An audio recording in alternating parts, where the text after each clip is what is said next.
In a post-apocalyptic world, one acquires a zombie synthesis system. Two level 1 zombies can be combined to create a level 2 zombie, with the resultant creature exhibiting unwavering loyalty. The higher the zombie's level, the more aesthetically pleasing it becomes.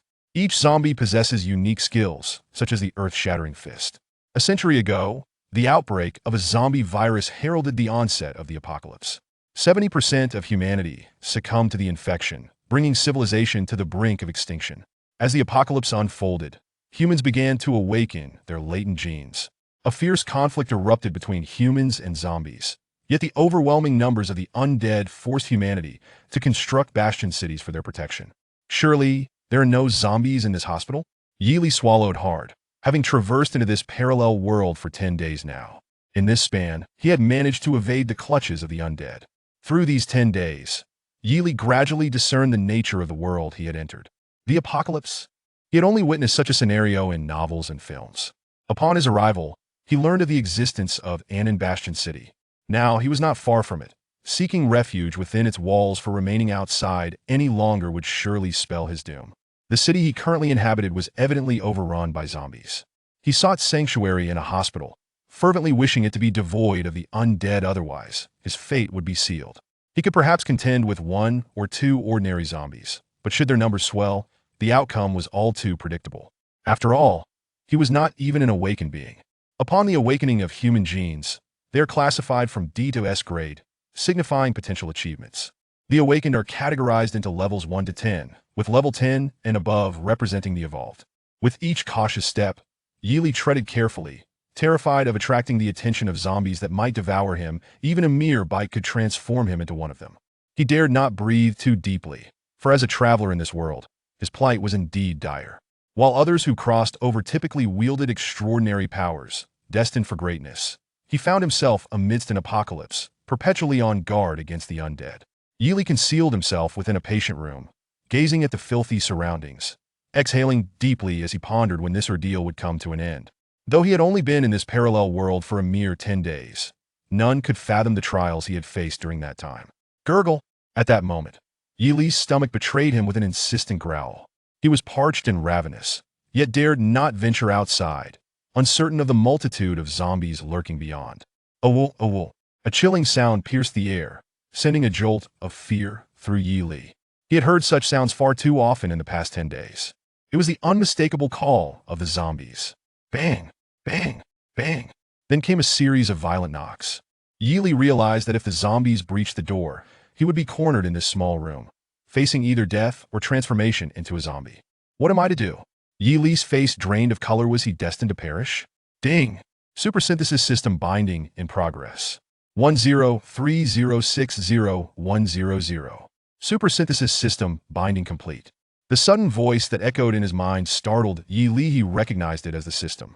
As a traveler, he was well aware of what a system entailed. Yet, there was no time for contemplation, as 4 male zombies had just burst through the door. Upon sighting Yeely, these 4 male zombies surged toward him like ravenous fiends, starved for 10 days yet still standing. As long as the host subdues these 4 male zombies, they can be synthesized. The system's voice resonated once more in Yeely's mind. Chapter 2. Synthesizing Zombies. Yeely pondered the gravity of the situation. There were 4 zombies before him, and he was merely an ordinary individual. How could he possibly subdue them? However, there was no time for further contemplation as the 4 male zombies lunged towards him. In a swift roll, Yeely evaded their attack. As he touched the ground, he felt something solid. Upon closer inspection, it was a metal rod. Although he was baffled as to why such an object was present in a hospital ward, he realized that this rod would enable him to engage in a desperate struggle against the 4 zombies. Yeely sprang to his feet and swung the iron rod forcefully at one of the zombies' heads. Driven by an overwhelming instinct to survive, every ounce of his potential surged forth. At that moment, his singular thought was to defeat these 4 undead creatures. He struck at the other 3 zombies with equal ferocity, and they collapsed to the ground in an instant. Exhaling deeply, Yeely understood that zombies were not so easily vanquished. Just as he prepared to flee, the 4 zombies rose again, charging at him with renewed fervor. With no choice left, he swung the iron rod once more at their heads. He was unsure where his strength was coming from, but the 4 male zombies fell back to the ground once again.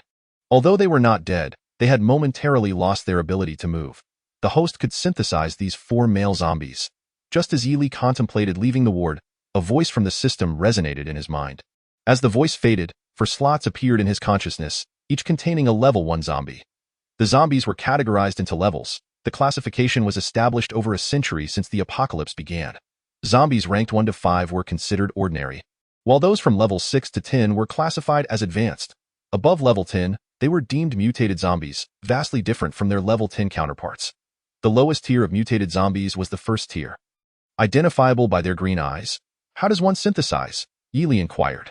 Simply drag a level 1 zombie and place it over another level 1 zombie, the system replied.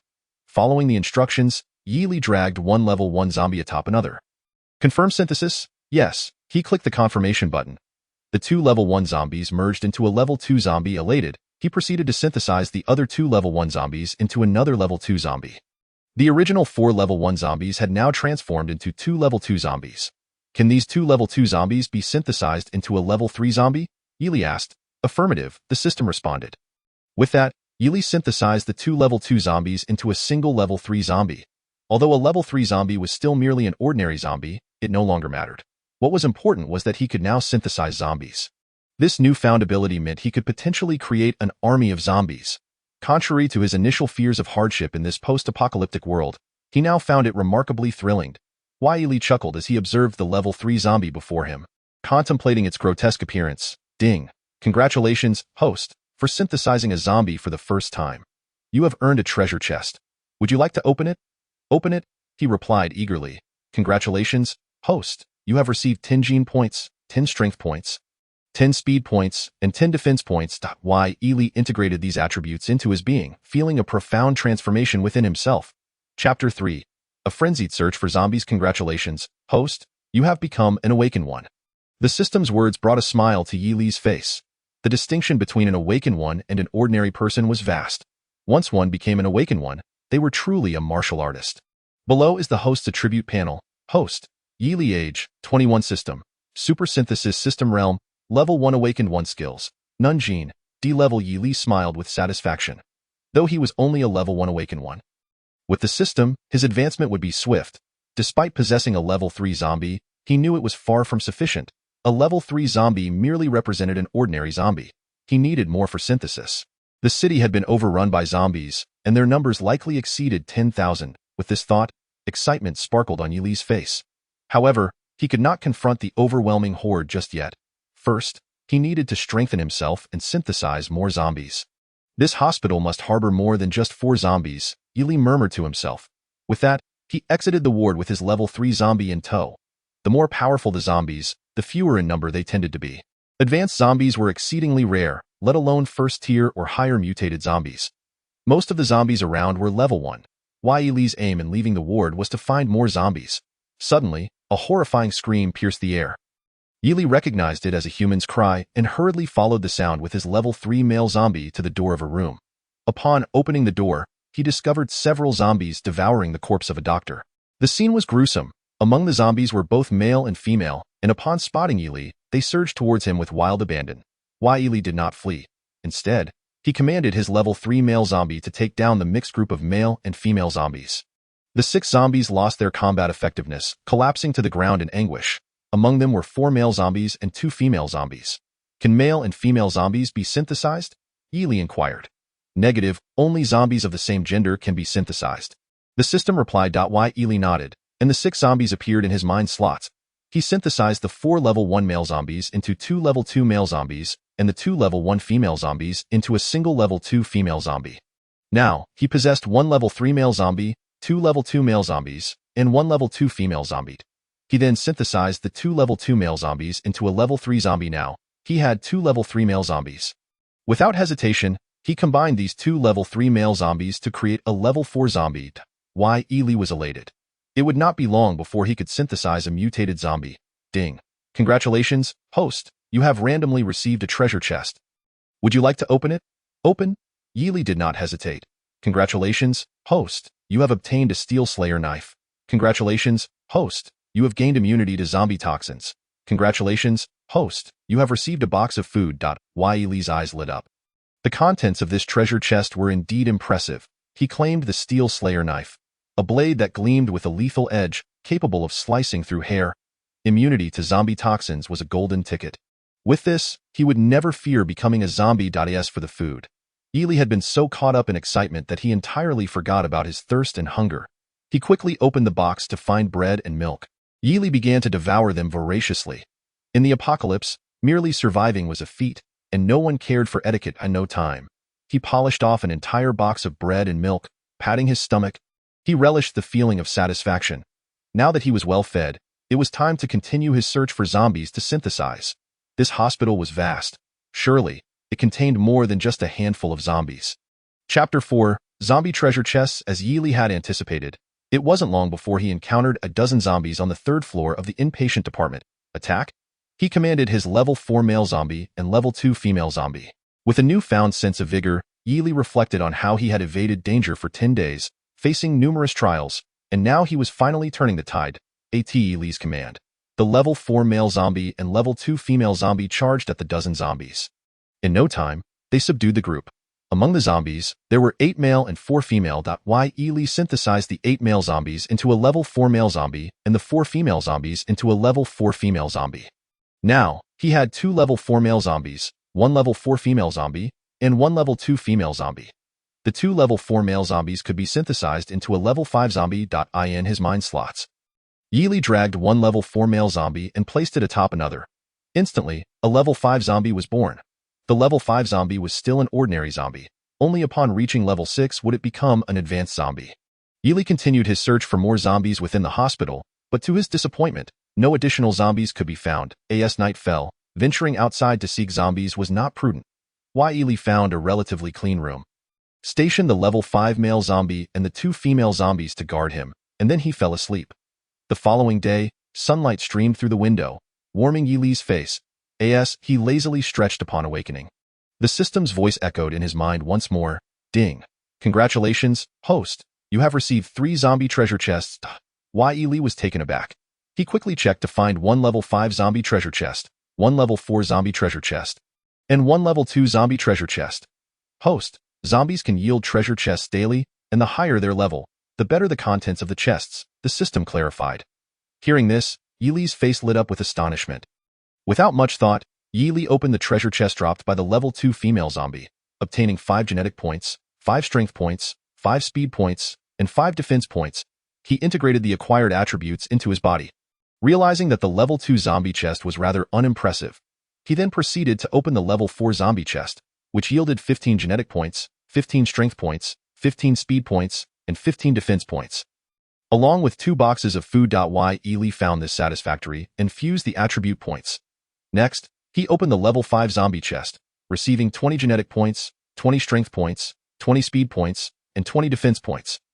Along with 3 boxes of food, after merging the attributes from the level 5 zombie chest into his body, he sensed a significant qualitative change within himself. Ely then checked his attribute panel. Host. Ely age, 21 system. Super synthesis system level. Level 2 awakened skills. Zombie poison immunity weapon. Steel cutting knife gene. C grade. Contemplating his status as a level 2 awakened, he felt somewhat inadequate. A level 2 awakened was comparable to a level 2 zombie, merely an ordinary awakened. Only upon reaching level 6 would he become a high-level awakened. Moreover, above the awakened were the evolvers. And the disparity between awakened and evolvers was profound. However, he was surprised that his gene grade had improved from D to C. A higher gene grade not only indicated greater potential achievements in the future, but also reflected increased strength. For instance, a level 2 D grade awakened would be weaker than a level 2 C grade awakened. C grade genes could be further enhanced to B grade, which would undoubtedly be challenging, yet Ely felt no apprehension. As zombies spawned treasure chests daily, offering genetic points, upgrading his genes was neither exceedingly difficult nor exceedingly easy. Then, Ely found himself in a quandary regarding how to manage the 5 boxes of food.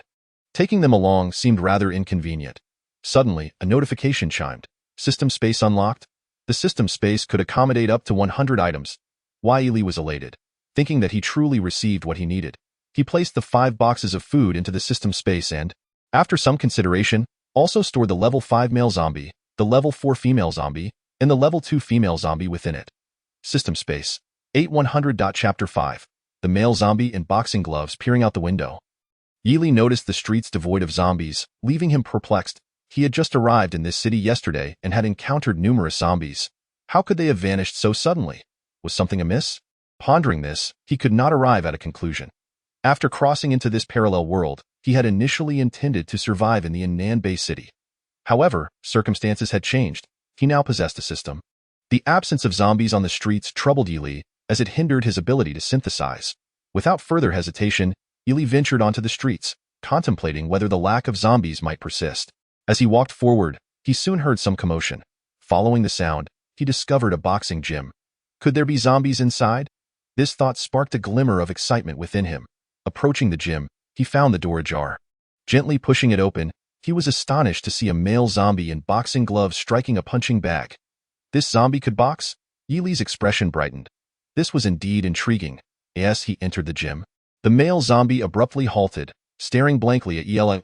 Yili regarded the glove-wearing male zombie, whose imposing stature seemed to stand around 1.9 meters, exuding a sense of great pressure.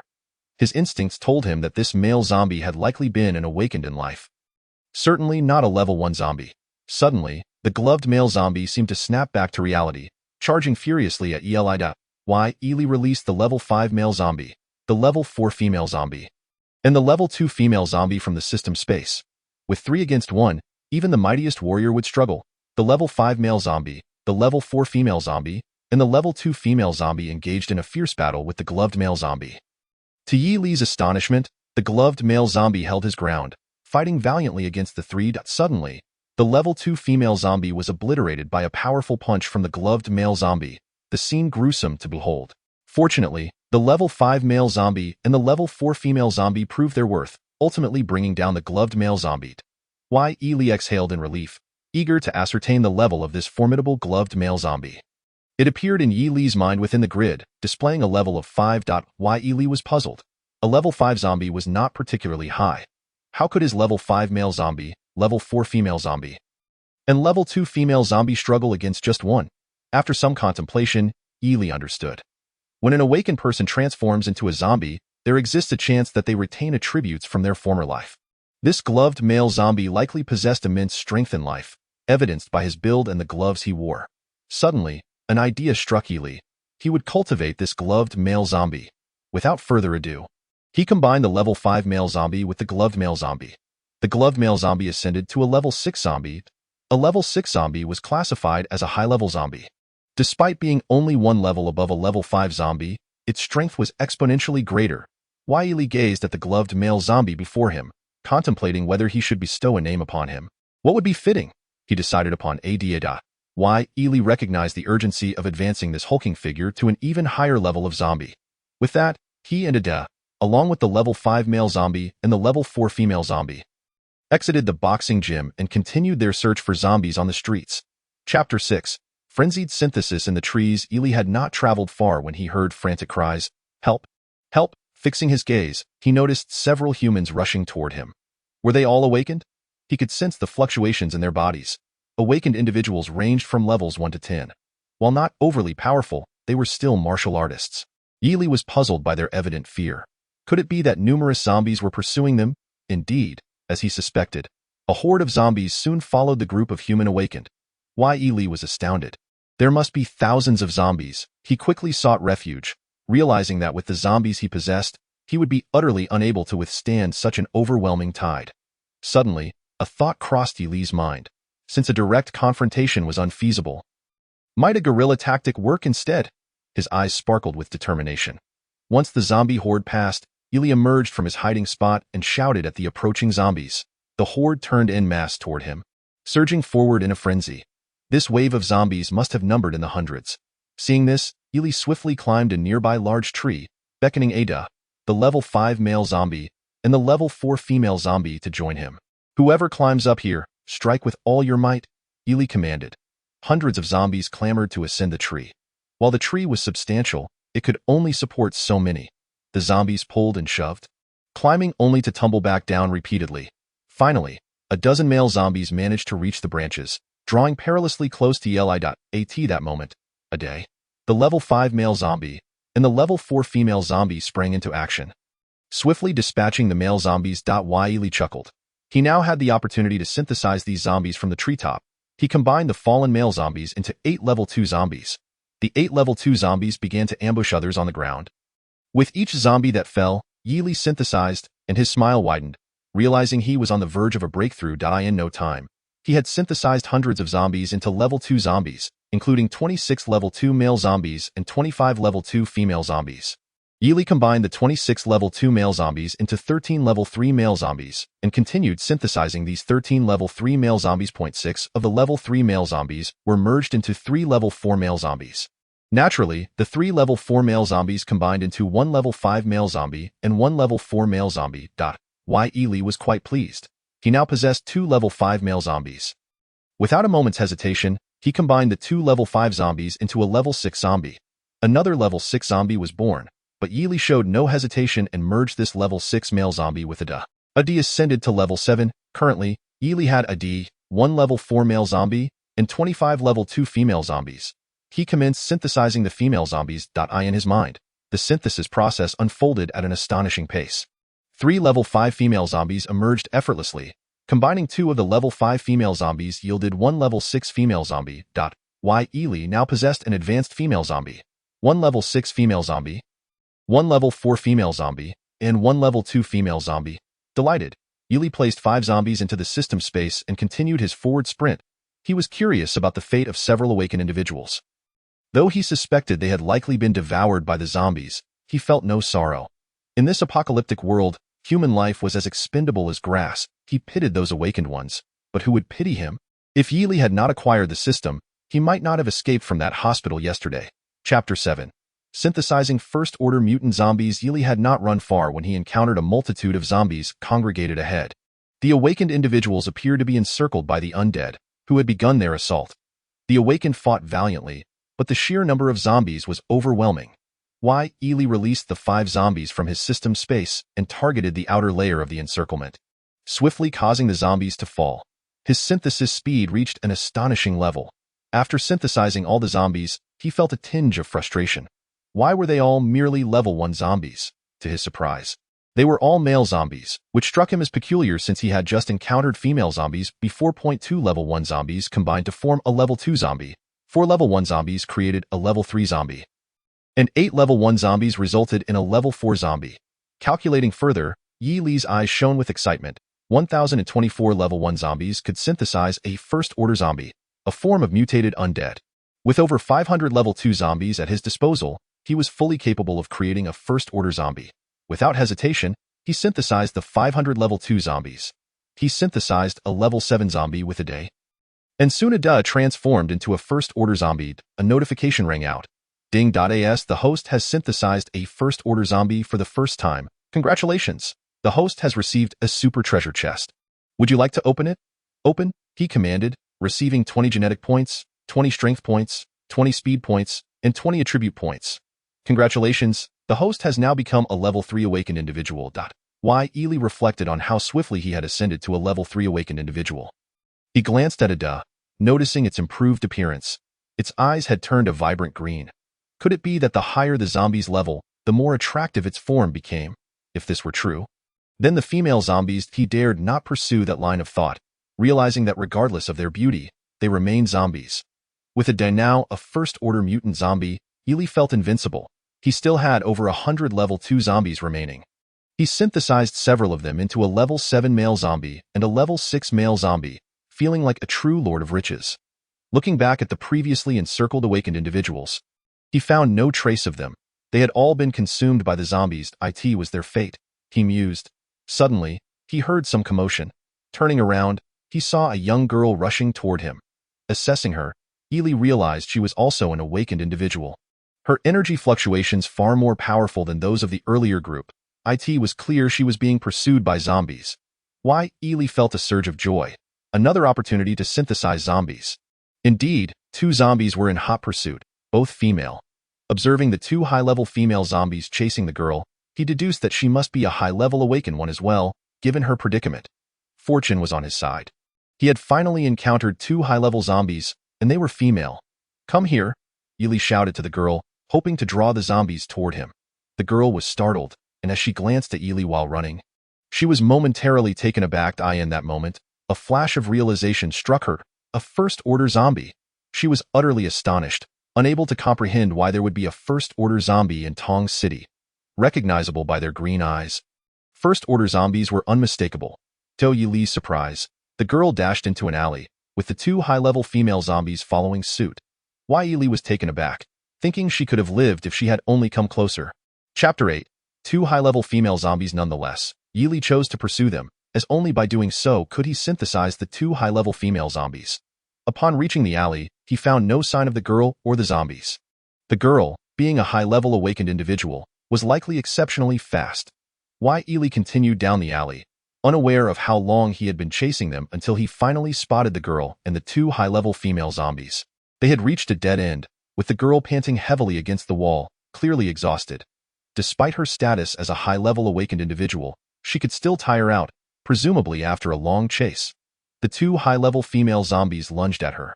Sensing her imminent demise, the girl closed her eyes. Attack! Yili commanded. Ada sprang forward with incredible speed. Crash! Ada unleashed two powerful punches, sending the high-level female zombies crashing into the wall. Unable to extricate themselves, the girl opened her eyes, staring at the first-order male zombie before her, her already pale face turning even whiter. You do not worry. He will not harm you. Yili's voice reached her ears. The girl was startled, recognizing Yili from earlier. He chose to ignore her for the moment and focused on the two high-level female zombies embedded in the wall. They appeared in Yili's mind's grid, displaying a level of 7 that he rejoiced. Indeed, they were high-level zombies. Without delay, he synthesized the two level 7 female zombies into a single level 8 female zombie. However, he had no intention of nurturing this new creation. He sought female zombies born from awakened individuals to cultivate instead. Without further contemplation, Yili stored the male and female zombies in the system space. System space, 13100 of this included a level 7 male zombie, a level 6 male zombie, a level 4 male zombie, a level 8 female zombie, a level 6 female zombie, a level 4 female zombie, and a level 2 female zombie. Alongside 5 boxes of food and a steel blade. The girl watched in astonishment as the 8 zombies vanished before her eyes, utterly dumbfounded. The scene before her was one that defied belief. How could she not be shocked? She recalled vividly that just moments ago, Yili had stood among the zombies, with a first-order zombie in their midst. Why had the zombies not attacked him? Moreover, she had witnessed the two level 7 female zombies chasing her transform into one, now elevated to a higher level. Are you human, or ? She asked, her eyes wide with disbelief. Everything she had witnessed led her to question whether Yili was truly human. I am undoubtedly human. What kind of question is that? Yili replied, bemused. Though not exceptionally handsome, he had a certain charm about him. Surely it was evident he was human, not a zombie. Upon hearing this, the girl exhaled in relief. No matter how one looked at it, she felt Yili was indeed human. Thank you, senior, for saving me. My name is Yun Man, she said. Looking at Yili, Yili was taken aback that the girl referred to him as senior. This was intriguing, as it implied she viewed him as an evolved being. Awakened individuals were one tier below evolved beings, akin to the distinction between level 10 zombies and first-order zombies, two categories vastly different from each other. Yun Man, Yili murmured. By the way, why were you being chased by zombies? Chapter 9. I am not afraid of zombies. Yili was puzzled. He assumed Yun Man was a martial artist from the Ananbei city. Why was she here, along with those other awakened individuals? In response to your inquiry, senior, we came to Tong City for training, she replied, lowering her head. Training? Yili understood now. No wonder there had been no zombies in the hospital. These sheltered flowers had attracted the zombies to themselves. How many of you came for this training? Yili asked again. Over 20 of us. We had no idea there would be so many zombies in the Eastern District. Only 5 of us managed to escape. I wonder how the others fared, Yun Man replied, a look of dread still lingering on her face, as if struggling to believe her experiences were real. They are all dead. Not even their bones remain. Yili stated flatly. Yun Man's eyes widened, her pale face turning ghostly white. The deceased were her classmates, who had secretly ventured to Tong City for training against their teacher's wishes. Regret consumed her. If only she could turn back time, she would have insisted they not come to Tong City. Had you not encountered me, you would have met the same fate as them. Yili spoke slowly as he finished. A thought occurred to him. He looked at Yun Man and continued. You mentioned that there are many zombies in the Eastern District? Yes, senior, Yun Man replied, puzzled by Yili's question. Yili smiled. He was now more concerned about the abundance of zombies. Then lead the way. Let us head to the Eastern District. Yun Man, upon hearing these words, was so terrified that her soul seemed to vanish. Senior, you intend to go to the East District? Yun Man felt as if she had misheard. She had just faced death in the East District and dared not return. Indeed, I am going to the East District, Yili nodded. But Senior, there are far too many zombies in the East District. Yun Man attempted to dissuade Yili from this dangerous notion, genuinely concerned for his safety. I fear not the zombies, Yili replied nonchalantly. Seeing that Yili was resolutely determined to venture into the East District, Yun Man, who had barely escaped with her life, could not fathom why he would willingly return. With so many classmates having perished there, how could she possibly explain their deaths upon returning to a Nan Academy? Yun Man was in a state of inner turmoil. What, do you not wish to guide me? Yili looked at her. Startled, Yun Man replied, No, Senior. It's just that I am both hungry and thirsty. Utterly lacking in strength. She uttered this in the hope of deterring Yili, though she spoke the truth. She truly was famished. Eat, Yili instructed, producing a box of food from his system space. He opened the food box to reveal bread and milk. Yun Man's eyes widened in astonishment. She stared in disbelief at the contents, unable to comprehend how Yili had acquired such provisions, as she distinctly remembered him lacking this box moments before. However, her hunger and thirst had overtaken her thoughts, and she eagerly began to consume the bread and milk. Delicious. Yili smiled, remarking that in a city overrun by zombies, obtaining bread and milk was no easy feat yet for Yun Man. A resident of the Anan Bay city, it was a different matter entirely. Now, can you take me to the East District? Yili inquired, expecting that she had sufficiently satisfied her hunger and thirst to lead the way. Caught up in her meal, Yun Man momentarily forgot her original purpose and reluctantly conceded. All right. She nodded, and together they began their journey towards the East District. Chapter 10.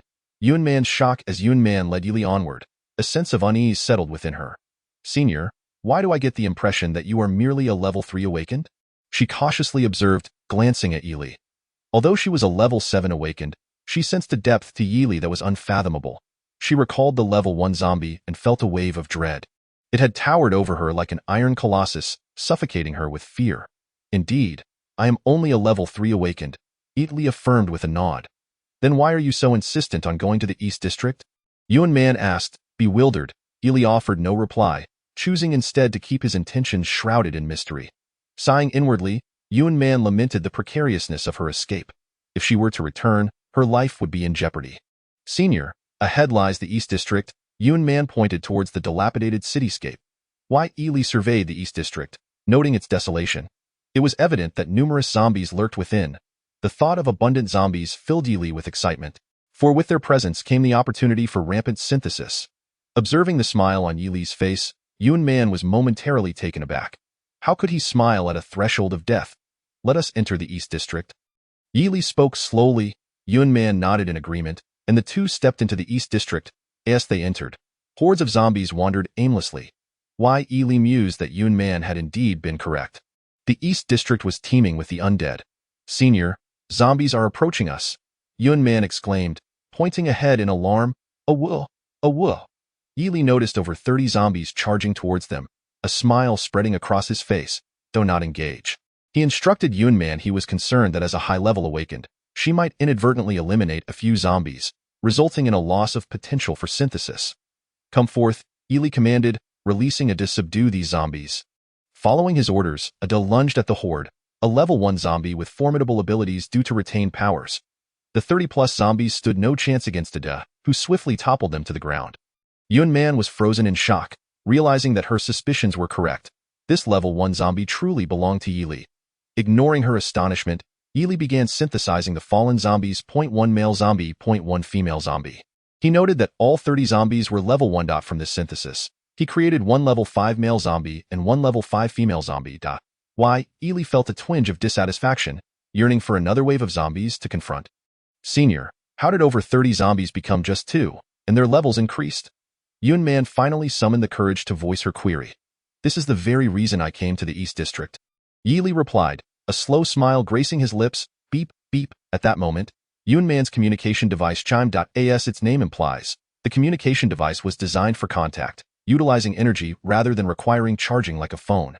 Yun Man pressed a button, and a holographic interface materialized, revealing a strikingly beautiful woman.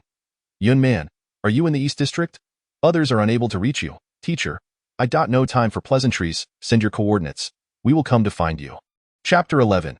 A bit hungry Yun Man felt a mix of joy and trepidation. While she was delighted that her teacher had arrived in Tong City, she was fearful that her classmates might all be dead. After sending her coordinates, she noticed Yili watching her.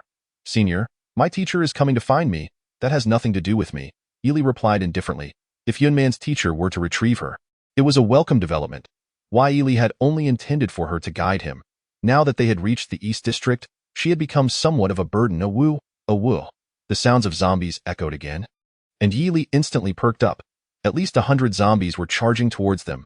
Why Yili chuckled, realizing that they had only just entered the East District, and already so many zombies awaited them. He promptly released several more zombies from his system space. Currently, he had a DA, 1 level 7, 1 level 6, 1 level 5, and 1 level 4 male zombie, as well as 1 level 8, 1 level 6, 1 level 5, 1 level 4, and 1 level 2 female zombie. This formidable lineup was more than sufficient to dominate the East District. Yet, Yili remained humble, aware that he was still too weak and that his zombies were not yet powerful enough. In this apocalyptic world, human powerhouses were associated with various factions, families, and organizations, while the undead were said to include legendary level 10 beings, the true zombie kings. Rumors spoke of dark forces responsible for the outbreak of the zombie virus. Heralding the end of days, compared to these forces, he was but a pitiful ant. However, it would not be long before he demonstrated that even ants could take center stage at times. Why Yili instructed Adea and the male and female zombies to guard their surroundings, eliminating any approaching zombies. Hundreds of zombies surged towards them. Adea and the other zombies sprang into action, just as they had done previously. With every zombie that fell, Yili synthesized. His mind raced, fingers deftly moving across the virtual interface, achieving an extraordinary speed. Ultimately, he synthesized 30 level 2 male zombies and 22 level 2 female zombies. The 30 level 2 male zombies were combined into 1 level 7 male zombie. Continue synthesizing. Originally, aside from Adea, he had one each of level 7, level 6, level 5, and level 4 male zombies. Combining 2 level 7 male zombies produced 1 level 8 male zombie. Why Yili envisioned quickly advancing this level 8 male zombie to level 1. Then merging it with Adea to enhance Adea's strength. He also synthesized the 22 level 2 female zombies into one each of level 6, level 5, and level 4 female zombies. His original collection of female zombies now included one each of levels 8, 7, 6, 5, and 2. Why Yili contemplated the slow progress of the female zombies, but dismissed his concern for the moment, as he had yet to encounter any female zombies that had retained their powers from their awakened forms. Ideally, he sought those who preserved their abilities from before their transformation into zombies. Yun Man's eyes widened, her expression frozen in disbelief. Words could scarcely convey her astonishment. Such phenomena were beyond anything she had ever witnessed or even heard of. I'm a bit hungry, Yili remarked. Glancing at Yun Man, let us find a place to eat. No, if I leave, my master will be unable to find me, Yun Man quickly replied, regaining her composure. But that device can send your location, can it? Just send another location to your master when the time comes, Yili suggested. With that, he scanned the area before turning to enter a seemingly decent hotel. Chapter 12. The awakened in the hotel. Yun Man pondered for a few moments before reluctantly following him. Although she was a level 7 awakened, she recognized that encountering a horde of zombies could leave her with no chance of survival. Why Yili and Yun Man selected a room at random, and he retrieved a box of food from his system space. Senior, how did this food box come to be? Yun Man was genuinely curious. How could the food box have appeared out of thin air when Yili clearly had none? This is not something you should inquire about, Yili replied slowly.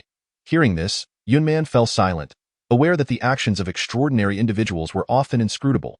Why Yili contemplated venturing outside to see if there were any advanced zombies lurking about. Reluctantly, Yun Man followed him out of the room.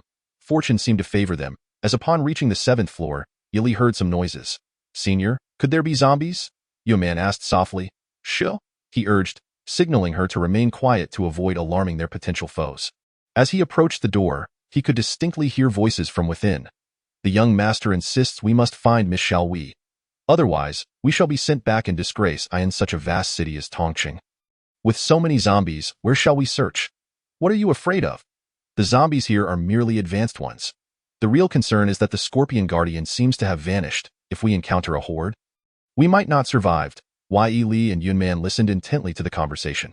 Senior, we should leave, Yun Man urged, tugging at Yili's sleeve. She simply wished to wait for her master to arrive and return to Anan Bay City without attracting unnecessary trouble. Who goes there? Suddenly, a sharp voice came from inside the room. No sooner had the words left his lips than the door was thrust open, revealing four peculiar-looking men with vibrant hair. Who are you? One of the men coldly interrogated, his gaze fixed on Yili and Yan Man. Yili assessed the four men, relieved to find they were merely advanced awakeners. Senior, what should we do now? Yan Man asked. Feeling increasingly apprehensive, she sensed that each of these men was stronger than her, likely at level 8 or even 9. Yili offered her a reassuring smile. Had they been first-tier evolved beings? He might have feared for his life today. Alas, they were only advanced awakeners. The four men leered at Yan Man, regarding her as merely an advanced awakener and Yili as a pitiable low-level one. Big brother, this girl is quite beautiful, one remarked. Indeed, I've never seen such a stunning girl before, another added, their gazes turning wickedly towards Yan Man. What do you want? She asked, retreating in trepidation, fully aware of their ill intentions. Little girl with looks like yours, what do you think we want? One of the men licked his lips suggestively. Don't do anything rash. I am a student of Anan Academy, and my master will be here soon. Yan Man blurted out in a panic. The four men erupted in laughter at her words. Little girl, Anan Academy is just a school in Anan Bay City. Why should we fear it?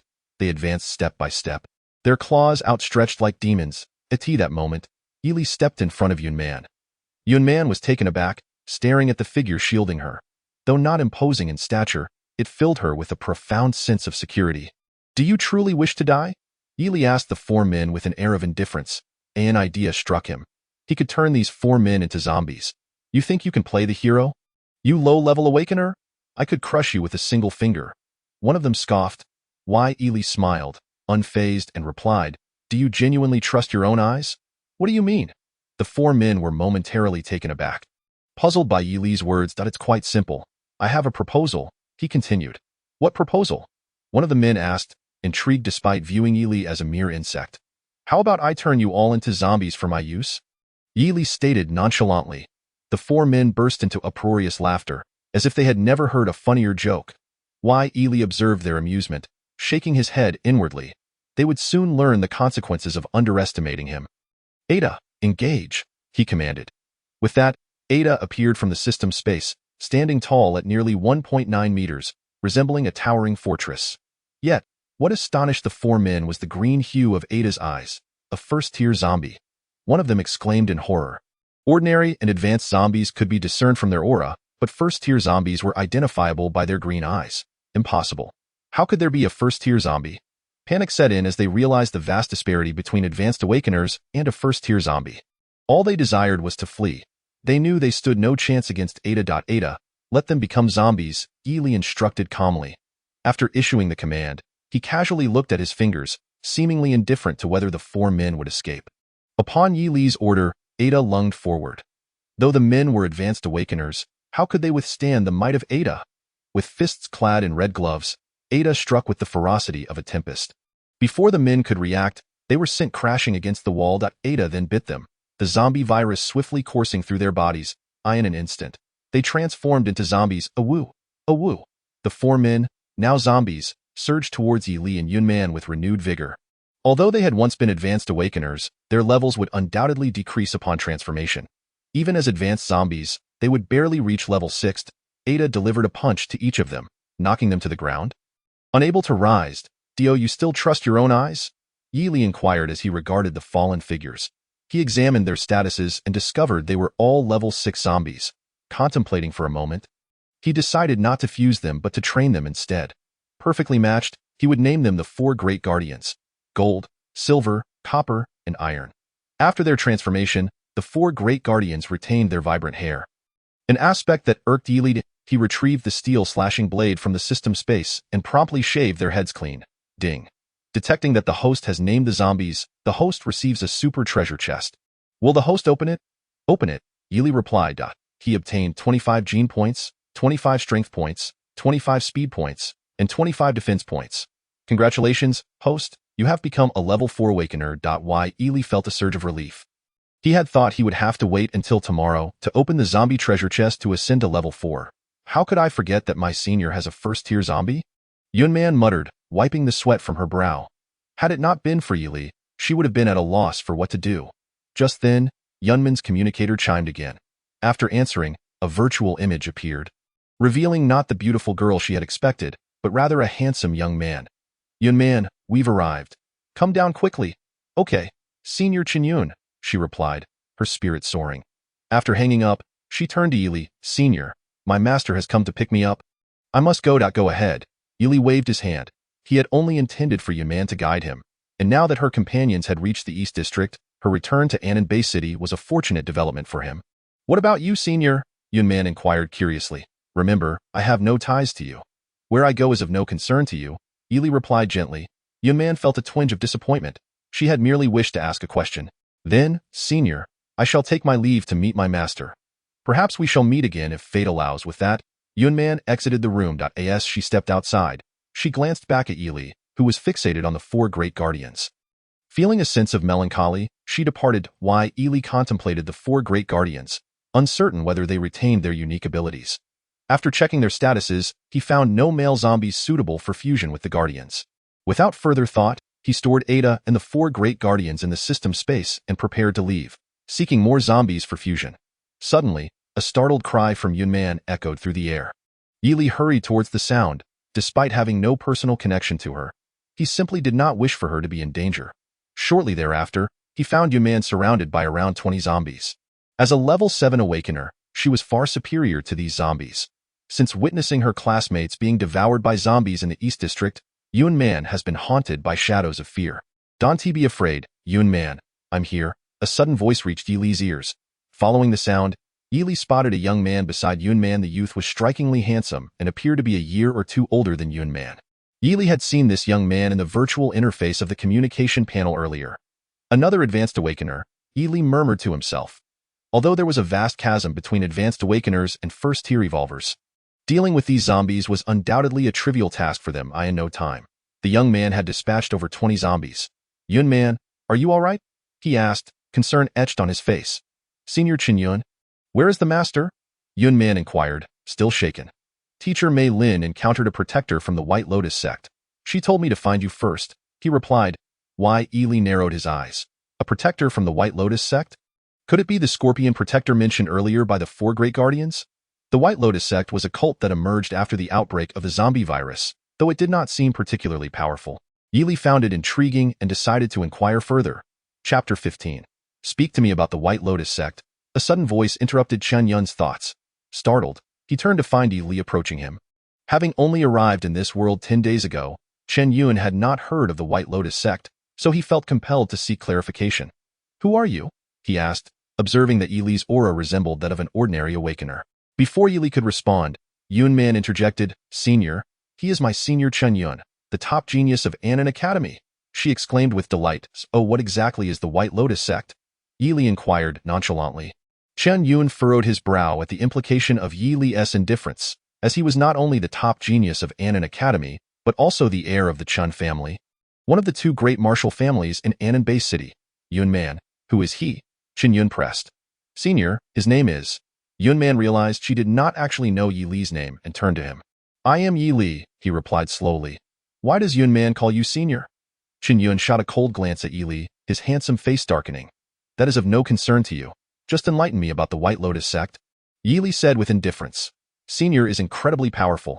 He can fuse two zombies into one and command them. Yunman chimed in. Moreover, the four advanced awakeners from the White Lotus sect just turned all of his first-tier zombies into zombies under his control. She added.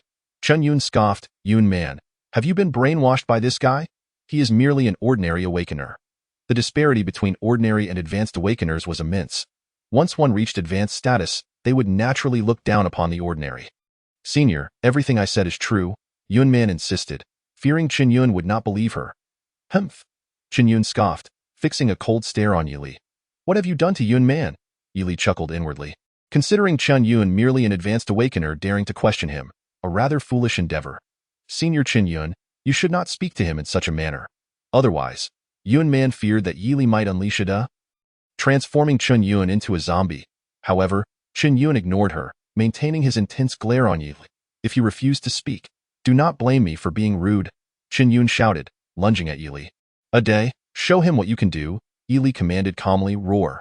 A day emerged from the system space, delivering a powerful punch toward Qin Yun. Qin Yun's eyes widened as he hastily dodged, but Ada's speed was too swift to evade. Bang! Qin Yun crashed heavily against the wall, spitting blood. Yet, he paid no mind to his injuries, staring in horror at Ada, who loomed like an iron tower before Ely. First-tier zombie? Qin Yun could scarcely believe it. The very existence of a first-tier zombie in Copper City was unfathomable. Why? Ely approached Qin Yun's fallen form, observing him with a dispassionate gaze. Now can we discuss the White Lotus sect? He asked. Chapter 16. Super Life Potion. Qin Yun could hardly fathom that everything Yun Man claimed was true. He gazed at Ely in terror, only to find Ely's expression tranquil as still waters. The White Lotus sect was a cult not far from Annan Base City. Qin Yun dared not conceal anything further. After all, that was a first-tier zombie. The Scorpion Protector is. The Scorpion Protector is one of the 4 guardian elders of the White Lotus sect. A third-tier evolver. Teacher Mei Lin and I came to Copper City to find Yun Man, but we encountered him, and a battle ensued, he explained. Why? Ely narrowed his eyes. A third-tier evolver was beyond his current capabilities. However, given such a presence in Copper City, it would be a pity not to pay a visit. After placing Ada back into the system space, Ely departed from the hotel. Qin Yun glared at Ely's retreating figure. Fists clenched tightly. Why? Ely, we shall see. As the sun dipped below the horizon, it painted the sky in hues of crimson, resembling a fiery cloud, a breathtaking sight. A woo! A woo! Countless zombies approached from all directions. Ely mused that the East District was indeed teeming with zombies. An opportunity for the 4 great guardians to level up. Come forth, he uttered coldly, summoning Ada and the 4 great guardians. The oncoming zombies were merely ordinary ones, easily handled by Ada and the 4 great guardians. As a first-tier zombie, Ada retained powers from his former life, sending ordinary zombies flying with each punch. Though the 4 great guardians were only 6th-tier zombies, they too could take down several ordinary zombies with a single blow. With each fallen zombie, Ely fused them, resulting in a bountiful harvest from this wave of corpses. He synthesized 3 6th-tier male zombies and 1 7th-tier female zombie. The 4 great guardians were all 6th-tier zombies. And with Ely's existing 6th-tier zombie, he now had 4 to match each guardian. After fusing the 3 6th-tier male zombies with the guardians, they ascended to 7th-tiered. Why? Ely noted that he still had 1 7th-tier male zombie in the system space. After consideration, he decided to cultivate the Gold Guardian first, fusing the 7th-tier male zombie with the Gold Guardian, resulting in an 8th-tier guardian. He then fused the 7th-tier female zombie from this wave with an 8th-tier female zombie from the system space, creating a 9th-tier female zombie. Reviewing the tally of his zombies, male zombies, Ada, the 4 great guardians, 1 5th-tier male zombie, and 1 4th-tier male zombie. Female zombies, 1 9th-tier female zombie, 1 6th-tier female zombie, 1 5th-tier female zombie, and 1 2nd-tier female zombie. Satisfied, Ely prepared to advance when the system's voice echoed in his mind. Ding. Congratulations, host. You have earned a chance to draw a prize. Would you like to proceed? Surprised by the prospect of a lottery, Ely responded, yes, as spinning roulette materialized in his mind, the pointer whirling rapidly. Congratulations, host. You have drawn the Super Life Potion X1, the Super Life Potion. Regardless of the severity of injuries, it enables instant recovery. Why? Ely contemplated the significance of such a miraculous potion. It would undoubtedly cause a sensation if it emerged in Huaxia. Chapter 17. Mei Lin and the Scorpion Protector. Continuing forward, Ely suddenly heard the sounds of combat. It did not seem to be a struggle against zombies, but rather humans. A glimmer of insight flashed in Ely's eyes. It must be teacher Mei Lin and the Scorpion Protector from the White Lotus sect. According to Qin Yun, the Scorpion Protector was a 3rd-tier evolver, a truly formidable presence. He quickened his pace toward the sounds, discovering numerous zombies surrounding 2 individuals, a man and a woman. The man was slender, exuding a suffocating malevolence, with a scorpion tattoo on his face. It was clear he was the Scorpion Protector. The other was Mei Lin, appearing to be in her 20s, yet already a 3rd-tier evolver, a terrifying natural talent. At that moment, the Scorpion Protector and Mei Lin were engaged in a battle against the overwhelming horde of zombies, which numbered in the thousands. Why? Ely realized he had underestimated the prowess of the world's heroes. Mei Lin possessed extraordinary talent.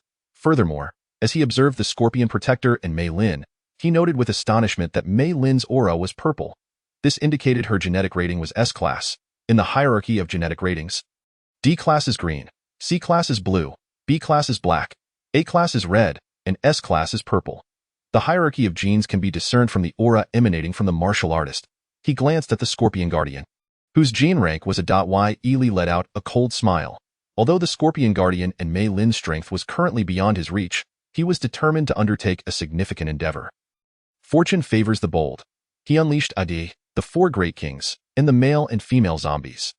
His intention was to have his zombies lure the ones besieging the Scorpion Guardian and Mei Lin, then merge them.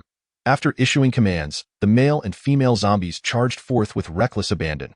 While ordinary zombies lack intellect, they would naturally follow stronger KIN in no time. Thousands of zombies were drawn in. This scene left both the Scorpion Guardian and Mei Lin dumbfounded. Y. Ely smirked, contemplating the multitude of zombies, envisioning the synthesis of a first-tier male and female zombie. With the zombies now on the run, let us proceed, the Scorpion Guardian coldly remarked to Mei Lin. Proceed, indeed. Are you afraid? Mei Lin scoffed in response. Subsequently, the two resumed their fierce combat. Observing this, Ely felt reassured. Countless zombies had gathered before him, and he commanded Adi, the 4 Great Kings, and the male and female zombies to engage. Y. Ely began frantically synthesizing in his mind's grid. To his surprise, this wave of zombies numbered over 2,000. He successfully synthesized 1 first-tier male zombie and 1 first-tier female zombie. How delightful! Without hesitation, he dragged the first-tier male zombie toward Adi to confirm synthesis. Confirmed. Ding. Congratulations, host. You have synthesized a second-tier male zombie and received a super treasure chest. Ely smiled. Now Adi had become a second-tier zombie and obtained a super treasure chest. Curious about its contents, he opened it. 50 gene points, 50 strength points, 50 speed points, 50 defense points. Additionally, he acquired exclusive zombie skills, Earth-Shattering Fist and Wind, Rain, Thunder, and Lightning. Ding. Congratulations, host. You have become a level 5 awakened one. Chapter 18. Who said it's over? Ely was exhilarated. The items acquired from the super treasure chest were truly remarkable. A level 5 awakened one remained an ordinary awakened one. That was without dispute. However, what were these exclusive zombie skills? Ely examined the Earth-Shattering Fist and Wind, Rain, Thunder, and Lightning. Earth-Shattering Fist. D-grade martial art. Upgraded to S-grade, can shatter the heavens and earth. Wind. D-grade magic, upgraded to S-grade, can uproot everything in its path. Rain. D-grade magic, upgraded to S-grade, can flood the apocalypse. Thunder. D-grade magic, upgraded to S-grade, can shake the heavens. Lightning. D-grade magic, upgraded to S-grade, can unleash a colossal electric roar. Y. Ely mused that this was indeed a genuine treasure. Though currently only D-grade, it could be upgraded. After pondering for a few seconds, he integrated the Earth-Shattering Fist into Ada's body, while Wind, Rain, Thunder, and Lightning were infused into the 4 Great Kings. With the primary zombies now possessing exclusive skills, Ely felt quite satisfied. He glanced at the ongoing battle and found the Scorpion Guardian and Mei Lin locked in a fierce struggle. Although Mei Lin was an S-grade gene and a 3rd-tier evolver, the Scorpion Guardian was likely stronger. Otherwise, an A-grade gene 3rd-tier evolver like the Scorpion Guardian could not possibly be outmatched by Mei Lin. Ely was uncertain how much longer they would fight. He wished to see if he could reap some benefits. Regarding the first-tier female zombie, Y. Ely contemplated whether to cultivate a female zombie, but ultimately decided against it simply because he had yet to find a suitable one. After placing the zombies into the system space, Ely calmly observed the duel between Mei Lin and the Scorpion Guardian. Mei Lin wielded a violet longsword, appearing of high quality, while the Scorpion Guardian brandished a scorpion-tailed dagger. The clash of blades and the flicker of cold light created a mesmerizing spectacle. Y. Ely found a spot to sit down, crossed his legs, and nonchalantly chewed on a blade of grass. He neither aided Mei Lin nor the Scorpion Guardian. He merely intended to watch the tiger fight from the mountain. Resting his chin on his hand, Ely's expression turned somewhat indifferent as twilight approached. Yet neither combatant showed signs of yielding. Suddenly, his eyes brightened. He witnessed Mei Lin and the Scorpion Guardian unleashing their ultimate moves. This was a decisive strike. A purple phoenix sword from Mei Lin's violet longsword, while the Scorpion Guardian's dagger cleaved through, meeting the immense black blade light with a clash, boom. As the purple phoenix and the black blade light dissipated, Ely surveyed the battlefield, discovering that Mei Lin had spat out a mouthful of blood and bore a ghastly wound. Ha ha ha! Though you possess an S-grade gene, you have just stepped into the 3rd tier. Your strength is no match for mine, the Scorpion Guardian bellowed triumphantly. Mei Lin clutched her wound, crimson blood oozing forth. She had sustained severe injuries, ITS all over, the Scorpion Guardian declared nonchalantly. Who says it's over?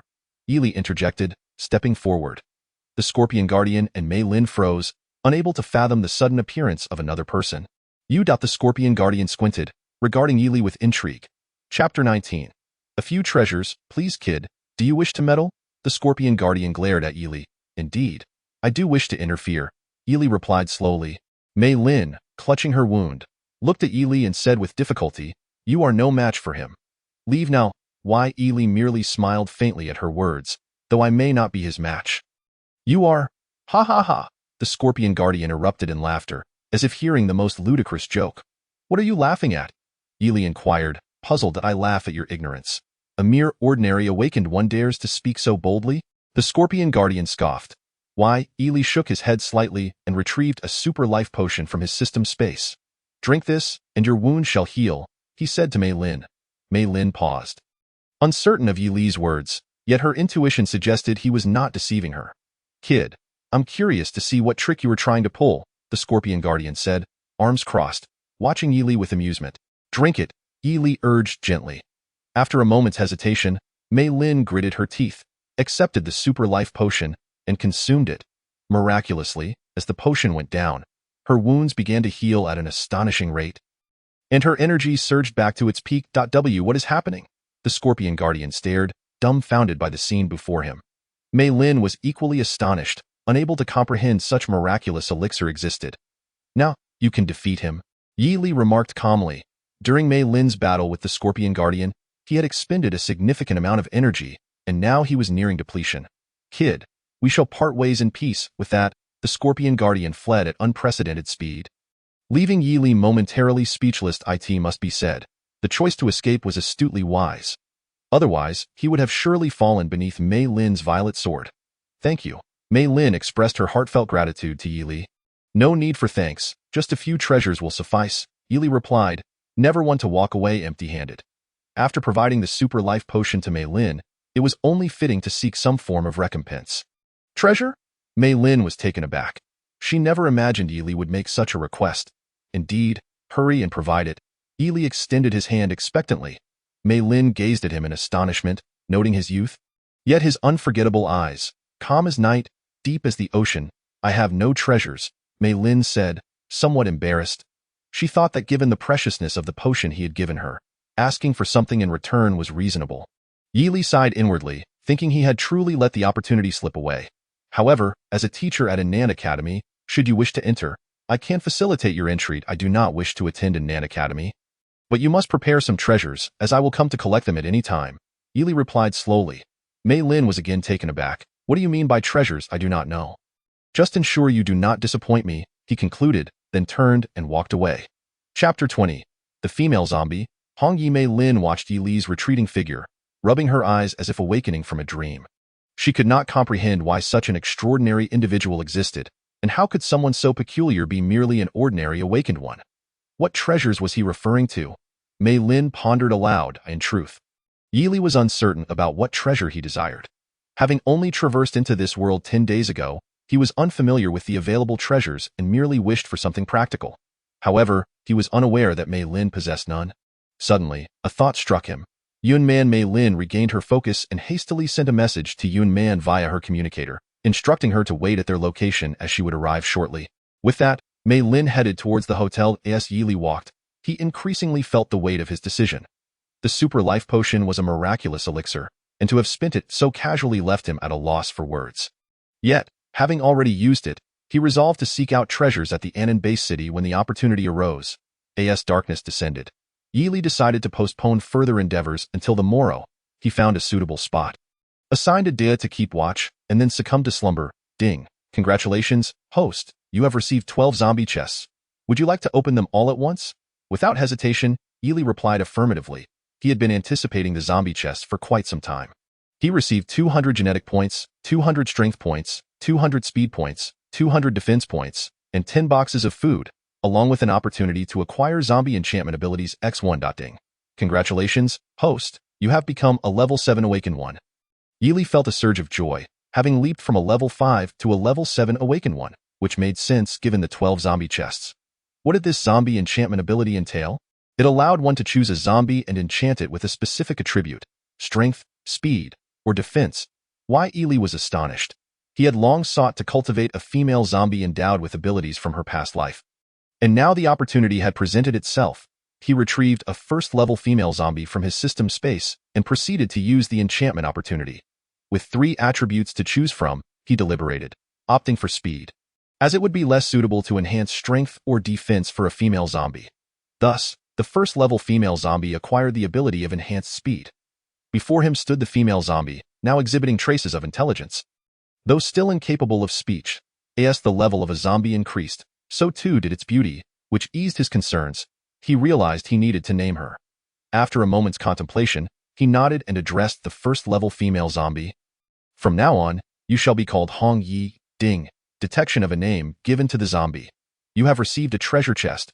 Without a second thought, Yili opened the chest and obtained a fire red dress set. He was momentarily taken aback. This fire red dress set promised a 10 to appearance. With that enhancement, Hong Yi would surely become far more attractive. Eagerly, Yili adorned Hong Yi with the fire red dress set. Yili was utterly astonished.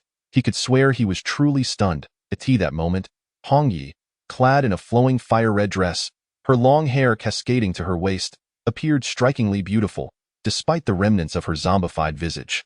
Hong Yi, he called out, unable to contain his astonishment. Even knowing she could not yet respond, he pondered how enchanting she would become as her level increased, envisioning a beauty that could rival the heavens. The mere thought of her calling him husband sent shivers down his spine, and he dared not dwell further on it. Chapter 21. Xiao Hui Yili cast another glance at Ada, who was growing increasingly handsome. Standing at 1.9 meters tall, he exuded an aura of confidence. His visage was striking, and he was undoubtedly commanding respect in Tong City. Yet, Yili wondered if the Scorpion Guardian had departed. After placing Ada and Hong Yi into the system space and consuming a modest meal, he resumed his search for zombies. He arrived at an abandoned factory, long forgotten and overrun with weeds and rust. Inside, he encountered a mere dozen male zombies, which left him feeling somewhat disheartened. Still, it was better than finding nothing at all, and he proceeded to fuse the zombies. Just as he prepared to leave, a piercing scream echoed through the air. It was the cry of a girl. Rushing towards the sound, he discovered a girl sprawled on the ground, a gash on her hand, likely inflicted by the rusted metal. "Don't grab me! Don't grab me!" the girl exclaimed in terror, her eyes wide with fright. She was quite lovely, appearing to be around the same age as Yili, perhaps 16 or 17. Tears brimmed in her eyes, painting a picture of distress. "What's wrong with you?" Yili asked, exasperated. The girl paused, contemplating for a few seconds before cautiously replying, You aren't here to take me back, are you? Why would I want to take you back? Do we know each other?" Yili thought to himself, bewildered by the girl's state of mind. Such beauty wasted on fear. Upon hearing his words, the girl exhaled deeply. "I thought you were here to take me back to the White Lotus sect." Those words struck a chord within Yili. Instantly, he recognized who she was. The hotel. The 4 great kings had mentioned searching for Miss Xiao Hui. It was clear that this girl before him was indeed Xiao Hui. "You are Xiao Hui, aren't you?" Yili said slowly. I am not," she protested, shaking her head fervently. "Why?" Yili smirked. "Stop pretending. I'm not from the White Lotus sect." Xiao Hui gazed at him in shock, her instincts telling her he spoke the truth. Despite this being their first encounter. "How do you know my name?" she inquired, curiosity piquing her interest. "I heard someone mention it." "What are you doing here?" Yili queried nonchalantly. Upon hearing this, Xiao Hui's pallor intensified. "I had no choice. I had to escape." Yili was intrigued to understand the conflict between Xiao Hui and the White Lotus sect, as she seemed like an ordinary person. The young master of the White Lotus sect, intends to use me as a furnace. He plans to refine me, which is why I had to flee. Xiao Hui explained candidly. Is formidable? Yili probed. "Indeed, he is quite powerful, an advanced level 3 evolver. If he succeeds in refining me, he will ascend to level 4, Xiao Hui revealed. Yili then understood why they sought Xiao Hui. Her significance was far greater than her outward appearance suggested. "Senior, are you also an evolver?" Xiao Hui asked, having witnessed Yili fuse zombies earlier. She had assumed he was affiliated with the White Lotus sect and was taken aback when she fell and injured herself on the rust. "Not at all," Yili replied, shaking his head. "Senior, I know you're an evolver. Can you help me?" Xiao Hui's eyes brimmed with desperation. Chapter 22. "Senior, You have zombies beside you. Yili regarded the pleading glimmer in Xiao Hui's eyes. Reflecting on how seldom the truth was believed, I truly am not an evolver. I cannot assist you. But senior, Xiao Hui's plea was cut short by Yili. The Ananbei city is not far from Tong City. You can head there, but I'm just an ordinary person, and there are so many zombies in Tong City, Xiao Hui lamented, suggesting that if left to her own devices, she would surely be devoured. Yili chose not to respond further and began to stroll towards the factory entrance. After a few moments of contemplation, Xiao Hui followed suit. Senior, could you escort me to the Ananbei city? Xiao Hui beseeched, looking earnestly at Yili. No, he replied slowly. Having traversed into this apocalyptic realm without his system, he had witnessed the capriciousness of human nature. In this world, life held little value. Yet, as he recalled rescuing Mei Lin, he felt a twinge of internal conflict. Ultimately, he was still a product of his origins and could not entirely shed his humanity. Yili continued his search for zombies, with Xiao Hui following closely behind. Could you please stop trailing me? He urged, fixing his gaze on her. Senior, Xiao Hui's fair face was marked with a blend of defiance and vulnerability. Suddenly, a haunting howl echoed nearby.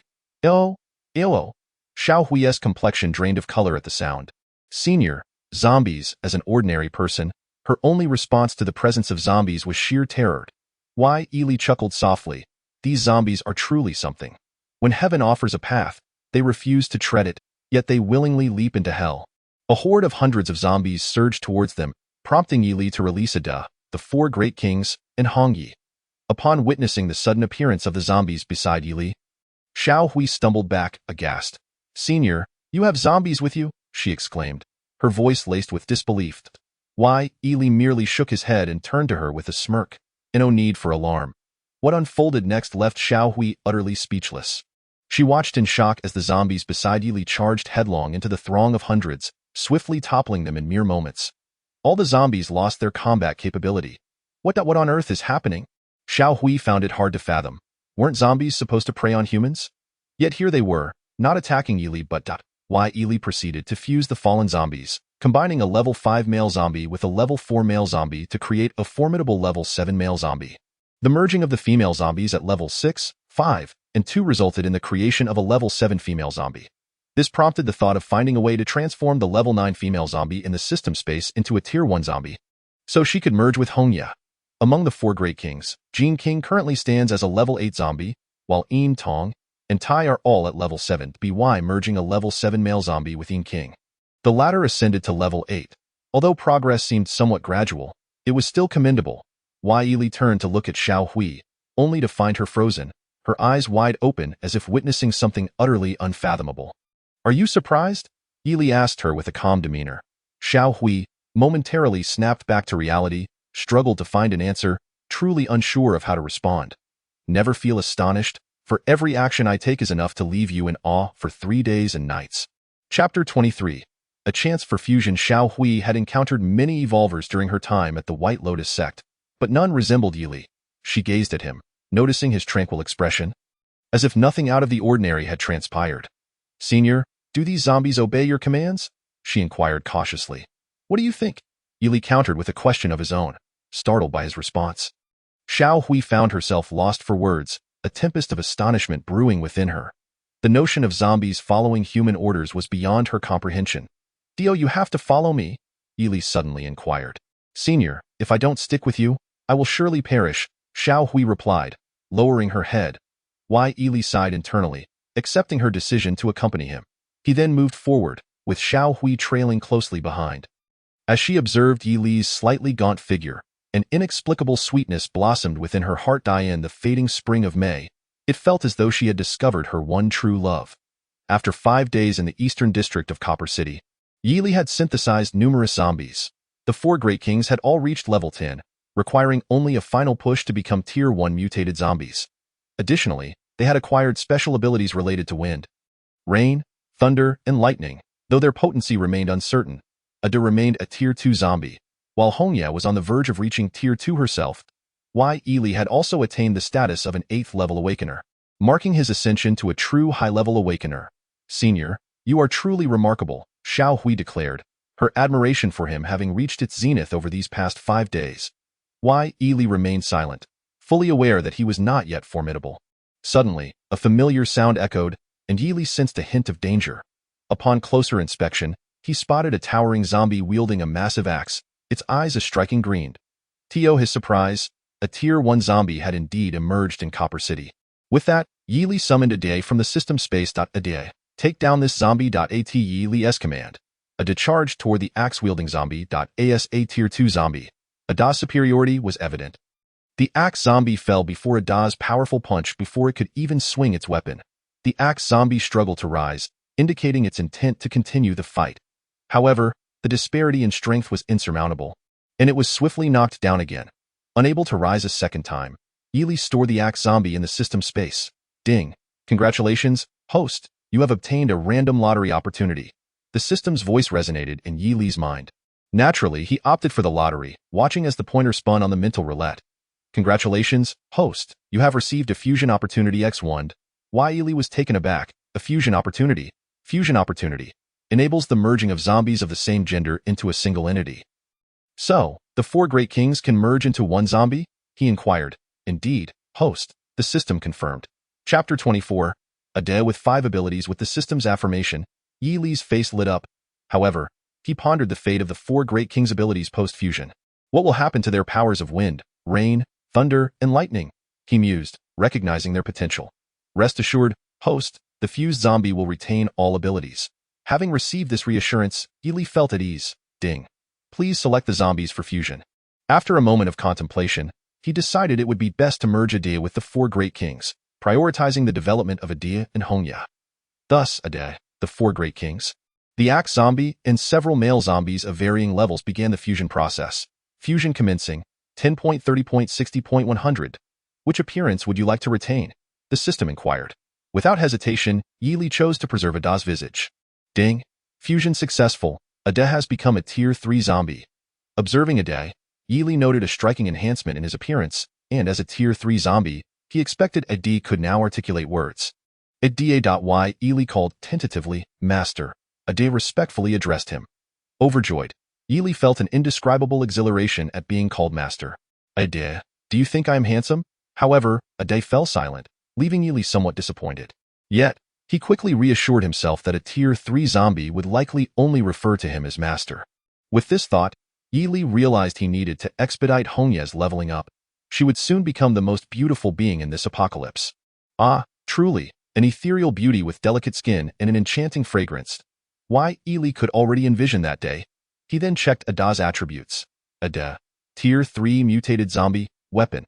Ordinary gauntlets, abilities, Earth-Shattering Punch, wind, rain, thunder, and lightning. Attributes, strength. Tier 3 zombies possess blue eyes, which was unremarkable. He then reviewed all his zombies. Male zombie. Ade female zombies.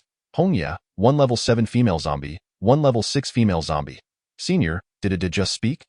Xiao Hui asked, astonished, her eyes wide with disbelief. If it were possible, she would prefer to think she had misheard. Yet the truth was undeniable. Zombies could talk.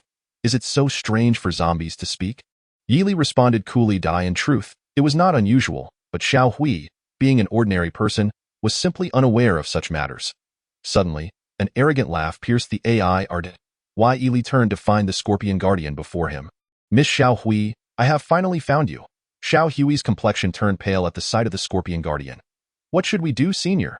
She stammered, fully aware of the Guardian's formidable strength as a Tier 3 evolver. Before Yili could respond, the Scorpion Guardian spoke. Kid, you're here too? Clearly taken aback by Yili's presence alongside Xiao Hui, he erupted into laughter. Kid, I told you, the green hills remain, and the waters flow on. Chapter 25.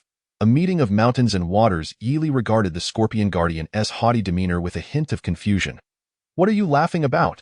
The Guardian halted his laughter, his expression shifting to one of contempt. Kid, you escaped last time thanks to some miraculous potion you gave that woman. Now that she's not here, I wonder how you'll survive. Why? Yili nodded. The Scorpion Guardian believed he was doomed. Senior, perhaps we should flee, Xiao Hui urged, pulling at Yili's sleeve, her fear palpable. Ignoring her plea, Yili maintained a calm gaze fixed on the Scorpion Guardian. Do you truly trust your own eyes? He slowly asked. Humph. The Guardian scoffed. Of course I trust my own eyes. You. Before he could finish, he sensed something amiss, staring at Yili in disbelief.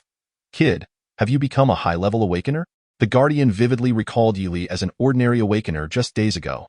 The rapid transformation into a high-level awakener was unfathomable. Indeed, so you should flee, Yili replied slowly. Ha ha ha ha. The Scorpion Guardian burst into laughter once more. Having just heard the most amusing joke of his life. Kid, do you really think you can defeat me now? Yili observed the Guardian's laughter, shaking his head in silence. He then released a DA from the system space. The laughter of the Scorpion Guardian abruptly ceased. A third-tier zombie. The Scorpion Guardian widened his eyes, fixated on Ada beside Yili. Shock coursed through him as he could not fathom why there would be a third-tier zombie in this small copper city.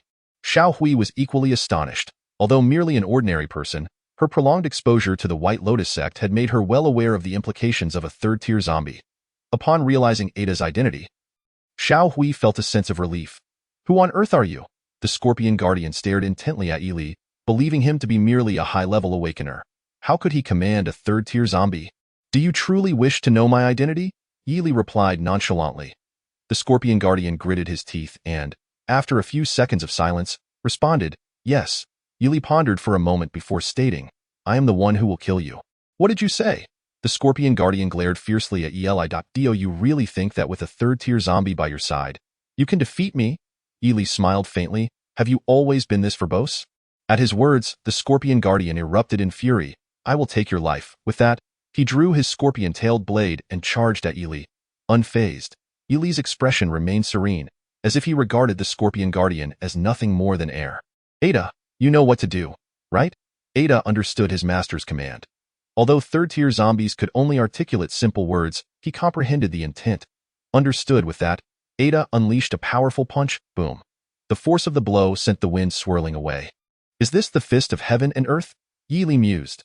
The Scorpion Guardian dodged left and right as the invisible punch bore down on him. As a third-tier evolved being, the Scorpion Guardian narrowly evaded the strike. Indeed, a formidable third-tier zombie. He had never encountered one before. However, he was determined to retaliate. Raising his scorpion-tailed blade high, he delivered a devastating slash. Scorpion tail slash. With a fierce shout, a terrifying strike surged toward Ada. Ada's expression remained unchanged as he countered with another punch, combining the fist of heaven and earth with the power of lightning, meeting the deadly strike head-on. Boom! The sound echoed as the lightning force surged forth, undeterred by the scorpion tail slash. What? The Scorpion Guardian was taken aback, swearing he had never felt such fear before. In a desperate moment, he raised his scorpion-tailed blade to defend. Clang! The high-quality scorpion-tailed blade shattered into fragments. This? The Scorpion Guardian was drenched in cold sweat, his gaze filled with terror as he looked at Ada. Ada, finish him. At that moment, Yili issued another command to Ada. With a roar, Ada lunged forward. Moving like the wind, the Scorpion Guardian, employing every ounce of strength to escape, reached his fastest speed ever. It was undeniable that Ada was superior to the Scorpion Guardian, but if the latter was intent on fleeing, Ada could do little to stop him. Why, Yili felt a tinge of regret. If only he could transform the Scorpion Guardian into a zombie. Ada is incredible. Xiao Hui clapped her hands in excitement. Yili looked at her, speaking slowly. You seem quite pleased. Xiao Hui paused. Senior, is this not something to be happy about? Just then, countless zombies began to close in. Why, Yili froze, observing the multitude of zombies surrounding them. It seemed as if all the zombies in Copper City had converged. Tens of thousands? At that moment, Yili's only thought was to escape. Even Ada could not contend with such overwhelming numbers. Run!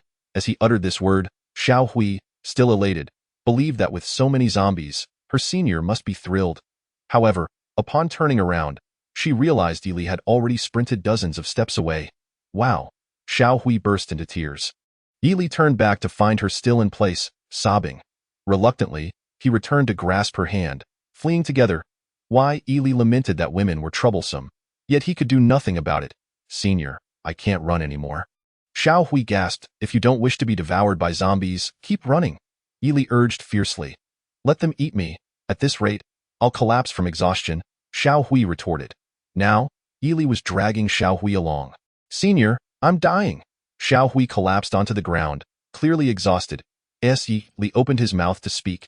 He noticed the zombies were closing in fast. Left with no choice, he hoisted Xiao Hui onto his back and continued to run. Senior, your back feels so secure, Xiao Hui remarked. Why, Yili was speechless. He truly could not understand.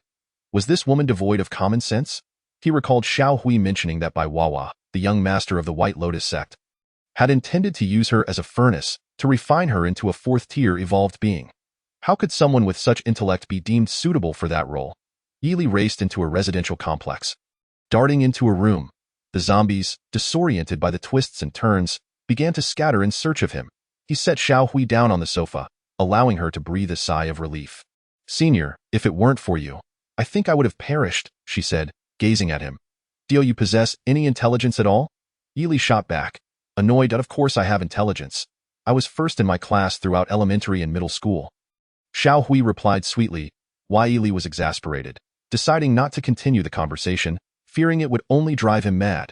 He then approached the window, observing the street swarming with zombies. It would be unwise to venture out now. "Senior, I'm hungry," Xiao Hui said bashfully, clearly both hungry and thirsty.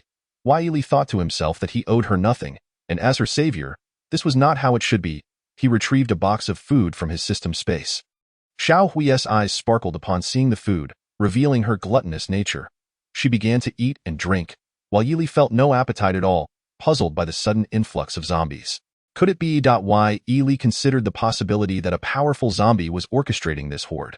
Suddenly, the thought struck him as remarkable.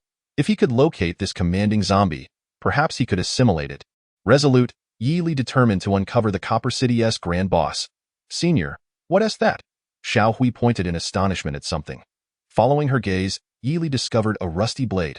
Upon inspecting the blade, he found it rather mundane. A mere rusty knife. Ding! Artifact detected, dragon-slaying blade. "Please pick it up, host." The system's announcement startled Yili. He gazed incredulously at the worn-out blade.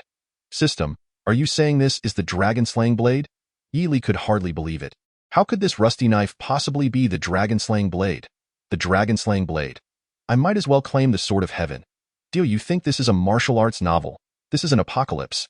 Host, this is indeed the dragon-slaying blade, albeit now reduced to scrap metal. However, it can be fused with other weapons, the system explained. Yili was taken aback. It truly was the dragon-slaying blade. But could weapons be fused?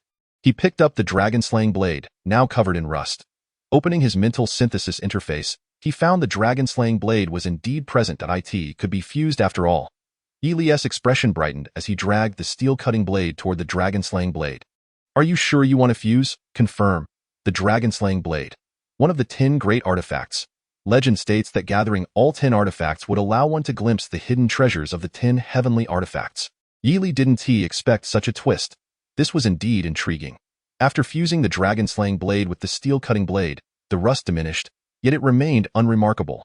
"Host, this dragon-slaying blade is unlikely to be of use at this point." "Yes, host, but I advise against displaying the dragon-slaying blade. Otherwise, you may find yourself in trouble."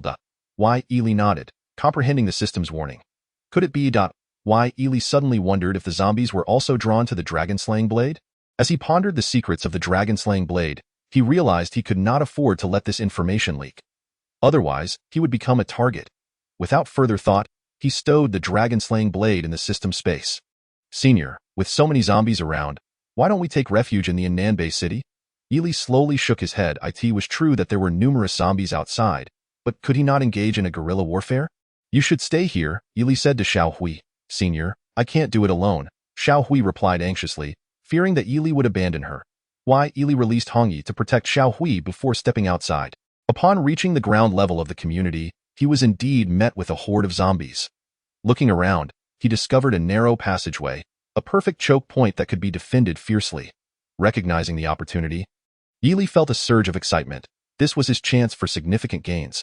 Without hesitation, he unleashed a level 7 female zombie and a level 6 female zombie, intending for them to lure the horde towards him. Both were advanced zombies, absolute rulers among the ordinary undead. He and Adi took their positions at the choke point, and soon enough, the 2 female zombies attracted a multitude of zombies. Upon seeing Yili, the zombies surged towards him like famished specters. How many could there be? Perhaps over 1,000. Yili mused. Adi stood firm at the passage, unleashing his wind ability, turning the area into a tempest. With a mighty punch powered by thunder and lightning, he felled dozens of zombies in one blow. Yili began synthesizing, his mind racing through the synthesis grid at an incredible speed. In no time, he transformed all the gathered zombies into level 2 zombies. Suddenly, an idea struck him. He would launch a counterattack. His face lit up with excitement at the thought. He then led Ada and over 500 level 2 zombies in a frenzied march through the eastern district of Copper City, dominating the streets. Whenever they encountered zombies, they struck them down and synthesized, quickly amassing over 1,000 level 2 zombies. To Lee's dismay, the remaining zombies seemed to have retreated in fear. It dawned on him that he had been rather foolish, not having considered this tactic earlier. Yet, he understood that Copper City was merely a small town, primarily inhabited by level 1 zombies. The outcome would likely differ in a larger city. With over 2,000 zombies, he synthesized them into one male and one female level 1 zombie. Satisfied with his haul, Yili returned to the community. Upon reaching his door, he knocked. There's no one inside. Stop knocking, Xiao Hui's frightened voice called from within. Yili was at a loss for words, wondering how someone who excelled academically could be so naive. It's me, he replied.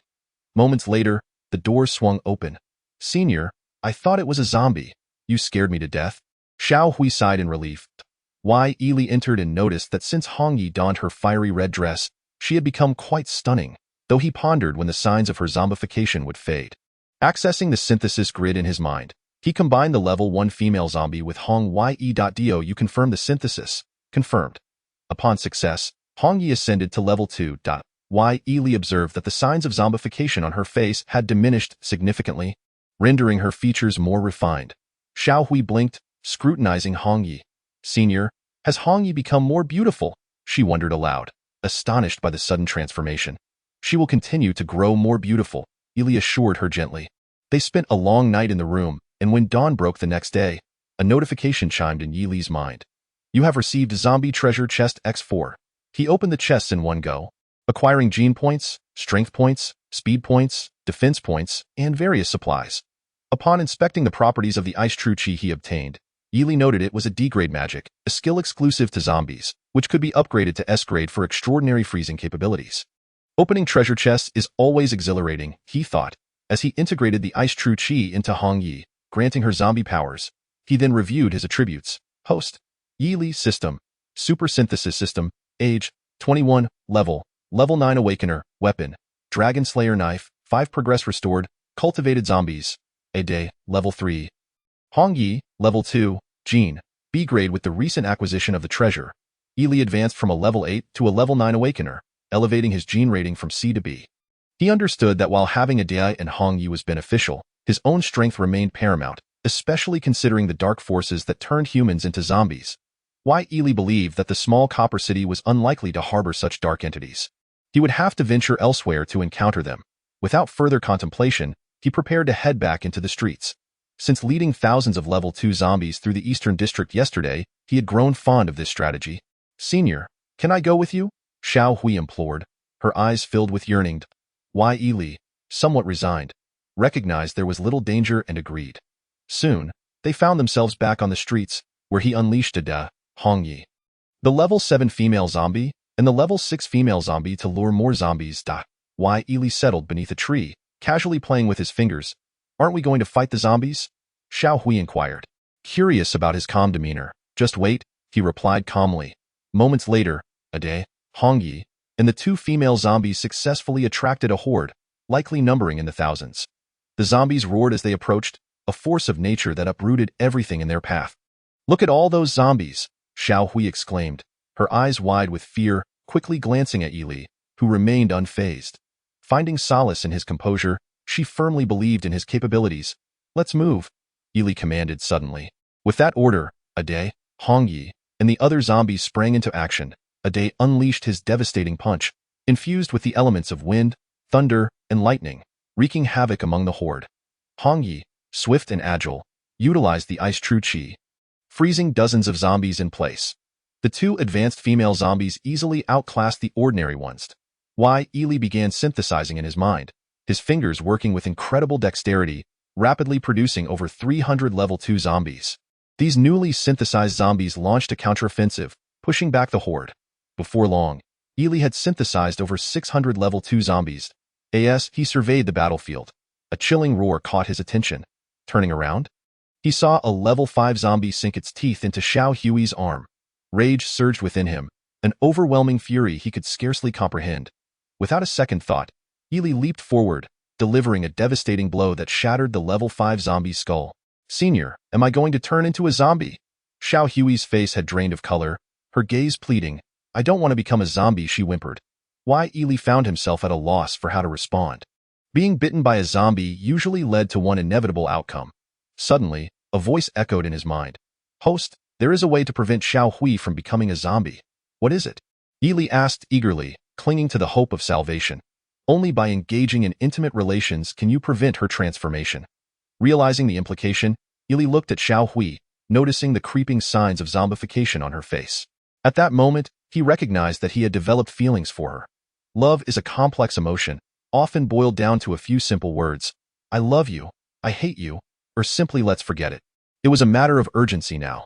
Without further hesitation, Ely took the plunge and began to act on his feelings with Xiao Hui. 10 seconds later, after the moment had passed, Ely gazed at Xiao Hui, relieved to see that the signs of zombification had vanished and her arm had healed. Why Ely came to a realization. He possessed immunity to the zombie virus, and only by engaging in that specific act could he transfer this immunity to Xiao Hui. "Senior, was that just now?" Xiao Hui's face flushed a deep crimson, resembling a ripe apple, clearly overwhelmed by shyness. "Indeed, just as you think," Ely admitted, feeling somewhat embarrassed. 10 seconds. 10 seconds? Huh? Xiao Hui suddenly paused, glancing at her arm only to discover that the wound from the zombie bite had vanished. "Senior, the wound is gone," she exclaimed eagerly. "You no longer need to turn into a zombie," Ely replied slowly. "Really?" Xiao Hui, still in disbelief, felt an unexpected wave of happiness wash over her. Hooray! Finally, reality dawned on her, and she leapt into Ely's embrace. "I'm sorry, Senior. I didn't mean to." Xiao Hui quickly stepped back, her head lowered in apology. Why Ely mused to himself. Though she may lack intelligence, her adorableness was undeniable. How could someone be so charming? Chapter 31. The warriors of the White Lotus cult. Ely found Xiao Hui utterly enchanting, nearly melting his heart. He had once believed he would never be attracted to a woman of such simplicity. Yet now he realized how profoundly mistaken he had been. "Senior, are we going to continue fighting zombies now?" Xiao Hui blinked at him, inquiring eagerly.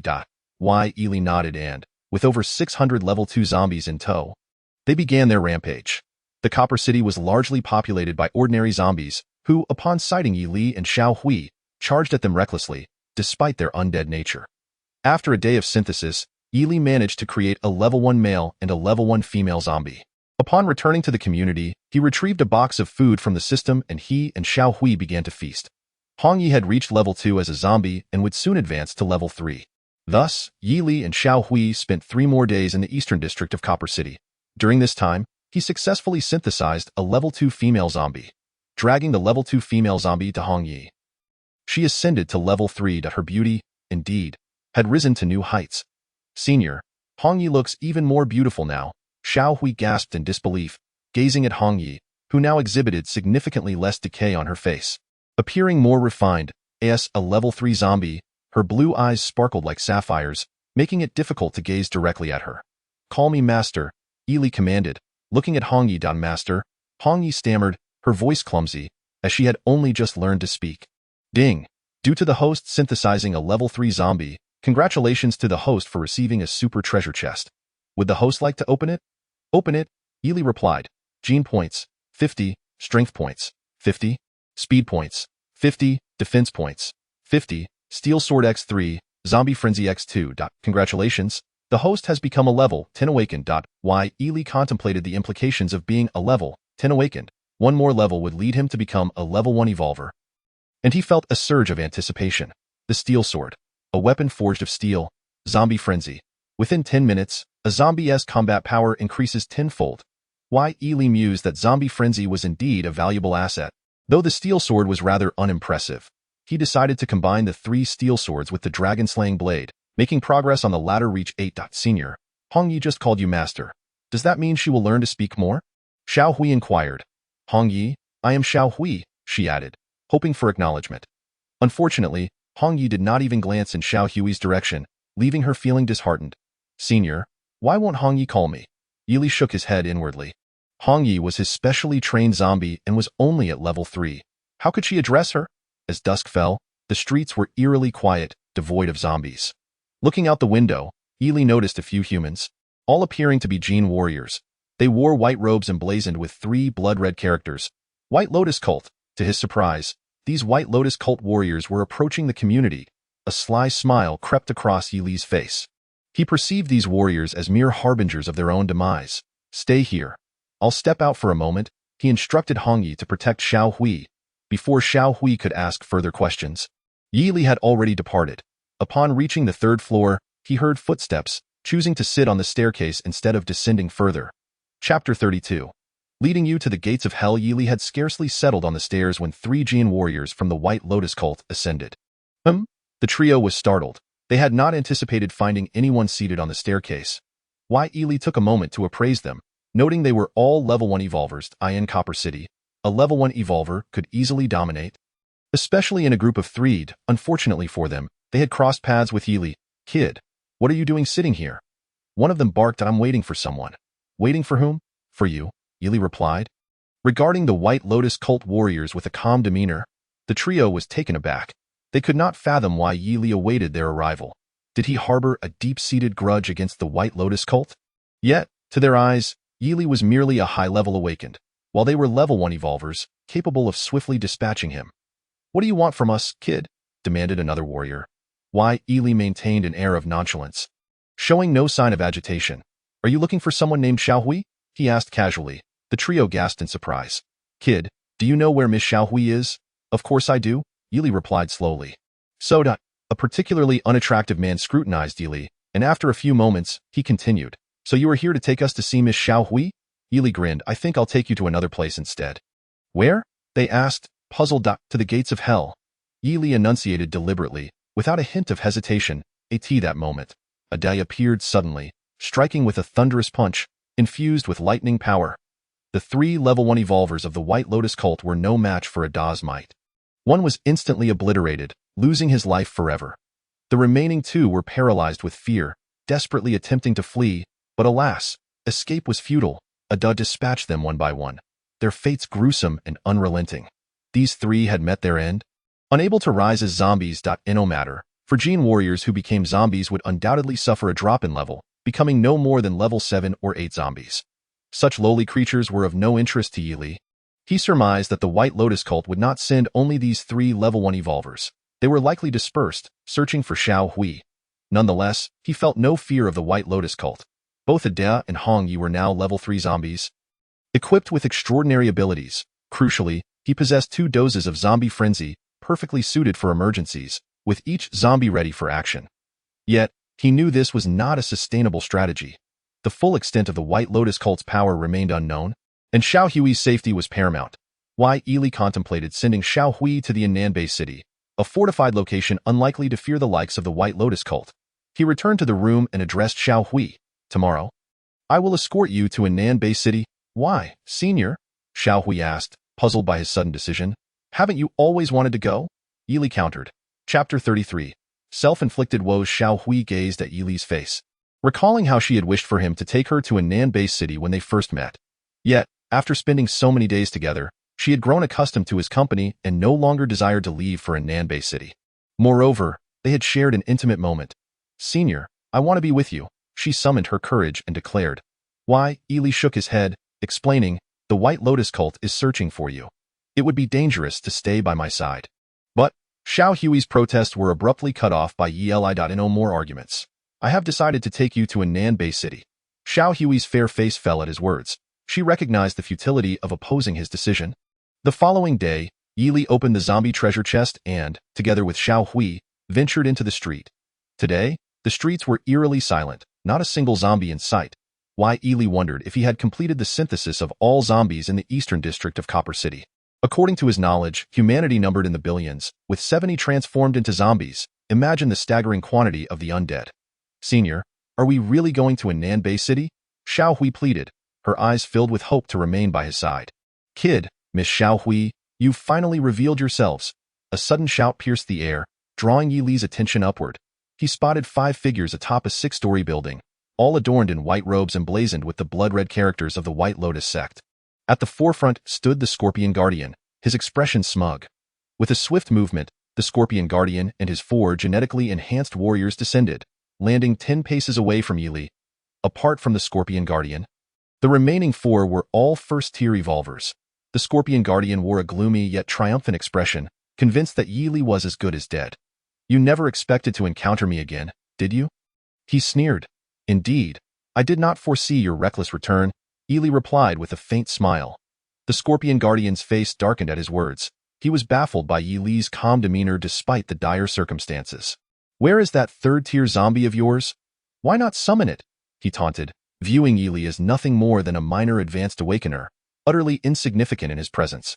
"Why?" Yi Li shook his head, bemused by the Scorpion Guardian's penchant for humiliation. "Are you truly eager to witness my strength?" he inquired, his gaze steady.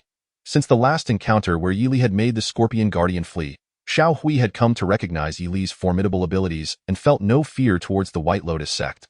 At this juncture, what do you have to boast about? Just a mere advanced awakener. I suggest you forego the display of strength and simply come to your demise, the Scorpion Guardian mocked, leading to uproarious laughter from him and the 4 White Lotus warriors. As the saying goes, heaven's punishment can be forgiven, but self-inflicted calamity cannot be lived down. With the Scorpion Guardian determined to meet his doom, Yi Li was compelled to oblige him.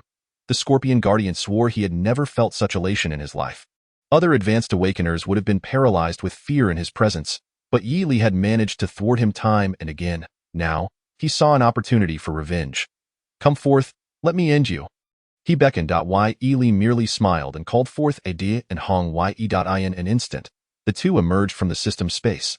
The sight left the Scorpion Guardian and his fellow warriors gasping in shock. Both Ada and Hong Yi had blue eyes and were third-tier zombies. The Scorpion Guardian's heart raced with dread. After only having encountered Ada previously, he could hardly fathom that Yi Li possessed 2 third-tier zombies. The 4 White Lotus warriors were rendered speechless, their souls seemingly detached from their bodies. Facing 2 third-tier zombies, they felt as insignificant as ants. "Let us speak civilly," the Scorpion Guardian stammered, seeking to appease Yi Li. Yi Li chuckled inwardly. Despite being a third-tier evolver, the Scorpion Guardian lacked any semblance of a strong presence. In this apocalyptic world, survival outweighed dignity. Alas, the Scorpion Guardian had courted his own demise, and Yi Li would not let him escape. With that, Yi Li commanded Ada and Hong Yi, transform them into zombies. In a flash, Hong Yi, imbued with speed, froze the 4 White Lotus warriors with icy energy. The Scorpion Guardian, realizing his predicament, sought to flee. But Ada and Hong Yi would not permit it. Surrounded, he drew his scorpion-tailed blade, yet stood no chance against the duo. Suddenly, Ada and Hong Yi charged. "Yi Li, the White Lotus sect's young master, Baiwa, has arrived in Copper City. If you dare to harm me," he began, only to be cut off by a blood-curdling scream. Xiao Hui quickly covered her ears, unable to bear the horrific sound. The third-tier zombies acted swiftly, their transformation process rapid. Once the Scorpion Guardian became a zombie, Yi Li noted he had regressed to a second-tier zombie. It was inevitable. Genetically enhanced warriors would lose rank upon transformation. Hong Yi transformed the 4 frozen White Lotus warriors into zombies, resulting in a single 10th-tier zombie.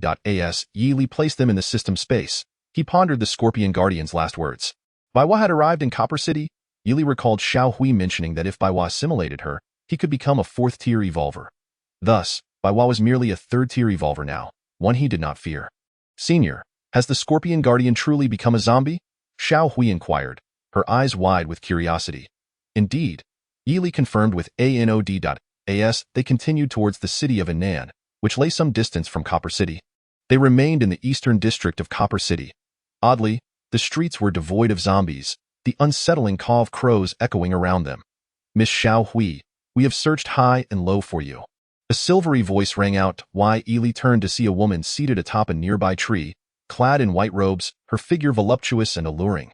"The Fox Guardian," Xiao Hui gasped, a look of fear on her face. Yi Li assessed the Fox Guardian, noting she was also a 3rd-tier evolver. Suddenly, she appeared before him in a flash. "You are quite handsome, young man, but looks alone are insufficient. Strength is paramount. You are merely an advanced awakener. Do you aspire to be a hero rescuing a damsel in distress?" She teased. Yi Li chuckled, unperturbed by her taunts. "What is it that amuses you?" the Fox Guardian questioned, perplexed by his laughter. "Do you realize how repugnant you are?" Yi Li replied slowly. "What did you say?" The Fox Guardian's eyes widened in disbelief, unable to comprehend his words. "It seems not only are you repugnant in appearance, but also deaf," Yi Li retorted, his tone dripping with sarcasm. The Fox Guardian was momentarily taken aback. As a guardian of the White Lotus sect, who dared to insult her appearance, "You think I'm repugnant?" she exclaimed, disbelief etched on her face. "Indeed, I do," Yi Li shot back. "Very well, if you seek death." "I shall grant it," she declared, unleashing a crimson heart-shaped attack toward Yi Li. With a cold smile, she anticipated teaching him the fatal consequences of crossing her. Yet, her hopes were dashed as two figures appeared before Yi Li, two zombies. To be precise, just as her attack was about to connect, it was suddenly encased in ice. The Fox Guardian recoiled in shock, retreating several meters. "Third-tier zombies?" she gasped, unable to fathom the presence of two such formidable creatures before Yi Li. How could this be? She thought in disbelief. "Finish her off, Ade and Hong Yi," Yi Li commanded. Ade and Hong Yi paused, returning to Yi Li's side. Why? Yi Li scrutinized the child beside the Fox Guardian. The child's skin was strikingly pale, resembling a porcelain doll, and exuded a certain cuteness. "White doll," Xiao Hui exclaimed in panic. Why? Yi Li was momentarily taken aback, initially believing White Doll to be a name. But he soon realized that the young master of the White Lotus sect was indeed just a child. "Xiao Hui, it feels like we've been apart for ages." The White Doll beamed at Xiao Hui. "You." Xiao Hui's face turned ashen. Why? Yi Li offered her a reassuring smile, urging her not to be afraid. "You are Yi Li, as mentioned by the Scorpion Guardian?" The White Doll squinted at Yi Li, inquiring. "Indeed, child," Yi Li nodded. "Child? I don't know how many years older I am than you." The White Doll laughed, his innocent eyes betraying a hint of malice. Upon hearing this, Yi Li understood. He had thought the White Doll was merely a child. But it must be some form of secret technique allowing for youthful appearance. If the White Doll were truly 7 or 8 years old, such genetic endowment would be extraordinary. "Xiao Hui, return with me. Your fate is singular, to be refined by me," the White Doll declared with a sinister chuckle. "No, I won't." Xiao Hui hastily shook her head, clearly traumatized by the White Doll's presence. "I have said. Your end is inevitable. Why do you refuse to believe?" The White Doll shook his head. Why? Yi Li smiled. "White Doll, do you not regard me, Yi Li?" The White Doll was taken aback, unable to comprehend Yi Li's assertion. "You are merely a fledgling awakener. Why should I regard you?" "Ah, but you have 2 third-tier zombies. Yet, the Scorpion Guardian and I are also third-tier evolvers. Do you believe you have a chance?" The White Doll taunted. Gazing at Yi Li, "Certainly," Yi Li replied calmly. The White Doll, grinding his teeth, retorted. "What if there's an additional third-tier evolver?" Tiger King Guardian, step forth, he commanded. As the words fell, a middle-aged man approached, adorned with tiger tattoos that exuded an air of dominance. "Another third-tier evolver. Now, do you still believe you have a chance?" The White Doll fixed his gaze on Yi Li. "Not enough." Yi Li slowly shook his head. "You." The White Doll's eyes flared with rage. Fixated on Yi Li, "But you have quite a few people with you." "It must be the Scorpion Guardian as well," Yi Li remarked coolly. "Have you encountered the Scorpion Guardian?" the Fox Guardian questioned. Bewildered. "Not only did I encounter him, but I also turned him into a zombie," Yi Li replied. "What?" The White Doll and the 3 guardians of the White Lotus sect were momentarily stunned. "You transformed the Scorpion Guardian into a zombie?" The White Doll stared at Yi Li. "Do you not believe it?" Yi Li shrugged. "Of course I don't." The White Doll retorted coldly. Why? Yi Li smirked, thinking that since you don't believe, I shall show you. He then summoned the Scorpion Guardian from the system space. The sight left the White Doll and his companions dumbfounded, preferring to believe that the sky was about to fall rather than accept that Yi Li had turned the Scorpion Guardian into a zombie. "How is this possible? Young master, stop wasting time with this brat. We have absolute advantage. Let us eliminate him and retrieve Miss Xiao Hui," the Tiger King Guardian urged. The White Doll, realizing the futility of his prior conversation, ordered, "Onward." The Tiger King Guardian, the Fierce Wolf Guardian, and the Fox Guardian charged forward at great speed. 3 third-tier evolvers indeed held a significant numerical advantage. However, they had overlooked a crucial detail, one that would cost them their lives. "Merge," Yi Li commanded, infusing the Zombie Fury X2 into Ade and Hong Yi. After merging, their combat power would surge tenfold for 10 minutes. Crimson light enveloped Ade and Hong Yi, making them appear formidable. With a thunderous roar, Ade unleashed a devastating punch that seemed to rend the very fabric of space. Hong Yi moved with blinding speed, unleashing icy true energy. The terror of 2 third-tier zombies with tenfold enhanced strength was self-evident. The Tiger King Guardian, the Fierce Wolf Guardian, and the Fox Guardian found it too late to retreat. Why? Life is forfeit. Ah, the trio was frozen by Hong Ye's icy true energy, only to be obliterated by a Da's punch. Witnessing this scene, the white doll was struck with terror and fled in haste, vanishing in an instant. Why Yili chose not to pursue? He could have, but it was unnecessary. Xiao Hui, watching in astonishment, thought that if even the white doll fled. Ada and Sister Hong, you were truly formidable. Yet, the greatest strength lay with Yili, their master at that moment. Yili's expression remained calm, as if nothing had transpired.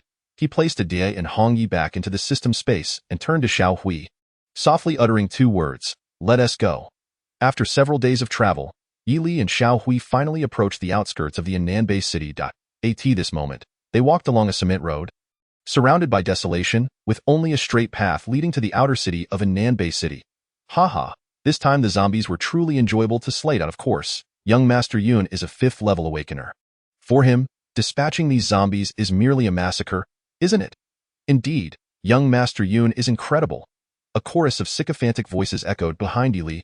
However, he did not turn around, continuing forward with Xiao Hui, "Young Master, there are people ahead," a youth remarked to a strikingly handsome young man, who was none other than young Master Yun. Observing Yili and Xiao Hui in the distance, young Master Yun smiled, thinking they were likely headed to the Ananbei city. "Let us go take a look." This group of boys, appearing around 15 or 16, radiated an air of distinction, clearly coming from privileged backgrounds. Yili overheard their conversation but paid it no heed. They had just mentioned that slaying zombies was enjoyable. After some contemplation, Yili found it understandable. The outskirts of base cities often kept zombies for the young genetic warriors to hunt. Usually accompanied by strong guardians, before long, the group of youths was merely steps away from Yili and Xiao Hui. "Stop right there," young Master Yun shouted. "Senior, someone is asking us to stop," Xiao Hui whispered to Yili. "Just ignore them," Yili advised. He understood that these youths wanted to assert their superiority, but he had no time to entertain their childish antics. Young Master Yun, noticing Yili's disregard, felt his anger rise. "I commanded you to stop. Did you hear me?" Young Master Yun bellowed again. As the 5 or 6 youths saw that Yili and Xiao Hui remained unmoved, they rushed to block their path. "Are you deaf?" Young Master Yun ordered you to stop. One of the youths barked coldly at Yili and Xiao Hui. Young Master Yun approached, fixing his gaze on them. "Give me an explanation," he demanded. Why Yili was perplexed. Why did the wind blow when the tree desired stillness? These youths were utterly oblivious. With a faint smile, Yili replied, "You seek an explanation from me? Do you believe yourself worthy?" Silence enveloped the group as they stood frozen in disbelief. These youths were renowned heirs of the Anand-based city, accustomed to being revered. Who dared speak to them in such a manner? "What did you say?" Young Master Yun regained his composure, glaring at Yili. "Step aside. You are merely a common awakener," Yili remarked, somewhat disinterested. His words pierced like needles. A mere common awakener? Young Master Yun was a 5th level awakener, merely a step away from becoming a high-level awakener. "Very well," young Master Yun repeated 3 times, indicating his fury. "Then let this insignificant common awakener show you what regret truly means." Yun Xiao spoke coldly. "Are you serious?" Yili, with clenched fists, replied nonchalantly, "Of course I'm serious." Yun Xiao fixed his gaze on Yili. Chapter 39. The instantaneous feeling. "Yun Xiao, take this kid down and let him witness your prowess." "How dare you challenge Yun Xiao? One punch from him could knock you out." Xiao Hui prudently stepped aside, her heart devoid of turmoil, even harboring a hint of amusement, for she was well aware that the youth known as Yun Xiao was no match for Yili. Suddenly, Yun Xiao raised his fist and struck towards Yili with ferocity. The group of youths looked upon Yili with pity, for they understood the dire consequences of offending Yun Xiao. Yili stood motionless, seemingly oblivious to the impending fist. Yun Xiao smirked, believing Yili was paralyzed by fear. Just as Yun Xiao's fist was a hair's breadth from Yili, he spread his palm and grasped Yun Xiao's fist. In that instant, Yun Xiao felt as though Yili's hand was forged from steel, and a searing pain shot through him. Ouch! Yili had no intention of engaging with these insolent youths. Yet they insisted on provoking him. With a casual flick, he hurled Yun Xiao several meters away, then continued walking without looking back. Seeing this, Xiao Hui hurriedly followed. "Wait for me, senior," she exclaimed, blinking in disbelief, still recovering from the shock. The group of youths rushed to help Yun Xiao to his feet. "Yun Xiao, are you all right?" Yun Xiao felt dazed. Had he truly been defeated so swiftly? Did this mean Yili was an advanced awakener? The other youths shared his astonishment, their faces displaying wry smiles. They had initially thought Yili was a mere bronze but now realized he was a king. Yuan Shao tasted bitterness at the corner of his mouth and unexpectedly made a decision that left the others astounded. He began to run, seemingly determined to catch up with Yi Li and Xiao Hui. This sudden dash terrified the remaining youths, who feared Yuan Shao intended to confront Yi Li. They quickly followed suit. Hearing the sound of footsteps, Xiao Hui glanced back. "Senior, they are catching up." Yi Li also heard the commotion, surprised that the youths were pursuing him. Yuan Shao sprinted ahead, addressing Yi Li. "I apologize for my earlier offense. I hope you can forgive me and if possible, I would like to befriend you." Yi Li was taken aback by Yuan Shao's words, reevaluating his perception of him, as he had initially thought Yuan Shao was just a spoiled brat. The other youths were equally stunned. Thankfully, Yuan Shao did not seem intent on vengeance, or the consequences would have been dire. Although Yi Li regarded Yuan Shao with newfound respect, it did not imply that he wished to be friends. "I have no interest in friendship," Yi Li replied slowly. Yuan Shao felt a twinge of embarrassment. Nonetheless, he was captivated by Yi Li's earlier demeanor, even if he could not comprehend why he suddenly felt such admiration. As he lay on the ground, watching Yi Li's retreating figure, he felt as though a celestial deity had descended, akin to an earthly sage. "I am Yun Feng. You must be heading to a Nan-based city. I can guide you there," Yun Feng said cautiously, eyeing Yi Li. The youths were left speechless. It seemed Yuan Shao regarded Yi Li as a celebrity rather than an adversary. Chapter 40. In Nan-based city. Yi Li pondered that since in Nan-based city was unfamiliar territory, having a guide would be beneficial. "All right," he nodded in agreement. Yun Feng's face lit up with joy, entirely forgetting their earlier encounter. Even Yi Li was taken aback by this transformation. He wondered if Yun Feng had developed an infatuation with him. Shaking his head, he dismissed such bizarre thoughts. Soon, they arrived at the outskirts of a Nan-based city. The outer city was fortified, with numerous laser cannons mounted on the walls and countless soldiers patrolling, all armed with formidable laser rifles. "Yuan Shao, is that you? How did you fare this time?" A young officer clad in a lieutenant's uniform called out to Yuan Shao from atop the wall. "It was acceptable. Please let us through," Yun Feng replied. "Very well, Yuan Shao," the lieutenant nodded. With that, a small gate beside the castle door opened. "Let us proceed," Yun Feng said to Yi Li. With that, Yi Li and Xiao Hui entered through the small door. The outer city served merely as a fortified perimeter, with the main city still some distance away. However, within the outer city, vehicles were present. Clearly, the group of youths had arrived by car. They boarded their respective vehicles while Yi Li and Xiao Hui climbed into Yun Feng's car. Heading towards the main city. "How should I address you?" Yun Feng suddenly inquired. "Just call me Yi Li," he replied calmly, preferring not to be referred to as senior or brother Yi, as it created an illusion of intimacy. Before long, they reached the main city of a Nan-based city. The city's appearance bore resemblance to that of Huaxia, albeit with significantly stronger defenses. After all, this parallel world surpassed Earth in technology and other aspects. Upon entering the city, the streets were bustling with ordinary people, reminiscent of life in Huaxia. Occasionally, military patrols passed by, all equipped with identical laser rifles. These soldiers were merely ordinary individuals, for one needed at least a D-grade gene to become an awakener. Undoubtedly, a Nan-based city was vast, truly immense. The buildings towered ominously, deserving of the title of a first-rate city on Earth. "Yi Li, do you have any specific destination?" Yun Feng asked. "None," Yi Li replied. "How about you come to my home first?" Yun Feng suggested. Yi Li contemplated for a few seconds before responding. "That works." Yun Feng drove them to a sprawling estate, the true expanse of which could only be appreciated on foot. Upon arriving at the entrance, Yun Feng faced a screen and successfully completed a facial recognition scan, causing the grand gate to open automatically. The car continued deeper into the estate until they arrived at a building that defied description, if one had to label it. Palace would suffice. "Young master, you have returned," a servant greeted Yun Feng. "Ding. Congratulations, host. You have received an opportunity for a random draw. Surprises often arrive unexpectedly." A wheel began to spin in Yi Li's mind, and mere seconds later, the pointer halted. "Congratulations, host. You have drawn healing technique. Healing technique, capable of curing complex ailments and illnesses." Yi Li was taken aback by acquiring a skill, albeit a supportive one that seemed of little use. Nevertheless, having it was better than not. He integrated the healing technique. Ding. Healing technique has reached maximum level. Yi Li's expression remained unchanged, as he felt the technique bore little significance for him. Chapter 41. How did you end up here, Yi Li? Shall we go inside? Yun Feng asked, looking at Yi Li nodded and, along with Xiao Hui, stepped inside. Yun Feng's home was indeed grand, adorned with opulence. After they settled down, Yun Feng inquired of a servant. "Where is my father?" In response to young master, the master has gone to see the white divine physician, the servant reported. Yun Feng sighed upon hearing this. Is there truly no hope for my father's ailment? The head of the Yun family, Yun Mu, was one of the top 10 powerful figures in Nan-Bay City. Years ago, he had battled the leader of the White Lotus sect and sustained severe injuries that had since worsened. Xiao Feng, how did you fare today? A melodious voice, akin to a nightingale's song, reached Yi Li's ears. The voice felt familiar to Yi Li.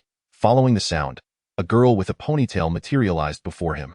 She was none other than Yun Man, the girl Yi Li had saved in the eastern district of Copper City. Senior, how did you end up here? Yun Man exclaimed in shock, rubbing her eyes in disbelief. Yi Li, equally astonished, had never anticipated that Yun Man was Yun Feng's sister. Such serendipity? Sis, do you know him? Yun Feng asked, perplexed. He saved my life in Copper City, Yun Man explained. Yun Feng was even more taken aback. He had often heard Yun Man speak of her savior, but he never imagined that it would be Yi Li. Yun Man. Where is your teacher? Yi Li inquired, as he had come to a Nan-Bay City primarily to escort Xiao Hui and did not wish to linger. Are you referring to teacher Mei Lin? Yes, Yi Li nodded, gazing at Yun Man. She should be at a Nan Academy, Yun Man replied. Have her come see me, Yi Li said slowly. Yun Man paused momentarily. You know teacher Mei Lin? Don't ask too many questions, just have her come see me, Yi Li insisted.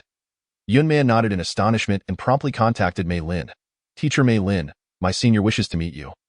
She relayed, conversing for a moment before ending the call. Senior, your purpose for coming to a Nan-Bay City is. Before Yun Man could finish her sentence, Yi Li interrupted, I am merely delivering Xiao Hui. I will leave soon. Yun Man glanced at Xiao Hui upon hearing her words, noticing that Xiao Hui was of a similar age to her and quite adorable. Hello, my name is Yun Man, she said, extending her hand. I am Xiao Hui. Came the reply, with Xiao Hui appearing somewhat flustered. She had presumed that daughters from affluent families were typically aloof. Senior, is Xiao Hui an ordinary person? Yun Man inquired, looking at Yi Li. Yi Li nodded slightly, offering no further commentary. Before long, a woman in her 20s entered the room. It was Mei Lin. Had it not been for Yi Li administering the super life potion to her that day, she likely would not have seen another sunrise. How did you end up here? Mei Lin clearly did not expect to find Yi Li in this place. Yun Man had merely mentioned a senior in her communication, unaware that the senior she referred to was Yi Li. Yi Li smiled gently. What do you think? Mei Lin snapped back to reality, recalling the day Yi Li had asked her for treasures. She wondered if this visit was for that purpose. Are you here to ask for treasures? Mei Lin asked tentatively, eyeing Yi Li. Yi Li slowly shook his head. No, then what is it? Mei Lin queried, a hint of confusion in her voice. I am entrusting you with someone, Yi Li replied. Xiao Hui will be your teacher from now on. Xiao Hui was taken aback. Senior. Yi Li raised a hand to silence her.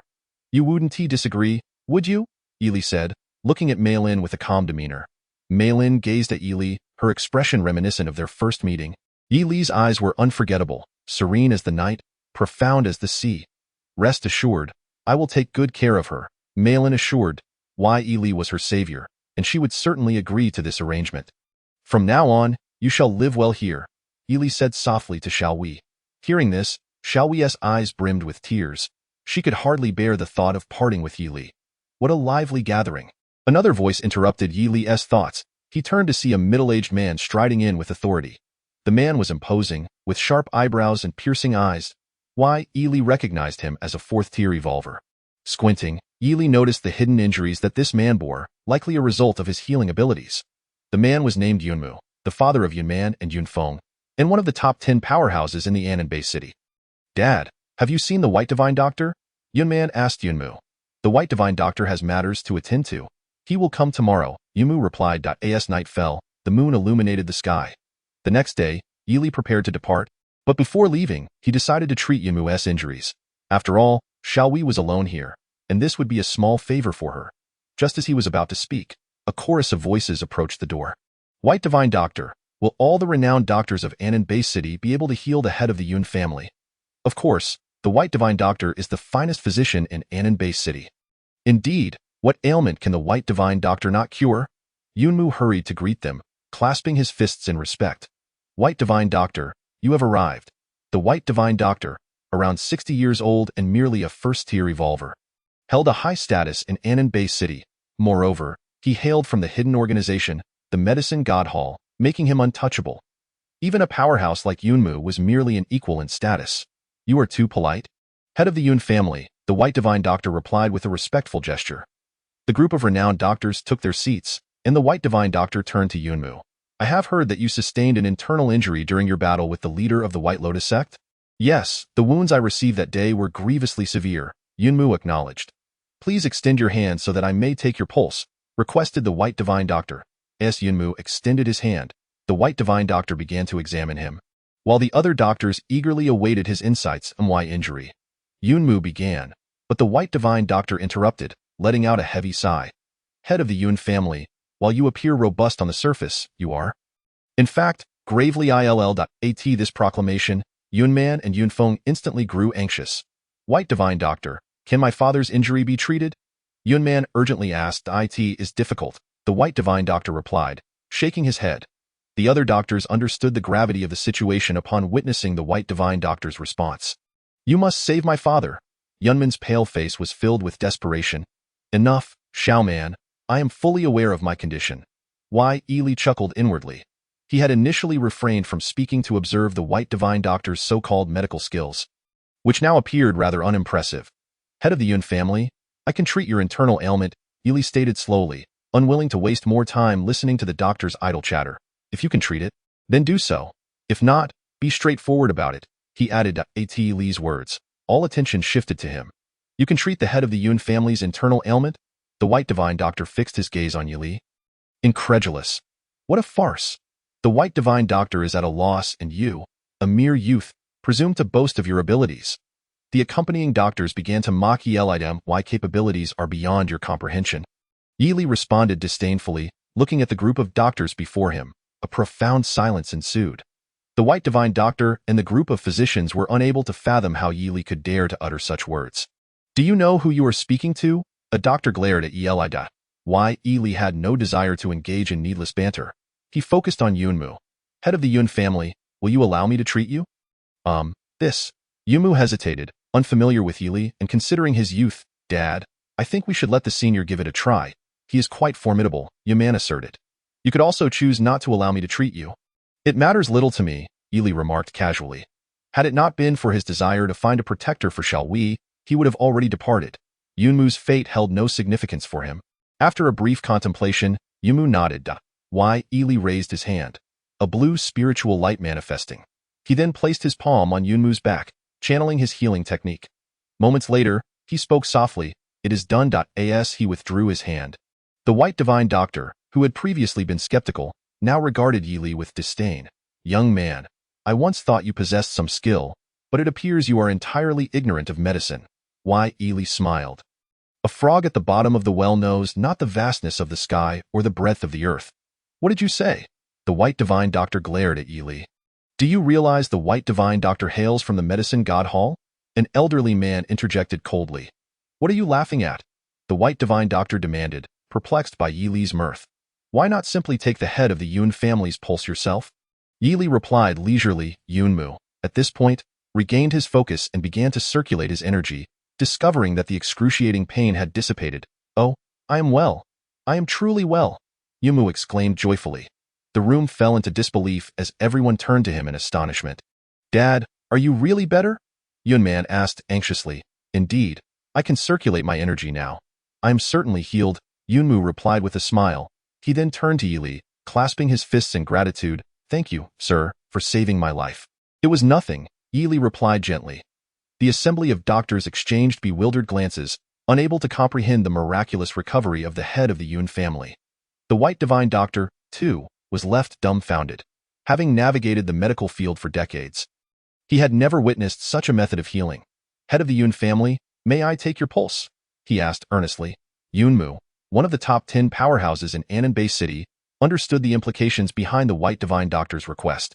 Please, go ahead. As Yunmu extended his hand, the White Divine Doctor examined him, while the other physicians watched intently, their skepticism palpable. After a few moments, the White Divine Doctor stood frozen, as if carved from stone. White Divine Doctor, what is the verdict? After a lengthy pause, he finally regained his composure, murmuring, the head of the Yun family's internal ailment has truly been cured. How is that possible? The other doctors gasped in astonishment. It seems the Sir is indeed an unparalleled healer. I am humbled, the White Divine Doctor said respectfully to Li. I am not an extraordinary physician, merely someone who does not regard these minor ailments with much seriousness. Yi stated nonchalantly. The introduction to healing techniques asserts that all ailments can be treated, which positions him as the foremost physician in this realm. May I inquire your esteemed name, sir? Dr. Bai asked with a respectful gesture. Yi, he replied that I sincerely invite you to assume the presidency of the Pharmaceutical Association in Anan Bay City. I have no interest, he responded, genuinely disinterested in the position. Dr. Bai felt somewhat awkward, momentarily at a loss for words. By the way, Yi, why don't we first test Xiao Hui's genetic level? Mei Lin suggested suddenly. Upon hearing this, Yi realized he had almost forgotten about it.to becoming awakened. One must possess at least a D-level gene. If Xiao Hui's genes qualify her to become an awakened, it would indeed be a fortunate turn of events. Let us go, Yi nodded. Subsequently, Yi, Mei Lin, and Xiao Hui made their way out. Wait for me, seniors, I wish to join, Yun Man called out, rushing outside. Seeing this, Yun Feng followed suit. Why Yi, wait for me, Yun Mu also trailed behind. Dr. Bai and the other doctors exchanged glances before nodding in agreement and following along. The genetic testing facility in Anan Bay City was located in the heart of the city. Upon entering, Yi discovered a long queue. To his surprise, his arrival incited a commotion. Who are they? Young Master Yun and Miss Yun are accompanying them to the genetic testing facility. It seemed that the head of the Yun family, Yun Mu, was standing beside them. Who is Yun Mu? A bewildered youth inquired. This question drew numerous disdainful glances. They deemed the boy to be rather foolish. Yun Mu, the head of the Yun family, is one of the top 10 powerhouses in Anan Bay City, and you do not know him? It is often said that one sees the dragon's head but not its tail. Many had heard of Yun Mu's renowned name but had never encountered him. Now, with the presence of someone so illustrious at the genetic testing facility, eyes turned towards Yun Mu. Also, isn't that could it be Dr. Bai? Upon hearing this, the youths in line for genetic testing were utterly astonished.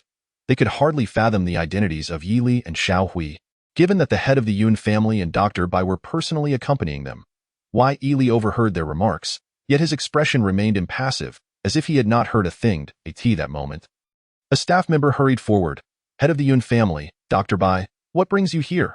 I have brought someone for genetic testing, Yun Mu replied. As one of the top 10 powerhouses in Anan Bay City. You have priority privileges. May I ask who is undergoing the test? The staff member inquired respectfully. Her, Yun Mu gestured towards Xiao Hui. Feeling flustered, Xiao Hui's heart raced. Miss, please follow me, the staff member said. Yi smiled and gently patted Xiao Hui's shoulder, reassuring her not to be afraid. Seeing the smile on Yi's face, Xiao Hui nodded. Soon, Xiao Hui and the staff member reached the front of the line. Although the other youths felt a tinge of dissatisfaction, they could hardly protest against such esteemed individuals. Xiao Hui placed her hand on the genetic testing device. Genetic talent. S level, the device announced, its voice echoing throughout the facility. The entire hall erupted in astonishment. S-level genetic talent. How is that possible? Truly, the disparity between individuals can be infuriating. To possess S-level genetic talent is remarkable. To have S-level genetic talent signifies that her future achievements are boundless. Even Yun Mu and Dr. Bai were taken aback. It is known that S-level talents in Anan Bay City are exceedingly rare. The emergence of another was undoubtedly a stroke of good fortune for the city. Xiao Hui, feeling apprehensive, cautiously inquired of the staff member, will I be able to become an awakened? This is simply heart-wrenching. The youths in the genetic testing facility wished they could vanish into thin air. Silly girl, with S-level genetic talent, you will undoubtedly become an awakened, Mei Lin said, smiling at Xiao Hui. Hearing this, Xiao Hui felt relieved, thinking that if she could not become an awakened, she would inevitably be a burden to her seniors. Yi felt a sense of gratification. It was no wonder that Bai Wan wanted Xiao Hui as a furnace, as her genetic level turned out to be S-level. Speaking of Bai Wan, Yi could not help but smirk. Surely, Bai Wan would not let him off easily, but he too would not spare Bai Wan. Now that Xiao Hui was successfully settled in Anan Bay City, it was time for him to depart. After all, Anan Bay City was not his domain. His realm belonged to the zombie paradise. I arrive quietly. Just as I depart quietly, I wave my sleeve, leaving not a single cloud behind. Xiao Hui joyfully rushed over to share this good news with Yi, only to find that he had vanished. Where is my senior? Xiao Hui murmured. Upon hearing this, everyone hurriedly searched for Yi, but they found no trace of him within the entire genetic testing facility. Yi returned to Copper City, contemplating the presence of numerous zombies and deciding to clear the area first. As he expected, Many zombies were indeed lurking in the eastern district of Copper City. He instructed several advanced zombies to lure them in and settled down comfortably, allowing Ada and Hongyi to stand by his sides. Before long, a wave of zombies surged forth. Ely synthesized a level 10 male and a level 10 female zombie from the incoming horde. That will suffice for today, he thought, finding a spot to rest. The next morning, the system's voice echoed in his mind, ding. Acquired zombie treasure chest X7. Ely opened the treasure chests in one click. Gained 200 gene points, 200 strength points, 200 speed points, and 200 defense points. Congratulations, host, you have become a level 1 evolver. Ely mused that he had finally achieved this status. Indeed, diligence yields rewards. Congratulations, host, you have received a level 1 evolver treasure chest. Will you open it? Open, he replied. Gain skill, Fiery Blade Technique, D-level skill. Upon upgrading to S level, a single strike ignites the heavens. Ely reflected that he finally possessed an offensive skill. The Fiery Blade Technique was perfectly suited for his dragon-slaying blade. He then proceeded to merge the Fiery Blade with it. Today was yet another splendid day for synthesizing zombies.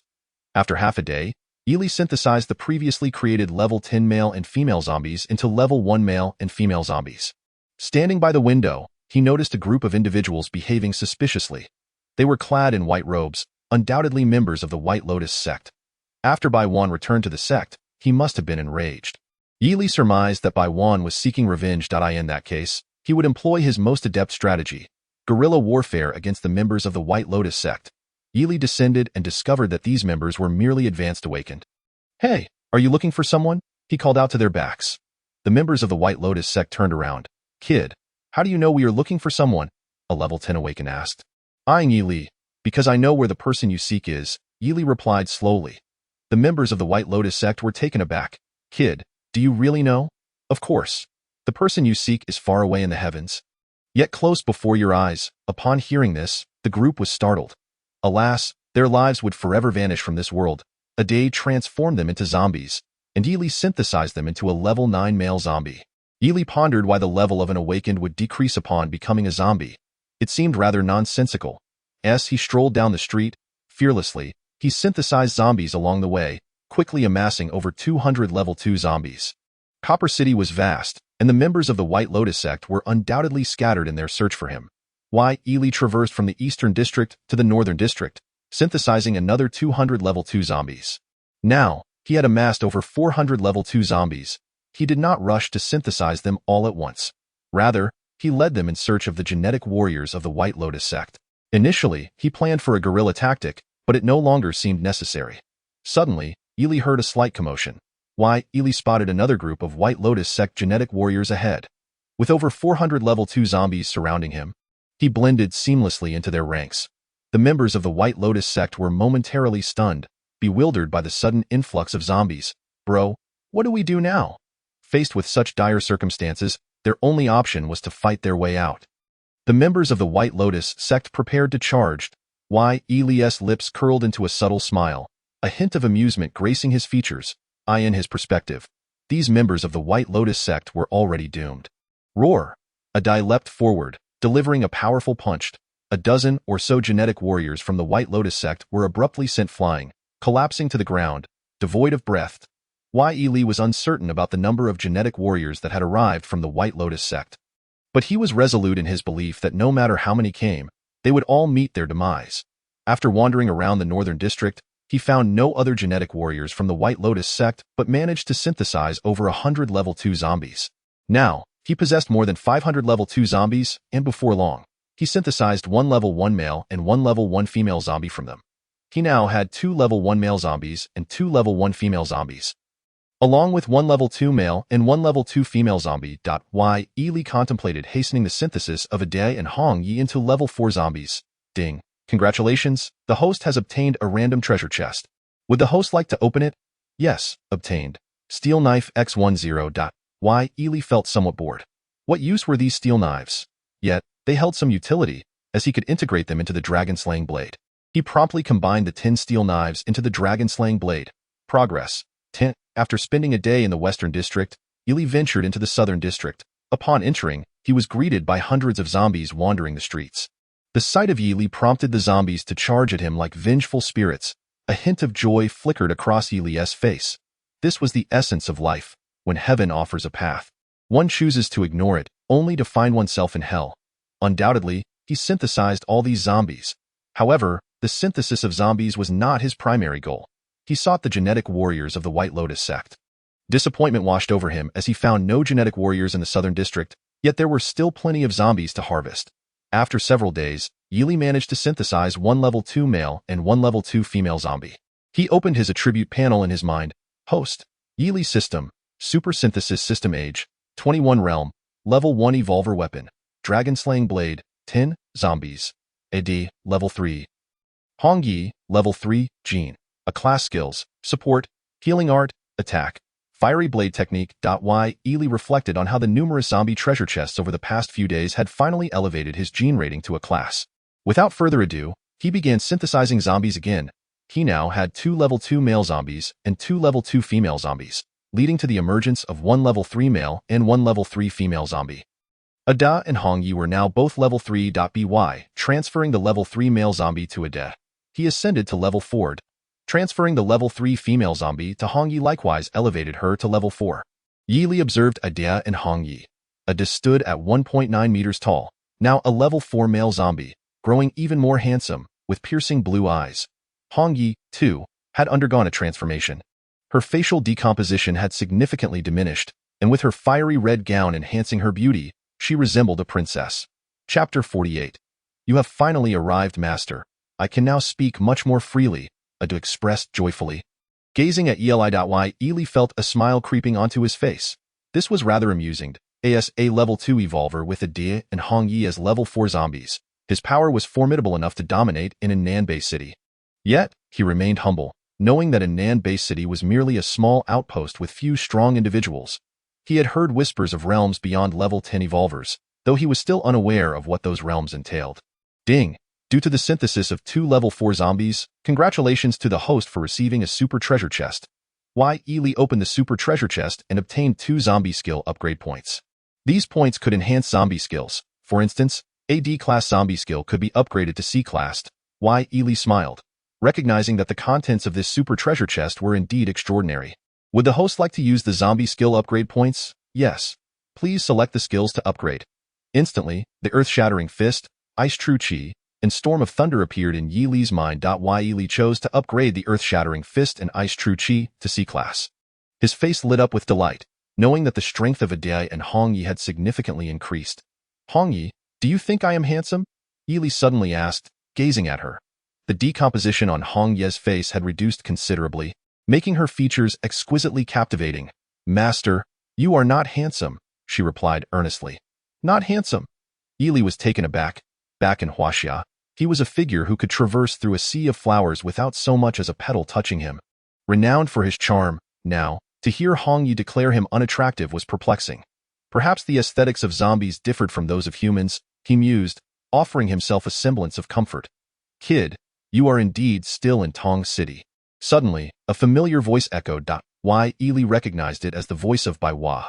Yet, he maintained an expression as calm as still water. You have finally arrived, Yili said, watching Bai Hua approach. Did you know I would come?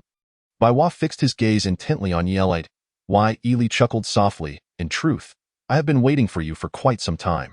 You were waiting for me? Bai Hua was momentarily taken aback, unable to comprehend why Yili would dare to remain in Tong City. Was it merely due to these 2 level 3 zombies? Bai Hua suddenly glanced at Ada and Hong Yi, and terror gripped him. No, this can't be. Level 4 zombies? Bai Hua stared in disbelief at Ada and Hong Yi, who had been level 3 zombies, now transformed into level 4. He could hardly believe his eyes. The evidence was irrefutable as level 4 zombies had distinct blue eyes. Are you frightened? Yili asked nonchalantly. Bai Hua was indeed terrified. After all, these were level 4 zombies, and not just 1, but 2. Do not panic, young master. I am here as well. A deep voice echoed, and before Yili stood an elderly man in his 60s. Clad in a white robe, the man appeared slightly gaunt, yet his eyes were sharp as an eagle's. A level 4 evolver, Yili thought to himself. Yet Bai Hua was not one to panic. He had believed that bringing one of the 4 great protectors of the sect would ensure his revenge. How could he have anticipated that the 2 zombies beside Yili had become level 4? Chapter 49. Binding Heaven's Rope. Elder Gene, Level 4 zombie. Baiwa gasped in astonishment at the elder. Elder Jean was taken aback, finally noticing the color of Adi and Hong Ye's eyes. Kid, who exactly are you? Elder Jean demanded, staring at Yili. He could not fathom how a human could control zombies, let alone 2 level 4 zombies. Initially skeptical of Baiwa's claims about someone controlling zombies, he could no longer afford to doubt. I am someone you cannot provoke, Yili replied, his voice steady. Ha ha ha! Elder Jean erupted in laughter, as if he had never heard a funnier joke. Do you truly believe that 2 level 4 zombies can defeat me? Elder Jean regarded Yili with disdain. Ade, Hong Yi, you know what to do, right? Yili commanded. In a flash, Ada and Hong Yi surged forward with astonishing speed. Elder Jean unleashed a powerful strike, a malevolent red light bursting forth from his palm. The red hue signified that Elder Jean was an A-class genetic warrior. As Elder Jean stood alongside Adi and Hong Yi, the atmosphere grew tense.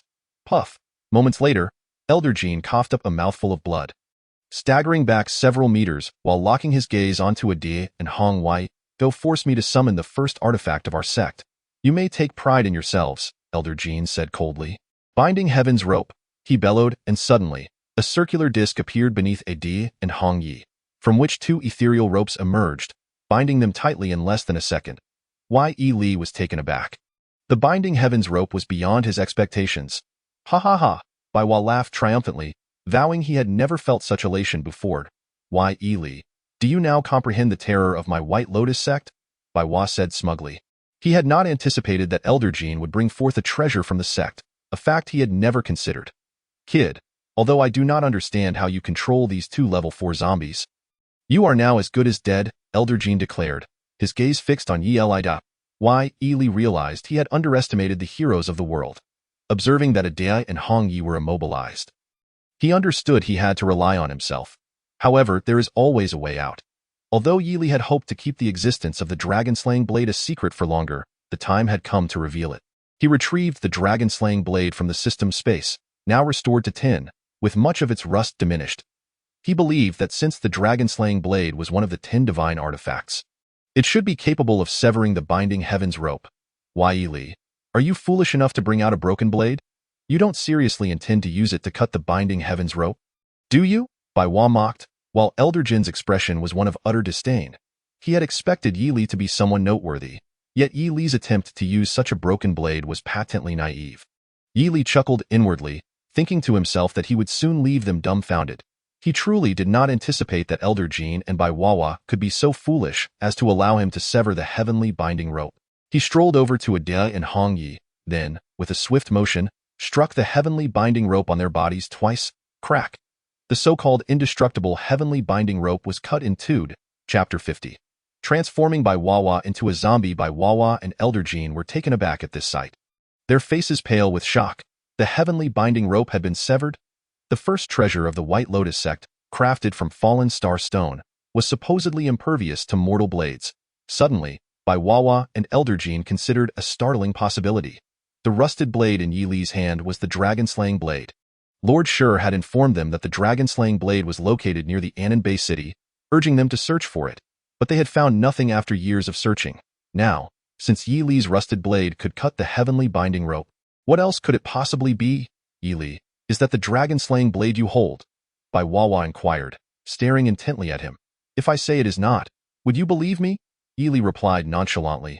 Baiwa squinted, incredulous that the dragon-slaying blade they had sought for so long was now in Yili's possession. Yili mused that revealing the dragon-slaying blade would indeed attract significant trouble. Nevertheless, it mattered little now. As the saying goes, the east wind blows and the war drums sound. In this world, who fears whom? Indeed, we finally have a lead on the dragon-slaying blade, Elder Jean proclaimed, his eyes gleaming. Shouldn't you be contemplating how to save your lives? Yili remarked slowly. With that, he gave Adi and Hong Yi new orders. They charged towards Baiwa and Elder Jin. It was only then that Baiwa and Elder Jean remembered they were in a perilous situation. Their faces turned ashen as they beheld Adi and Hong Yi rushing towards them. Elder Jean, a fourth-tier evolver, was swift in his escape, while Baiwa, despite exerting every ounce of strength, could not hope to outrun him. Adi, Hong Yi, turned Baiwa into a zombie, Yili thought, knowing that while Elder Jean could flee, Baiwa would not. Adi knocked Baiwa to the ground, his face filled with terror. Are you willing to accept your fate as a zombie now? Ely asked him calmly. Bai Wawa stared at Ely in horror. Becoming a zombie was akin to death. Silence equated to acceptance. A day, begin. With that, a bit into Bai Wawa's arm. The speed at which a fourth-tier zombie spread its venom was astonishing, and in an instant, Bai Wawa had transformed into a zombie. Ely observed that Bai Wawa was now a first-tier zombie, which was quite satisfactory. Notably, Bai Wawa appeared rather adorable, resembling a 7- or 8-year-old child, fair-skinned, and his eyes grew vacant after his transformation. Ely checked Bai Wawa's attributes. Bai Wawa, first-tier zombie, zombie skill, absolute defense. Attribute, defense. Ely was taken aback, realizing that Bai Wawa was quite impressive, possessing a built-in zombie skill. He pondered the absurdity of the situation. A former enemy now became his zombie. What logic was there in that? Feeling somewhat aimless, Ely continued to seek zombie synthesis in the southern district of Tong City. 2 days later, Ely successfully synthesized Bai Wawa into a second-tier zombie. He had also progressed to a second-tier evolver. The restoration level of the dragon-slaying blade reached 20, and he anticipated that it would not be long before it was fully restored to unleash its true power. Chapter 51. The Dark Race. Ely lingered in Tong City for another 3 days, during which time the restoration of the dragon-slaying blade reached 30. Ding. Gain zombie treasure chest X3. The following day, a system notification echoed in Ely's mind. He opened the zombie treasure chest with a single click. Gained 200 gene points, 200 strength points, 200 speed points, 200 defense points, skill upgrade points X1, and the skill Swift Steps X1. Skill upgrade points. Upgrade evolver skills. Ely felt a surge of joy. It was finally his turn. Without hesitation, he upgraded his fire blade technique to grade C. Swift Steps. Speed increases by 100, moving like the wind. This could serve as a life-saving skill, albeit with only one usage opportunity, which was somewhat regrettable. The dragon-slaying blade was now 30 restored, with most of the rust having faded, revealing glimpses of its true form. One of the 10 divine artifacts. Ely felt an overwhelming sense of pressure merely by gazing upon it. Since the White Lotus sect was already aware of his possession of the dragon-slaying blade, he decided to carry it openly on his back. Having nearly cleared the zombies in Tong City, Ely prepared to switch cities. However, just after taking a few steps, he sensed a dangerous aura approaching. Sure, the dragon-slaying blade is in this boy's possession. With that proclamation, 6 figures materialized before Ely, specifically 5 individuals and 1 ethereal presence. Among them were 4 fourth-tier evolvers and 1 fifth-tier evolver. It did not take a genius to deduce that these 5 were the leader of the White Lotus sect and the 4 great guardians. As for the ethereal presence, it was likely the Dark Race.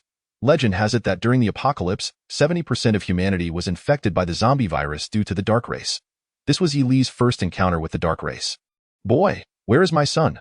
The leader of the White Lotus sect, Bai Shan, demanded, his gaze fixed menacingly on Ely. Bai Shan was the foremost power of the White Lotus sect. Despite facing such formidable adversaries, Ely's expression remained unperturbed. He held the opportunity to use swift steps, and if he couldn't fight, he could certainly flee. Are you referring to Bai Wawa? Ely replied coolly. Indeed. Bai Shan's eyes locked onto Ely. Ely smiled. Your son has already become a zombie. What? Bai Shan's eyes turned red with fury upon hearing this. Boy, you shall pay for my son's life. With that, Bai Shan prepared to strike. Wait, Bai Shan. At that moment, the ethereal being called out, halting Bai Shan. Sure, my son has turned into a zombie. I seek vengeance, Bai Shan roared, nearly frenzied. First, let this boy hand over the dragon-slaying blade, the ethereal being insisted. Ely was correct in his assumption. This ethereal being was indeed of the Dark Race, known as Yuan.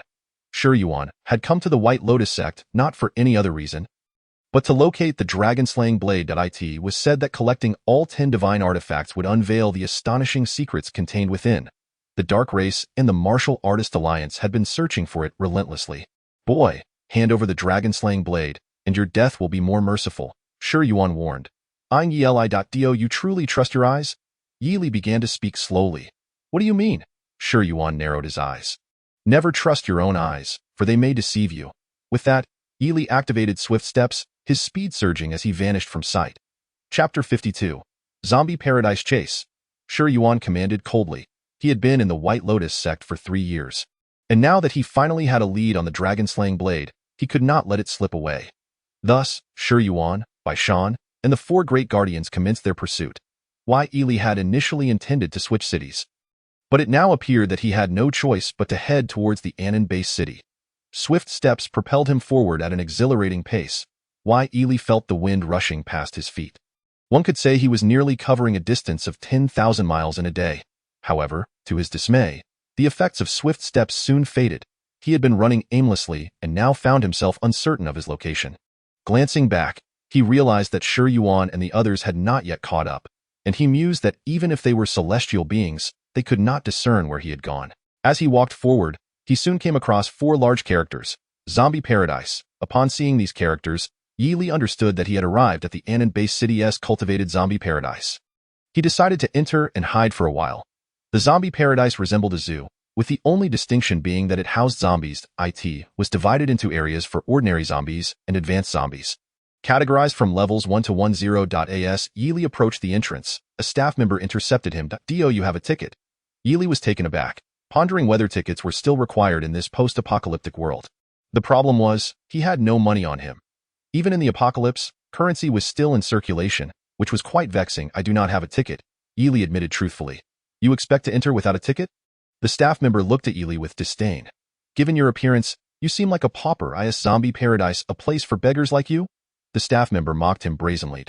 Why Yili chuckled inwardly, bemused by the inevitability of encountering disdainful individuals anywhere. Just as he contemplated whether to take decisive action, he suddenly spotted a familiar face. It was none other than Yun Feng. Yun Feng had come to the zombie paradise to hunt zombies.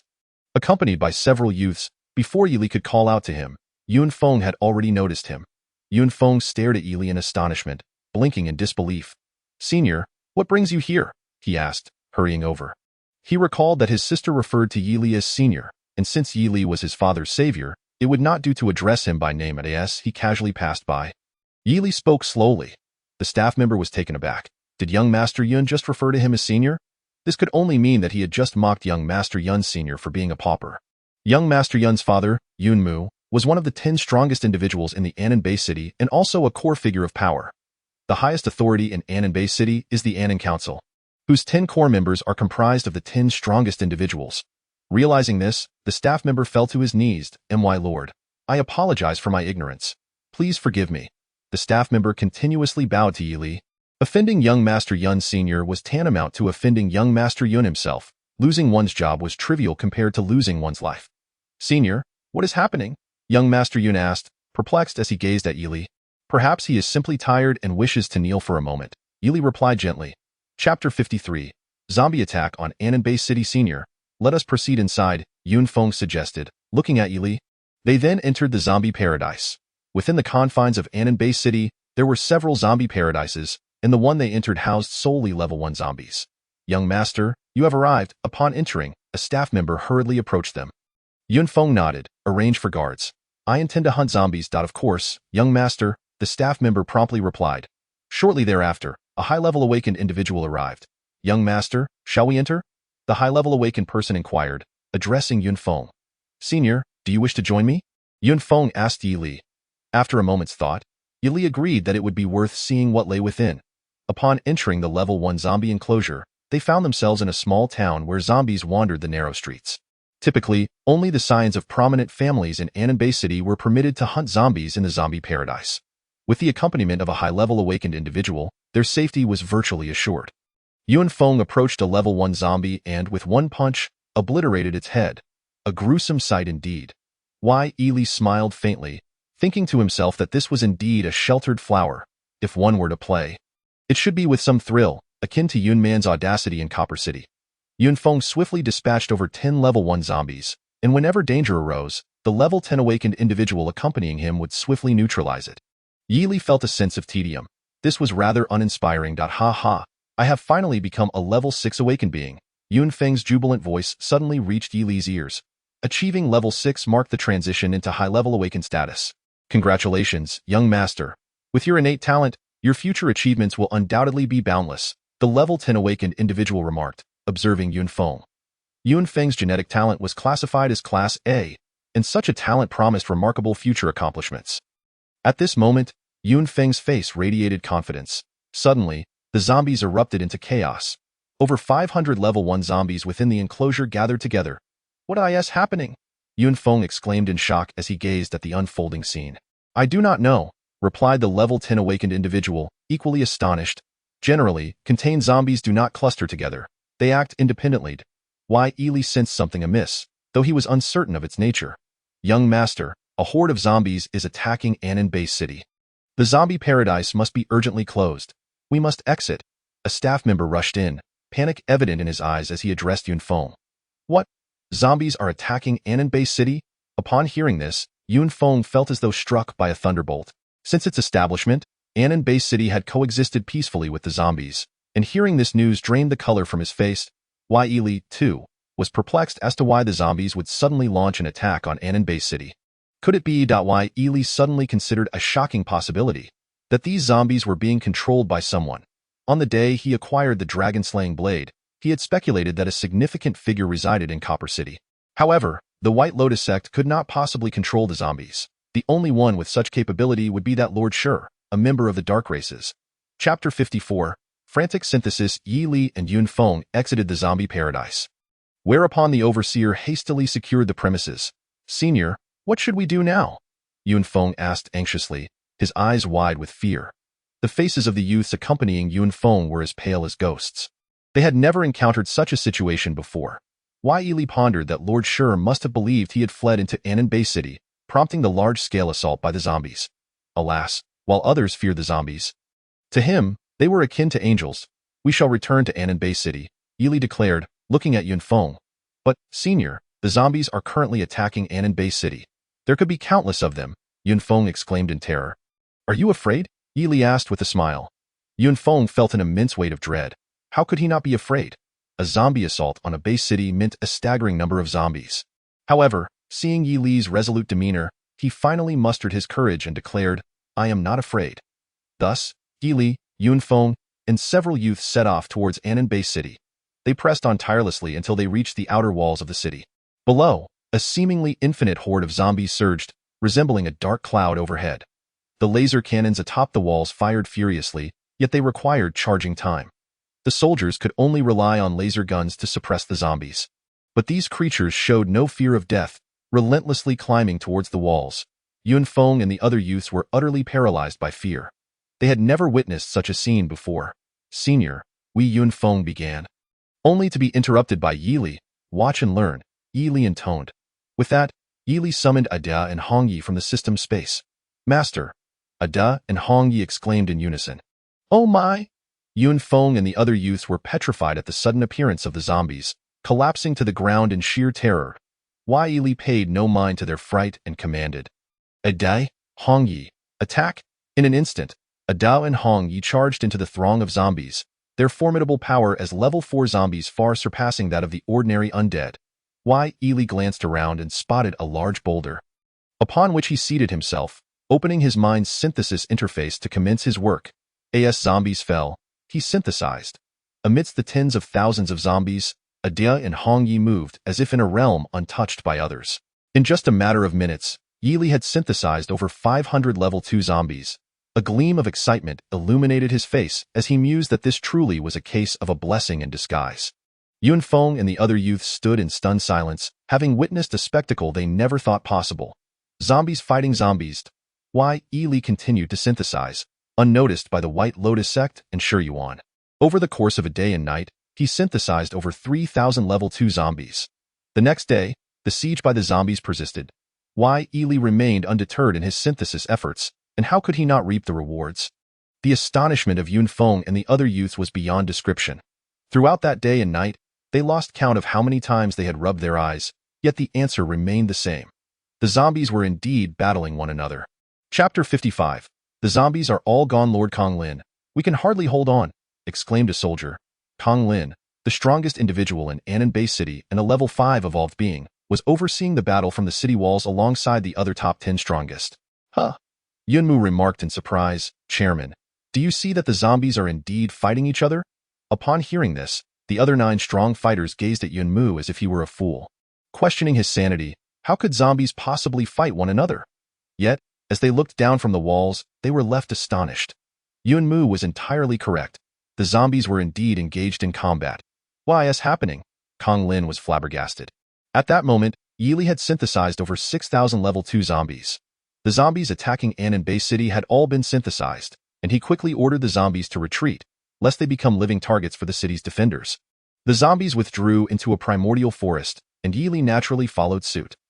Yunfeng intended to accompany him, but Yili would not allow it.in the primordial forest. Yili gazed at the 6,000 level 2 zombies before him, his excitement palpable. With over 6,000 level 2 zombies, he could create 2 level 3 male zombies and 1 level 3 female zombie. Ding. Congratulations, host. You have earned a chance for a random lottery draw. Yili thought that luck had come upon him like a sugar rush, and he couldn't stop now. Randomly, he opened the roulette in his mind. The pointer spun on the wheel, and after a few seconds, it came to a halt. Congratulations, host. You have won 100 fine iron swords. Yili's expression turned somewhat dull. He had expected to draw something extraordinary, but this was all he received. Without further thought, he fused the fine iron swords into the dragon-slaying blade. The dragon-slaying blade. Restoration progress 50. Yili examined the blade and discovered that half of its rust had fallen away, revealing the majestic form that a legendary sword ought to possess. Had the zombies truly retreated? Kong Lin found it hard to believe. It seemed that way. Yunmu also appeared astonished. The zombies had been so ferocious during the siege yesterday. How could they suddenly withdraw? We must not let our guard down, Kong Lin advised. The other 9 nodded in agreement, their gazes fixed intently on the distance. They waited and waited for an entire afternoon, yet no sign of a counterattack from the zombies materialized. After instructing the city defense general, the 10 strongest from the Annan base retreated from the city walls. News of the zombie assault on Annan base spread like wildfire, and soon the residents were engulfed in terror. Fearing the collapse of their city, Sir, the zombies are all gone, Baishan exclaimed, looking at Shi Yuan. What did you say? Shi Yuan's eyes widened. The zombies attacking Annan base are all gone. Baishan reiterated. Impossible, that cannot be. Shi Yuan nearly roared in fury. He had dispatched several city zombies for this assault. Yet, within just a day and night, they were all gone. Sir, what should we do now? Baishan inquired, gazing at Shi Yuan. Shi Yuan clenched his teeth, and after a few seconds, he squeezed out a sentence between his teeth. I will go to Annan base with that. Shi Yuan vanished from the spot. Chapter 56. Someone like Xiao Hui Yili placed the synthesized zombies into the system space. Upon exiting the primordial forest, he found Yunfeng still waiting at the same spot. Senior, you're finally out? Yunfeng exclaimed joyfully upon seeing Yili. Yili was somewhat touched that Yunfeng had waited for him. Let us head into the city, Yili suggested. Yunfeng nodded in agreement, and together they made their way into the outer city of Annan base. Once inside, Yili thought that the zombies would likely not enter Annan base for the time being. So he headed straight for the main city. He could instantly see Xiao Hui. The little girl must have missed him dearly after not seeing him for days. Upon reaching the main city of Annan base, he noticed that the streets were eerily deserted. Where is everyone? Yunfeng asked, puzzled. Annan base had always been bustling with activity. Most likely, everyone is hiding in their homes, too frightened to come out after the zombie attack. Yili replied slowly. Yunfeng understood and couldn't help but admire Yili even more for his insights. By the way, senior, I noticed the zombies all retreated into the forest, since you also entered the forest. Why did you go in? Yunfeng asked curiously. Some questions are better left unasked, Yili gently responded. Yunfeng immediately silenced himself, fearing that he might upset Yili. By the way, senior, I'm heading to Annan Academy now. Would you like to accompany me? After a few seconds, Yunfeng asked Yili.hmm. Yili nodded. Annan Academy was the largest Gene Warrior Academy in Annan base. As soon as they moved, they heard an announcement echoing throughout the city. Residents of Annan base, the zombies that were attacking have now retreated. Please do not be afraid. The voice on the loudspeaker belonged to Kong Lin, the chairman of the Annan Council and the highest authority in Annan base. Hooray! Hooray! Instantly, the whole city erupted in excitement. The cheers were deafening and truly heartwarming. Yili mused that if it weren't for him, would the zombies have retreated? Alas, this is what one might call a good deed done anonymously. Without further thought, Yili and Yunfeng arrived at the gates of Annan Academy. The academy was indeed vast, and the students within were abuzz with discussions, undoubtedly about the recent zombie siege. Senior, let us go inside, Yunfeng suggested, glancing at Yili. Yili nodded, and they entered Annan Academy together. Yunfeng was a prominent figure at the academy. His charm and wealth made him the object of many young girls' affections. Along the way, several students greeted him. Senior, are you looking for Xiao Hui? Yun Feng inquired. Yes, please take me to her, Yili replied. However, Senior, Xiao Hui is currently… Yun Feng hesitated, cautiously observing Yi Li's reaction. What's wrong with Xiao Hui? Yili pressed. Xiao Hui was his first crush, his first love, and if anyone harmed her, he would ensure they faced dire consequences. Someone is pursuing Xiao Hui, Yun Feng admitted, a hint of guilt in his voice. Why? Yili smiled inwardly, realizing that Xiao Hui was indeed charming, having attracted attention in such a short time. The suitor was none other than the Academy's top genius, Chen Yun, whose father was the second strongest in a Nan base, Chen Ba. Chapter 57. Your words seem abundant. Yili recalled the name Chen Yun. It sounded familiar. After a moment of reflection, he remembered that Chen Yun was the senior he had encountered in Tong City. This was rather intriguing. That day, he had instructed Adia to strike Chen Yun, and it was certain that Chen Yun bore a grudge. He wondered how their next encounter would unfold. Soon, Yun Feng led Yili to a classroom. Inside, the students varied in height and build, each possessing their own unique charm. Senior, Xiao Hui is in this class. But Yun Feng looked around and noticed that Xiao Hui was not present, nor was her sister. Oh, Yun Xiao, I heard you went to the zombie paradise and just happened to catch the zombie siege on a Nan base. I thought you wouldn't return. A voice laden with schadenfreude reached Yili's ears. Following the sound, he saw a boy of about 16 or 17, exuding an air of rebelliousness. Imo Chin, what did you say? Yun Feng glared at Imo Chin. Oh, did I strike a nerve? Imo Chin smirked, his face full of mockery. Imo Chin was also a prominent figure at Anan Academy, one of the 3 top geniuses. His father was a core member of the Anan Council. Do you not get too cocky, Imo Chin? Yun Feng clenched his fists. Oh, our Yun Xiao is angry. You're not thinking of fighting me, are you? Imo Chin taunted further. Hearing this, Yun Feng gritted his teeth.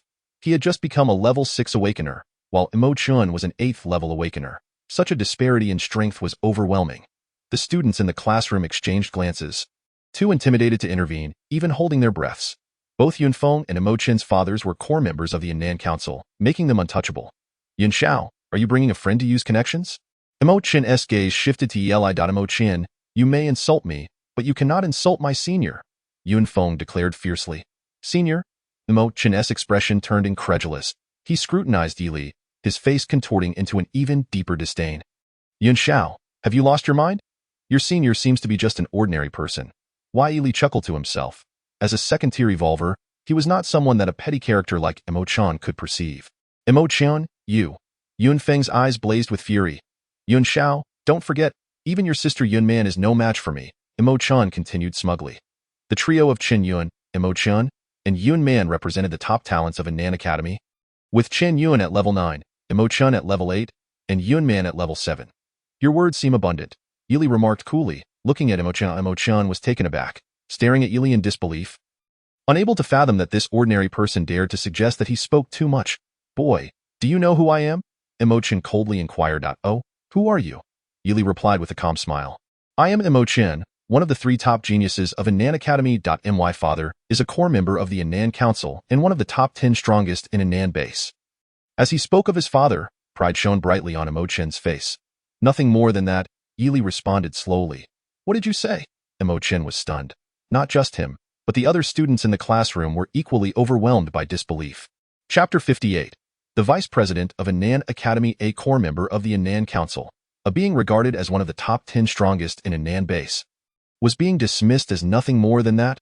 They were figures whom they could only look up to in awe. Kid, are you tired of living? Imo Chin glared at Yili coldly. You think you're worthy of speaking such words to me? Yili replied indifferently. The moment those words fell, the students in the classroom were left utterly speechless. To them, Yili was merely an ordinary person, and the fate of someone who offended Imo Chan was painfully obvious. Fine, if you seek death, I will show you what it means to suffer. With that, Imo Chan launched a punch at Yili. Why? Yili merely shook his head slightly. Ants would always remain ants, forever unaware of the vastness of the heavens and the earth. Just as Imo Chin's fist was a mere breath away from Yili, he suddenly flew backward, crashing heavily to the ground. Shock, absolute shock.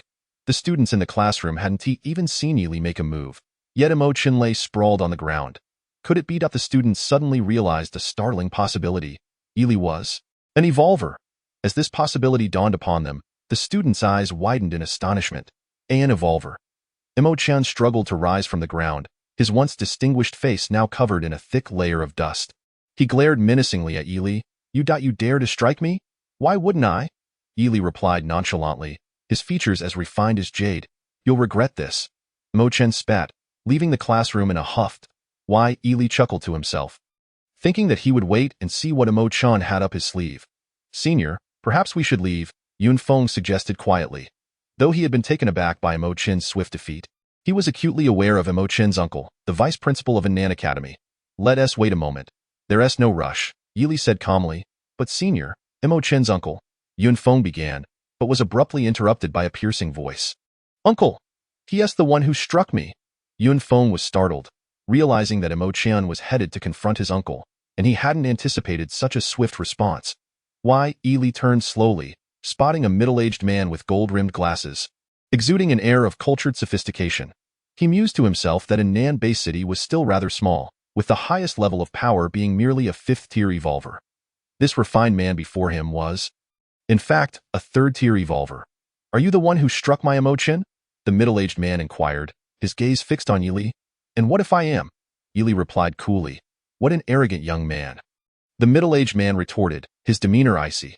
His name was Mo One, the vice principal of Anan Academy. It seems you do not belong to Anan Academy, Mo One remarked, adjusting his glasses.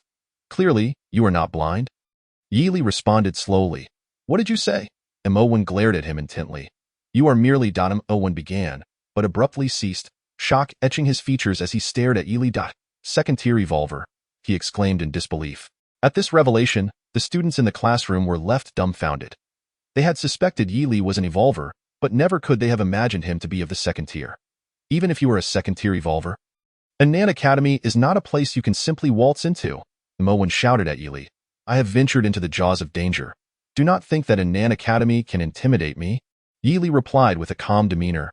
How utterly arrogant, Mo One retorted coldly. Suddenly, a striking woman entered the classroom. Tall and elegant, her emerald hair and flowing dress made her an exquisite sight, accentuated by her expensive high heels. Vice Principal Mo, what brings you here? Mei Lin asked, puzzled by Mo Wen's presence. Mo Wen turned to her, saying, Teacher Mei Lin, you arrived just in time that a brash individual from Anan Academy has come, and it would be beneath me to confront him. I leave him to you. A brash individual? Who? Mei Lin asked, intrigued. Yili turned to her, addressing her directly. The individual he refers to as brash is me. Do you consider me brash? Yili, Mei Lin gasped, astonished. She never expected to see him at Anan Academy. After all, she thought it would be a long time before they met again, yet here he was before her. Do you know each other? Mo Wen asked, momentarily taken aback. Uncle, he just struck me. You must avenge me.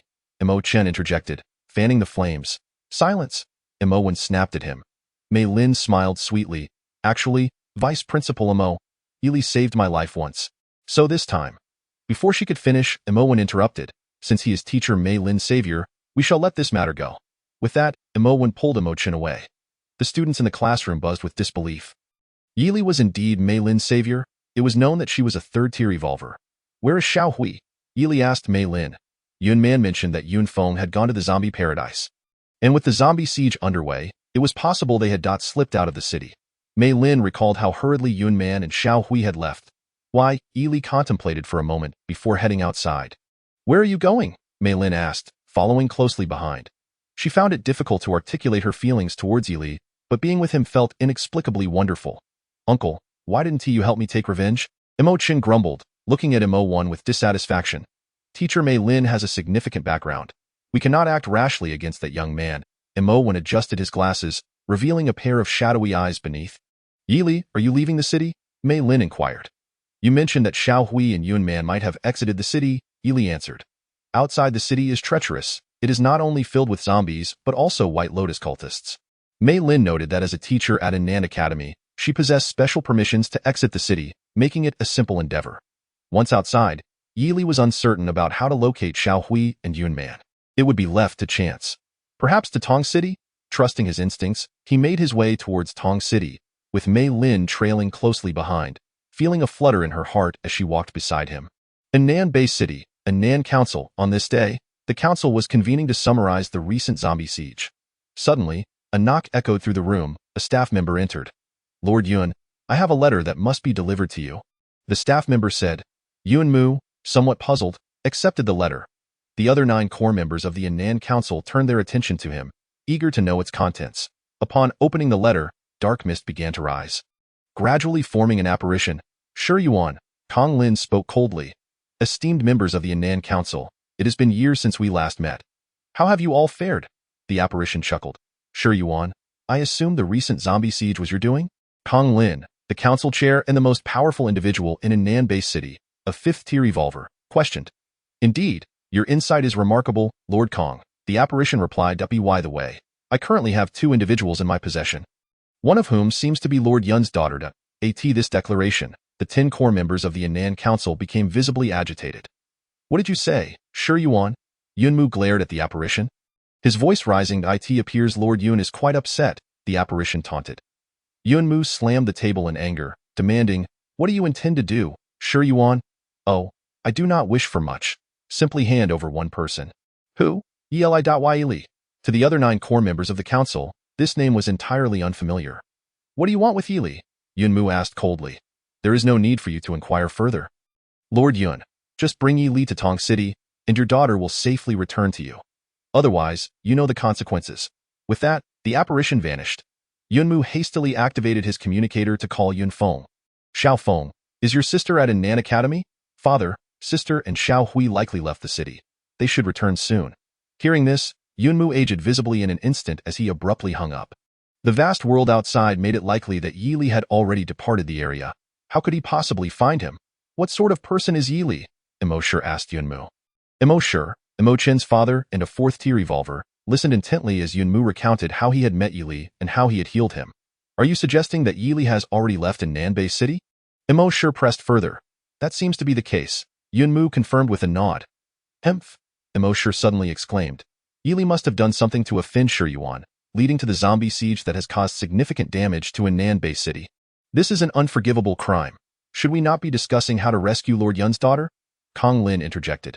Chairman, it was made clear that Shi Yuan wants Yili. If we cannot locate Yili, how can we proceed with the rescue? Furthermore, what? Furthermore, recklessly engaging in war with the White Lotus cult may be a bit too perilous, Imo Shi replied cautiously. Upon hearing this, Yunmu glared at Imo Shan. Imo Shan, are you suggesting my daughter should perish? Lord Yun, no one wishes for your daughter's demise. But these are extraordinary times. With hundreds of thousands of lives in a Nanbei city, our purpose in forming the council is to protect them. I must ask you, Lord Yun, is your daughter's life worth more than others? The atmosphere grew tense at Imo Shi's words. Imo Shi, if your son were kidnapped, would you still utter such words? Yunmu retorted coldly. Yes, I would. I have devoted my life to a Nanbei city. It is greater than anything else, Imo Shi replied steadily. At that moment, Chunba spoke up. Chunba, the vice president of the Yan'an Council and father of Chen Yun, a 5th-tier evolver, suggested, Everyone, I believe we should proceed with the voting. The other core members of the Yan'an Council nodded in agreement, finding the proposition quite reasonable. Consequently, the 10 core members of the council began to cast their votes. Yunmu and Kong Lin received 2 votes, while Chen Ba and Imo Shi garnered 8. The outcome was unmistakable, an 8-2 majority. A cold smile crept across Yunmu's face as he declared, Since you have chosen not to save, I shall take it upon myself to do so. With that, he rose and departed from the Yan'an Council chamber. Chapter 61. The blood of the true dragon Yi Li and Mei Lin arrived in Copper City. During the siege by the zombies, he had synthesized 2 second-tier male zombies and 1 first-tier female zombie. The doll had now evolved into a second-tier zombie, and by merging it with one of the second-tier male zombies, it transformed into a third-tier male zombie. Upon first glance, the doll appeared whiter and chubbier, giving it a somewhat endearing look. Ding. Congratulations, host. You have received a random draw opportunity. The pointer on the roulette in Yi Li's mind began to spin, and after a few seconds, it came to a halt. Congratulations, host. You have won a mysterious treasure chest X1. A mysterious treasure chest? Yi Li opened it to find True Dragon Blood X1 and a Cold Iron Blade X1. True Dragon Blood stimulates all body genes capable of upgrading to the highest genetic talent and elevating one's realm. Why? Yi Li contemplated the value of the True Dragon Blood, though he found little joy in it at the moment. Would you like to fuse with the True Dragon Blood? Fuse? He replied. Fusion initiated. 10.30.60.100. The fusion of True Dragon Blood was successful. Congratulations, host. Your genes have been upgraded to SSS level. Congratulations, host, you have become a third-tier evolver. SSS-level genes. Yi Li had once believed that S-level genes were the pinnacle, only to discover that SSS-level genes represented the ultimate genetic talent. He opened his palm, revealing a golden aura. Previously, his aura had been blue, but now it had transformed into gold, indicating that SS-level genetic aura was golden. AS for the cold iron blade. Fortune, it seemed, was like a stick of chewing gum that one could not stop chewing once it began. And he knew it would prove to be of great use. Just then, Mei Lin caught sight of the golden aura in Yi Li's hand. Witnessing this, she felt an overwhelming surge of emotions. SSS-level genetic talent stood as one of the most extraordinary existences in the entire apocalyptic continent. She could hardly fathom why such a talent would exist in the small jurisdiction of Anan Bay City. Yi Li noticed the astonishment on Mei Lin's face and inwardly smiled, confirming his suspicion that her background was anything but ordinary. However, the most pressing concern was to locate Xiao Hui and Yun Man. Everything else was of little significance. Bai Shan, the leader of the White Lotus sect, was a fifth-tier evolver, and Shi Yuan shared the same rank, while the four Great Guardian Elders were all fourth-tier evolvers. Such strength was undeniably terrifying, yet Yi Li had never known what it meant to be frightened. Now, Yi Li and Mei Lin were in the northern district of Copper City. After searching the eastern district, they found no trace of the White Lotus sect. Along the way, they encountered dozens of zombies, but Yi Li, devoid of any inclination to synthesize, dispatched them effortlessly. Remembering that he last saw members of the White Lotus sect in the eastern district, he set off in that direction. Upon reaching the eastern district, an unsettling silence enveloped them, so profound it evoked fear. Why, Yi Li? I sense something amiss, Mei Lin warned. Why, Yi Li nodded, confident that he had made the right choice. Shi Yuan and Bai Shan were undoubtedly in the eastern district. Why, Yi Li? You have indeed arrived, a voice called out, revealing Elder Jean, one of the four guardian elders of the White Lotus sect. Standing before him. It appears you anticipated my arrival, Yi Li replied, sensing that Xiao Hui and Yun Man were likely captured. Heh, Lord Shi utilized dark illusions to infiltrate the Anan Council, commanding Yun Mu to deliver you to him. Were you not handed over by Yun Mu? Elder Jean sneered. Take me to meet your master, Yi Li said slowly. Elder Jean chuckled coldly. Yi Li, I truly admire your composure in the face of adversity. With that, Elder Jean led Yi Li and Xiao Hui towards a certain location. Chapter 62. Surrender the Dragon-Slaying Blade. Elder Jean brought Yi Li and Xiao Hui to an abandoned factory. Coincidentally, Yi Li had been here before, having encountered Xiao Hui in this very place. Outside the factory stood several evolvers from the White Lotus sect on guard. Upon entering, Yi Li discovered that Xiao Hui and Yun Man were bound and gagged. Ugh! Xiao Hui and Yun Man whimpered upon seeing Yi Li, unable to speak. Ha ha! Yi Li, you finally made it, Shi Yuan remarked, gazing at Yi Li. I am here now. Release Xiao Hui and Yun Man. Yi Li demanded. Shi Yuan, a being of the dark race resembling a soul, chuckled at Yi Li's words. Why, Yi Li? Do you take me for a fool? Show me the dragon-slaying blade. Mei Lin's eyes widened in shock. The dragon-slaying blade was indeed in Yi Li's possession. Having come to Anan Bay City in search of the blade, she never imagined it would be in Yi Li's hands. Why, Yi Li smiled and retrieved the dragon-slaying blade from his system space.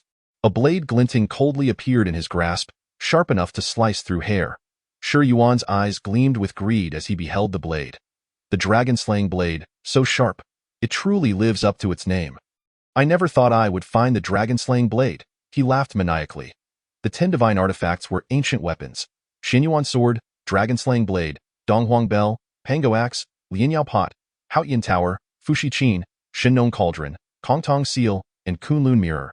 All but the dragon-slaying blade had made their appearances, the latter having been absent for thousands of years. Why, Yi Li realized that the dragon-slaying blade was not merely a legendary weapon from martial arts dramas, but one of the ancient divine artifacts. The dragon race was the first royal lineage of antiquity, and the dragon-slaying blade was capable of slaying dragons. It was said that collecting all 10 divine artifacts would unveil the earth-shattering secrets hidden within. Though no one knew what those secrets entailed. Why, Yi Li, surrender the dragon-slaying blade, Shi Yuan commanded. First, release Xiao Hui and Yun Man. Yi Li replied gradually. Do you believe I would trust you? Shi Yuan glared at Yi Li. Yi Li chuckled. At this point, what do you have to fear? I am here, and the blade is in my possession. Do you truly fear I might flee? I do fear your escape, as your speed is simply astonishing. Yi Li had once demonstrated a speed that Shi Yuan found hard to believe. But how can I trust you? Shi Yuan pressed. Why, Yi Li, you must know that my purpose here is to obtain the dragon-slaying blade. Yi Li pondered for a moment before replying, "Very well. I shall now hand over the dragon-slaying blade." With that, Yi Li stepped closer to Shi Yuan and offered him the blade. Shi Yuan's hands trembled, his eyes ablaze with desire as he carefully accepted the dragon-slaying blade. The dragon-slaying blade. I have finally found it. Yi Li smirked inwardly. Now, you can release Xiao Hui and Yun Man release them? At that moment, Bai Shan, the leader of the White Lotus sect, interjected. Yi Li, my son has transformed into a zombie, and you expect me to release them? Bai Shan spoke coldly. Chapter 63. The dragon-slaying blade is a fake. Mei Lin observed Yi Li's back, her heart racing with anxiety. Strangely, she felt more concerned for Yi Li than for the dragon-slaying blade. She had received her father's orders to seek out the blade, her sole purpose for coming to this place. Yi Li faced Bai Shan. I anticipated that you would not release them. However, Yun Man is the daughter of Yun Mu. I believe the White Lotus sect does not wish to become enemies with Anan Bay City. Correct? Release Xiao Hui and Yun Man, and I will stay here. Your intent for revenge is clear. Yi Li spoke with a calm demeanor, unlike his former self who had feared the dark. Once timid in the face of the night, he now stood tall and unyielding. Leader, I believe Yi Li has a point. If we were to kill them, we would undoubtedly make enemies of Anan Bay City, leading to a situation of great loss. Elder Jean advised Bai Shan. After a moment's contemplation, Bai Shan nodded in agreement. Release them. At Bai Shan's command, the ropes binding Xiao Hui and Yun Man were untied, and the cloth gagging them was removed. Senior, Xiao Hui and Yun Man exclaimed in unison. Yi Li smiled gently, turning to Mei Lin. Take them away. Mei Lin gasped. Was Yi Li planning to face this alone? This was a perilous situation. No, Senior, I want to stay with you. Xiao Hui insisted urgently. Rest assured, I will be fine. Yi Li reassured her, patting her head. Tears welled in Xiao Hui and Yun Man's eyes. They understood that remaining would only hinder Yi Li. They followed Mei Lin, their gazes filled with reluctance. Yi Li, you can die now, Bai Shan threatened coldly. Just then, Yi Li interjected. Wait. Bai Shan halted. Yi Li, what more do you have to say? Yi Li, however, did not gaze at Bai Shan but rather at Shi Yuan. Master Shi, do you truly believe that the dragon-slaying blade in your hand is authentic? Upon hearing this, Shi Yuan's entire being shuddered. He hastily glanced at the cold blade in his grasp, which indeed appeared exceptionally sharp. Yi Li, what do you mean by that? Shi Yuan inquired urgently. Yi Li smiled lightly. Master Shi, the dragon-slaying blade is one of the 10 ancient divine artifacts. Do you think the blade you hold is worthy of such a title? Indeed, the blade in Shi Yuan's possession was the cold iron sword that Yi Li had obtained from a mysterious treasure chest. Alas, Yi Li had not anticipated that Shi Yuan would be so foolish. By the way, the blade that severed the binding heaven rope was a rusted one. Elder Jean suddenly interjected. You foolish pig, why didn't you mention this earlier? Shi Yuan nearly howled in madness. Yi Li? Hand over the dragon-slaying blade. Shi Yuan glared at Yi Li with intensity. Yi Li looked above, then down at his feet, and slowly spoke. Do you think I will heed your words? Yi Li, if you do not surrender the dragon-slaying blade, I assure you, you will meet a most gruesome end. Shi Yuan roared in fury. Yi Li chuckled again. I would very much like to relinquish the dragon-slaying blade, but it has already been seized by Emo Shi. After all, he had spent several days in the Anan Bay City and was naturally aware of who the 10 core members of the Anan Council were. During his time at Anan Academy, Emo Shi's son, Emo Chun, had offended him. So, he thought, why not return the favor? Emo Shi. Shi Yuan fixed his eyes on Yi Li. Indeed, Yi Li nodded. You need to compel Emo Shi to retrieve the dragon-slaying blade. Otherwise, you will face a dire fate. Shi Yuan bellowed. Chapter 64. The Art of Swift Movement. Yi Li smiled. Master Shi, the dragon-slaying blade in my possession was indeed taken by Moshi. Do you truly believe he would deliver it to you?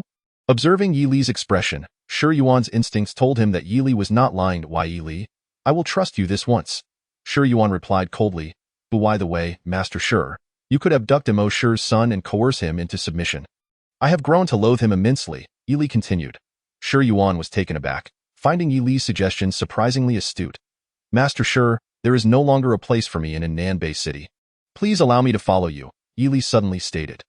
This caused Shi Yuan to fall into deep contemplation. Master Shi, you cannot solely rely on Yi Li's one-sided claims. Bai Shan interjected swiftly. Master Shi, my grievances with the White Lotus sect are merely personal, and I have not wronged you in any way, Yi Li remarked, looking at Shi Yuan. Shi Yuan reflected on Yi Li's capabilities. Indeed, he was impressive and possessed the ability to control zombies. Akin to the dark races, more ominously, he realized that Yi Li had now ascended to a third-tier evolver. Just a few days prior, Yi Li had been a second-tier evolver. Such an extraordinary talent, if recruited into the Dark Hall, would undoubtedly be a significant achievement. With this thought, a smile emerged at the corners of Shi Yuan's mouth. Why, Yi Li, I shall permit you to accompany me. Remain here while I make a trip to a Nan-based city. With that, Shi Yuan vanished without a trace. Why, Yi Li was taken aback by how a dead end had transformed into a path of opportunity. He could not help but admire his own adaptability. It was truly remarkable that Why, Yi Li, Bai Shan spoke coldly. Bai Shan harbored an intense hatred for Yi Li and could not fathom why Shi Yuan would be so gullible as to believe Yi Li's unverified claims. Sect Master Bai, we are now in the same camp. Let bygones be bygones, Yi Li replied nonchalantly. Ding. Congratulations, host. You have received a chance for a random draw. Why, Yi Li was momentarily stunned. Had the system detected his peril? He had unexpectedly received another opportunity for a draw. The roulette wheel in his mind began to spin, and the pointer eventually halted. Congratulations, host. You have drawn Swift Movement X1. Why, Yi Li secretly rejoiced. How should he articulate this? Yi Li, even if Master Shi allows you to follow him, I will still eliminate you, Bai Shan roared. Why, Yi Li merely smiled lightly and shook his head slightly. It's a pity. You no longer have that opportunity. As his words faded, Yi Li activated Swift Movement, leaving no trace behind. Bai Shan and the 4 Grand Elders of the sect stood dumbfounded, scrambling to locate Yi Li's figure within the abandoned factory. Yet, there was not a single trace of Yi Li to be found. Pursue. After him, Bai Shan bellowed. Why, Yi Li sprinted wildly, his feet akin to the wind. He felt an insatiable thirst for power, a desperate yearning. For he believed himself to be woefully weak in this small and Nan-based city. He was already in such a state. What more in a formidable base city? If he could not even protect those around him, how could he speak of anything else? If only he were a 5th-tier evolver, would he still need to expend such effort? The moment he entered the abandoned factory, he had cast aside all thoughts of life and death. Yet he had not anticipated that he would still survive. Having escaped from the jaws of death, Yi Li vowed to become a man who instilled fear in all. This was his path. Chapter 65. The great cleanup. Yi Li continued to run until the effects of Swift Movement dissipated. He found himself amidst a desolate wasteland. It appeared that this small town had suffered greatly at the hands of zombies. He halted, allowing his heart to calm. Wait for it, White Lotus sect. In due time. You shall know the meaning of regret. Yi Li murmured. He released Ada, Hongyi, and Bai Hua from the system space, who stood by his side. Master, they chorused. Why, Yi Li nodded, preparing to explore the town and see if any zombies lurked about. A woo, a woo. Before Yi Li could move, the chilling cries of zombies echoed. In an instant, hundreds of zombies emerged. All of them were mere ordinary zombies, shuffling awkwardly until they spotted Yi Li and charged at him frantically. Boom! Ada lunged forward, delivering a punch. After a flurry of blows, the hundreds of zombies lay motionless on the ground.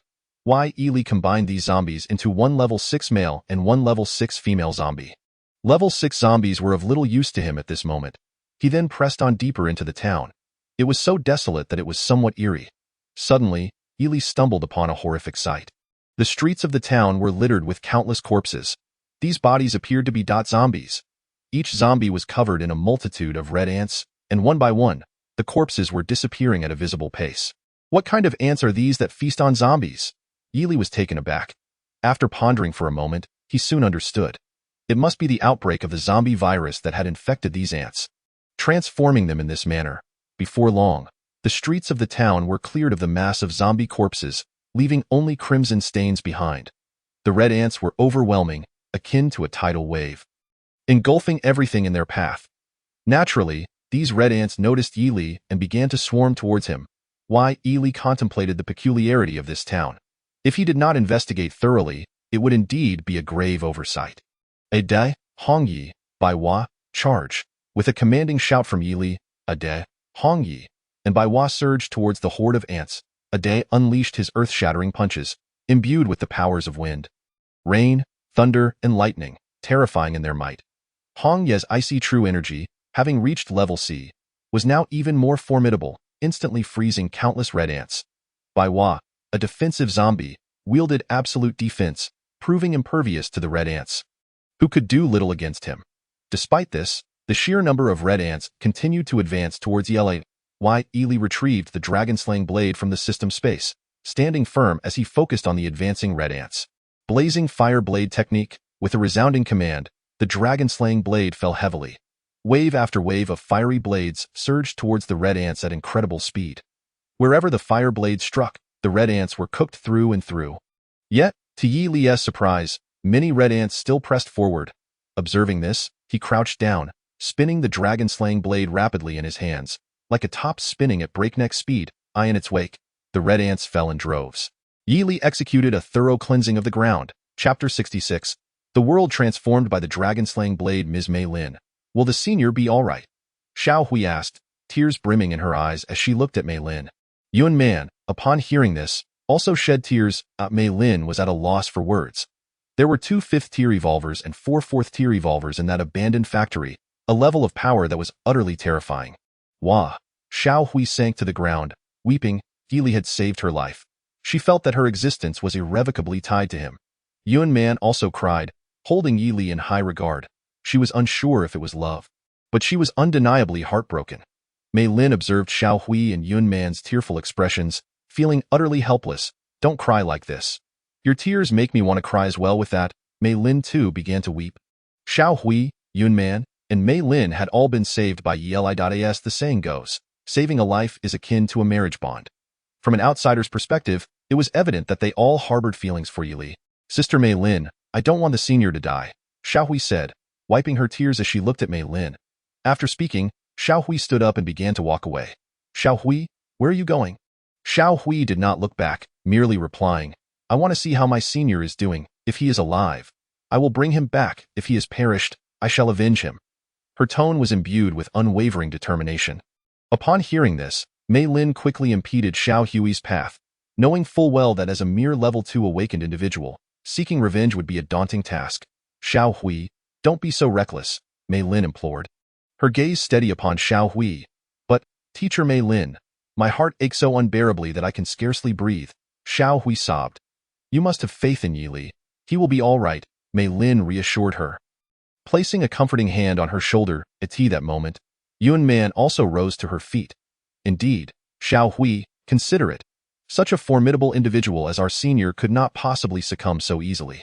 Is that so? Xiao Hui's pale visage reflected a flicker of uncertainty.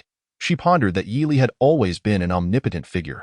Yet, Mei Lin perceived the grim reality that Yi Li's chances of survival were almost negligible. What could they do? Xiao Hui, Yuan Man, let us return to the base city. Yi Li will undoubtedly be fine. We simply need to wait for him to come to us, Mei Lin suggested. Xiao Hui and Yuan Man nodded in agreement and promptly set off in the direction of the Anan base city. Yi Li wielded the dragon-slaying blade to clear the ground, while Ade, Hongyi, and Bai Wawa dispatched numerous red ants. After eradicating the red ants, Yi Li continued onward, his instincts alerting him that this town was far from ordinary. He was unaware of the town's true nature, which likely lay beyond the jurisdiction of Tong City.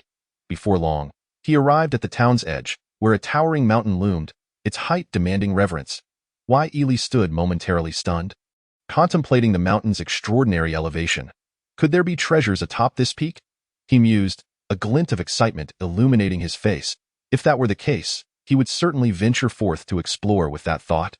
He, alongside Ade, Hongyi, and Bai Wawa, ascended the mountain, which was shrouded in mist. Host, this is the space conjured by the dragon-slaying blade. The voice of the system suddenly resonated within Yi Li's mind. Chapter 67. Trials upon trials. Yi Li paused, taken aback by the system's revelation. A space manifested by the dragon-slaying blade. He had neither witnessed nor heard of such a phenomenon. Nevertheless, he trusted that the system would not deceive him. After all, he had simply sprinted and unexpectedly entered this town. He had never encountered creatures like the red ants before. System, does this space created by the dragon-slaying blade serve any purpose? Host, the dragon-slaying blade is testing you to ascertain your worthiness as its master. Should you succeed in the trial, you will be rewarded with a super treasure chest. Upon hearing this, a smile graced Yi Li's face. Since the dragon-slaying blade was testing him, it was likely that he needed to reach the summit of this mountain. Ascending the mountain, Ade, Hongyi, and Bai Wawa followed closely behind. Suddenly, the howl of wolves echoed through the air. Yi Li was astonished. Wolves resided upon this mountain? In a flash, hundreds of wolves appeared before him. However, these wolves were unlike those depicted on television. Each stood approximately 1 meter tall, with a body length reaching 4 meters, their eyes glowing green and their fangs measuring 15 centimeters in length. Exuding a menacing aura, with the dragon-slaying blade in hand, "I am invincible, Ade, Hong Yi, by Wawa, prepare yourselves." The wolf pack charged at Yili, a veritable avalanche of ferocity. "Roar, Ade, Hong Yi," and by Wawa sprang into action without hesitation. Yili was still uncertain of the wolves' combat capabilities, but he presumed they were not overly formidable. His assumptions proved accurate. Though the wolves appeared fearsome, they were, in fact, rather weak. In no time, Ade, Hong Yi, and by Wawa dispatched the pack. Continuing his ascent, Yili traversed for about an hour before encountering a dense thicket, so thick that sunlight could scarcely penetrate. Suddenly, a fierce wind surged, causing leaves to rain down. Swish, swish, swish. Yili felt the sharpness of the leaves cut into his skin. "Be careful. These leaves are quite sharp," he exclaimed urgently. This space conjured by the dragon-slaying blade was indeed intriguing. Even the leaves possessed lethal potential. Gripping the dragon-slaying blade, he began to swing it, its sharpness beyond ordinary comprehension, rendering the leaves ineffective against him. Ade, Hong Yi, and by Wawa each demonstrated their own abilities, sustaining minimal damage from the foliage. As the wind subsided, the leaves ceased their descent. Yili anticipated that the ordeal had come to an end when, unexpectedly, a resounding tiger roar pierced the air. Roar. The roar scattered all creatures in the vicinity. A massive tiger, over 3 meters tall and 7 meters long, appeared before Yili. The sight of this colossal beast left him momentarily stunned. He thought to himself that this tiger was astonishingly large, shattering any preconceived notions. What shocked him further was the tiger's fangs, which measured a staggering 50 centimeters, its body rippling with muscle like a coiled dragon. In that moment, Yili understood. These relentless monsters were the trials imposed by the dragon-slaying blade. The first trial was zombies, the second, red ants, the third, a pack of wolves. The gigantic tiger represented the fourth trial. Roar! The tiger leapt several meters into the air, pouncing toward Yili. Ade, Hong Yi, and by Wawa immediately positioned themselves to shield him. By Wawa, adept at defending against zombies, stood at the forefront. Chapter 68. The dragon-slaying blade acknowledges its master. Yili's expression remained placid. He harbored no fear. Though the tiger appeared fearsome, its true combat prowess remained to be seen. The tiger collided with Bai Wawa, who did not yield an inch. Rather, he was sent flying backward. Observing this, Yili couldn't help but smile faintly. As the tiger was propelled away, Ade and Hong Yi surged forward. Hong Yi extended her palm, unleashing a blast of icy energy that struck the tiger's side, freezing half of its body. Ade, clad in red gauntlets, summoned lightning and delivered a powerful blow to the tiger. Was it digesting? The tiger was sent hurtling away, crashing into the ground and creating a deep crater upon impact. Yili was astounded by the synergy exhibited by Ade, Hong Yi, and by Wawa. With their collaboration in full swing, could Yili, as their master, remain idle?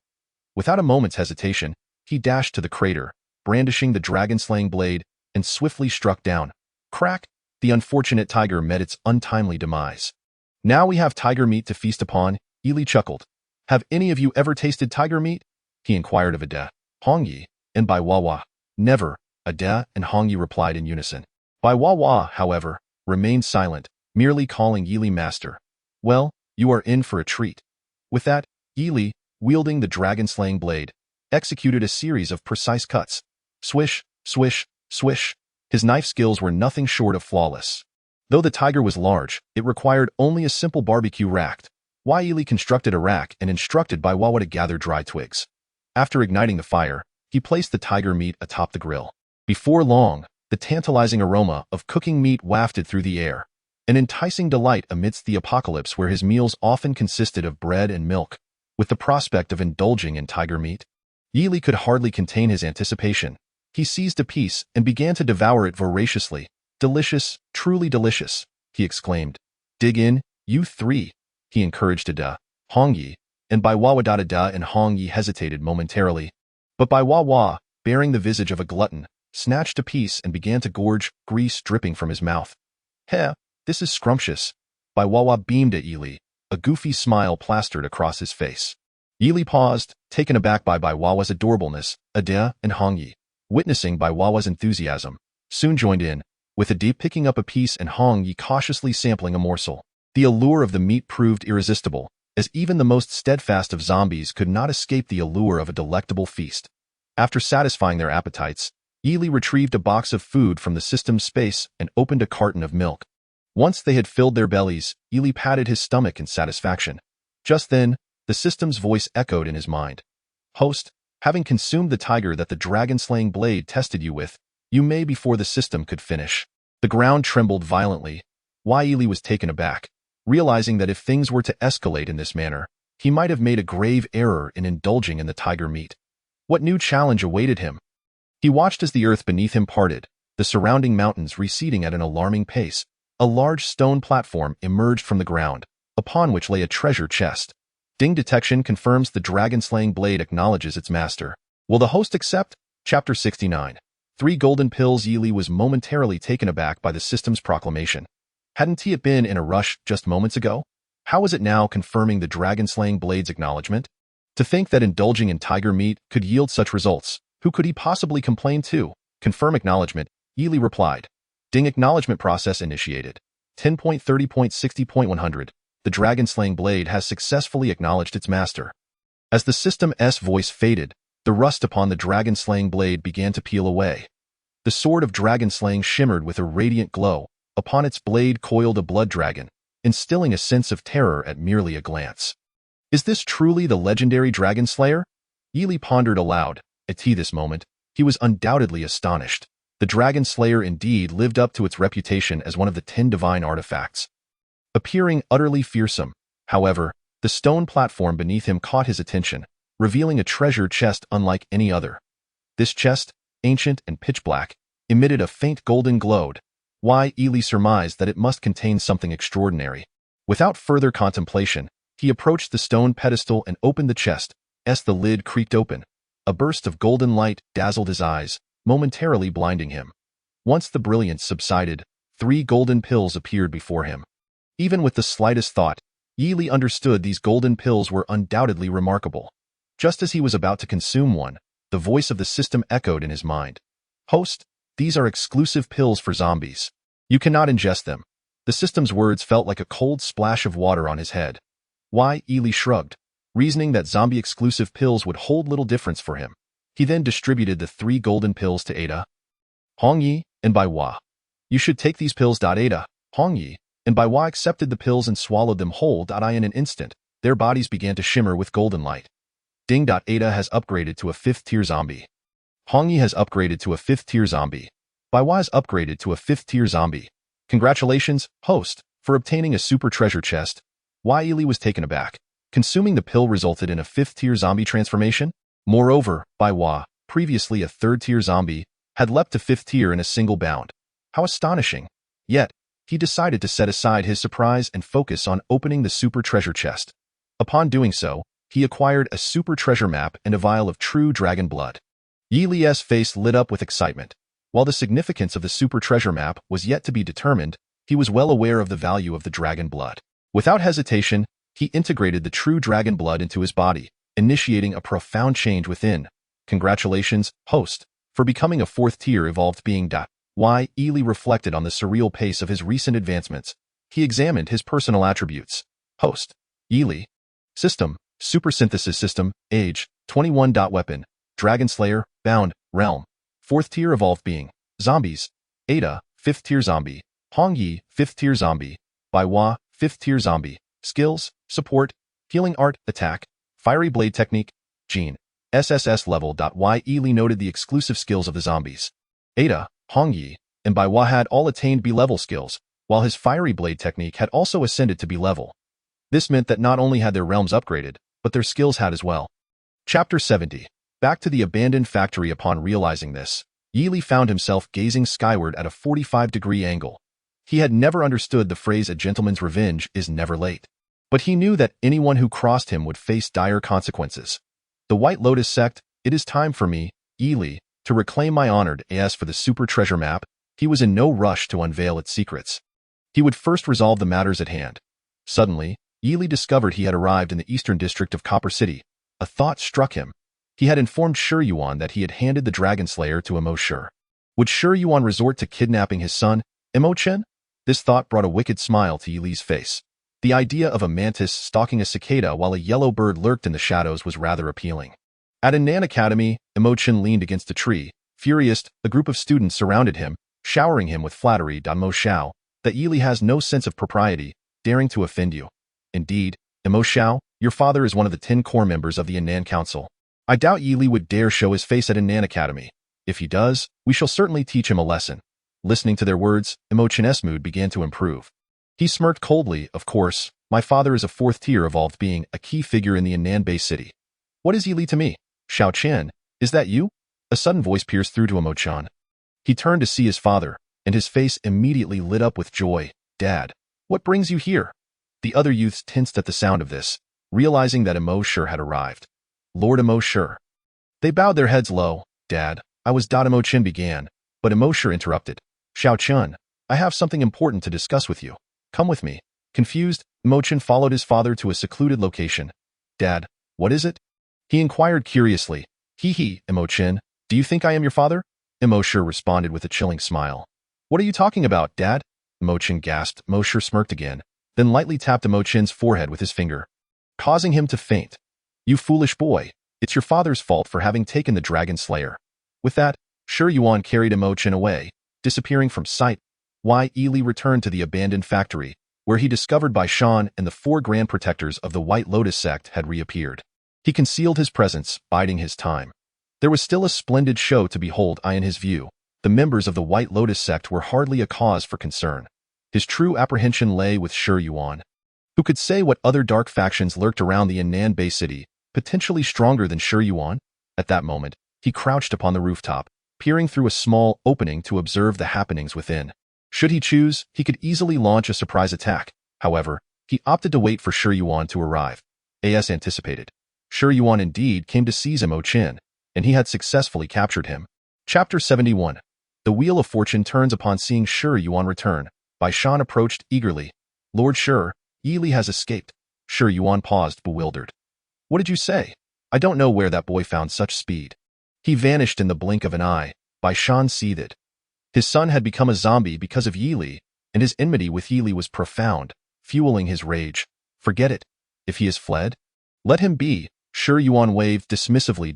Yili, hidden atop the roof, listened intently to their exchange, contemplating how unaware Shi Yuan was of the gravity of the situation. At that moment, Imo-chan regained consciousness. Disoriented, he rubbed his eyes, only to be met with a sight that sent him leaping in terror. The White Lotus sect. Fear was etched across Imo-chan's face. The White Lotus sect was easily identifiable by their pure white robes adorned with the 3 blood-red characters of their name. What do you want? Imo-chan stammered, panic-stricken. Shi Yuan chuckled sinisterly. Quickly, use your communication device to call your father. Otherwise, you will meet a gruesome end. Hearing this, Imo-chan was paralyzed with fear. He hastily activated his communication device and dialed his father's number. Dad, I've been captured by the White Lotus sect. Please come save me, he cried, tears streaming down his face. Ho, Lord Imo, if you wish to save your son, bring the Dragon Slayer, but only you may come. Shi Yuan instructed, then asked Imo-chan to send his location before ending the call. The Yan'an Council. Bang! Imo-sure slammed his fist on the table, his face a mask of rage. Shi Yuan dares to threaten my son? Before he could finish, Chen Ba interrupted him. Chen Ba, the father of Chen Yun, was the vice president of the Yan'an Council and a 5th-tier evolved being. Brother Imo, did Shi Yuan just ask you to bring the Dragon Slayer? Is it in your possession? Upon hearing this, the others turned to Imo-sure, their expressions curious. It was said that where there was smoke, there was fire. If Shi Yuan had made such a claim, it could very well be true. I don't have the Dragon Slayer. I have never even seen what it looks like, let alone possess it. Imo-sure hastily clarified. Lord Imo, just admit it. I won't take it from you. Yunmu interjected, his expression almost gleeful. I truly don't have it. Imo-sure insisted, growing increasingly agitated. Shouldn't we be discussing how to rescue my son? Not at all. Yunmu interrupted.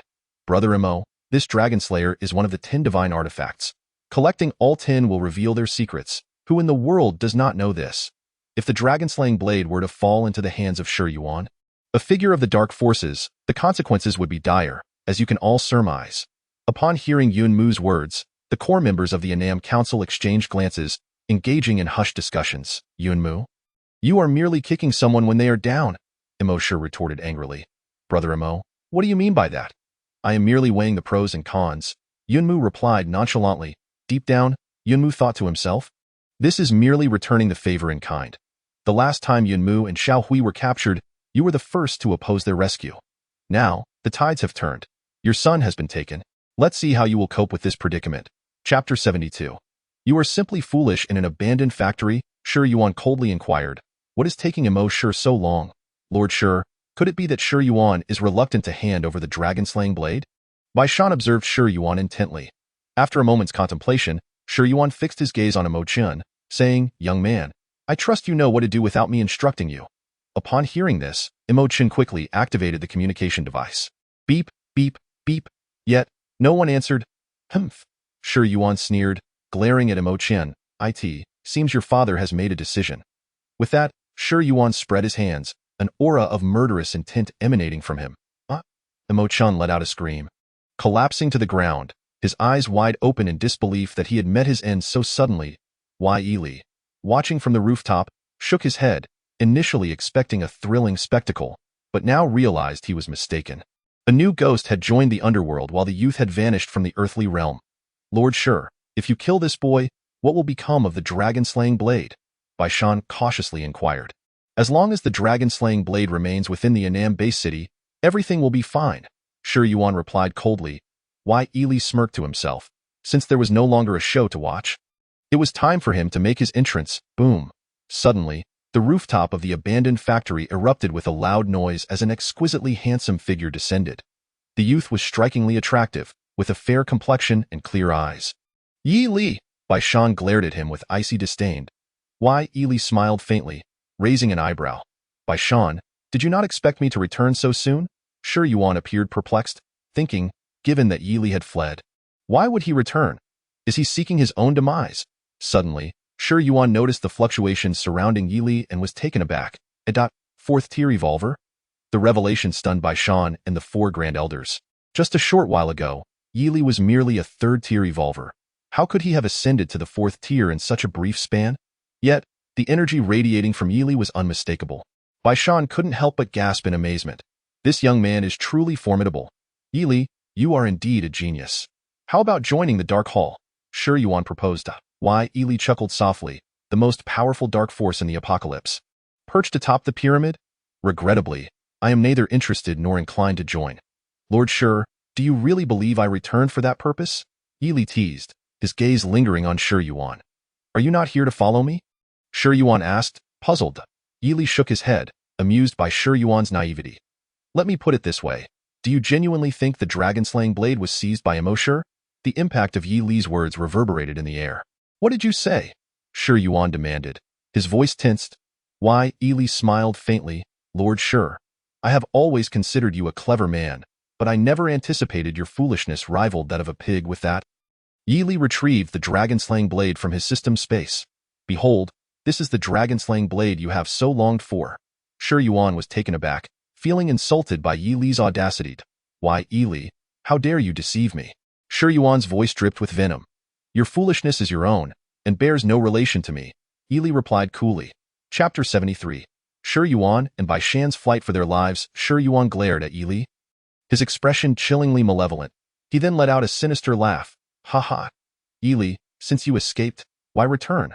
Shi Yuan mused, contemplating that if he could eliminate Yi Li, the dragon-slaying blade would still be his. Why have I returned? Yi Li pondered for a moment before answering. Because I wish to kill all of you. Would this reason suffice? Shi Yuan, Bai Shan, and the four Grand Elders were taken aback. Ha ha ha. Shi Yuan erupted into laughter. Yi Li, I must concede your talent is indeed remarkable, but you are merely a fourth-tier evolver now. Do you truly believe you can defeat us? Yi Li nodded. Indeed, I alone cannot defeat you. Oh, do you have some kind of support? Shi Yuan's expression was filled with intrigue. He was a spirit, drifting through the abandoned factory, and had no allies except for 3 fifth-tier zombies. As the words left his lips, Day, Hong Yi, and Bai Hua emerged from the system space. 5th-tier zombies, silver-eyed. Impossible. Shi Yuan's face drained of color as he exclaimed in shock. Bai Shan and the 4 Grand Elders were equally terrified, their faces displaying sheer horror. 5th-tier zombies. This is a 5th-tier zombie. Yi Li, what do you intend to do? Shi Yuan asked hastily. Why Ili smiled. You have taken Xiao Hui and Yunman hostage, yet you ask me what I plan to do? Do you not find that laughable? Ade, Hongyi, Bai Hua, tear them apart. Upon Yi Li's command, Ade, Hongyi, and Bai Hua charged forth at an astonishing speed. Shi Yuan and Bai Shan, both fifth-tier evolvers, managed to keep pace, but the four Grand Elders were merely fourth-tier evolvers. Ade swung his fist with tremendous force, creating several rifts in space with a resounding boom. After reaching the evolver stage, the disparity between each tier was akin to a chasm. The gap between fourth-tier evolvers and fifth-tier zombies was immeasurable. The four elders were obliterated into mere pulp by a Da's punch. Seeing this, Shi Yuan and Bai Shan dared not linger any longer and fled in haste. Both being fifth-tier evolvers, their speed was unparalleled, and they vanished in the blink of an eye. Why Ili had no intention of pursuing them. He could, but it was unnecessary. He glanced at Imo Chin's lifeless body on the ground, a smirk playing on his lips, reveling in his own wickedness. Imo Chin could have lived well, yet now he lay dead. Eyes wide open in disbelief. Why Ili chuckled softly. Alas, you brought this upon yourself. At that moment, a figure entered the abandoned factory. A middle-aged man, none other than Imo Shi, the father of Imo Chun, a core member of the Annam Base City. Upon seeing his son's corpse, Imo Shi's eyes reddened instantly. Xiao Chun, he cried out, but Imo Chun would never respond again. Life presents three great sorrows: losing a father in childhood, a wife in middle age, and a son in old age. Undoubtedly, Imo Shi belonged to the latter. Yet, in this world where lives were as disposable as weeds, what did such pain truly amount to? It was you who killed my son. Imo Shi glared at Ili, his eyes ablaze with fury. Why Ili replied, Indeed, it was I who killed your son. There was no need for denial. He knew it was futile. I will tear you apart to honor my son's spirit. Imo Shi declared fiercely. With that, he lunged at Eli. No action was required from Ili. Imo Shi's punch landed on Bai Hua, only to be repelled several meters away. It was then that Imo Shi realized Ili was accompanied by three fifth-tier zombies. Who on earth are you? Imo Shi demanded coldly. Before you meet your end, I shall reveal my name. I am Eli. Imo Shi found the name oddly familiar, but he would never have the chance to ponder it further. Da's punch completely obliterated Imo's Hi. Why Ili's expression remained calm. Imo Shi had to be eliminated, for if he returned to report, it could invite unwanted trouble. As for Shi Yuan and Bai Shan, he planned to pay a visit to the Bai Lian sect. Instead of merely killing those two, annihilating the Bai Lian sect seemed far more advantageous. Now, he needed to head to Annam Base City to check on Xiao Hui and Yunman, who must be quite worried. With that, Yili stored Ade, Hongyi, and Bai Hua back into the system space and set off towards Annam Base City. The siege of zombies had concluded, and Annam Base City had returned to its former tranquility, bustling with people and traffic. Upon arriving at the main city of Annam Base City, Yili, having previously visited Annam Academy, navigated with ease. Soon, he arrived at Annam Academy. Just as he arrived, he spotted a familiar figure, a young man who had previously crossed paths with him. The youth approached, calling out, Ili. It was none other than Chen Yun, the boy who had received a punch from Ade in Tong City. To my astonishment, you have arrived at the Annam Base City. Chen Yun fixed his gaze on Yili, commanding, step aside. Yili responded slowly, let me pass. As the foremost genius of Annam Academy, Chen Yun was undoubtedly a significant figure there. Students nearby, witnessing Chen Yun blocking Yili's path, hurried over to observe the unfolding drama. Do you think this is still Copper City? Chen Yun mocked Ili. I shall repeat myself, step aside. I do not wish to utter it a third time. Why Ili replied calmly. The onlookers were taken aback, bewildered by the audacity of this individual who dared speak to Qin Shao in such a manner. Who is this person? How can he speak to Qin Shao like that? Another student wondered. Qin Shao is the greatest talent at Annam Academy. Surely this person must be a fool, came a response. The crowd, filled with pity for Yili, knew his fate would be grim. Yet, amidst the taunts of these juvenile spectators, Yili's expression remained unperturbed, as he regarded them as insignificant insects. Why Yili? I have already stated this is not Copper City. Why do you persist in your arrogance? Chen Yun bellowed. Why Yili shook his head slightly. Pondering why there were so many ignorant fools, he raised a finger, a beam of golden light hurtling towards Chen Yun. Chen Yun was unable to withstand such velocity. The terrifying light pierced through his leg. Ah! A blood-curdling scream erupted across the Annam Academy's playground, reminiscent of a slaughtered pig. Chapter 75. The roadblock. Chen Yun collapsed, howling in agony. The crowd of students grew, frozen in shock. Did he just unleash golden spiritual energy? One student murmured in disbelief. Golden spiritual energy. What genetic talent is that? Another student swallowed hard. Our teacher mentioned that golden spiritual energy corresponds to an SSS-level genetic rank. This revelation caused the onlookers to collectively gasp, their eyes wide in astonishment as they turned to Yi Li's level genetics. How terrifying! They momentarily forgot Chen Yun's cries of agony on the ground, overwhelmed by the impact on their pride. Why Yi Li, uninterested in conversing further with these insignificant beings, walked forward, and the gathered students hurried to make way for him. What is happening? A deep voice resonated. It was Vice Dean Mo 1. Vice Dean Mo has arrived. This will be entertaining, the students thought, eyes widening in anticipation. It hurts so much. Chen Yun continued to wail, his cries piercingly intense. Mo 1, upon hearing Chen Yun's cries, felt a pang of dread. Chen Yun, what has happened? He asked, but Chen Yun could barely utter a word. Don't ask, I did it. Yi Li interjected, pausing to reveal a side profile. Mo 1 was taken aback, recognizing Yi Li after a few seconds. You, Yi Li? Yi Li turned slowly, remarking on Mo 1's impressive memory. Although Mo 1 was a third-tier evolver, in Yi Li's eyes, he was merely a pathetic insect. Why, Yi Li? How dare you harm Chen Yun? Do you know who his father is? Mo 1 glared at Yi Li coldly. Why, Yi Li smiled nonchalantly. Do you think I, Yi Li, would be afraid? Arrogance. Utter arrogance. Mo 1 fixed his gaze on Yi Li, noting the significantly more terrifying aura emanating from him than before. Though Yi Li appeared handsome, upon closer inspection, Mo 1 instinctively took 3 steps back. Why, Yi Li exuded a chilling aura of murderous intent, a commanding presence that left no room for doubt. Quick, go fetch Dean Chen. Mo 1 shouted, and several students dashed away. Why, Yi Li had no intention of lingering. He continued towards the classroom of Xiao Hui and Yun Man. However, just a few steps in, Mo 1 blocked his path. Yi Li, do you think Anan Academy is a place to act recklessly? Mo 1's expression darkened. Previously, Yi Li had harmed his nephew, and had it not been for teacher Mei Lin, he would have acted sooner. This time, even with Mei Lin's intervention, he would show no mercy. Why, Yi Li, you have forced my hand, Mo 1 declared coldly. Why, Yi Li shook his head internally, questioning Mo 1's inflated sense of self-importance. Do you truly believe you can pressure me? Yi Li gazed at Mo 1 with a playful smirk. Mo 1's pupils constricted in rage. As vice president of Anan Academy, he was accustomed to respect and had never heard such brazen words. Unable to contain himself any longer, he lunged at Yi Li. Why do you refuse to acknowledge your insignificance? Yi Li extended his finger once more, unleashing a beam of terrifying golden light. Chapter 76. With a single finger, Mo 1 was a third-tier evolver. But to Yi Li, the distinction between third-tier and first-tier awakened ones was negligible. They were all but insects. The beam of golden light struck Mo 1's thigh with pinpoint accuracy, eliciting a scream akin to that of Chen Yun. The onlookers were left in utter shock. The vice dean of Anan Academy was a third-tier evolver, and yet could not withstand a single blow. How terrifying was this? Perhaps terrifying was an understatement. Yi Li was nothing short of a demon. Is this the horror of an SS-level genetic warrior? One student wiped the cold sweat from his brow. What is this SS level? Some newer spectators, confused, looked toward the speaker. The one who defeated Vice Dean Mo with a single strike is an SSS-level genetic warrior. Did you not see the golden spiritual energy he unleashed? The crowd gasped, their minds reeling. As they glanced at Yi Li, they noticed his hair swaying as though caught in an invisible wind.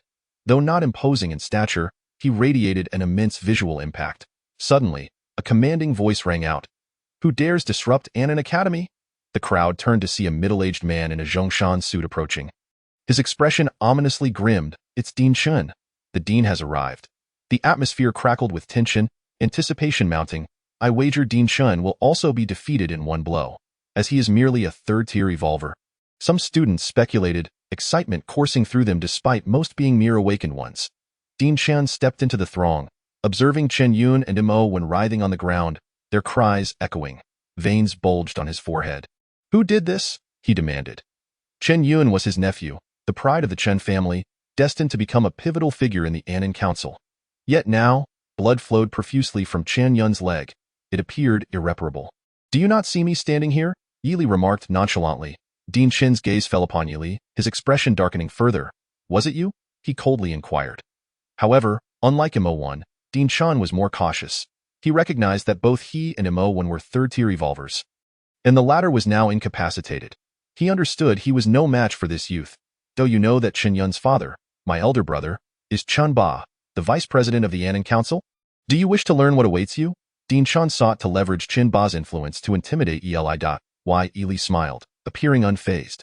Are you afraid to fight me? He asked Dean Chun. What did you say? Dean Chin's eyes blazed with fury. How about this?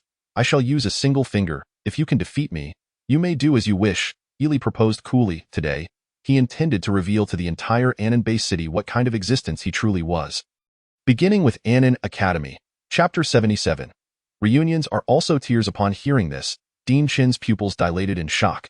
How dare you be so insolent? He bellowed, a single finger. As the esteemed dean of Annan Academy, he had never been subjected to such humiliation. Yet the onlookers understood that Yi Li was not merely boasting. After all, MO1, a third-tier revolver, had been incapacitated by a mere finger. If you are unwilling to proceed, then step aside, Yi Li urged Dean Chin. Silence engulfed the scene, a suffocating stillness. What is happening here? Yun Feng pondered, bewildered by the crowd's presence. He quickly made his way through, a prominent figure at Annan Academy. Upon seeing the unfolding scene, he staggered back in shock. Seniors? Yun Feng's eyes widened as she recalled her sister's words. The senior might have faced life-threatening peril, yet here stood Yi Li before him. Unscathed at that moment, Yun Feng dared not linger. She hastily rushed toward a specific direction. Someone, take Chen Yun and Vice Dean Mo to the infirmary, Director Chen commanded sternly. Once Chen Yun and Mo were carried away, Director Chen fixed his gaze on Yi Li. Did you just say you only need one finger? Yi Li smiled and raised his index finger. To deal with you. I need merely one finger. He replied slowly. Director Chen's stare was icy and intense. Suddenly, he made his move. Yi Li had anticipated this moment for several minutes. A surge of golden spiritual energy erupted from his fingertip, seemingly piercing through the wind. Whoosh! With a sound that sliced through the air, Director Chen collapsed, howling in agony. The surrounding students exchanged glances, swallowing hard, unable to fathom Yi Li's true realm of power.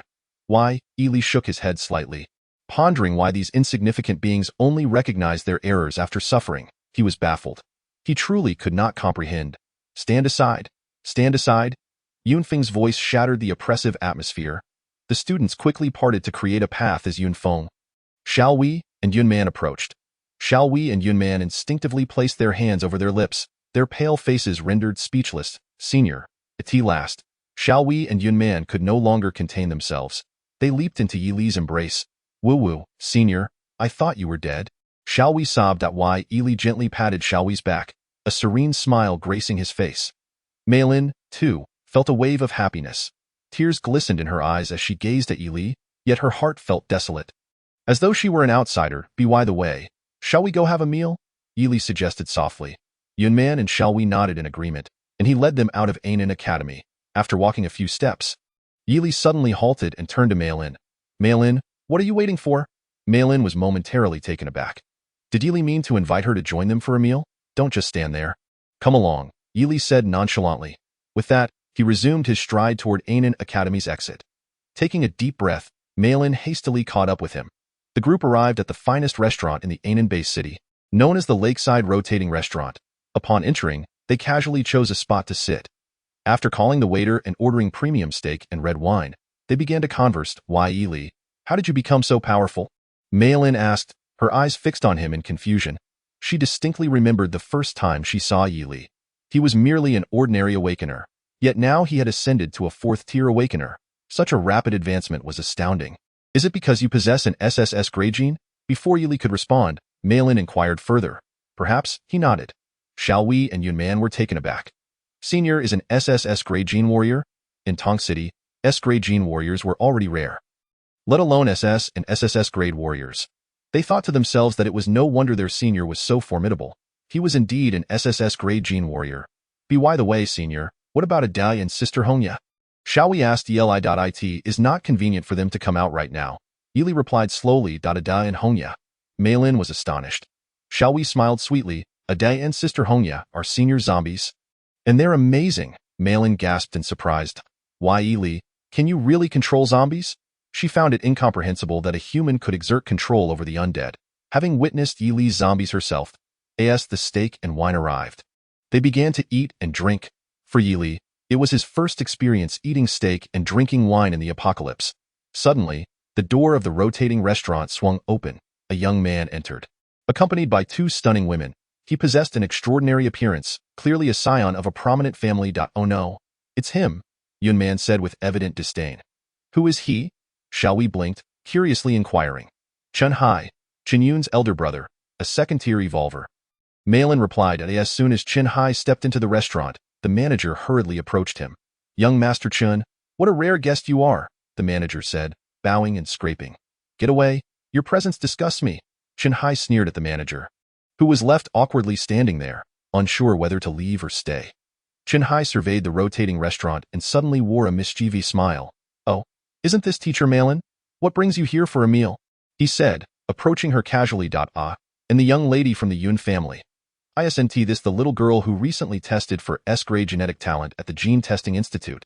His expression dripped with disdain as he assessed Yili. Noting his humble attire, Chun Hai, do not speak to Senior in that manner. Yun Man glared at him fiercely. Senior? Chun Hai seemed to have heard an inconceivable term. Young lady from the Yun family, you must be joking. Calling this rustic fellow senior, he burst into laughter. Do you not know that sometimes one's words can lead to trouble?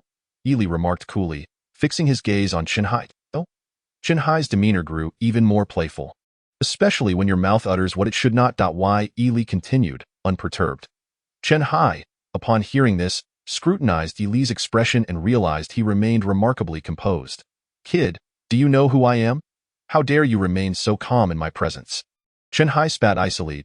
Why Yili chose not to continue looking at Chen Hai but instead examined his surroundings before addressing Yan Man. Do you have any money? Yan Man was taken aback, clearly not expecting such a question from him. Yes, she replied, retrieving a substantial amount of apocalypse currency from her bag and handing it to Yili.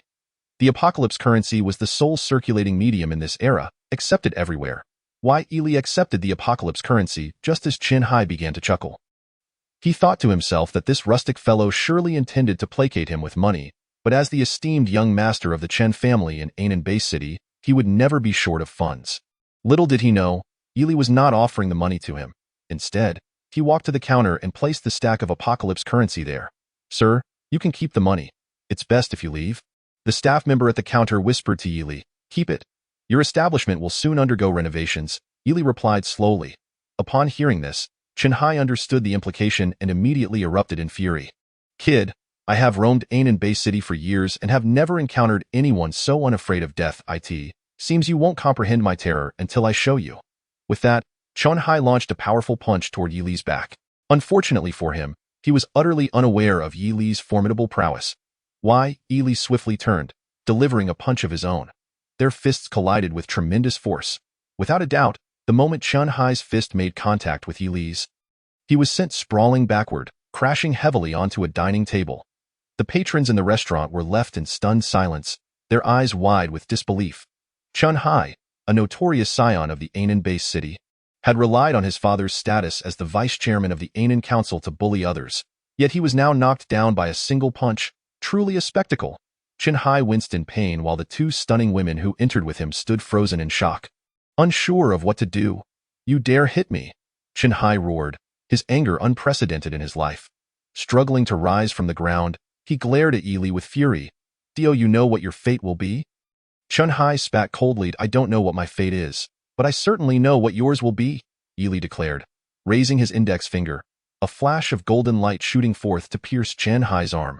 Ah! Chen Hai let out a chilling scream, the sound sending shivers down the spines of everyone in the restaurant. Why? Yili approached Chen Hai, squatting beside him. Does it hurt? Yili asked flatly. Chen Hai could hardly articulate a response, still writhing on the ground in agony. If you were to die in the next second, would you still feel pain? Upon hearing this, a chill coursed through Chen Hai, freezing him in place. He dared not utter a sound. Truly paralyzed by fear, why? Yili nodded with satisfaction. If you wish to survive, answer me one question. If you had only one day to live, what would you do? Yili regarded Chen Hai with an unyielding gaze. Chen Hai was taken aback, cold sweat soaking his entire body. He never expected Yili would pose such a question. Chapter 80. Chen Hai in an icy abyss. The patrons in the restaurant turned their gazes towards Chen Hai. Laughter escaping their lips. Inwardly, They mused on his previously audacious demeanor, now faced with his adversary. The restaurant manager, drenched in sweat, understood well that neither Chen Hai nor Yi Li were to be trifled with. Thus he merely stood by, observing the unfolding drama. I will leave the Anan-based city to hunt zombies, dedicating the final moments of my life to all humanity, Chen Hai proclaimed, terror etched upon his face as he addressed Yi Li. Yi Li, upon hearing this, slowly shook his head, indicating that the truth was not something Chen Hai seemed fond of. With that, he prepared to take action. I am speaking the truth. I am speaking the truth. Chen Hai cried out, fear gnawing at him, lest Yi Li decide to end his life. If I were to live for just one day, I would run naked through the entire city, wagering away all the wealth of the Chen family. Yi Li contemplated that perhaps this was the most authentic reflection of Chen Hai's inner thoughts. He then glanced at the two stunning women who had accompanied Chen Hai. Upon meeting Yi Li's gaze, they were stricken with sheer terror, nearly losing their composure, as if they were on the verge of kneeling before him. And you, if you were to live for just one day, what would you do? Yi Li inquired slowly. I would do good deeds, countless good deeds. One of them replied, me too. I would give all my money to the poor, came the other's response. Why? Yi Li sighed, pondering why honesty seemed so elusive. Which do you think is more important, survival or truth? He asked, fixating on the two women. Their faces drained of color upon hearing the question. I would seek a strong man. They say being with a man is a blissful experience. I can no longer tolerate Chen Hai. He is too diminutive, too weak. One of them exclaimed, me too. The other echoed, and with that, they covered their faces, weeping as they bolted from the room. The restaurant erupted into laughter. Ha ha, this is too much. So, it turns out the esteemed Chen is such a character, someone remarked. Who said he wouldn't? This young master appears so vigorous, yet he is but this. At that moment, Chen Hai wished to vanish into a hole, his face aflame with embarrassment. Mei Lin and Yun Man could not contain their laughter, while Xiao Hui remained perplexed. Teacher Mei Lin, what does that mean? She asked, wiping her head. It means nothing, Mei Lin responded, never expecting Xiao Hui to be so innocent. Why? Yi Li regarded Chen Hai, devoid of any pity. Had he been unable to best Chen Hai, his fate would have been far more grim. By the way, I am Yi Li. Remember my name. If you seek revenge, feel free to come find me anytime, Yi Li stated nonchalantly. Chen Hai's heart sank. He memorized that name, vowing to repay the humiliation he felt today 100-fold. Just then, a sound emitted from the communicator in Chen Hai's hand. Upon seeing it was his father calling, he immediately broke down in tears. A man may shed tears, but does not weep lightly. Unless truly heartbroken. Dad. Chen Hai began to explain the situation to Chen Ba, but was abruptly interrupted. Higher. Return at once. Your brother and uncle have been gravely injured by Yi Li, Chen Ba ordered. Chen Hai was taken aback. Both Xiao Yun and his uncle had been severely harmed. Wait, what was the name of the one who attacked them? Yi Li. At this realization, Chen Hai felt as though he had plunged into an icy abyss. Chapter 81. The furious Chen Ba, Xiao Yun, and Uncle Chen had been gravely injured by Yi Li. He too had been hurt by someone named Yi Li. This meant they had crossed paths with the same individual. Chen Hai felt an overwhelming urge to sob, truly wishing to weep. The first hospital of Anan-Bay City. Chen Ba stood outside the operating room, his expression dark as storm clouds. Upon learning of the incident, his fury erupted. The Chen family held a significant position in Anan-Bay City. In just one day, his son and brother were both grievously injured by the same person. How could he endure such a slight? It seems my absence has made many forget my terror. Chen Ba spoke coldly. Clear the way, move, he commanded, as several nurses rushed past with a gurney. Upon seeing who lay upon the gurney, he froze in disbelief. Higher!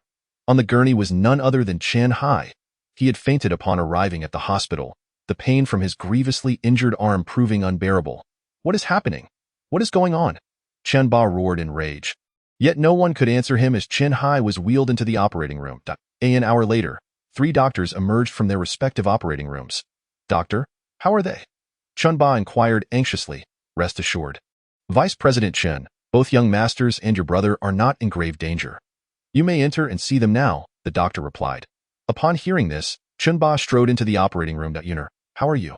Xiao Yun, tear-stricken, exclaimed, Dad, you must avenge me. Yi Li is insufferably arrogant. Rest assured, Yuner, I will ensure you are avenged. Chen Ba vowed. He then exited the operating room and proceeded to Chen Hai's room. Higher, how are you holding up? Dad, I am in such misery. Chen Hai lamented, and proceeded to recount the events at the restaurant. Qianba's forehead bulged with veins, his fists clenched tightly. Yi Li, you shall learn the consequences of crossing the Chen family, he bellowed. Subsequently, Qianba made his way to the office of the dean of Chen Academy. Upon seeing his elder brother, the dean immediately burst into tears. Brother, you must help me. With your esteemed standing in Ananbei City, how could someone dare strike me? As the esteemed dean of Anan Academy, this was the first time he had ever been assaulted. Do not worry, my younger brother. I will ensure justice is served. At that moment, Qianba's eyes blazed with wrath. He opened his communicator and dialed a number. Find Yi Li for me. Scour the entire city for him. Qianba nearly roared, this being the first time he had ever been this furious. Yi Li and the three women arrived at Anan Academy. This moment, Yi Li was akin to a thunderclap in the academy. Known to all, feared by all. Students and teachers alike stared in awe at Yi Li. Even the dean and vice-dean had been bested by a mere gesture from him, let alone them. Yi Li's countenance remained serene, as if he were oblivious to the astonished glances of the students and faculty. When the dragon-slaying blade tested him, he had unearthed a super treasure map from the chest, which he had yet to utilize. It appeared now was the time. Xiao Hui and Yun Man headed to their classroom, while Yi Li, uninterested in the discussion surrounding the ascension of Jin warriors, sat idly on the playground. Just then, a throng of individuals burst into Anan Academy. Chapter 82. You stupid pigs! The security guards at Anan Academy, upon witnessing the commotion, fled in terror. This was no ordinary group. They were all Jin warriors, each one a first-tier evolver raised by the Chen family. Yi Li could ascertain with a mere thought that they were here for him. Boredom had begun to set in, and now that entertainment had arrived, why not indulge? The group of first-tier evolvers halted several paces from Yi Li. Are you Yi Li? A man who appeared to be their leader asked coldly. Indeed, I am Yi Li, he responded calmly. Since you are Yi Li, then you shall accompany us, the man commanded. Yi Li chuckled, bemused by the persistent ignorance of such fools. Do you truly believe I would heed your commands? A playful smirk graced Yi Li's handsome face. Yi Li, we are many, all first-tier evolvers. Do you think you have any room for negotiation? The man retorted coldly. Yi Li shook his head slightly. Those foolish pigs. How could they ever comprehend my prowess? Come forth, let me take you down one by one. He beckoned to the group of first-tier evolvers. Feeling their dignity insulted, the first-tier evolvers charged at Yi Li. Yi Li shook his head inwardly. Why do these ants always overestimate themselves? In an instant, a terrifying golden light surged towards the group of Jin warriors. This golden hue was characteristic of SSS-grade Jan warriors. Akin to a sunbeam, exceedingly effective. The screams echoed in Yi Li's ears. Within mere seconds, the entire group of first-tier evolvers lay sprawled on the ground, their feet pierced through. The scene was utterly gruesome. Naturally, the students witnessing this spectacle were left in shock. This is truly an unparalleled existence. If only I could possess such power, I would simply point a finger at those who crossed me. Yi Li, truly a figure beyond reach, the onlookers murmured in awe. The sight of the fallen first-tier evolvers on the Anan Academy playground was witnessed by an ever-growing number of students. Just a few minutes later, all the students in the academy witnessed the scene, abandoning their classes and rushing out of the classrooms. Xiao Hui, Yun Man, and Mei Lin also emerged, hurrying to Yi Li's side, where they saw a dozen first-level evolvers lying on the ground. These must be the genetic warriors of the Chen family, Yun Man exclaimed in astonishment. Senior, the Chen family. Before Yun Man could finish her sentence, she was interrupted by Yi Li. The Chen family is but ants before me. Yi Li stated slowly.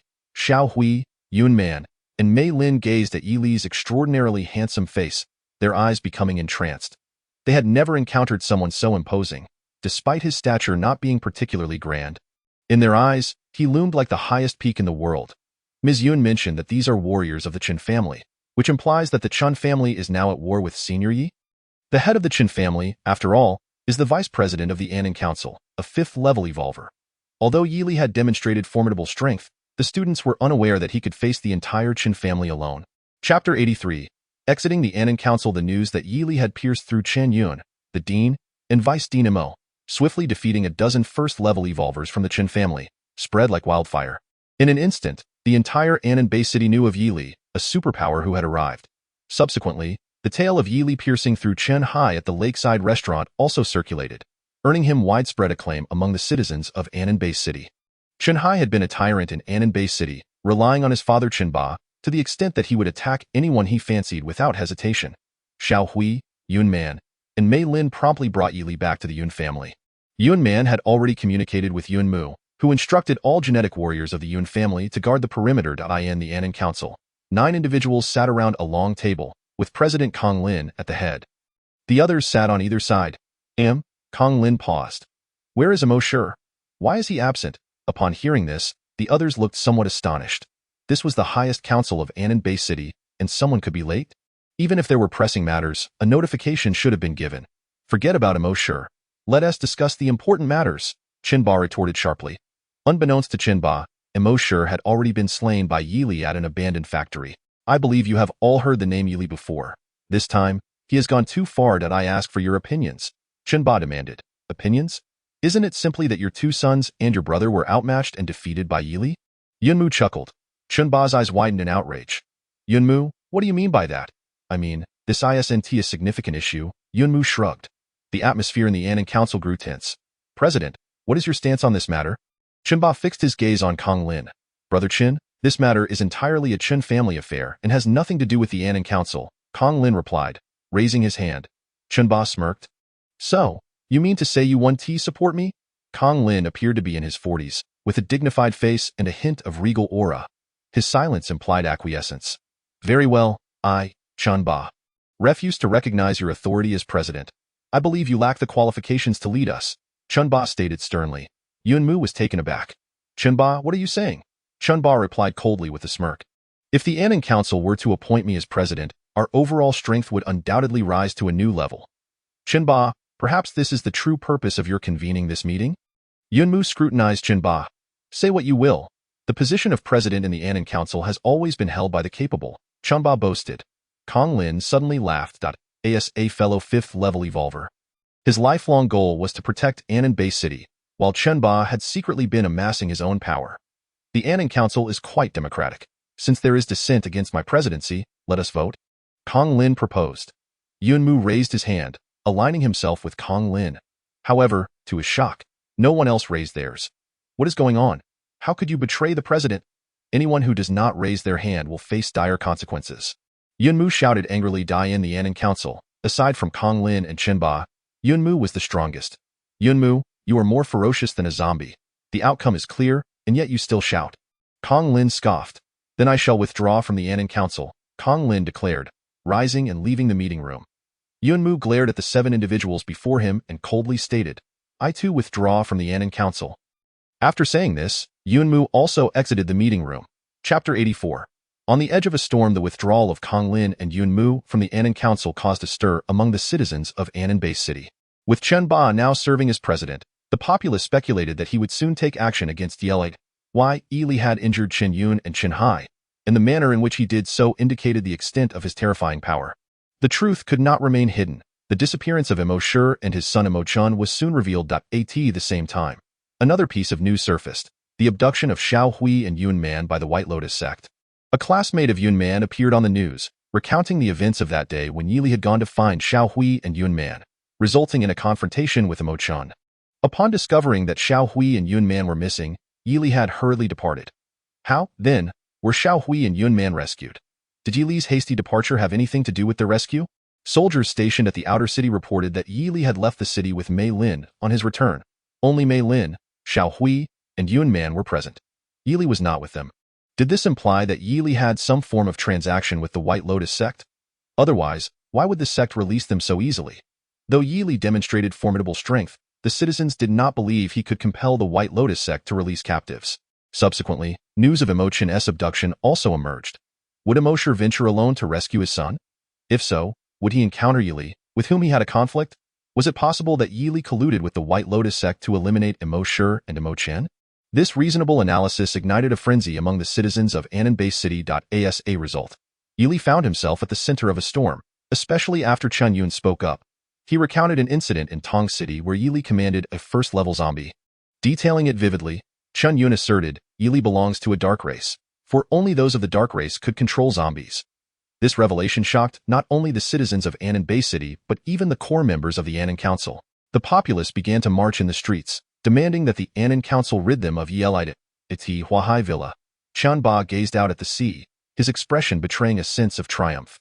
Once Yili was eliminated, his position as president would be unassailable. As for the dragon-slaying blade, Chunba fell silent, recalling that after Imo Chen's abduction, Shi Yuan had mentioned that Imo Shi had stolen Yi Li's dragon-slaying blade. Could it be that the legendary blade was indeed in Yi Li's possession? The dragon-slaying blade was one of the 10 ancient divine artifacts, and possessing it would grant one a majestic bearing. Standing atop the clouds, the mere thought filled Chunba with exhilaration. With this in mind, Chunba burst into laughter. This was a plan that would kill 3 birds with 1 stone. Next would be the elimination of Yi Li. Chunba's expression darkened as he ordered the outer city to close, swiftly surrounding the Yun family with troops. Currently, not even a fly could escape the Yun family. President, the citizens of Annan Bay City are now outside the Yun family demanding that they release Yi Li. A middle-aged man named Lin Dong, a 4th-level evolver and a core member of the Annan Council, reported with a smile. Chunba chuckled. What a splendid show. I must go and witness it with that. Chunba and Lin Dong made their way to the Yun family. Chapter 85. The senior is not of the dark race at the Yun family's hall. Yunmu tentatively addressed Yi Li. Mr. Yi, what do you think? The expressions of those present, including Kong Lin, Yunmu, Mei Lin, Xiao Hui, Yun Man, Yun Feng, and several key members of the Yun family, were grave. Yet, Yi Li remained unfazed. What was there to fear? He possessed 3 5th-level zombies. What could he possibly dread? Yi Li, is it true that Chen Yun claims you can control zombies? Kong Lin suddenly inquired. Upon hearing this, everyone except Mei Lin, Xiao Hui, and Yun Man turned to look at Yi Li. Mei Lin, Xiao Hui, and Yun Man were already aware of Yi Li's ability to command zombies. An eerie silence enveloped the room, so profound that even the sound of their heartbeats was audible as they awaited Yi Li's response. Indeed, what Chen Yun said is true, Yi Li replied slowly. This statement sent shockwaves through the gathering. Kong Lin stared intently at Yi Li, as if trying to comprehend the implications. That so, you are of the dark race? No, senior is not of the dark race, Xiao Hui interjected urgently. Kong Lin, however, paid no heed to Xiao Hui and continued to fixate on Yi Li. Yi Li slightly nodded, casting a calm gaze upon Kong Lin. If I were to claim that I am not of the dark race, would you believe me? Kong Lin shook his head resolutely, responding in a grave tone. Only those of the dark race can command zombies. If you indeed belong to the dark race, then I cannot let you live. Senior truly is not of the dark race. Why do you not believe it? Xiao Hui interjected, stepping protectively in front of Yi Li with her arms outstretched. Her small face etched with urgency. Mei Lin and Yun Man hesitated, recognizing the truth in Kong Lin's statement. Only the dark race could control zombies. Reluctantly, they wished to deny such a reality. Xiao Hui. Step aside, Yi Li said slowly, but senior, do not worry. I will be fine. Xiao Hui turned to glance at Yi Li, noticing his calm demeanor, and reluctantly moved aside. Why? Yi Li faced Kong Lin. Lord Kong, did you not just declare that I must perish? Indeed, since you are of the dark race, you must be eliminated. Kong Lin replied icily. Yi Li pondered for a moment before responding. Lord Kong, is it merely your status as a 5th-tier evolutionist that gives you such confidence? Kong Lin was taken aback. No matter how he assessed it, Yi Li appeared to be only a 4th-tier evolutionist. As a 5th-tier evolutionist. Eliminating a 4th-tier evolutionist is an exceedingly simple task, Kong Lin stated. His gaze fixed on Yi Li. Yi Li smiled faintly. Is that so, Lord Kong? Then allow me to witness the prowess of a 5th-tier evolutionist. With that, Yi Li summoned Ade, Hong Yi, and Bai Hua from the system space. The 3 silver-eyed zombies stood before him, exuding an overwhelming aura. What? The crowd in the hall gasped in astonishment. Silver-eyed zombies were indeed 5th-tier zombies. Lord Kong, please make your move, Yi Li said nonchalantly, yet Kong Lin dared not act. His eyes wide with horror as he gazed at the 3 5th-tier zombies before Yi Li. He finally understood why Yi Li appeared so unfazed. Lord Kong, what is the matter? Did you not intend to slay me? Yi Li, why not act? Are you afraid? Yi Li suddenly bellowed. As a true human, being accused of being from the dark race was utterly intolerable. Yun Mu's complexion turned pale. He never could have imagined that Yi Li possessed 3 5th-tier zombies. The atmosphere in the Yun family hall grew intensely grave, with no one daring to utter a word. Bring Yi Li out. He is of the dark race. The Yun family is the greatest accomplice of the dark race. Yi Li is an undercover agent of the dark race, sent to the Annan Bay City to turn us into zombies. Outside the Yun family, the citizens of Annan Bay City shouted in fury. All core members of the Annan Council had arrived, including Chunba and Lin Dong. The military was poised with laser cannons, soldiers gripping laser rifles, awaiting a command. President, What is the Yun family still struggling for? Lin Dong inquired of Chen Biadan. No matter their resistance, they cannot escape the fate of annihilation. I just did not expect that Kong Lin and Yun Mu would be swayed by Yi Li. Chen Ba replied, shaking his head in sorrow. Chen Ba's remarks were fervently reported by the media of a Nanbei city. Within mere minutes, Kong Lin, Yun Mu, and the entire Yun family were branded as subservient to Yi Li. Chen Ba felt a surge of triumph. This provided him with a pretext to eliminate Kong Lin and Yun Mu. From then on, Nanbei City would be his. The citizens of Nanbei City continued to cry out, "Bring Yi Li out. He is of the dark race." The Yun family is the greatest accomplice of the dark race. In the Yun family hall, every individual was drenched in sweat, paralyzed by fear in the face of 3 fifth-tier zombies. Yi Li narrowed his eyes, listening to the cries outside, and with a cold smile, he spoke slowly. "It seems I, Yi Li, shall today unleash a massacre." With those words, Yi Li stepped towards the door, leaving the crowd in stunned silence. When they finally regained their senses, they saw Yi Li had already exited, and they hurriedly followed. "Look, Yi Li has come out." A startled voice broke through the tension, and all turned to gaze. Why, Yi Li emerged with measured steps, his face betraying no emotion, as if no one were present before him. Behind him trailed 3 figures. No, rather, 3 zombies. One, towering over 1.9 meters, donned a crimson cloak and red gauntlets, his muscular frame reminiscent of a coiled dragon. Another, clad in a flowing red gown with hair cascading to her waist, would have been the epitome of beauty were it not for the signs of decay on her face. The last, appearing no older than 7 or 8, boasted skin as pale as jade, plump as a calf, and weighing nearly 200 pounds. These 3 zombies were markedly different in stature and appearance. Their only commonality lay in their silver eyes. Silver-eyed zombies, the core members of the Anan Council gasped in disbelief, eyes wide as if witnessing the impossible. How could this be? 3 fifth-tier zombies. Kong Lin leapt forward, his gaze fixed intensely on Yi Li. "Yi Li, what are you planning?" Yun Mu rushed to Kong Lin's side. Despite Yi Li having healed his hidden ailment, he understood the importance of choosing sides in such dire circumstances. "Why?" Yi Li smiled faintly. "What do I intend to do? Did I not already state that today I shall unleash a massacre? Mr. Yi, please remain calm. They are the backbone of a Nanbei city. If you kill them, what will happen to the millions of citizens if zombies attack?" Yun Mu implored. "This has nothing to do with me," Yi Li replied slowly. The gravity of those words sank heavily into the hearts of the military and core members of the Anan Council. Laser cannons and rifles were effective against ordinary zombies, especially the cannons, which had widespread lethality. But against 3 fifth-tier zombies, they were nothing more than toys. Yun Man contemplated for a moment before resolutely stepping beside Yun Mu. Soon after, Mei Lin and Yun Feng joined them. Just as Yun Mu had articulated, should Yi Li eliminate the core members of the Anan Council, the city would surely fall to ruin, and millions would become zombies. Though Yi Li had once saved their lives, their decision did not surprise him. It was their choice. "Senior, regardless of whether you are good or evil, I will forever stand by your side," Xiao Hui declared with determination on her cherubic face. Yet Chen Ba suddenly scoffed, the fear on his face evaporating. "Why, Yi Li? We now have 2 fifth-tier evolutionists, 7 fourth-tier evolutionists, and numerous other evolutionists and soldiers. Do you truly believe you can defeat us?" Chen Ba taunted. Why? Yi Li ignored Chen Ba, turning his attention to Ade, Hong Yi, and Bai Hua. "Wait for my command." "Kill," Yi Li instructed coldly. He suddenly recalled a phrase from a novel he had read in Huaxia. "The world's scorn matters not to me. Farewell, Yi Li. Open fire." With Chen Ba's shout, countless laser cannons unleashed a frenzied barrage towards Eli.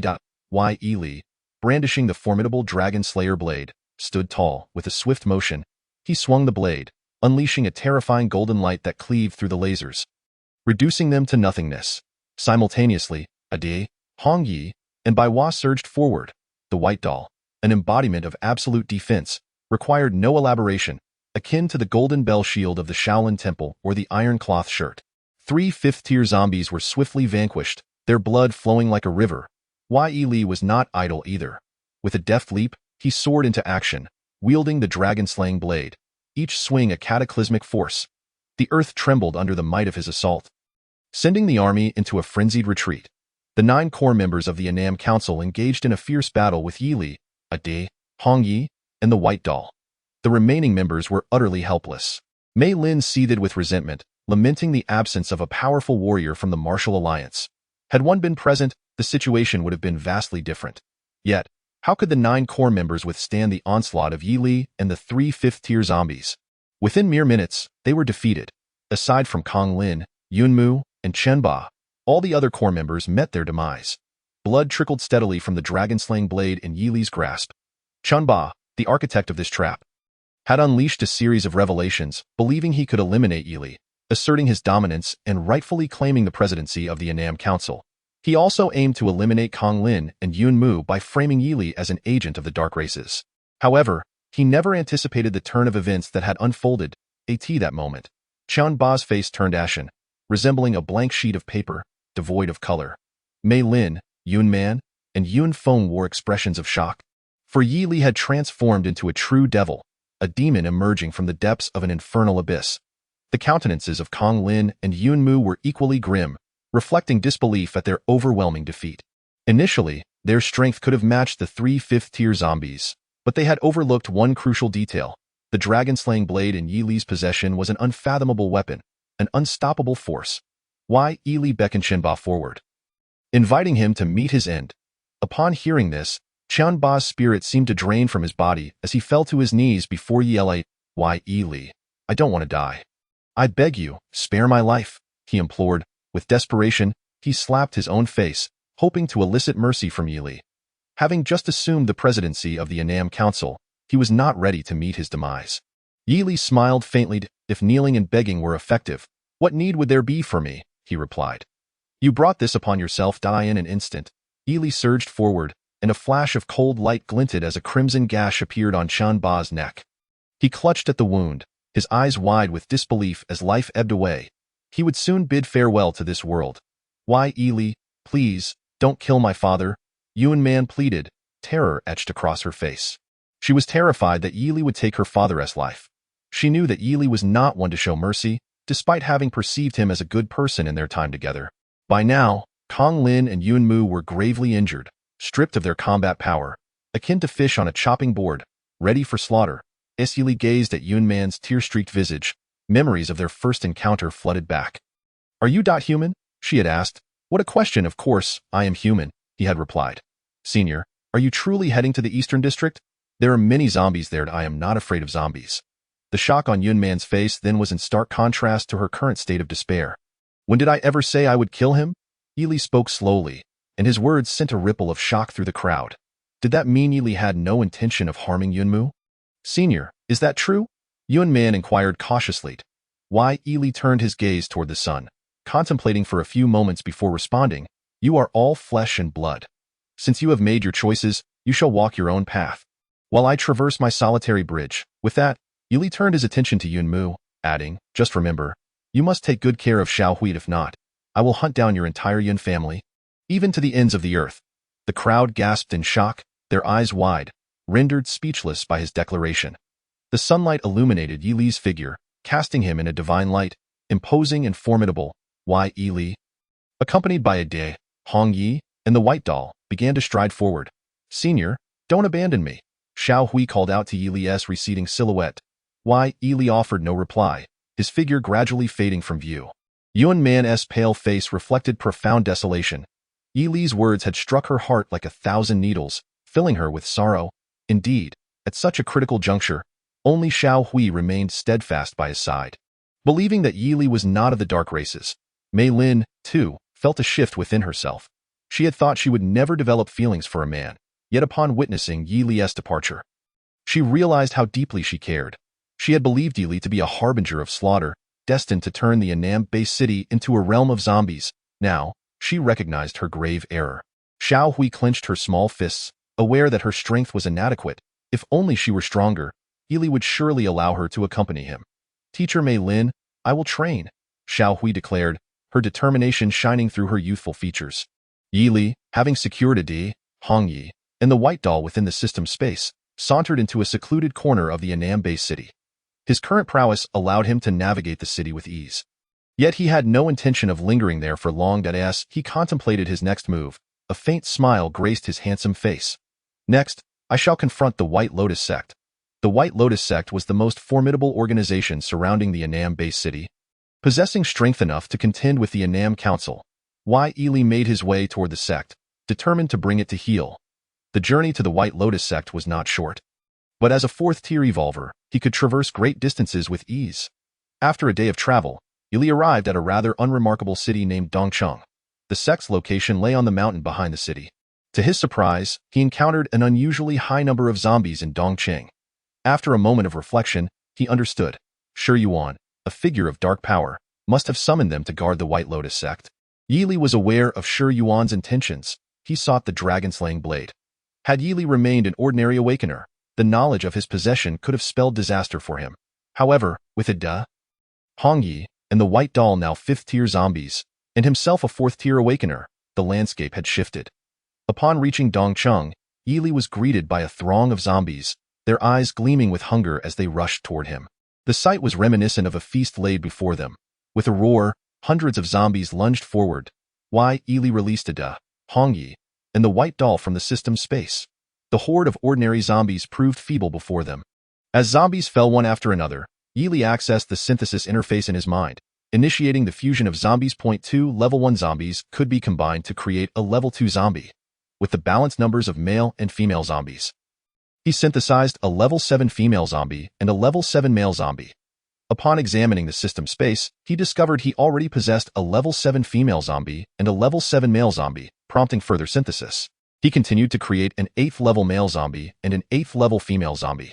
Unhurried, he retrieved a box of food from the system and found a relatively safe spot to eat. As night fell, Yili decided to ascend the mountain the following day. Day was tasked with keeping watch, allowing Yili to enjoy a restful sleep. He received 5 zombie treasure chests as a reward. Zombies produced treasure chests daily, the contents of which varied with their levels. Without hesitation, Yili opened the chests, acquiring 300 gene points, 300 strength points, 300 speed points, and a zombie-exclusive skill, the Qilin Foot. Reflecting on the distance he had yet to cover to reach 5th-tier evolution, he acknowledged that higher realms made progression increasingly challenging. Nevertheless, acquiring a new zombie-exclusive skill was a welcome boon. The Qilin Foot, classified as a D-grade skill, promised to unleash cataclysmic power upon reaching S-grade. The White Doll possessed only defensive skills and lacked offensive capabilities, so Yili integrated the Qilin Foot into her essence. Since their transformation into 5th-tier zombies, they have become increasingly alluring, especially Hongya, who possesses an ethereal beauty. Brother, Master Shi has summoned them to retrieve the other shore fruit. What exactly is that? Yili's hearing has become remarkably acute. Even from a great distance, he can discern every detail. Peering out of the window, he noticed a dozen Gene warriors from the White Lotus sect appearing on the street.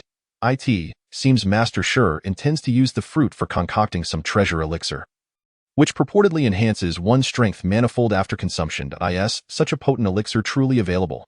One of the warriors inquired. Indeed. When Master Shi first arrived at the White Lotus sect, he began cultivating the other shore fruit in the shadowy forest. And it should be ripe by now. With a chuckle, another added, once Master Shi successfully refines the elixir, who knows, the White Lotus sect might launch an assault on the Anam Base City. Soon enough. Anam Base City could belong to us. At this point, the Gene warriors erupted into laughter. Master Shi's corpse-controlling incense is indeed formidable. The zombies do not dare to attack us. If not, with so many zombies in East City, we would have been devoured whole. Stop chatting. We must hurry to the shadowy forest. We cannot afford to delay Master Shi's elixir refinement. With that, the group of Gene warriors quickened their pace. A knowing smile crept across Yili's face. He hadn't anticipated that Shi Yuan would also be adept at alchemy, especially with an elixir that could amplify strength significantly. As for the other shore fruit, he had never heard of it before. However, from what the Gene warriors had said, it must be something exceedingly precious, cultivated by Shi Yuan since his arrival at the White Lotus sect. If he were to destroy it, he could only imagine the extraordinary expression that would grace Shi Yuan's face. Consequently, Yili followed closely behind. The Gene warriors, being high-level awakeners, were no match for Yili's stealth if he wished to remain undetected. They soon exited East City and entered a dark, oppressive forest. The trees here were not tall, yet sunlight scarcely penetrated, and the occasional cawing of crows filled the air, accompanied by a chilling breeze. Brother, this shadowy forest is terrifying. Even though there's nothing here, I can't shake off this inexplicable fear, one of the Gene warriors remarked. The others looked equally alarmed, swallowing hard, each step amplifying their dread. Look, is that the other shore fruit? Suddenly, one of the Gene warriors pointed in astonishment. The others quickly followed his gaze and were momentarily stunned. Not far from them stood a small tree bearing several oddly shaped fruits, each resembling a grotesque human face, twisted in a menacing grimace. Surrounding the tree was a thick, ominous black mist, exuding an aura of malevolence. Lee, perched on a tree branch nearby, was equally taken aback. He had not expected to encounter such a terrifying fruit. Clearly a vile creation, it could only have been cultivated by dark forces. "What now, brother?" a timid Gene warrior asked the leader. "What do you mean? What now? We're here to collect the other shore fruit. Are we supposed to return empty-handed?" The leader retorted sharply, "As long as we grab the fruit, we can leave this cursed place. I have no desire to linger here." With that, a bold Gene warrior dashed forward. Intent on plucking the other shore fruit, the leader suddenly seemed to recall something and shouted, "Wait!" But it was too late. The Gene warrior had already stepped into the black mist surrounding the tree. "Ah!" The warrior's horrified scream pierced the air. Following his cry, his flesh and blood seemed to vanish in an instant, leaving behind only a skeleton, which was swiftly consumed by the black mist, reducing it to ashes within a heartbeat. The remaining Gene warriors gasped in horror at the sight, while Ely observed from his perch, realizing the black mist was extraordinarily formidable. "What should we do now?" the timid warrior almost cried. The leader glared at him, snapping, "What are you panicking for? Did not Master Sure give me a pill before we came? Surely, if I consume it, the black mist will be powerless against me." With that, the leader retrieved a black pill from his pocket. "Who will take it?" he asked the group. The warriors quickly shook their heads. None were eager to approach the other shore fruit. "You useless fools, if we don't bring back the fruit, we'll all be dead anyway." "Make a decision," the leader barked. After a brief discussion, they resorted to a game of rock, paper, scissors, and the outcome soon became clear. The unfortunate warrior who lost appeared utterly terrified, as if all his strength had been drained. Sweat soaking his body, trembling, he took the pill, closed his eyes, and swallowed. Ely thought to himself how slow they were. Had he not been uncertain of the pill's efficacy, he would have intervened already. Let them test their fate first. After all, their demise was imminent. After consuming the black pill, the trembling warrior cautiously approached the other shore tree. Fear gripped him like never before. He had never felt such terror in his life. As he neared the black mist, his legs suddenly quaked, and he felt a warm surge. Did he just wet himself? Ely mused impatiently, urging him to hurry, or he might just push him to his doom himself. The warrior, who had never believed in deities, now found himself praying fervently. He did not want to die. Finally, he touched the black mist. In contrast to his expectations, the mist did not ensnare him. Elated, he lunged forward. Reaching the other shore tree, the tree was not tall, and he began frantically plucking the other shore fruits. In mere moments, he had gathered all the fruits. He sprinted back to his companions with unprecedented speed. They collectively exhaled in relief, wiping the sweat from their brows. The leader's gaze fell upon the fruits in the warrior's bag. The grotesque human-faced fruits were horrifying, causing him to quickly avert his eyes. "Now that we have the other shore fruit, let us return and report," he declared. However, little did they know, they were about to fall into a trap. Ely leaped forward, positioning himself before the group of Gene warriors from the White Lotus sect. His sudden appearance startled them, causing them to stumble back. Regaining their composure, they glared at Ely. "You are courting death, boy, daring to block our path." The leader hissed coldly. Ely smiled serenely, glancing at his finger. "Do you not understand the principle of the mantis stalking the cicada, unaware of the oriole behind?" The Gene warriors exchanged alarmed glances, realizing the boy had intended this confrontation. "Ha ha ha! You're stirring up trouble where you shouldn't be. Do you know who we are?" the leader said derisively. Ely rested his finger on his chin, contemplating before speaking. "Are you not the Gene warriors of the White Lotus sect?" Upon hearing this, the warriors grew tense, realizing that Ely's calm demeanor suggested he was prepared for their encounter. "Since you seek death, don't blame us," the leader ordered coldly. At his command, the warriors charged at Ely. He shook his head slowly, pondering why so many foolish ants exist. Is it truly so difficult to live? Whoosh, whoosh, whoosh. The sound of slicing wind filled the air as the charging Gene warriors fell to the ground. Life extinguished before they could comprehend their fate. Ely's one young finger had effortlessly annihilated these high-level awakeners in an instant. As golden light shone from his fingertip, he had thoughtfully named it One Young Finger. This is impossible." The leader and the warrior holding the other shore fruits stood frozen, as if witnessing an unimaginable spectacle. Ely's expression remained tranquil as he gazed at the two. sensing that perhaps 2 targets were excessive. Without hesitation, he unleashed his one-yang finger once more, sending forth a beam of golden light. The terrifying golden light struck the forehead of the leading man, who did not even have time to scream before departing this world forever. Yi Li had come with the intent to eradicate the White Lotus sect, harboring no guilt within him. In this apocalyptic era, one must discern the warmth and coldness of human emotions. Perhaps one day, the person you hold closest may stab you in the back. Spare me, spare me. A man holding a bag filled with otherworldly fruits fell to his knees before Yi Li, repeatedly pleading for mercy.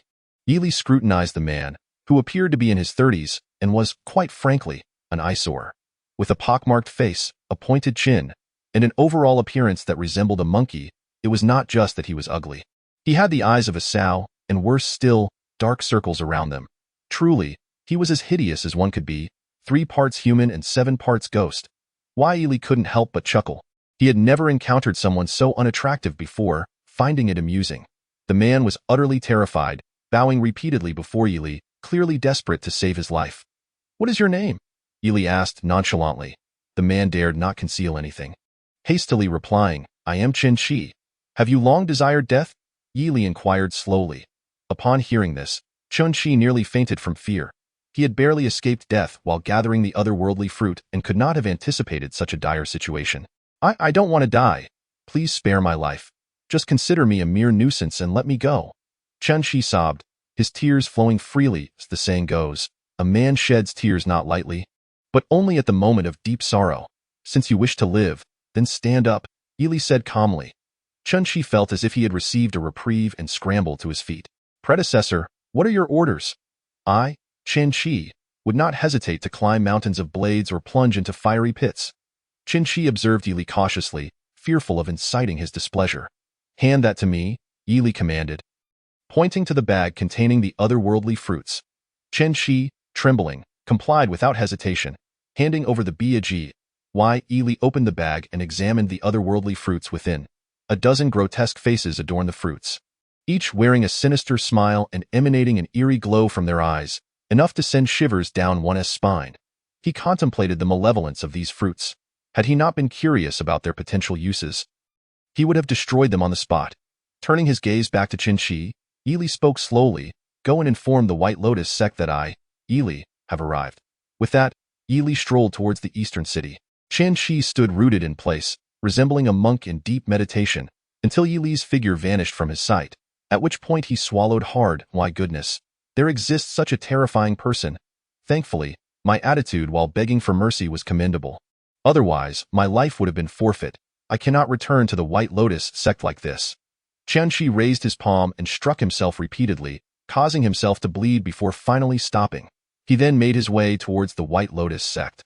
Upon returning to the eastern city, Yi Li found a room, intending to investigate any secrets within the otherworldly fruits. After extensive examination, he discovered nothing of note. To eat or not to eat? Yi Li pondered the effects of consuming the otherworldly fruits raw.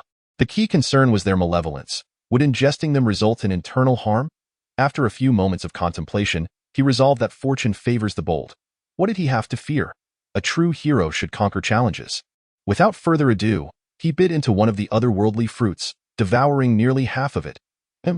Yi Li was taken aback, realizing that the fruit was surprisingly delicious. He had never tasted anything like it in Huaxia. Feeling quite hungry, he soon consumed all the fruits in the bag. Suddenly, Yi Li sensed a surge of primal energy crashing against his internal organs. He thought to himself, though the fruit was delectable, surely it wouldn't have dire side effects, such as rupturing his intestines. Just as he felt his mind begin to cloud, a voice from the system resonated within his consciousness. Ding. Due to the host consuming the first malevolent fruit of the apocalypse.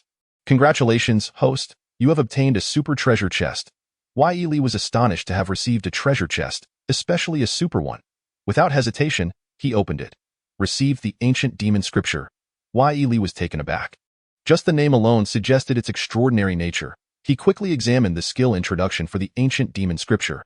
Ancient demon scripture, the foremost scripture of the ancient demons, consisting of 5 tiers. Each tier ascended grants a significant boost in power. Ding. Would the host like to cultivate the ancient demon scripture? Cultivate. The process began. 10.30.60.100. The cultivation of the ancient demon scripture was successful, and the host has reached the first tier. The ancient demon scripture consists of 5 tiers, each dramatically enhancing strength. Ili felt the demonic energy within him swell, now more potent than ever. With the dragon-slaying blade in hand, he believed he could contend with a 5th-tier evolved being. Consuming the otherworldly fruits not only filled his stomach, but also granted him this astonishing scripture. He mused that once Chen Qi informed Shi Yuan of all this, Shi Yuan would likely be left seething with rage. It was only midday, and he had ample time. There was no rush to head to the White Lotus sect. With so many zombies in the eastern city, it was time to gather them. Subsequently, Ili made his way to the main street of the eastern city. Now, he had a strategy for attracting zombies. Using zombies to lure more zombies, he released a day, Hongyi, by Hua, along with the level 8 male and female zombies he had synthesized yesterday. Tasking them with attracting the zombies from the eastern city, he settled into an abandoned park, taking a seat on a wooden bench. After several minutes, a day, Hongyi, by Hua, and the level 8 zombies successfully drew in a substantial horde of zombies. To his surprise, most of these zombies were of levels 2 to 3, whereas those he had previously synthesized were mostly level 1. With a large wave of zombies gathered, Ili ordered Ada and the others to engage. These zombies were akin to helpless chicks before them. Ili opened the synthesis interface in his mind and began synthesizing zombies. His fingers moved with incredible speed, and soon, a level 1 male zombie and a level 1 female zombie were produced. Feeling it was still insufficient, he continued instructing them to attract more zombies for synthesis. By the end of the afternoon, Ili had synthesized a level 3 male zombie and a level 3 female zombie. After retrieving a box of food from the system space and satisfying his hunger, he glanced at the system space. He still possessed a super treasure map, which he planned to open after resolving matters with the White Lotus sect. As it was a super treasure map, it surely contained valuable items, and he felt a sense of anticipation. Ili looked at Ade, Hongyi, and Bai Hua. They were his primary zombies to nurture. He wondered when he would cultivate a 4th zombie, considering that he currently had 2 males and 1 female. Ideally, the 4th should also be female, perhaps a cute Loli, for Lolas are undeniably adorable. He thought that Chen Qi had likely already reached the White Lotus sect, so he would wait. It was likely that the White Lotus sect would come to the eastern city by tomorrow, at which point he would unleash a massacre, directly toppling the sect. Li gazed out at the cold moon in the sky. He wondered how Xiao Hui was faring, since he saved her. She had regarded him as everything to her. If one day Yili were to alter the landscape of this apocalypse, he would ensure that Xiao Hui became the happiest woman in the world. Yili smirked and instructed Ada to keep watch. He lay down on the bed, finding it difficult to sleep. After counting sheep for quite a while, he finally drifted off to slumber.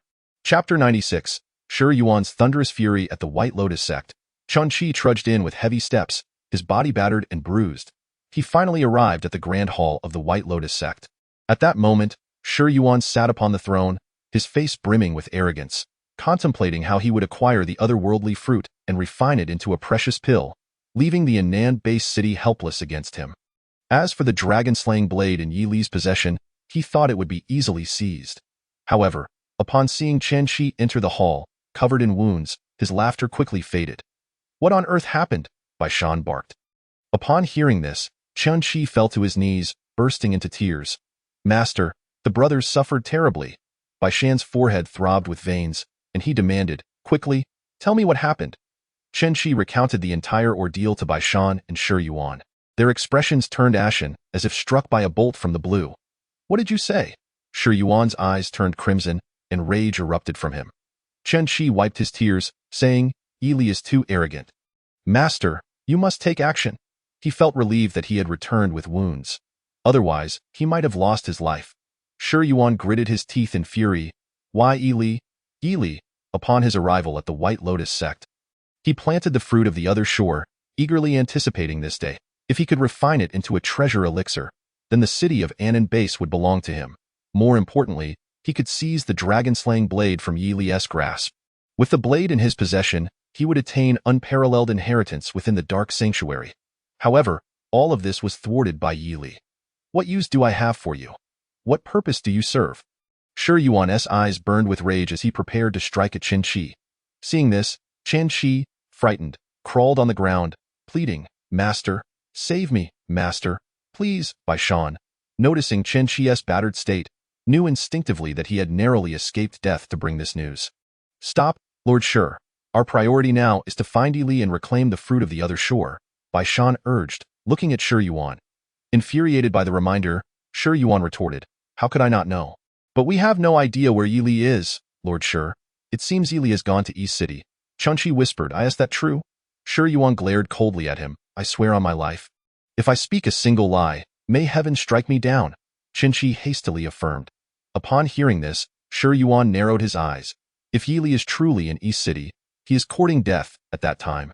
Not only can I reclaim the fruit, but I can also retrieve the dragon-slaying blade, thus saving myself considerable trouble. We shall head to East City at once, Shi Yuan declared coldly. With that, he vanished from the grand hall of the White Lotus sect. Jin, Yin, Tong, Tai, gather everyone immediately and head to East City. Bai Shan commanded loudly.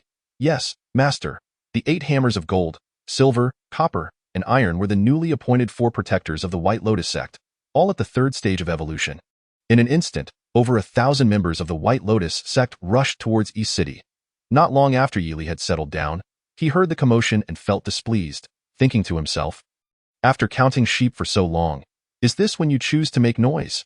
He rose and looked out the window, discovering countless zombies wandering the streets, a tide of corpses. Yi Li murmured to himself. He noticed that these zombies were not only roaming the streets, they invaded any building in sight. Chapter 97. The secret method of siege. Yi Li quickly realized that Shi Yuan had arrived in East City. Being of the Dark Race, it was no secret that they could control zombies. The Dark Races, collectively known as the Dark Forces, included lower beings like Shi Yuan, who belonged to the Soul Clan. The Soul Clan, ethereal and devoid of physical form, appeared quite mysterious. Why, Yi Li, I know you are in East City. Hand over the dragon-slaying blade and the fruit of the other shore, or I will make your suffering 100-fold worse than death. Shi Yuan's menacing voice echoed through the night, sending chills down spines. Yet, to Yi Li, whose face was as serene as jade, there was no trace of fear. Rather, he remained remarkably composed. The sounds of zombies echoed. And should they see him, he would be exposed, a capability inherent to the Dark Race. However, he did not mind being exposed. He had awaited this day. Releasing Hong Yi and Bai Hua from the system space, he addressed them, as the saying goes, a dark and windy night is a night for killing. Today, we shall unleash a true massacre. With that, Yi Li burst through the door. As he did, he was met by a dozen zombies charging at him. He had no interest in these few zombies. Instead, he drew the dragon-slaying blade from the system space, and a chilling light sliced through the corridor. Instantly, the zombies were reduced to ashes, leaving no trace behind. He then leaped to the rooftop. After cultivating the ancient demon tome, his attributes had increased several-fold. Now, he could soar through the air, traversing tall buildings as if they were mere ground, leaping across rivers and jumping over seas. Standing tall beneath the highest of towers, upon reaching the rooftop, Yi Li stood still, awaiting Shi Yuan, as expected. A few minutes later, Shi Yuan arrived at the rooftop, hovering in midair, radiating an aura of malevolence. Yi Li, Shi Yuan glared coldly at him. What is with this rage? We are somewhat acquainted, are we not? I even followed you once. You sent me to the Dark Sanctuary. Have you forgotten all of this? Yi Li replied indifferently. Shi Yuan, upon hearing this, was infuriated.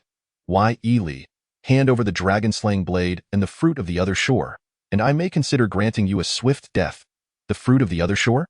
Yi Li chuckled. I have already consumed it. If you wish, you may check if there are any undigested remnants when I relieve myself tomorrow.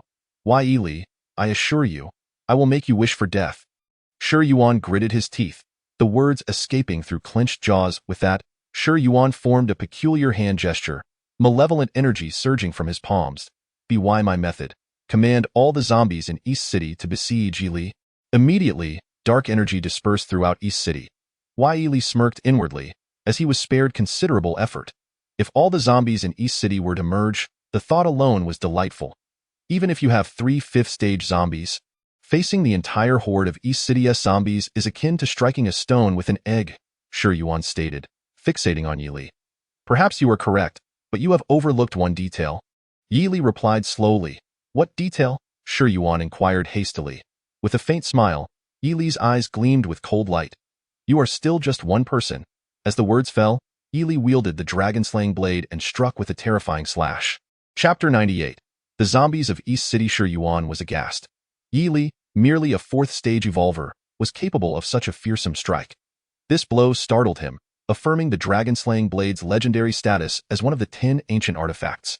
Shi Yuan dodged the strike, his form shifting as he coldly glared at Yili. Why, Yili, you will regret this. You will regret this. With that, Shi Yuan turned to flee. Would Yili let him escape? Certainly not, he instructed Ade, Hongyi, and by what to pursue while he himself took flight after Shi Yuan. As they reached the main street of Yi City, Yili and his companions were right behind Shi Yuan. Yet, Shi Yuan suddenly ceased his flight. Heh, Yili, you are simply too young. Shi Yuan turned and laughed maniacally at Yili. As the laughter echoed, countless zombies surged from all directions. A whoa. These zombies formed an encirclement, a veritable ironclad formation, completely surrounding Yili. Simultaneously, the large contingent of the White Lotus sect arrived. It was likely that there were 20,000 zombies, the majority being second to third level, along with over 1,000 high-level zombies. Indeed, the zombies guarding the White Lotus sect were significantly stronger. Shi Yuan raised his palm, and the zombies halted. His icy expression was now filled with unrestrained glee. Why, Yili, you truly are naive. Why did you not flee after taking the fruit of the other shore? Shi Yuan smirked triumphantly at Yili. Today, I shall avenge my son. Bai Shan also coldly addressed Yili. Why, Yili surveyed his surroundings and found himself indeed surrounded. It seems you have me cornered. He spoke slowly. Ha. Shi Yuan laughed uproariously. Yili, do you still think you can escape? Yili shook his head slowly. I have no intention of fleeing. Then you are already dead, and I assure you. Your death will be 100 times more painful. Shi Yuan sneered coldly. Why, Yili smiled. Had it not been for the system, he would indeed be facing death today. But alas, with the system in his hands, he held the world at his command. Moreover, this was the super synthesis system. To him, these zombies were merely food to enhance Ade, Hongyi, and Bai Hua. Shi Yuan, if I said I could defeat all of you, would you believe me? Yili stated nonchalantly. At this, the members of the White Lotus sect erupted into laughter, doubled over, as if hearing the funniest joke in history. Why, Yili, have you lost your mind? Bai Shan looked at him disdainfully. Why, Yili sighed, gazing at the cold moon above. At this point, what is there to hesitate about? Come, let me see your true abilities. Why, Yili beckoned to Shi Yuan and Bai Shan with a flick of his finger. Shi Yuan's face turned a spectrum of colors, red, purple, white, and green, resembling a rainbow. He could not comprehend why Yili remained so calm when death was imminent. Why, Yili, since you refused to hand over the dragon-slaying blade and the fruit of the other shore, I have no choice but to kill you and take them for myself. Charge! Shi Yuan bellowed, and thousands of zombies surged towards Yili like a dark cloud. Why, Yili's lips curled into a smile. With so many zombies, he felt as though he had entered paradise. Chapter 99, Death and Oblivion. Ada, Hongyi, Bai Hua, attack. Yili commanded them. In an instant, Ade, Hongyi, and Bai Hua sprang forward, and over 100 zombies fell lifeless to the ground. Even though some of these zombies were of higher levels, they could not escape the fate of being annihilated before the 3 5th-stage zombies. Yili began to synthesize. As soon as a zombie fell, he would absorb it. The synthesized zombies would obey his commands without question, and he directed them to charge toward the other zombies. Do not inquire about his speed. If a keyboard were present, he believes he could strike 1,000 times within a second. Minutes later, Yili had synthesized a considerable number of zombies. The zombies controlled by Shi Yuan could not breach their defenses. They had no choice but to be synthesized by Yili. The thousands of members of the White Lotus sect stood in stunned silence, swearing they had never been so astonished before. Shi Yuan rubbed his eyes, unable to believe the reality before him. In this world, who besides the dark races could command zombies? Moreover, it appeared that the zombies' levels were not only increasing but also diminishing. Lord Shi, what is happening? Bai Shan urgently inquired. Shi Yuan had no answer. He was at a loss. The fallen zombies were mounting, as were those synthesized by Yili. These tens of thousands of zombies were mere targets. Before long, Yili had synthesized them all. Over 10,000 zombies were transformed into more than 5,000, comprising both male and female, with levels ranging from 4 to 5. Shi Yuan was drenched in cold sweat, staring at Yili in terror. Why, Yili's youthful visage radiated excitement, contemplating the bountiful harvest. However, now was not the time for synthesis. Yili slightly nodded, gazing coolly at the petrified Shi Yuan. Lord Shi, do you still believe my demise is inevitable? Yili remarked calmly. Shi Yuan could barely utter a word, engulfed in shock. The thousands of White Lotus sect members exchanged glances, unable to fathom the rapid shift in circumstances. You are a demon? You are a demon, Bai Shan shouted at Yili in a frenzy. Heh, a demon? Yili's expression suddenly turned icy. Then allow me to show you what a true demon is. With that, he commanded the zombie army to attack. He directed a Day, Hong Yi, and Bai Hua to confront Shi Yuan and Bai Shan. The more than 5,000 zombies of varying levels charged at the remaining members of the White Lotus sect. The air was filled with their anguished cries as Yili stood by, watching the unfolding chaos. Adele engaged Shi Yuan single-handedly, while Hong Yi and Bai Hua confronted Bai Shan. Bai Shan was no match for them. Suffering defeat after defeat, he desired to flee, but escape was futile. He was brutally slain by Hong Yi and by Wa.at that moment. Bai Shan, the leader of the White Lotus sect, fell. Subsequently, Hong Yi and Bai Hua turned their attention towards Shi Yuan. Shi Yuan was filled with dread. He too wished to escape, but he faced 3 5th-level zombies, Ada, Hong Yi, and Bai Hua unleashed their assault. Shi Yuan felt as though his very soul was disintegrating. Just as he faced annihilation, he emitted a strange signal. Thus, both Shi Yuan and Bai Shan met their demise. "Senior, please, cease the attack." Suddenly, a voice rang out. Yili focused his gaze, discovering that the speaker was a grotesque figure. Chapter 100. Following the senior, this hideous creature bore little resemblance to a human and a great deal to a specter. An embodiment of unsightliness, it was none other than Chen Qi. He leapt forward and immediately knelt before Yili. "Senior, we concede. Please spare us." Chen Qi repeatedly bowed his head to the ground. Yili pondered for a moment, considering that with Shi Yuan and Bai Shan dead, sparing them was not out of the question. Moreover, he could compel the White Lotus sect to obey him from that point onward. Though it may hold little value, having something is better than having nothing. He commanded the zombies to halt their assault.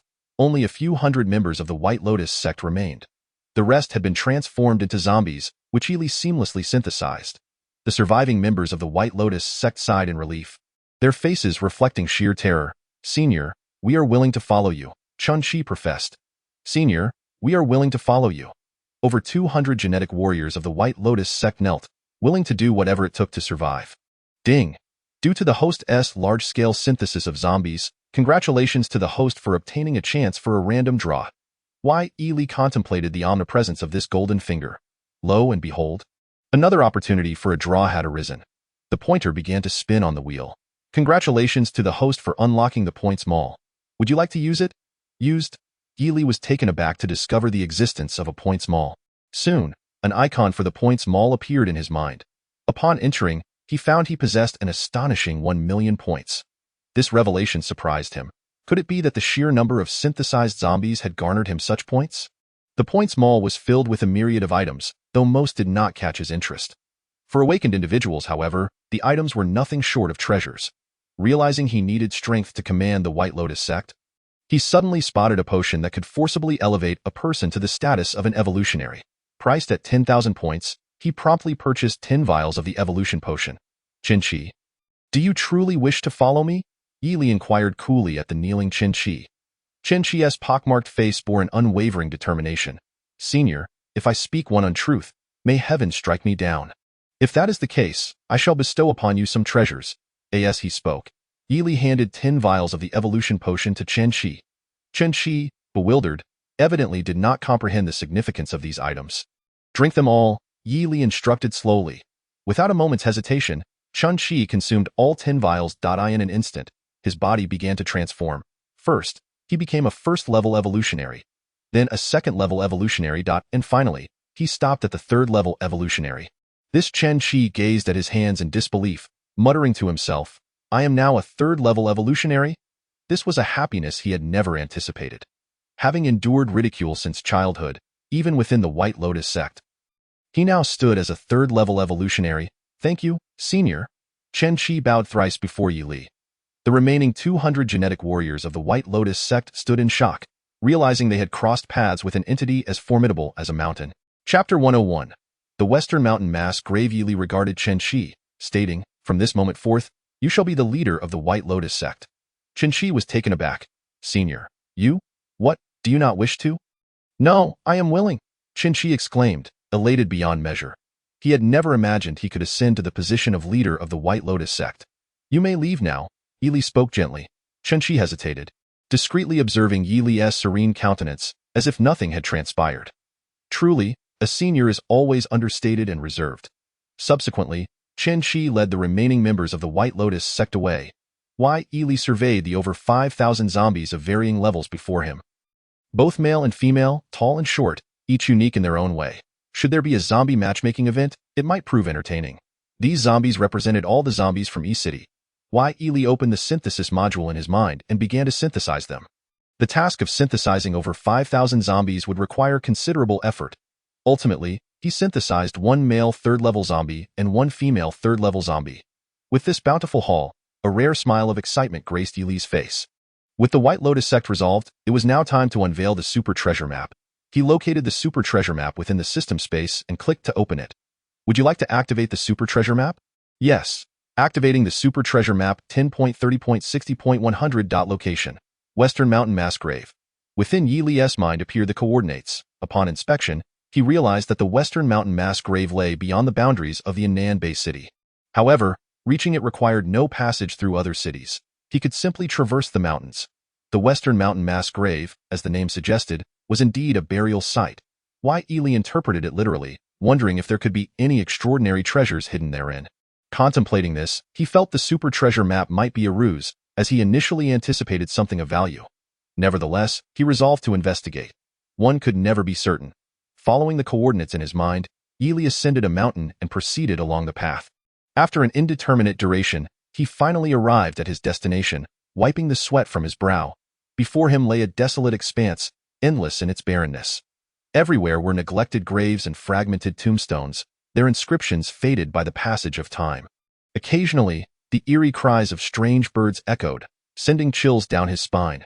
The endless night enveloped the graves, with ghostly flames visible here and there. The cold moon hung high in the night sky, casting a pallid light upon the tombstones, rendering them eerily luminous. Indeed, this is a mass grave, Ely muttered to himself.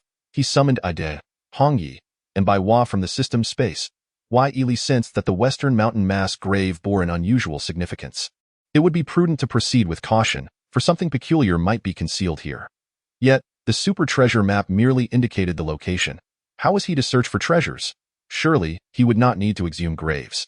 Ely felt a slight headache. As a traveler, he felt a twinge of guilt for his actions. However, it seemed that this was the only viable option. Just as he was about to take action, he suddenly heard voices. Chapter 102. Two terrified girls. Ely discerned that the voices belonged to not just one person, but two. Sister Sue, is there really blood lotus crystal in the Western Mountains Mass Grave? Of course. The Western Mountains Mass Grave is filled with ancient generals. Their killing intent is overwhelming, and since this is a place of utmost blood lotus crystals must be able to grow here. Sister Sue, if we find the blood lotus crystal, we can heal Grandpa's injuries. The speakers were two young girls, one older, appearing to be around 16 or 17, and the younger, around 12 or 13. They bore a resemblance to each other and were dressed in exquisite attire, indicating their noble lineage. Why Ely felt a surge of annoyance. He had initially thought he was being disturbed by vengeful spirits, only to discover it was merely two naive girls interrupting his treasure hunt. Sister Sue, with so many graves, how are we supposed to find it? The younger girl, Su Xiaoqiao, asked in a hushed tone. Blood lotus crystals grow within coffins. We must dig until we uncover them, Su answered. But Sister Sue, I'm scared. Upon hearing this, Su Xiaoqiao's face turned pale. Xiaoqiao, do you not wish to save Grandpa? In response, Su Xiaoqiao pouted defiantly, stating, for Grandpa's sake, I will brave it all. Why Ely nearly burst into laughter. In a world overrun by zombies, it was quite amusing that they were still afraid of such things. Nevertheless, he acknowledged that the girls possessed considerable strength. One was a first-tier evolver, and the other a seventh-tier awakener. It seemed evident that their base city was quite formidable, at least on a different level than the Annan base city. They were searching for blood lotus crystals, while Ely was in pursuit of treasures. He did not see any harm in stepping out. With that, he strode forward. Do you know that I was here first? Ely said calmly. Su and Su Xiaoqiao jumped at the sudden voice, their bodies trembling. Sister Sue, there's a ghost, a ghost. Su Xiaoqiao screamed, closing her eyes in terror. A ghost? Where? Ely chuckled. Su steadied herself and glanced at Ely, noticing that he had three companions. The person before her was strikingly handsome. But the other three. Upon closer inspection, she was struck with horror. 5.5-tier zombies? The eyes of 5-tier zombies were silver, just like those of Ade, Hongyi, and by W.A. Su Xiaoqiao, upon realizing this, opened her eyes and quickly hid behind Su. Sister Sue, what should we do? Su Xiaoqiao asked, Trembling with fear, Su felt equally helpless. As a mere first-tier evolver, there was no chance of survival against 3 5-tier zombies. Who are you? Su gazed at Yili in dread.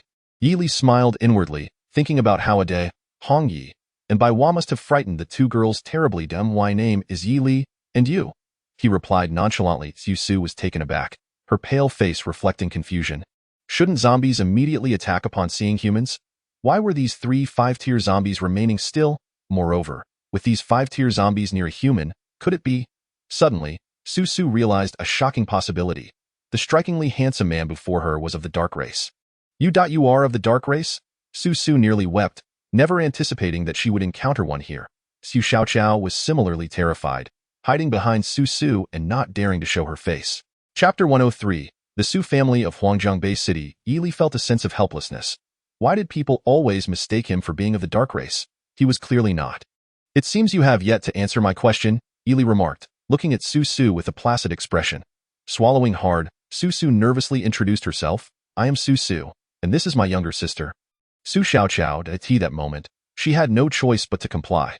With no aid in sight, she could only hope that this dark race individual would not harm them, as their chances of survival were slim otherwise. You mentioned searching for blood lotus crystals. What are they? Yili had never heard of blood lotus crystals before and was curious about their significance. Why grandfather has sustained severe injuries and needs blood lotus crystals. Su explained. Why Yili pondered for a few seconds before inquiring. Which Bay City do you hail from? We are from the Su family of Huangjiangbei City. Can you spare us? Su pleaded, her eyes wide with fear. She knew that the dark race were not benevolent, as they were responsible for the zombie virus, but she had no choice but to say this. Spare you? Yili found it amusing. Realizing the expression on Yili's face, Su understood that it was impossible to expect mercy from a member of the dark race. When did I ever say I would kill you? Yili mused. He did not grasp why, with his handsome visage, he was labeled as part of the dark race and associated with savagery. Ian Huaxia. He even had a charming moniker, the handsome youth amidst blossoms. Both Su and Su Xiaoqiao were taken aback. They could hardly believe that Yili would utter such words. Could it be that members of the dark race could also be good? How did your grandfather sustain his injuries? Yili considered the idea that saving a life was more valuable than building a 7-tier pagoda. Though he needed to determine whether it was worth rescuing her grandfather, Su quickly replied, My grandfather is the elder of the Martial Alliance in Huangjiangbei City. He was gravely injured after battling the Alliance leader. Indeed, the Alliance leader is a villain who attempted to defect. My grandfather would never agree, but he is simply not as powerful as that wicked Alliance leader, Su Xiaoqiao added indignantly. Upon hearing this, Yili understood that her grandfather was a loyal individual, deserving of rescue. Return home. I will save your grandfather, Yili said slowly. His healing skills were now at their peak. He could cure any ailment. Su and Su Xiaoqiao were momentarily stunned by his declaration. A member of the dark race saving lives. It seemed like a notion too fantastical to believe, not just for them but for anyone. However, without blood lotus crystals, my grandfather can only survive for half a month, Su pleaded, looking at Yili with desperation, doubting he would actually save her grandfather. Half a month? That's ample time. There's no need for concern. Yili reassured them. Do you not trust me, Yili? He asked, glancing at Su and Su Xiaoqiao. He thought to himself that he hoped they would not delay him in his treasure hunt. Saving her grandfather in Huangjiangbei City would be a simple matter. Su was at a loss for words. Naturally, she did not believe that a member of the dark race would save anyone. Just then, a sudden noise broke the tension. Hiss, hiss, hiss. If Yili was not mistaken, that sounded like a snake flicking its tongue. Su and Su Xiaoqiao screamed, rushing to Yili's side without regard for their safety. Chapter 104. Consuming snake gallbladder. Yili focused his gaze and spotted a massive python, moving swiftly as if it were a runaway horse. This python, 10 zhang long, glimmered with ominous spots, darting forward like lightning. Shaking the grass, trees, and rocks, its mouth gaping wide to reveal a terrifying gallbladder, searching for a meal, and anyone caught in its jaws would surely meet their demise. This python was unlike any seen on television. It appeared to be completely zombified, its eyes a crimson hue.it seemed this python had been infected by the zombie virus. However, this python was enormous. Yili had never seen one this size, even in films. Sister, what should we do? Su Xiaoqiao exclaimed, utterly terrified. I don't know. Su swallowed nervously. The massive python suddenly halted, perhaps sensing danger. Yili retrieved his dragon-slaying blade from his system space. pondering that despite the python being zombified, its internal organs should still be intact. The python of such size, surely its gallbladder would be a tremendous source of nourishment. As this thought crossed his mind, Ili's expression brightened. Hiss, hiss, hiss. The python let out a cry before lunging toward Ili. Strangely enough, the python was the first to attack. Swish, with the dragon-slaying blade in hand, Ili struck with precision. Eye in the darkness, a glimmer of cold light shot forth. Though the python was large, Ili, a fourth-tier evolver, was not to be trifled with. Augmented by the ancient heavenly demon codex and the dragon-slaying blade, he was now capable of contending with fifth-tier evolvers. Clang! Ili's blade struck true, severing the python's tail from its body in an instant. The python let out a bone-chilling scream, causing Su Su and Su Xiaoqiao to hurriedly cover their ears. The sound of its wail was terrifying. It appeared that the python was no more than a second-tier evolver in strength. Why Ili did not afford the python any opportunity to retaliate, striking again with his blade, this time without any additional enhancements or fiery techniques. Though the strike seemed unremarkable, it was imbued with a deadly intent. This blow was aimed at the python's head, moving at lightning speed. The python stood no chance against such swiftness and met its end on the spot. Su Suner and Su Xiaoqiao were utterly astonished. They could never have imagined that such a colossal python could be slain by Ili with merely 2 strikes. Furthermore, the weapon in Yili's hand sent shivers down Su Suner's spine. This knife was truly terrifying. She had never encountered such a fearsome blade before. The knife's body was adorned with a 5-clawed blood dragon, causing her to tremble uncontrollably, a tremor emanating from her very soul. Yet, what followed in Yili's actions shocked Su Suner and Su Xiaoqiao beyond measure. Why Ili used the Dragon Slayer knife to eviscerate the enormous python, extracting its gallbladder, which he held in his blood-soaked hand. Although the gallbladder held little utility for him at the moment, he had never tasted it before and decided to give it a try. Typically, one would swallow a gallbladder whole, but Ili, unaware of this, bit down hard. The bile splattered everywhere. The sensation was overwhelming. Ili nearly retched but managed to swallow it down. Ding. Skill acquired. Heavenly Spirit Eye. Heavenly Spirit Eye. In a pitch-black night where one cannot see their own hand, clarity akin to daylight prevails, capable of emitting attacks that pierce through all. Upon reading the description of the Heavenly Spirit Eye, Ili mused that he had become akin to a superhero. Pondering the utility of such a lackluster skill, after merging with the Heavenly Spirit Eye, Ili's expression turned somewhat dull. His current repertoire included the Fire Blade technique, the One Yang Finger, and the Heavenly Spirit Eye, making his attacks quite formidable. However, he found it hard to accept that the treasure indicated by the super treasure map could merely be the python's gallbladder. He turned to Su Suner and Su Xiaoqiao, only to find them frozen in place, like lifeless statues. Are you surprised? Ili slowly addressed them. Upon hearing his words, Su Suner and Su Xiaoqiao finally snapped back to reality, gazing at Ili in astonishment. They wondered if all dark races possessed such macabre tastes, swallowing something so gruesome. Never be surprised, for everything I do will astonish you for 3 days and nights. Ili continued. Su Suner and Su Xiaoqiao exchanged glances. Having never encountered a dark race until now, to their surprise, this dark race had not harmed them in any way. Given the dark race's notorious reputation in the apocalypse, they had assumed all were malevolent. But this encounter suggested otherwise. If they knew that Ili was not of the dark race but rather human, they would surely display an even greater astonishment. However, Ili had no desire to clarify, as every Gene warrior in the apocalypse understood that only the dark race could command zombies. No explanation would suffice. You may return now. I shall tend to your grandfather's injuries, Ili said, looking at Su Suner and Su Xiaoqiao. Hearing this, Su Suner felt a wave of despondency wash over her. She knew that this dark race could not possibly heal humans. Yet, what could she do now? He was so powerful and accompanied by 3 fifth-tier zombies. Let us go, Xiaoqiao, Su Suner urged. Sister Suner, are we not searching for the Blood Lotus Crystal anymore? Su Xiaoqiao asked in disbelief. We must trust him. Su Suner sighed inwardly. She had to say this. Otherwise, she feared invoking Ili's ire. Her grandfather. Could it really be? The thought brought tears to her eyes. Her grandfather was a hero, yet he now lay on a sickbed, barely clinging to life. To heal him, they needed the Blood Lotus Crystal from the land of extreme Een. Yet they had encountered a dark race. Su Suner and Su Xiaoqiao departed from the western mountain graveyard. Once their figures vanished from Yili's view, he turned to Ade, Hong Yi, and Bai Hua, commanding, get to work. At Yili's command, Ade, Hong Yi, and Bai Hua began their excavation. unearthing grave after grave. Though Yili was reluctant to engage in such actions, he felt it was a necessary means to an end. He could not believe that the treasure indicated by the super treasure map would simply be the python's gallbladder. If that were the case, he would rather not have come at all. As the night deepened, the cold moonlight grew more frigid, casting a chilling glow upon the decaying coffins, revealing skeletal remains before Yili's eyes. Had this scene unfolded in Huaxia, it would have surely haunted him, yet here, his handsome visage displayed no sign of disturbance. Suddenly, Baiwa unearthed a blood-red coffin. A piercing scream erupted from within, sending chills down their spines. Yili was momentarily taken aback by the hair-raising sound, pondering if it would lead to a corpse transformation. It was an intriguing thought. However, given that the bodies in the Western Mountain graveyard had been buried for many years, if a transformation were to occur, their strength should be considerable.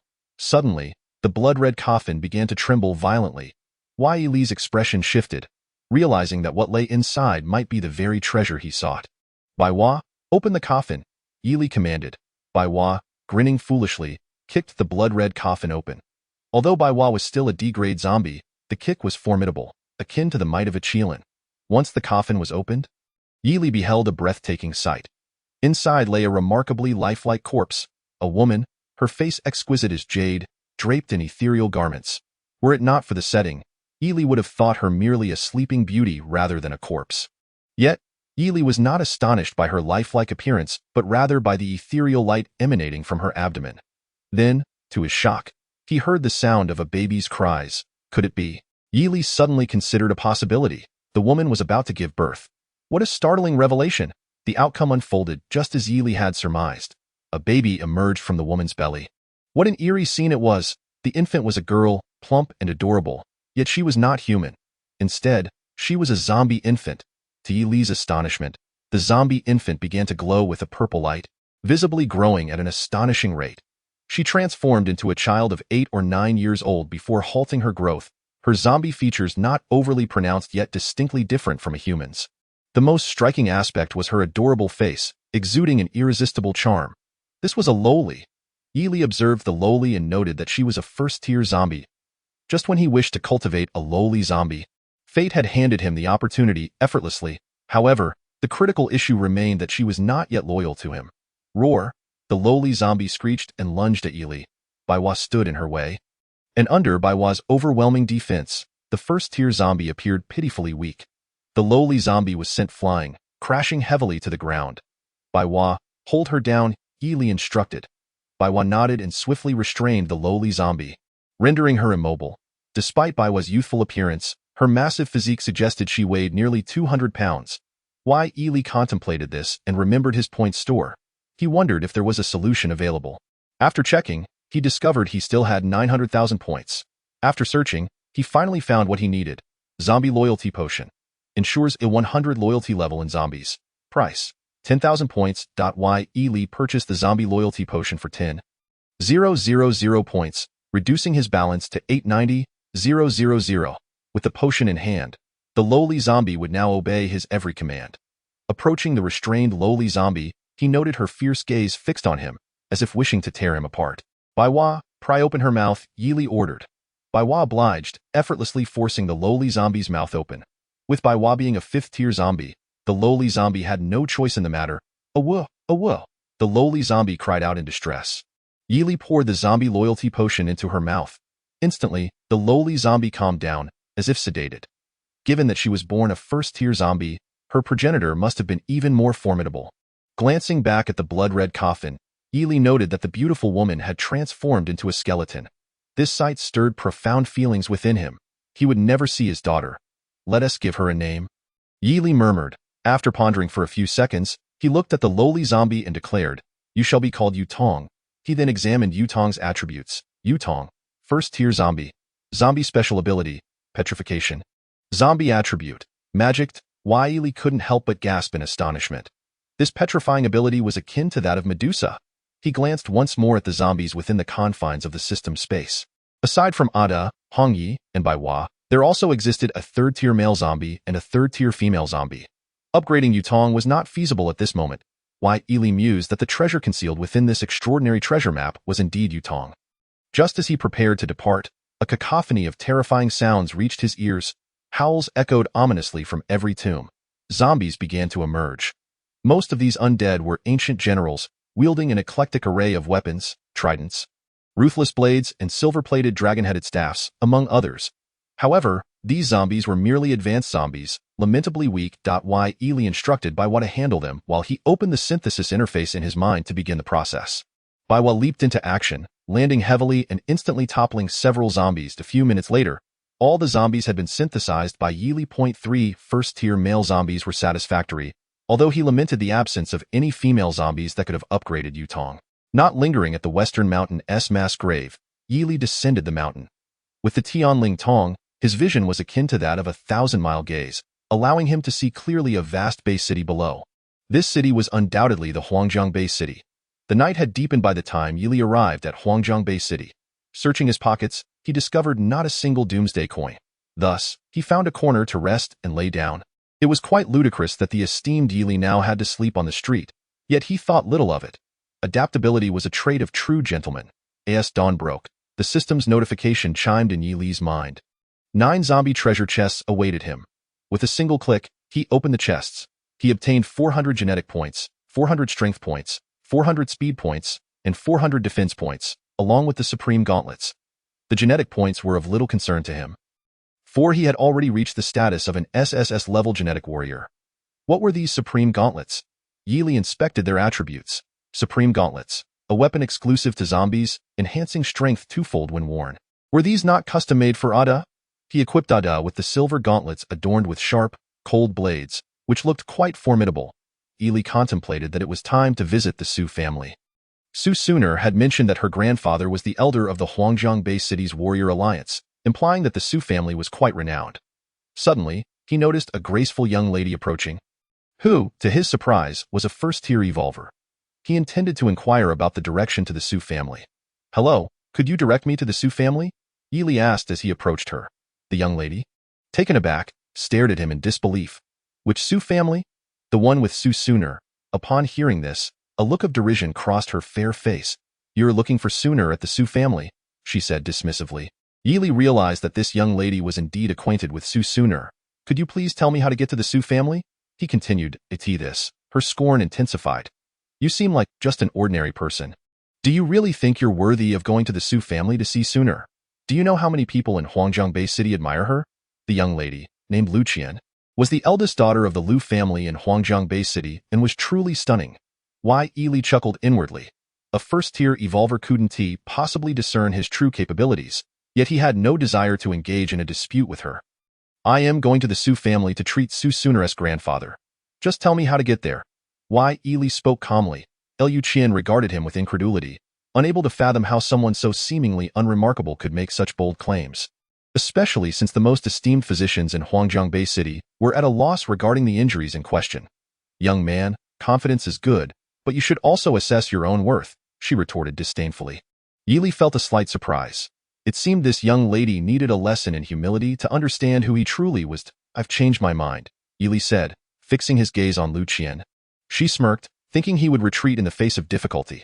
The Su family was one of the largest families in Huangjiang Base City, and she found it absurd that he thought he could be associated with them. However, what Yili said next left Lu Qian utterly astonished. "I need you to take me to the Su family." What did you say?" Lu Qian struggled to comprehend how he could make such a request. "You lack the right to refuse," Yili added. Upon hearing this, Lu Qian's face twisted in disdain. "Are you looking for trouble?" she mocked. Why, Yili smiled faintly, sensing her confidence was misplaced. "Take me to the Su family. Don't make this harder for yourself. When Yili, lose my temper, no one can withstand it." Lu Qian was momentarily stunned, unable to grasp why this seemingly inconsequential figure dared to speak so boldly. Seconds later, she regained her composure and glared at Eli. "Seems I need to show you my true capabilities." As her words fell, Lu Qian raised her palm, channeling red spiritual energy. The red hue indicated an A-grade genetic talent, which was considered advanced. Unfortunately, in Yili's presence, it was mere child's play. Unfazed, Yili raised 2 fingers to catch her hand effortlessly. Lu Qian gasped, expecting that her strike would severely injure him, yet she never anticipated that he would so easily nullify her attack and hold her palm captive. She was now shocked, realizing Yili was not the fool she had presumed. If he were merely a first-tier evolver, he would have been detectable, yet she could not ascertain his level, indicating he was indeed a second-tier evolver. Lu Qian did not believe Yili could be a third-tier evolver due to his youthful appearance, seemingly no more than 20. Let go. Lu Qian commanded icily. Why Yili merely smiled. Do you truly think you have the right to demand that of me? Lu Qian seethed, aware that while her family, the Lu family, was not the apex in Huangzhong Bay City, they were certainly significant. How could this second-tier evolver dare to act so arrogantly? I am a member of the Lu family. If you do not release me, you will surely regret it. Yili shook his head slowly. Just garbage. What did you say? Lu Qian's indignation surged. She had always regarded her family as a source of pride. Yet he had insulted it so brazenly. I will give you one more chance. Take me to the Su family. Yili stated calmly. Here is your chance too. If you don't release me, I will ensure you pay 100-fold. Lu Qian retorted coldly. Yili smiled nonchalantly, shaking his head. Never attempt to threaten me. Yili, don't try it, don't gamble on it. With a sharp crack, Lu Qian's hand dislocated. She cried, tears streaming down her face. It hurts so much. Yili released her, his expression as serene as a placid lake. Now, can you take me to the Su family? With tear-streaked cheeks. Lu Qian glared at Yili, clearly unaccustomed to such treatment. There is an age-old adage. Only the petty in women are difficult to manage. Observing her sobbing, Yili activated his healing skill and swiftly grasped her hand. Instantly, her dislocated hand was restored to its original state. Lu Qian's fair face was filled with disbelief. Everything felt like a dream. Yet, her hand was indeed pain-free. How marvelously extraordinary.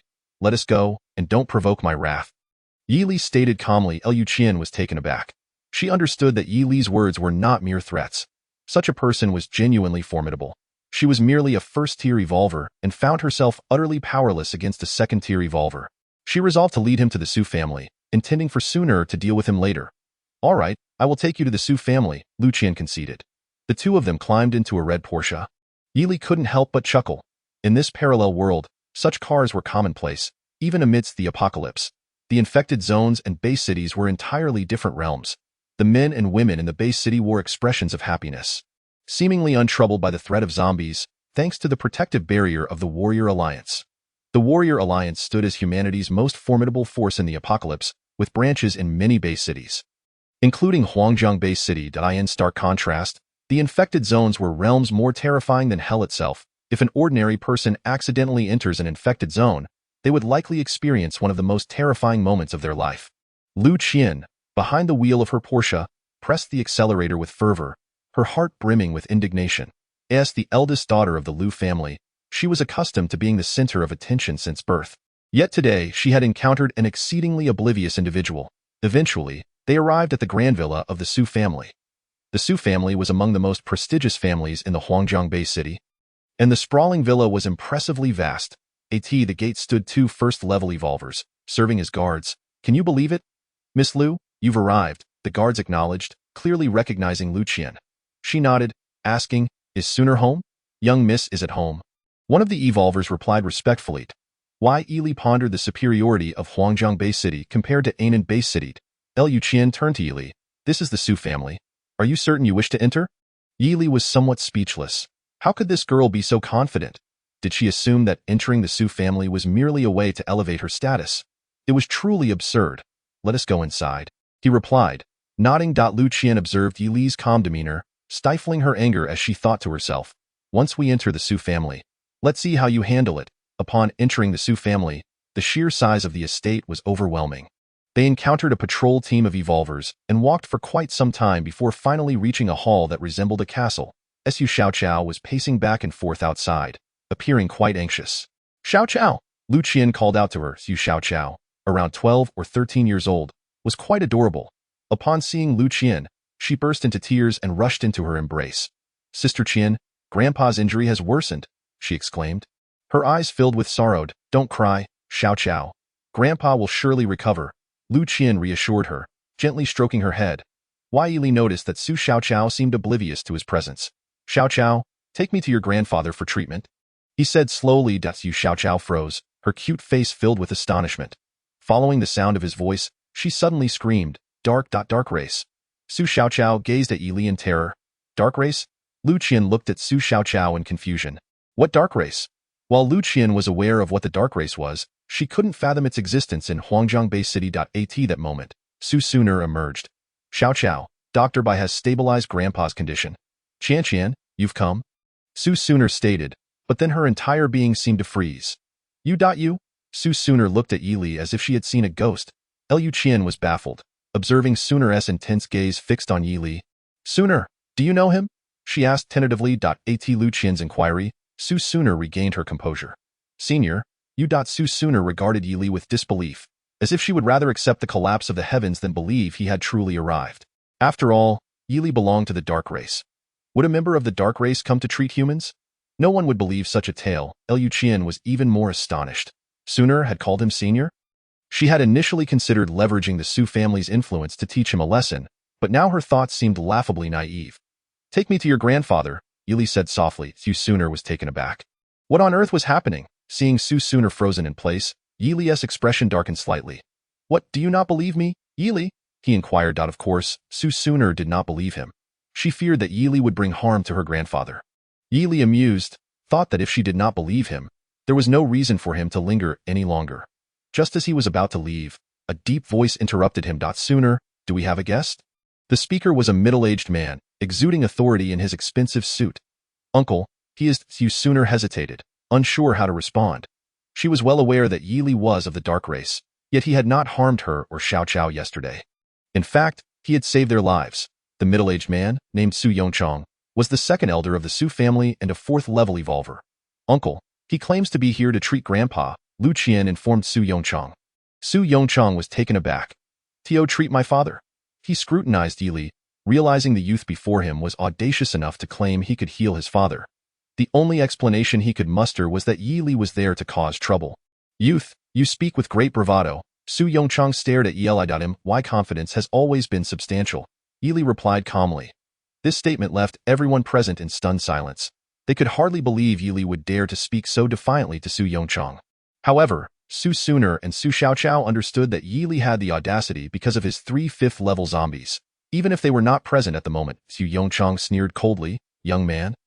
Do you realize you are the first to speak to me in such a manner? Yili had previously assumed that the Su family, as a leading family in Huangjang Bay City, would possess a broader perspective. However, it became clear that he was mistaken.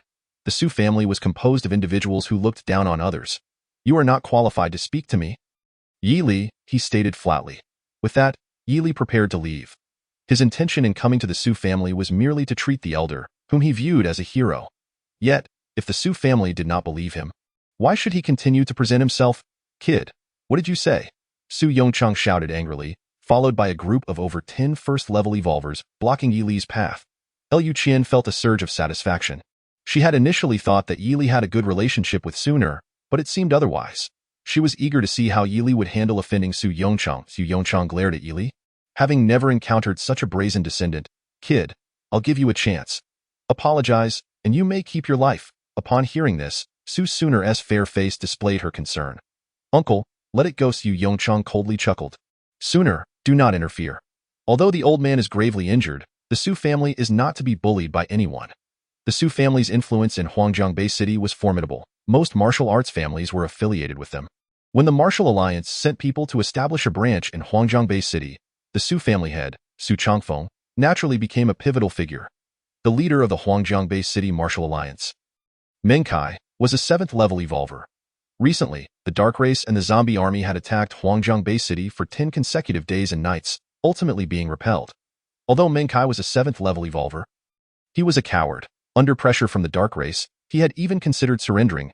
As the elder, Su Changfeng refused to comply, and consequently, all martial families and Jin warriors in Huangjang Bay City stood with him. Menkai, who hailed from the Martial Alliance headquarters, had always looked down on smaller bay cities and felt his authority was challenged when Su Changfeng disagreed. This led to a fierce battle between them, resulting in both sustaining severe injuries. Menkai had since fled, whereabouts unknown. However, Su Changfeng's injury was a monumental issue for Huangjang Bay City. He was akin to a pillar supporting the city. Should he fall, the entire city would lose its backbone. If the Dark Race and zombies were to attack again, Huangjang Bay City risked being overrun. Yili's countenance was serene, as if he had not even noticed Su Yongchang's presence. Seeing Yili's unperturbed expression incited Su Yongchang's fury. his veins bulging with rage. "Kid, do you truly wish to die?" He had never seen someone so fearless, remaining calm even in the face of Su Yongchang. Yili chuckled. "Fear? Not in the slightest. But do you really think you can bestow life or death upon me?" Yili? Silence fell. An oppressive stillness enveloped the room.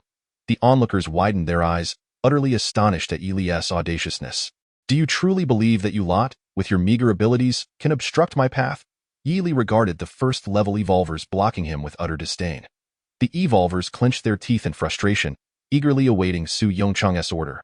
"Believe it or not, I, Yili, could easily have you all searching for your teeth with just a finger." Yili continued as Su Yongchang, Su Suner, Su Xiaoqiao, Lu Qian, and the group of first-level evolvers were all left in utter shock. Was this man insane? They could hardly comprehend Yili's reckless bravado. Even Su Suner thought similarly. Although Yili belonged to the dark race and had 3 fifth-level zombies, what did that truly matter? "This is the Su family, the Huangjiang Bay City. Young man, since you seek death so fervently, I shall grant you this opportunity. Kill him." Su Yongchang spoke coldly. After Su Yongchang's command, over a dozen first-level evolvers lunged toward Yili. Yili was bewildered. He truly could not fathom why there were so many oblivious individuals. Slowly, he raised his index finger and unleashed a single finger of light against the approaching first-level evolvers. Whoosh, whoosh, whoosh. A series of slicing sounds pierced the air, followed by the anguished cries of the attackers. "Ah!" The group of first-level evolvers that charged at Yili all collapsed to the ground, clutching their legs and howling in pain. The entire ordeal transpired in less than a second. Silence enveloped the scene. A deathly hush. Su Yongchang's eyes widened in disbelief, akin to a cow's gaze, as he blinked repeatedly, finally grasping the reality of the situation. Su Suner and Su Xiaoqiao were aware of Yili's strength, yet they could never have anticipated his prowess to this extent. The most astonished, however, was Lu Qian. Initially, she regarded Yili as a simpleton and secretly reveled in his conflict with Su Yongchang, hoping that Su Yongchang would teach him a lesson. Little did she expect the situation to unfold in such a manner. "I have stated before that with merely a finger, I could leave you all searching for your teeth. Why do you refuse to believe it?" Yili calmly addressed the fallen first-level evolvers. He then turned to face Su Yongchang. "You wish to grant me life or death. Let us proceed." Snapping back to reality, Su Yongchang's eyes burned with fury. "Dio, you know where you are. This is the Su family." Yili smiled faintly. "And what of it?" Su Yongchang, upon hearing this, became even more enraged. "What on earth is happening?" Another deep voice emerged. Yili turned to see a middle-aged man, around 40, approaching with steady strides, exuding a palpable aura of menace. Following him was an elderly man, a first-level evolver dressed in medical attire. His hair flecked with gray. "Brother, this brat is exceedingly arrogant, daring to cause a ruckus in the Su family," Su Yongchang shouted at the middle-aged man. The man was named Su Yao, the eldest son of the Su family and one of the formidable figures in Huangjiang Bay City. A 6th-level evolver. Su Yao glared at Yili, increasingly irritated that someone had the audacity to create chaos in the Su family. Just as he was about to speak, the elderly man in medical attire stepped forward. Addressing Yili respectfully, "Mr. Yi, what brings you to Huangjiang Bay City?" Upon hearing this, everyone gasped in astonishment. They were all astounded, staring at Yili in disbelief. The White Divine Doctor was a renowned healer from the Medicine God Hall, procured at a high cost from the Anan Bay City. They would rather believe the sky was falling than accept what they were witnessing. "I merely came for a stroll," Yili replied nonchalantly. The White Divine Doctor beamed, turning to Su Yao. "The old master is saved." Su Suner, Su Xiaoqiao, Lu Qian, and Su Yongchang were all left in a state of utter shock. Could it be that what he said is true? Is he genuinely here to heal the old master? A mixture of astonishment, suspicion, and disbelief painted the faces of the crowd. "White Divine Doctor, what do you mean by that?" Su Yao paused, looking at the White Divine Doctor with a hint of confusion. The White Divine Doctor hastily explained, "Mr. Su, you are unaware that Mr.Ye is the pinnacle of divine healers. Ever since Mr.Ye effortlessly cured Yun Mu's hidden ailment in Anan Bay City, I realized that his medical skills were beyond my reach." Su Yao scrutinized Yili, astonished that the White Divine Doctor would speak so highly of a mere youth. He noticed Yili's youthfulness, yet those eyes were unforgettable, calm as the night and deep as the ocean. "May I ask your name, sir?" Su Yao inquired. "The old master's condition worsens by the day. He cannot afford to lose any more time, and I must seize every opportunity. Yili. Can Mr.Ye truly heal my father's injuries?" Su Yao asked cautiously, Knowing the gravity of the situation, it is but a simple task, Yili replied casually, as his current healing abilities were unparalleled, rendering the task effortless. Mr. Su, let us not waste time. Allow Mr.Ye to attend to the old master's injuries, the White Divine Doctor insisted, firmly believing in Yi Li's skills due to his first-hand experience. Wait, Yi Li suddenly interjected. Everyone was taken aback, wondering if Yi Li was having second thoughts or lacked the capability. Yi Li opened his palm, revealing golden spiritual energy that erupted and splattered onto the thighs of the first-level evolvers. Each of the first-level evolvers had gaping wounds in their thighs, but as the golden energy enveloped them, the wounds began to heal at a visible pace. Even the members of the Su family were left speechless. And the White Divine Doctor was utterly dumbfounded. This surpassed any conventional medical skill. It was on an entirely different level. The White Divine Doctor mused that perhaps even the leader of the Medicine God Hall could not rival Mr. Ye's prowess. Meanwhile, Yi Li remained composed, as if nothing had transpired. I never anticipated Mr.Ye possessed such miraculous skills. Su Yao's tone shifted to one of respect. Let us proceed. Take me to see the old master. Yi Li stated with calm authority. Su Yao promptly led Yi Li inside, followed closely by the Su family members. Liu Qian, however, remained rooted in disbelief, recalling her grandfather's words. Qianer, although you are undoubtedly a genius in Huangjiang Bay City, never let pride cloud your judgment. There are always greater talents beyond your own. Grandfather, I never believed in such notions. At this moment, Liu Qian finally grasped the truth of that wisdom. Su Yao guided Yi Li to the old master's sick room. At this moment, the old master's breath was feeble, as if he could slip away at any moment. Yi Li activated his heavenly spiritual eye, revealing a deep, dark handprint on the old master's body. Mr.Ye, how is it? Su Yao inquired softly. Yi Li did not respond immediately. Instead, he raised his palm, golden spiritual energy gathering on his hand. Gradually, he directed his palm toward the dark handprint on the old master's body, slowly channeling the golden energy. Minutes passed, and beads of sweat began to form on Yi Li's forehead. The old master's complexion improved gradually, and after a few more minutes, Yi Li withdrew his hand. It is done, Yi Li said softly. The moment his words fell, the old master's eyes fluttered opened. Yaoer, why do I feel as if my injuries have healed? Su Changfeng was bewildered, patting his body and discovering he was entirely unharmed. Father, grandfather, the Su family members exclaimed in unison, recognizing Su Changfeng, the unparalleled powerhouse of Huangjiang Bay City, a 7th-level evolver.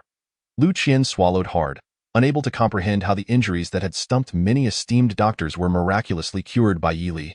Heavens, is he a deity? The previous perception of Yi Li as a simpleton crumbled in Liu Qian's mind, replaced by the image of a divine warrior.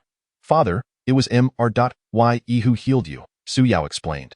Mr.Ye? Su Changfeng turned to Yi Li, who met his gaze. A silent contest of wills seemed imminent. Thank you, Mr. Yi, for saving my life. Su Changfeng bowed deeply. It was nothing. Yi Li replied nonchalantly. Su Changfeng contemplated that indeed. Heroes emerge from youth. Such a prodigious figure as Yi Li was rare to find in this apocalyptic world. What astonished him most was the revelation of the youth's strength. He was a 4th-level evolver. Su Yao, too, recognized Yi Li's prowess. Su Yongchang had also taken note of it. Earlier, they were too preoccupied to pay attention, but now, with clarity restored, they began to feel a profound shock. The seemingly 20-year-old youth was a 4th-level evolver. And the spiritual energy he wielded. Su Yao widened his eyes in realization. The golden energy indicated that he was an SSS-level genetic warrior. The color of one's spiritual energy varies with genetic classification. D grade is green, C grade is blue, B grade is cyan, A grade is red, S grade is purple, SS grade is dark red, and SSS grade is golden dye. SSS-level genetic warriors were exclusively found among the most powerful factions. Su Yao could hardly fathom encountering an SSS-level genetic warrior in the small Huangjiang Bay City. Mr.Ye, you have saved my life, and whatever you desire, I will fulfill, provided it is within my means, Su Changfeng declared resolutely. No need for that. Simply take me to a place abundant with zombies, Yi Li replied calmly. The crowd was once again taken aback, pondering the meaning behind his words. He wished to go to a place filled with zombies. Just let the young lady of the Su family accompany me. Su Changfeng smiled. Good. There are plenty of zombies in the Huangjiang Bay City and its districts. As the saying goes, a 2-legged frog is hard to find, but a 4-legged one is everywhere. Now, apart from the Bay City, The other cities are all infection zones, teeming with zombies. Why Ili walked out slowly. Seeing this, Su Changfeng hurriedly said to Su Suner and Su Xiaoqiao, "Suner, hurry up and follow." Su Suner, regaining her senses, nodded in astonishment and quickly followed. Lu Qian, after pondering for a few seconds, gritted her teeth and followed as well. "Dad, look." Before Su Yao could finish, he was interrupted by Su Changfeng. "That it's fine. With Mr. Ye's strength, he can protect Suner and the Lu family girl. By the way, how has the defense of Huangjiang Bay City fared during my injury?" Su Changfeng asked Su Yao. "Rest assured, Dad. Huangjiang Bay City is now like a fortress. No matter how formidable the dark races or zombies are, they cannot breach it," Su Yao replied. Chapter 116. Arriving at Panzhong Senior, there are many cities with a high zombie population. "Which one do you wish to visit?" Su Suner inquired of Yili. "Anywhere," Yili replied nonchalantly. He intended to upgrade Yutong, so he naturally needed to go where the zombies were plentiful. "Senior, I was blind before and did not realize," Liu Qian began, but Yili interrupted her. "Do you think I would stoop to your level?" Yili spoke slowly. At this moment, his vision was far beyond what these first-tier evolved beings could comprehend. "Senior, let us go to Panzhong, as it has a large number of zombies," Su Suner cautiously suggested, observing Yili. Although she was unaware of the conflict between Yili and Qianqian, she felt it prudent not to PR what Su Suner was puzzled. Despite Yili being of the dark race, perhaps even a benevolent one, she could not understand why he wished to go to a place rife with zombies. However, she remembered that the dark race could control zombies, assuring her that they would not be in danger. Subsequently, Su Suner procured an armored vehicle from the outer city and drove towards Panzhong. Panzhong was not far from Huangjiang Bay City, and during the last large-scale assault by the dark races and zombies on Huangjiang Bay City, many zombies had remained in Panzhong. As they drew closer to Panzhong, Lu Qian grew increasingly fearful, aware of the vast number of zombies there, while she was merely a first-tier evolved being. How could she fend off a zombie tide? Ultimately, the armored vehicle arrived at Panzhong. As a heavily infected area, the sheer number of zombies within was unimaginable. Once they disembarked, Su Suner and Lu Qian were overcome with a chilling sensation. "Senior, where are we headed now?" Su Suner asked Yili. "Nowhere in particular, just here," Yili replied slowly. With that, he released Ada, Hongya, and Baiwawa, the third-tier male and female zombies, instructing them to lure the zombies while he leaned against the armored vehicle, lost in thought. Upon seeing the suddenly appearing zombies, Su Suner and Su Xiaoqiao were left dumbfounded, hastily retreating a few steps sooner. 5.5-tier zombies, Lu Qian said, her voice trembling with fear. Su Suner steadied herself. She already knew that Yili was of the dark race and was aware he possessed 3 5th-tier zombies. Ada began leading the horde of zombies away. Finding himself somewhat bored, Yili summoned Yutong from the system space. Yutong, a little girl of 7 or 8, bore slight signs of zombification, yet her cuteness was undeniable. "Yutong, call me brother," Yili said to her. As a first-tier zombie, Yutong could not speak, merely staring blankly at Yili. Seeing this, Lu Qian's heart surged with tumultuous emotions. He could actually control zombies, could it be? Suddenly, Lu Qian recalled that Su Suner had mentioned the term dark race at the Su residence. Could it be that Yili belonged to the dark race? How else could he control zombies? Yili, oblivious to Lu Qian's shock, continued to play with Yutong. However, noticing Yutong's tattered clothing, he opened the point shop to see if there were any suitable outfits.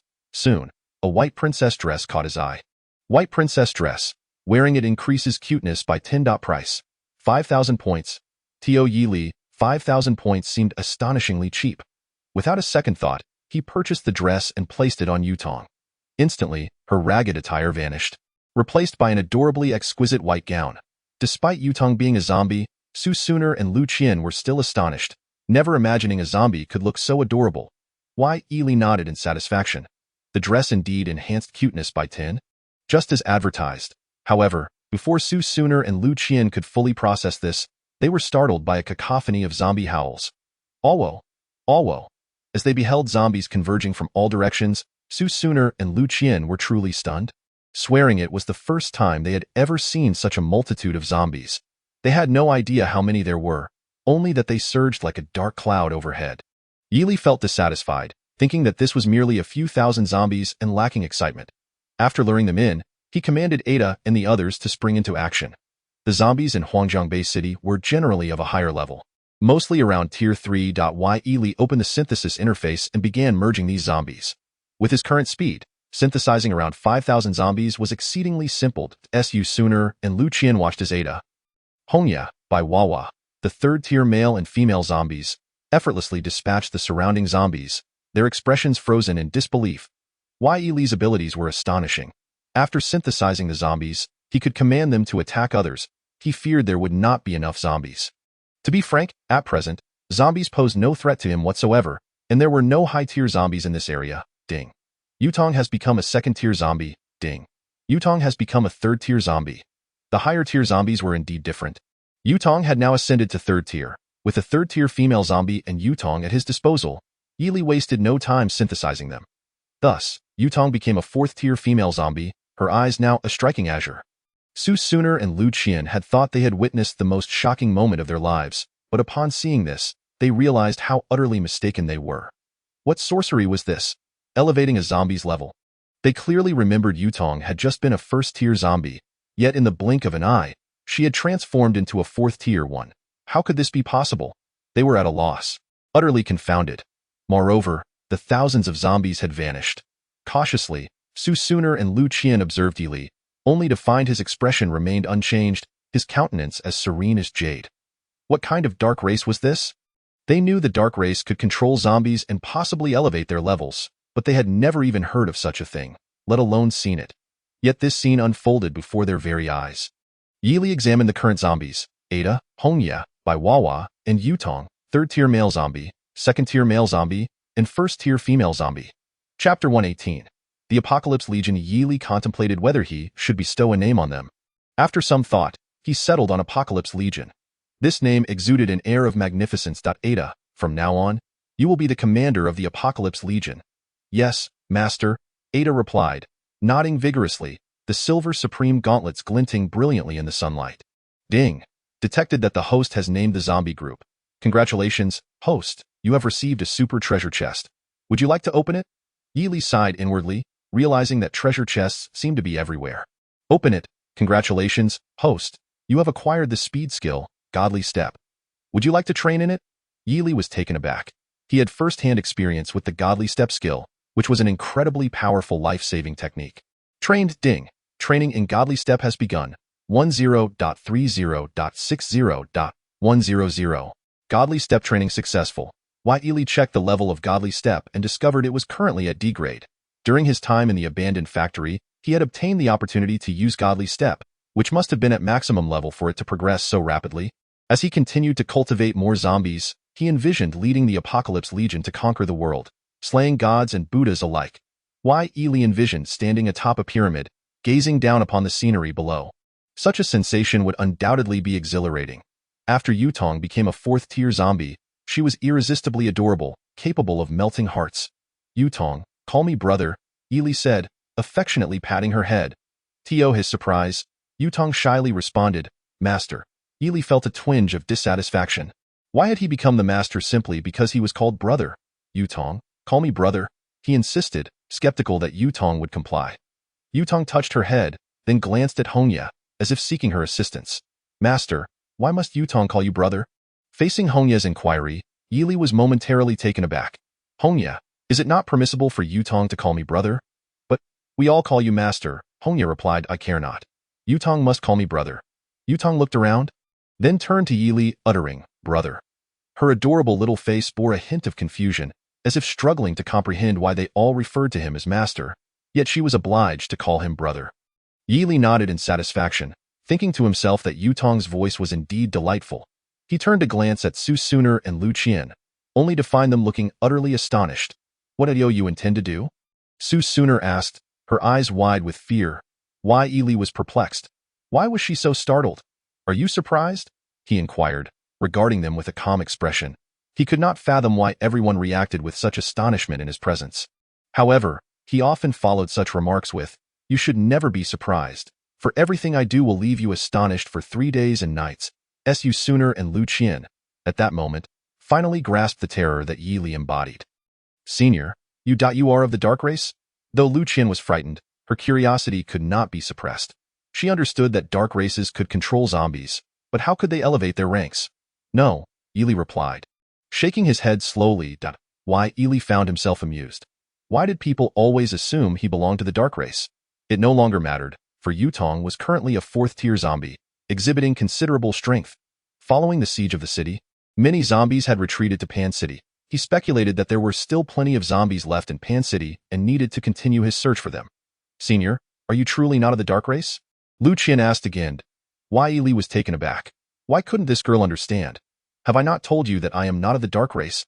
Lu Qian watched Yi Li cautiously. Although he claimed otherwise, she was convinced he was indeed of the dark race. However, he appeared to possess abilities surpassing those of other dark races, as he could enhance the zombies' ranks. Senior, what shall we do now? Su Sooner hesitated, glancing at Yi Li for guidance. Let us continue onward, Yi Li said slowly, but before he could take a step, a chilling voice sliced through the air. Hee, I did not expect that there are still humans daring to venture into Pan City.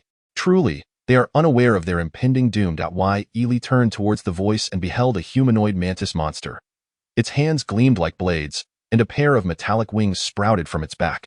Dark race, Lu Qian and Su Sooner spoke in hushed tones, fear creeping into their voices. Why? Yi Li surveyed the humanoid mantis monster, recognizing it as a third-tier evolutionary being. After its taunt, the mantis monster's gaze fell upon the zombies accompanying Yi Li, and it froze, astonished. Human, why do the zombies not attack you? The mantis monster was bewildered, particularly at the sight of 3 fifth-tier zombies and 1 fourth-tier zombie. Why? Yi Li smirked slightly. They are my Apocalypse Legion zombies. Do you not wonder why they would attack me? The mantis monster was taken aback. Impossible. You bear no trace of the dark race. How could you command zombies, especially ones of such high rank? Yi Li found the situation tedious. Do you not think you are speaking too much? Come here, and I shall end your existence. With that, he beckoned the mantis monster forward. But the mantis monster hesitated. Aware that Yi Li was flanked by 3 fifth-tier zombies and 1 fourth-tier zombie, and it knew it stood no chance. Human, this is Pan City. The mantis monster attempted to intimidate Yi Li with the presence of the dark races and zombies in Pan City. But alas, its calculations were flawed. Why? Yi Li had come precisely because there were many zombies. Since you refused to approach, I shall come to you instead. Before the words had left his lips, he was already in motion. Yi Li summoned the dragon-slaying blade from his system space, and in an instant, a blinding light erupted as he soared to the side of the humanoid mantis monster. The flame blade technique, now upgraded to B rank, was significantly more potent than before. The mantis monster, with its mere third-tier evolutionary strength, stood no chance against such a formidable assault. Flames ignited around it, transforming the area into a blazing inferno. Ah! The humanoid mantis monster screamed in agony, bidding a final farewell to this world. Emerging from the flames, Yi Li's face remained as placid as ever, as if nothing had transpired. During his time in the Anan-Bay city, Yi Li had encountered only one dark race, Shi Yuan, and he knew that he would encounter more dark races in the future. Su Sooner and Lu Qian stood frozen, as if carved from stone, horrified by the sight of Yi Li emerging from the inferno, reminiscent of a supreme demon stepping forth from the gates of hell. Qian, the mantis monster just said the senior is not of the dark race. Could it be that he truly isn't? Su Sooner whispered to Lu Qian. Should not be, right? Lu Qian's voice trembled in response. After a moment's thought, Su Sooner concluded that Yi Li could not possibly be of the dark race. After all, how could someone of that lineage heal her grandfather and rescue her in Xiaoqiao? The entire situation was simply too bewildering. Why? Yi Li observed their astonished expressions, aware of their thoughts. You may return. He instructed. He had invited Su Sooner along merely to serve as a guide. With so many dark races in Pan City, it was clear that Su Sooner and Lu Qian would only slow him down. Upon hearing Yi Li's words, they felt as if a weight had been lifted from their shoulders, relieved to escape the oppressive presence he exuded. After they departed, Yi Li directed Ada and the others to continue luring zombies. To his surprise, they managed to draw only a handful of zombies, leaving him perplexed. Was it not said that after the dark races and zombies retreated from Huangjiang Bay City, the majority of them had returned to Pan City? Why had only a few zombies come? After merging the handful of zombies, Yi Li decided to investigate personally. As he strolled through the vast streets of Pan City, he noticed an utter absence of zombies. What a stroke of fortune, to encounter humans, Yi Li mused as he continued on his path. Suddenly, another voice reached his ears. He discovered that it was yet another humanoid mantis monster speaking. The dark races appeared to be numerous, and this mantis monster was likely one of them. Why? Yi Li halted, regarding the creature with a calm demeanor. It, too, was a third-tier evolutionary being. Human, why do you not fear? The mantis monster stood 10 paces away, observing Yi Li with confusion. Why should I fear? Yi Li chuckled softly. This mere third-tier evolutionary being had the audacity to expect fear from him. Hee hee. The mantis monster let out a laugh, fixing its gaze on Yi Li. Human, you are the most courageous person I have encountered. However, you shall soon become my lunch.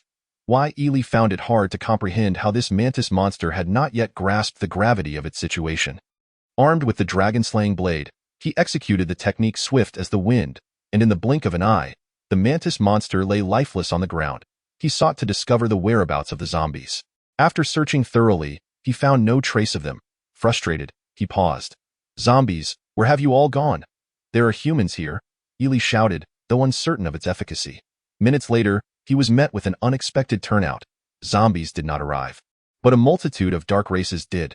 They numbered in the dozens, comprising various factions, including the soul race akin to Shi Yuan, humanoid mantis, bull-headed folk, and heavy-sword skeletons. They surrounded Yi Li, leaving no avenue of escape. Human, awaken! A heavy-sword skeleton coldly commanded. Yi Li was perplexed. These dark races possessed little strength, all being mere third-tier evolutionary beings. How had they managed to assault Huangjiang Bay City? After some contemplation, he came to a realization. The more formidable dark races were likely absent from Pan City, as they had no current intention to strike Huangjiang Bay City again. Yi Li found amusement in the situation. These third-tier dark races believed they could compel him to awaken. If he were alone, facing dozens of dark races would have been impossible, but now he had his Apocalypse Legion at his side. Human, you appear to be an evolutionary being as well. Do you intend to resist? A bull-headed creature queried, its gaze fixed on Yi Li. Yi Li slowly shook his head. I have no intention of resisting. Come here, let us consume you, the Minotaur declared. A multitude of dark beings wore smiles. For they understood that this human evolver was already a corpse. Yi Li shook his head once more, asserting, you cannot devour me. Upon hearing this, the dark beings were momentarily taken aback, pondering what this human intended if he neither planned to resist nor allow them to feast upon him. Human, are you perhaps planning to flee?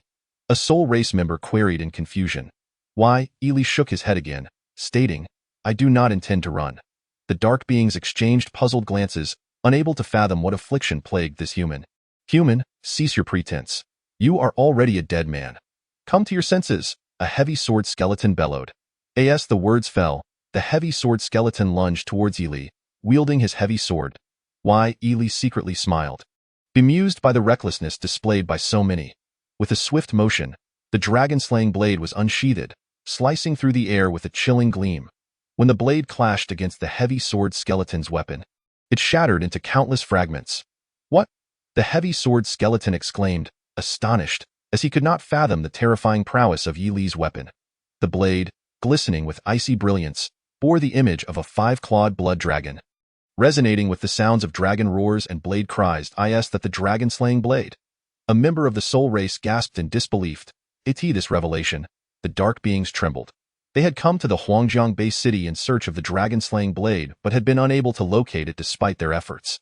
The Dark Hall, the apex of dark forces, was scouring the entire apocalyptic continent for the 10 divine artifacts, and dark beings were searching in every locale, including the Yan'an and Huangjiang Bay cities. Ha ha ha! The dark beings erupted into laughter, swearing that they had never experienced such joy in their lives. Who could have imagined that their quest would lead them to such a treasure effortlessly? The heavy sword skeleton sneered coldly. What are you laughing about? Yi Li, with a face as serene as jade, expressed his confusion. Humph! What are we laughing at? We laugh because the dragon-slaying blade in your hands will soon belong to us. Yi Li nodded, acknowledging their implication that they were certain of his defeat. Naturally, you are but one person. What storm could you possibly stir? The Minotaur chuckled coldly. Chapter 122. The crisis of Yan'an Bay City. Yi Li's countenance remained as tranquil as water as he gazed at the assembly of dark beings before him. He genuinely admired their audacity in attempting to seize the dragon-slaying blade from him. As one of the 10 divine artifacts, it was no surprise they coveted it. However, the unfortunate truth was that the dead could not claim the blade. Since you desire the dragon-slaying blade, come forth and let me witness your strength. Yi Li calmly invited the throng of dark beings. Upon hearing this, they charged towards him, only to be met with an abrupt retreat of several dozen meters as a horde of zombies materialized beside Yi Li. These zombies were none other than Ade, Hongyi, Bai Wawa, and Yutong, 3 fifth-tier zombies and 1 fourth-tier zombie. What? A heavy sword skeleton gasped in shock. The dark being swallowed hard. hardly able to believe the scene unfolding before them. "Come on, weren't you just boasting? Come, take the dragon-slaying blade from me and earn favor with your master. Show me your prowess." "What, are you afraid now?" Ely thundered. The dark beings exchanged glances, utterly bewildered. They could not comprehend how this human, devoid of any dark aura, could command such high-tier zombies. "Human, do not be so arrogant. Our masters have gone to a Nan-based city, and when they return, I assure you that your demise will be most unpleasant." Ely paused, slightly taken aback by this revelation. Gone to a Nan-based city? Suddenly, he recalled the strange signal emitted by Shi Yuan just before his demise. Could it be? With this thought, Ely understood. No wonder the number of zombies in Pan City was so few. They had all ventured to a Nan-based city, and a Nan-based city? Its strength was not formidable. They were likely already besieging it. Ely resolved to return swiftly, lest a Nan-based city fall. He ordered the Apocalypse Legion to eliminate the dark beings before hastening towards a Nan-based city.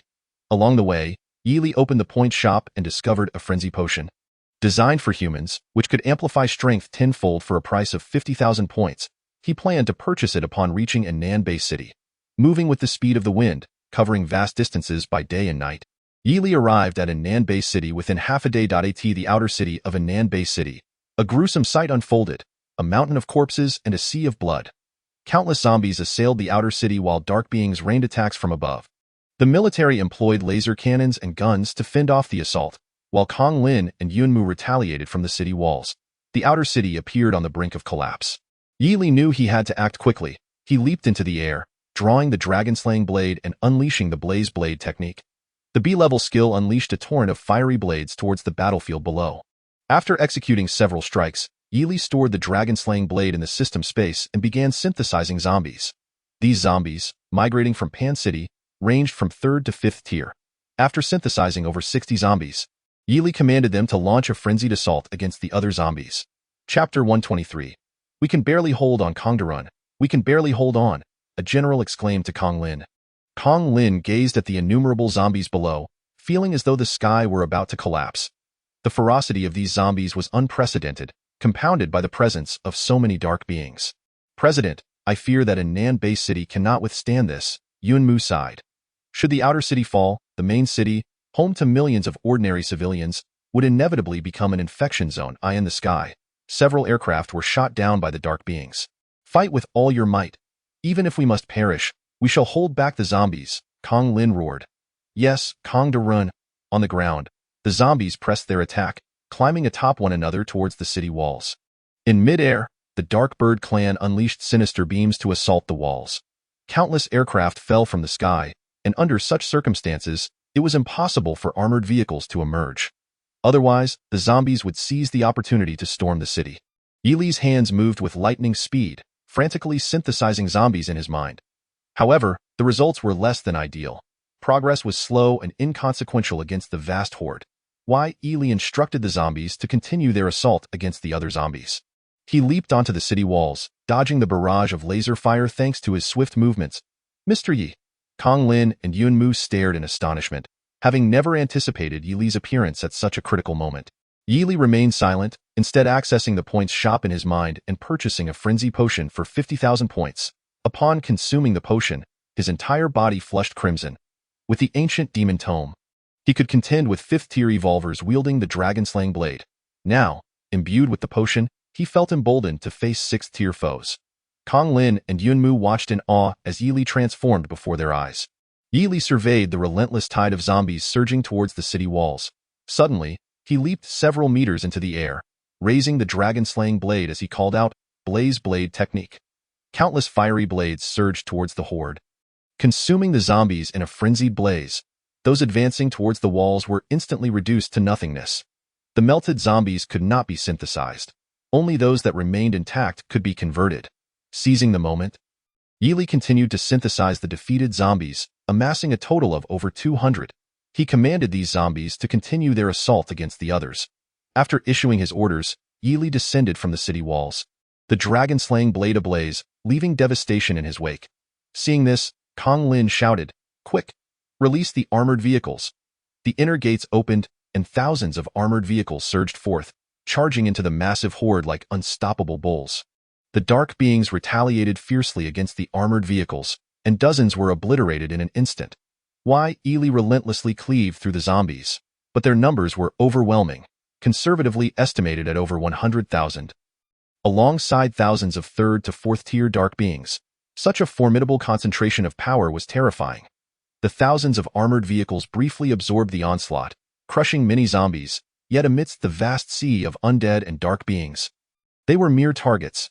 Chapter 124. 10 Frenzy Potions. All the armored vehicles were annihilated by the dark beings and zombies, and the massive horde surged forth once more.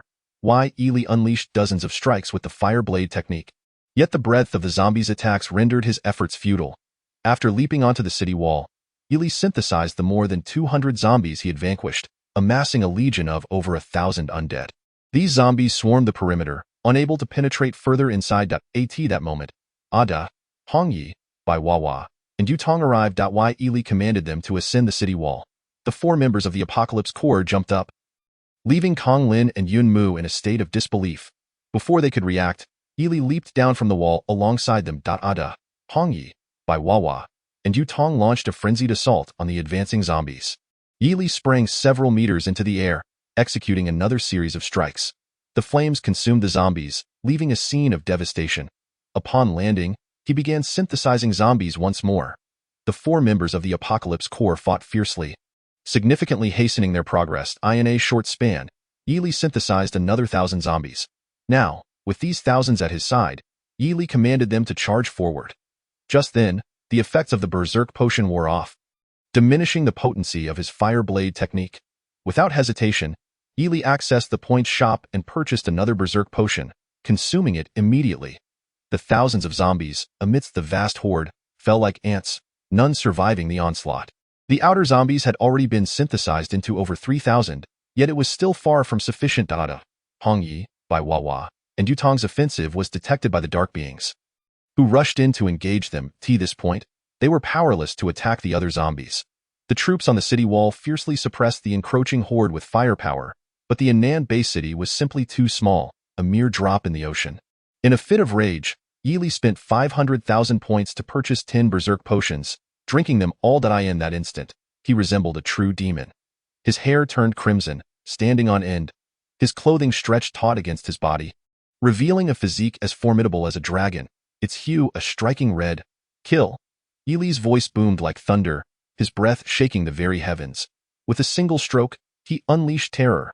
The clouds of the 9 heavens bowed low, and the waters of the 4 seas stood still.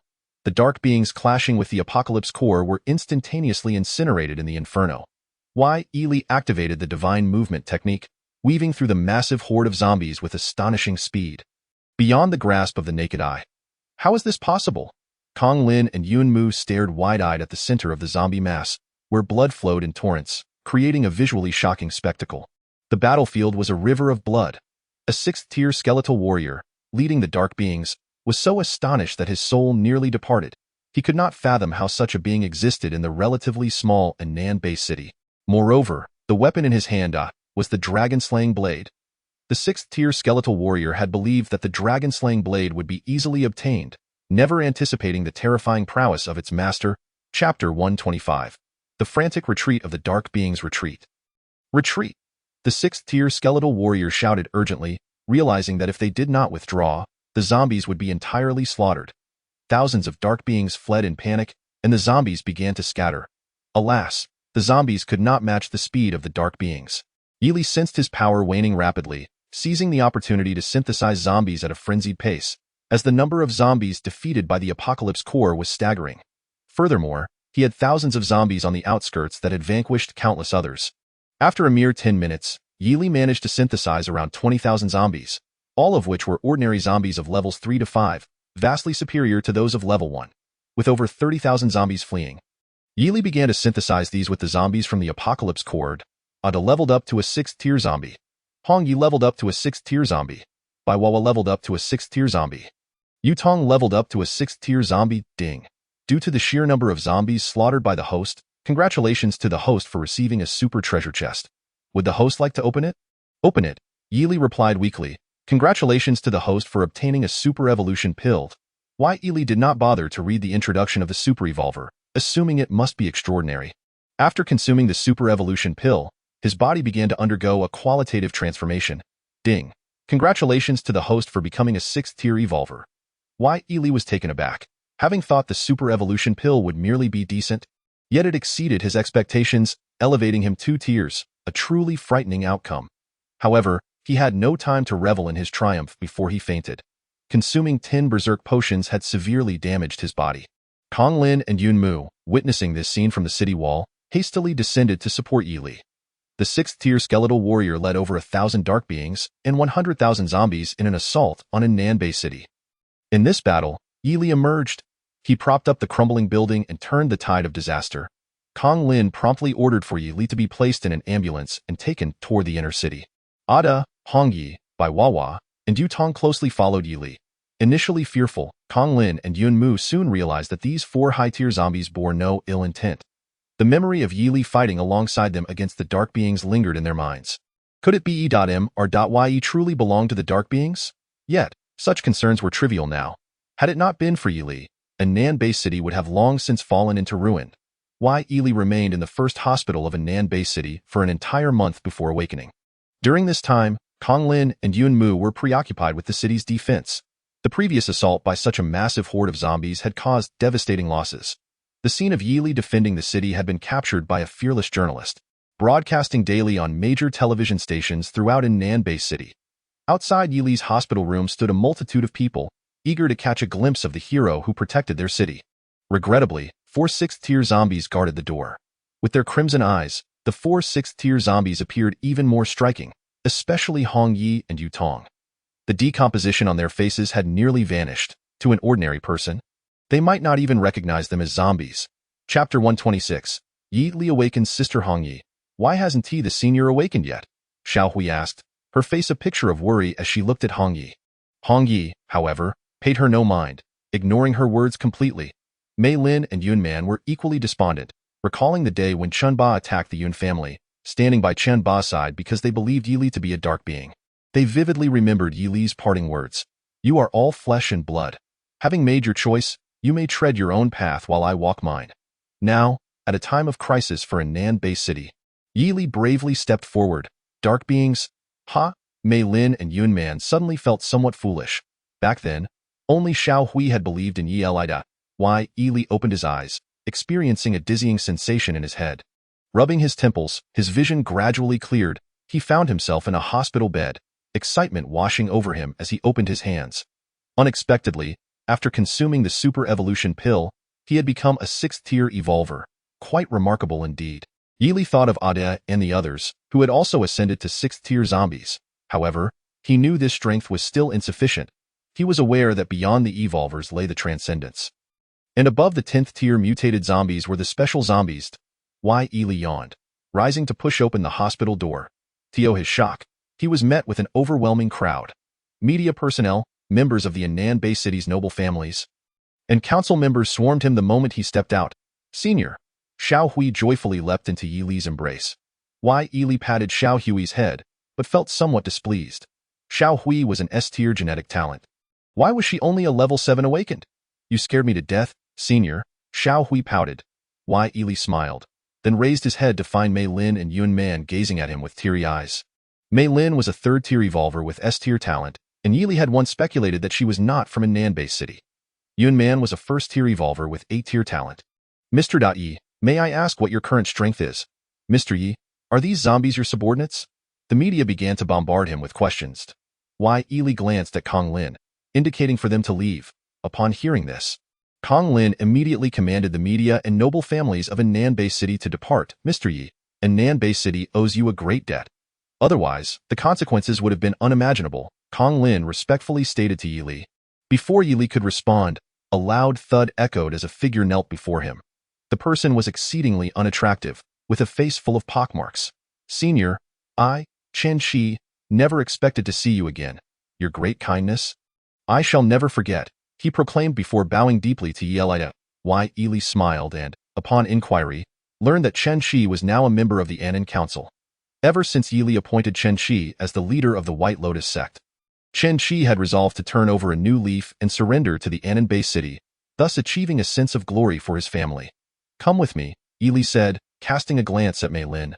Mei Lin was taken aback, clearly not expecting such a request from Yili. He led Mei Lin into the hospital room and asked, "You are not from the Anan Bay City, are you?" He had long wanted to ask but had not found the opportunity. Chapter 127. Mei Lin's real name is Qianru Shui. Mei Lin paused, nodding her head, though she was unsure how Yili had deduced this. "I am not from the Anan Bay City.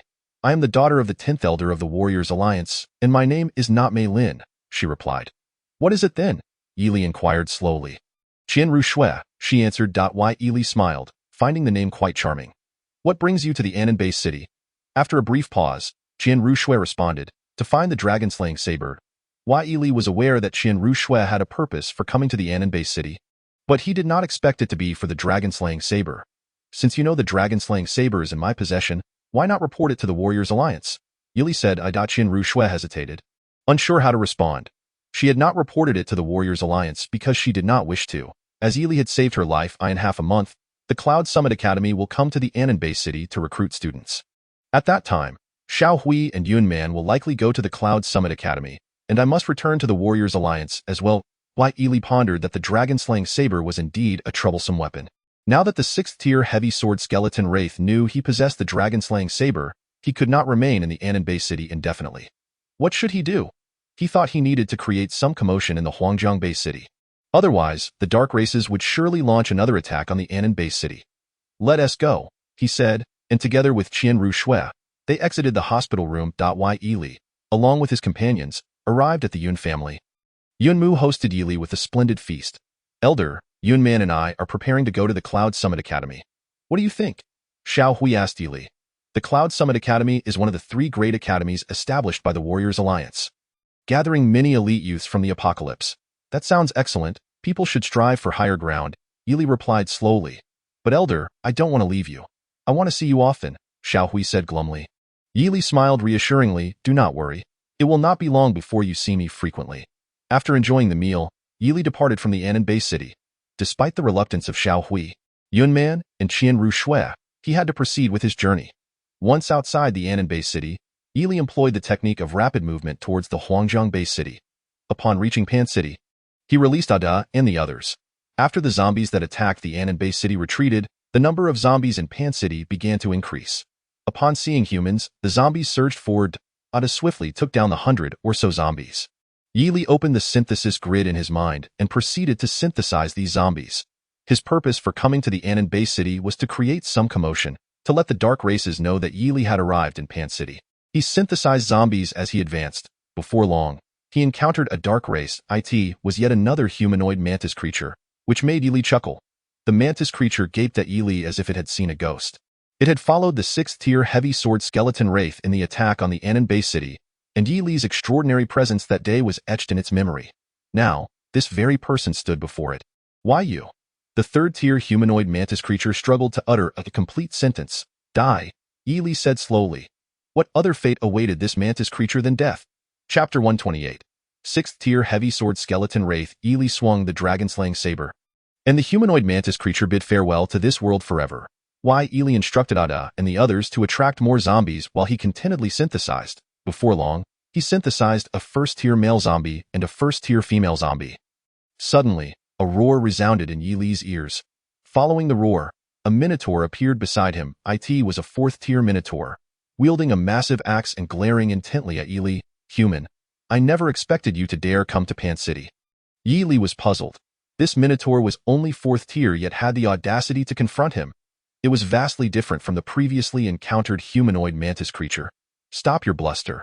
Let them all come out," Yili calmly replied to the 4th-tier Minotaur.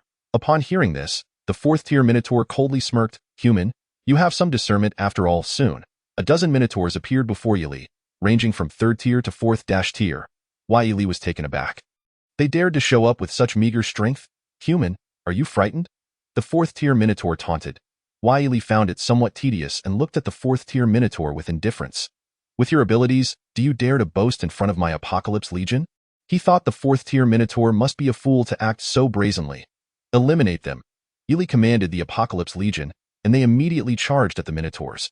The Minotaurs were taken by surprise, and the 4th-tier Minotaur shouted, "Lord, save us!" But no Lord came to their aid, and within moments, the dozen Minotaurs met their end at the hands of Ada and his companions. Why? Ely smiled faintly and suddenly turned his head to look behind him. Come out. How long do you intend to hide? Truly worthy of being the master of the dragon-slaying saber. Remarkable indeed. A peculiar voice echoed in Ely's ears. Why? Ely focused his gaze and discovered it was the 6th-tier heavy sword skeleton wraith that had attacked the Anon base city that day. Now, Ely had become a 6th-tier evolver, and Ada and the others were all 6th-tier zombies. This mere 6th-tier heavy sword skeleton wraith posed no threat. The 6th-tier heavy sword skeleton wraith continuously scrutinized the dragon-slaying saber in Ely's hand. Although the skeleton's face lacked flesh, a greedy smile still emerged. Human, surrender the dragon-slaying saber, and I may spare your life, the 6th-tier heavy sword skeleton wraith demanded. Why? Ely smiled calmly. You alone are nowhere near enough. Emph. The 6th-tier heavy sword skeleton wraith replied coldly. What if we join forces? Suddenly, another voice chimed in. Following the sound, Ely noticed that various dark races from Pan City had arrived. Over 1,000 3rd-tier to 4th-tier dark races surrounded Ely. Still not enough. Ely shook his head slowly. The 6th-tier heavy sword skeleton wraith was enraged by this. Human, although you possess 3 6th-tier zombies, we are not to be underestimated. Not enough, not enough, Ely reiterated. Shaking his head, you. The 6th-tier heavy sword skeleton wraith glared intently at Ely. Before my Apocalypse Legion, not to mention you insignificant ones, even your masters would pose no threat to me, Ely declared calmly. Upon hearing this, the 6th-tier heavy sword skeleton wraith's anger reached its peak. Attack. With the command of the 6th-tier heavy sword skeleton wraith, the 1,000 dark races charged toward Ely. Chapter 129. A rampage with the 6th-tier heavy sword skeleton wraith's command. The 1,000 dark races surged towards Ely. The dragon-slaying saber in Ely's hand radiated a chilling light. Ada, Hong Yi, Bai Wawa, and Yu Tong were all poised, awaiting Ely's command. Go! Ely commanded coldly. Now that they were all 6th tier, these dark races were mostly only 3rd tier to 4th tier, rendering them pathetically weak in Ely's eyes. With a swish of his saber, Ely unleashed a flurry of strikes. And soon dozens of dark races were reduced to nothingness. Ada's silver gauntlets, named the Supreme Fist, shattered the air with every punch, augmented by the powers of wind, rain, thunder, and lightning, creating a terrifying spectacle. Hong Ye's ice energy, having upgraded to a B-level skill, froze the dark races before obliterating them. Bai Wawa's absolute defense was impenetrable to these 3rd tier to 4th tier dark races. In addition to his absolute defense, he wielded the Qilin step, shaking the very ground with each stomp. Yu Tong's petrification, reminiscent of Medusa's gaze, turned dark races to stone with a single glance. Though the 1,000 dark races boasted sheer numbers, they faced an existence capable of obliterating them completely. The anguished cries of the dark races echoed, a chilling symphony to the ears. The 6th tier heavy sword skeleton wraith, witnessing this scene, was gripped by fear. This was too terrifying. Although they were all 6th tier, they were still over 1,000 dark races. At this moment, the tide had turned overwhelmingly against them. The 6th tier heavy sword skeleton wraith, seeing this, began to waver. It fixed its gaze on the dragon-slaying saber in Ely's hand, realizing that if it obtained this saber and offered it to the Dark Hall, the rewards would be unimaginable. Ely leapt into the air, soaring several meters above the ground, wielding the dragon-slaying blade as he shouted, "Flame blade technique!" Instantly, countless fiery blades surged toward the dark races below, mercilessly devouring them. The entire Pan City street had transformed into a sea of flames. The 6th tier heavy sword skeletons, witnessing this scene, fled in a frenzy, realizing one undeniable truth. Ely was a madman, utterly deranged. At that moment, over 1,000 dark beings perished. Ely did not pursue the fleeing 6th tier skeleton. His objective had already been achieved. He understood that after this display of power in Pan City, they would no longer dare to assault the Anon base city. Ding. Congratulations to the host for obtaining a chance to participate in a random lottery. Would the host like to use it? Yes. The pointer began to spin on the wheel and, after a few seconds, it came to a halt. Congratulations, the host has drawn an opportunity to upgrade all skills to A grade. Ely was momentarily taken aback, pondering how extraordinary this was.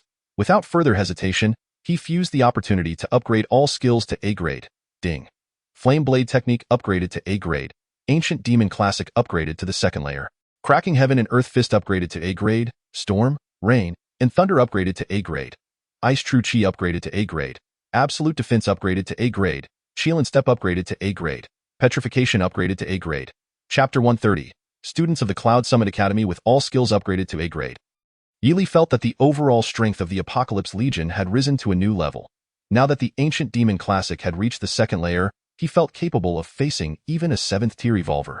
After the 6th-tier skeleton fled, it would surely summon even more formidable dark races. But Yili remained unfazed. Ding. Due to the host slaying numerous dark races, congratulations to the host for receiving a super treasure chest. Yili was elated, thinking this reward was rather generous. He opened the super treasure chest. Congratulations to the host for acquiring a super treasure map.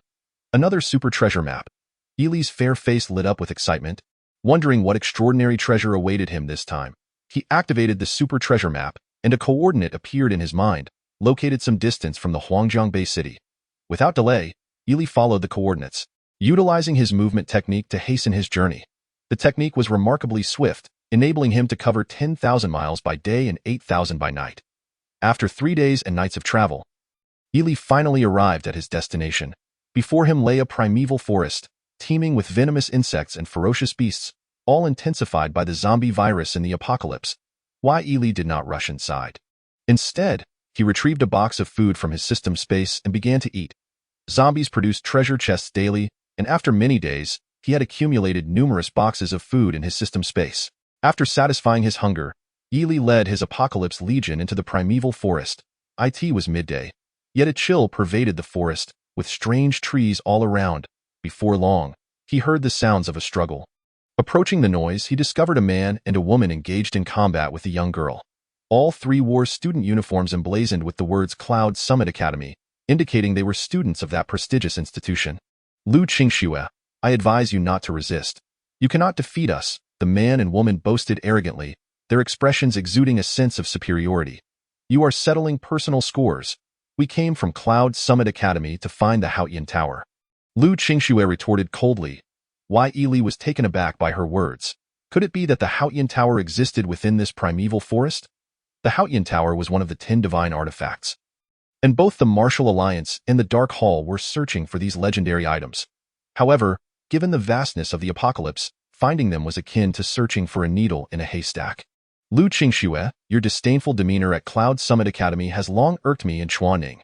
Now, the opportunity has finally come, the girl sneered coldly. Why Yili observed that all three were second-tier evolvers. Undeniably geniuses at their age, and their combat displayed S-grade genetic talents. Lu Qingxue, surrender. You cannot withstand our attacks. If you die, I will inform the academy that you were slain by dark races, the girl declared. Laughter escaping her lips. Chapter 131. Leave. I will save her. Yili contemplated whether to rescue Lu Qingxue. After a brief pause, he decided to intervene. After all, meeting was fate, and perhaps Lu Qingxue knew the precise location of the Haotian Tower. As Lu Qingxue continued to battle the man and woman, it became evident that she could not withstand their combined assault. Suddenly, the girl struck Lu Qingxue with a powerful blow, sending her flying and causing her to spit blood. I told you to give up. Why won't you listen? The girl hissed, her face betraying a sinister expression. Why Yili, recognizing the malice in her demeanor, thought to himself how treacherous a heart could be, especially in one so young.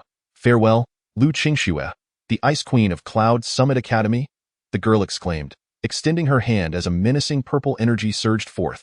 Lu Qingxue realized she could not defend against this attack and closed her eyes. Awaiting her demise in that critical moment, a strikingly handsome figure appeared before her, standing resolute against the oncoming purple energy. What? The man and woman exclaimed in shock, staring at the figure before Lu Qingxue. He was a young man in his 20s, strikingly handsome, with a faint smile gracing his face. At that moment, Ade, Hong Yi, Bai Hua, and Yu Tong joined Yili's side. The man and woman were utterly terrified. How could this be? Surrounding the young man were 4 6th-tier zombies. The crimson eyes of the 6th-tier zombies were unmistakable. Lu Qingxue opened her eyes, astonished to see the figure shielding her. You are a dark race? The girl asked in terror. I am Yili, not a dark race, he replied, shaking his head slowly. Yet, the 2 talented students of Cloud Summit Academy could hardly believe him.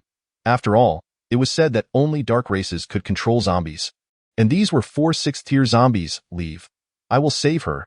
Yili spoke calmly. He bore no grudge against the man and woman, and he certainly did not mind killing them if necessary. He operated without a strict moral code. Lu Qingxue, I never expected you to be in league with dark races. You truly hide your talents. When I return to Cloud Summit Academy, I will inform the teachers of today's events, the girl declared. Chuan Ning, let us go with that. She prepared to depart. Wait, Yili suddenly called out, causing the man and woman to freeze in place, their eyes filled with dread as they turned back, fearing he might change his mind. Do you not believe that I am not a dark race? Yili asked, gazing at them with a calm demeanor. The pair was taken aback, their expressions shifting as they noticed the latent killing intent in Yili's eyes. Sensing the overwhelming aura surrounding him, Senior, we believe you. We believe you, they exclaimed in unison, relief washing over them as they swiftly fled the scene. Why, Yili turned slowly to face Lu Qingxue. Chapter 132. I am a demon. Yili realized Lu Qingxue was quite beautiful, her frosty visage now laced with surprise. Come, she said before he could utter a word. Come? Yili was puzzled, unsure of her meaning. Lu Qingxue gazed at him coldly. I know you are a powerful dark race, capable of commanding such high-tier zombies.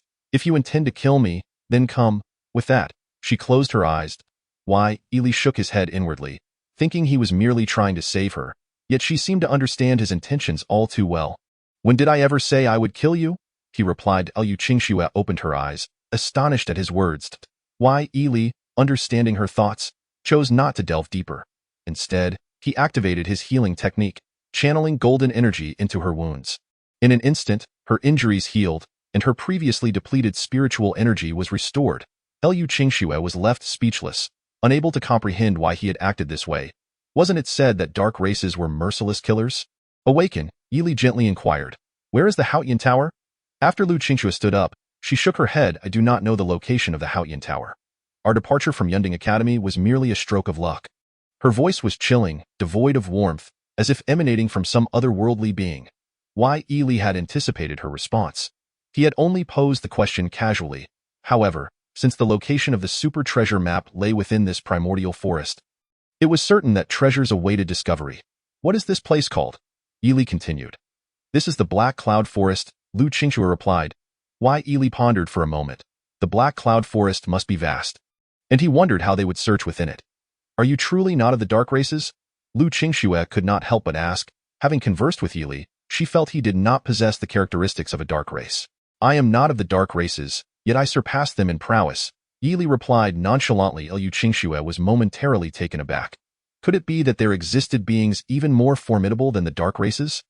If I must categorize myself, I would say I am a demon, Yili slowly articulated.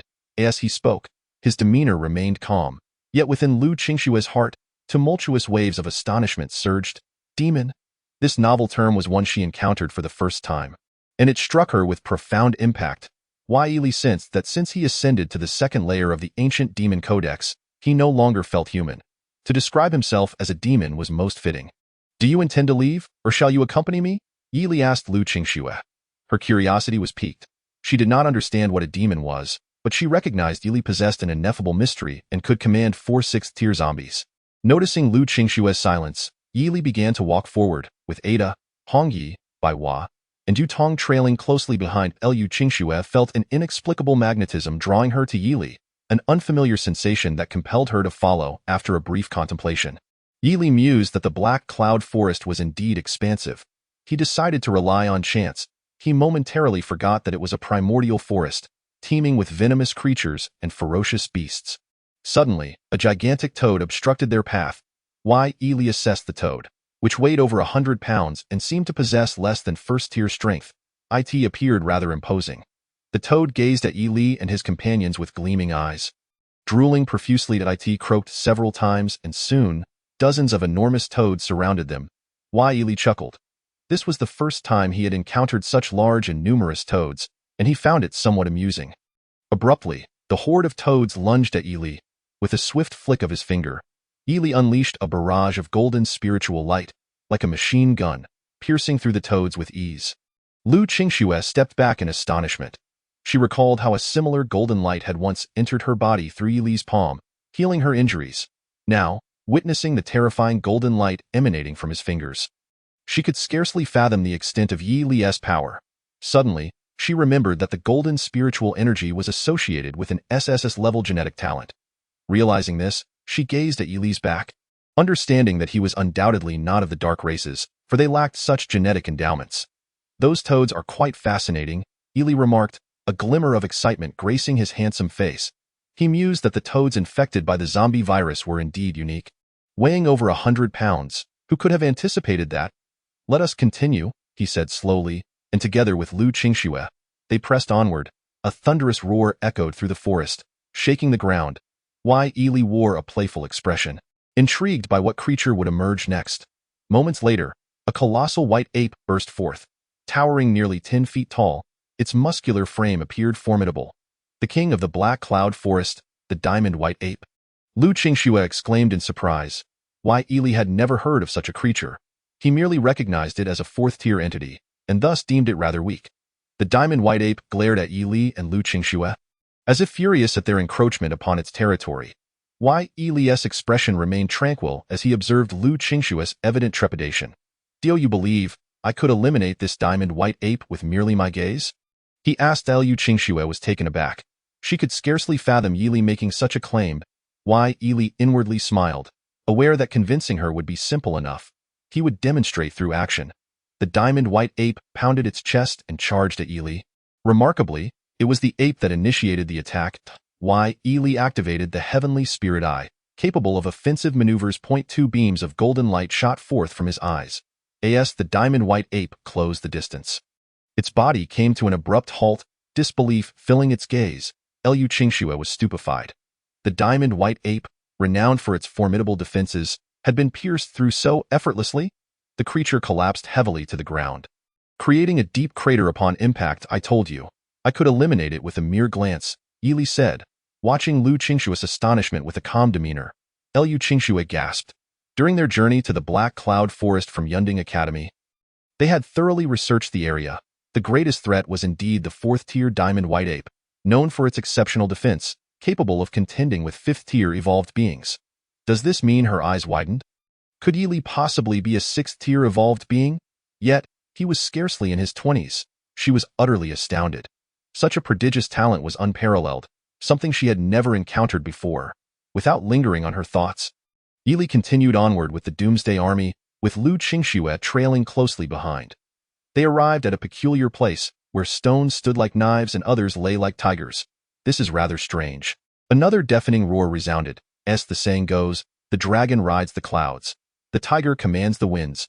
Following the roar, a massive ferocious tiger appeared. Yili had encountered a tiger during the trial of the dragon-slaying blade and anticipated another meal of tiger meat. His expression brightening, however, he was taken aback to discover it was, in fact, a mechanical tiger. This mechanical beast spanned 10 meters in length, its eyes gleaming ominously. Yili felt a wave of disinterest. He had hoped for a feast, only to find himself faced with a mechanical creature. Who among you will eliminate it? Yili inquired, nonchalantly. Ada, Hongyi, Baiwa, and Yutong conferred before Ada took action, being the leader of the Doomsday Army. His strike was earth-shattering. With a devastating punch that shattered the heavens, Ada brought the mechanical tiger crashing down, for it was merely a fourth-tier entity. Lu Qingxue, a prodigy of Yunding Academy, felt a sense of pride. She was aware that many of her peers of equal rank regarded her with disdain. She knew she had the right to be proud, having achieved second-tier evolution at merely 18 and possessing an S-level genetic talent. Yet, in this moment, she realized that her so-called superiority was but a grain of sand compared to Yili, who shone like the sun in the sky. Yili mused that the Huangjiang base city was only marginally superior to the Annan base city. He wondered how powerful the Black Cloud Forest could be. Beyond the peculiar stone forest lay a chilling pool. The water shimmered a deep green, suggesting unfathomable depths. Senior, this is the Black Dragon Pool.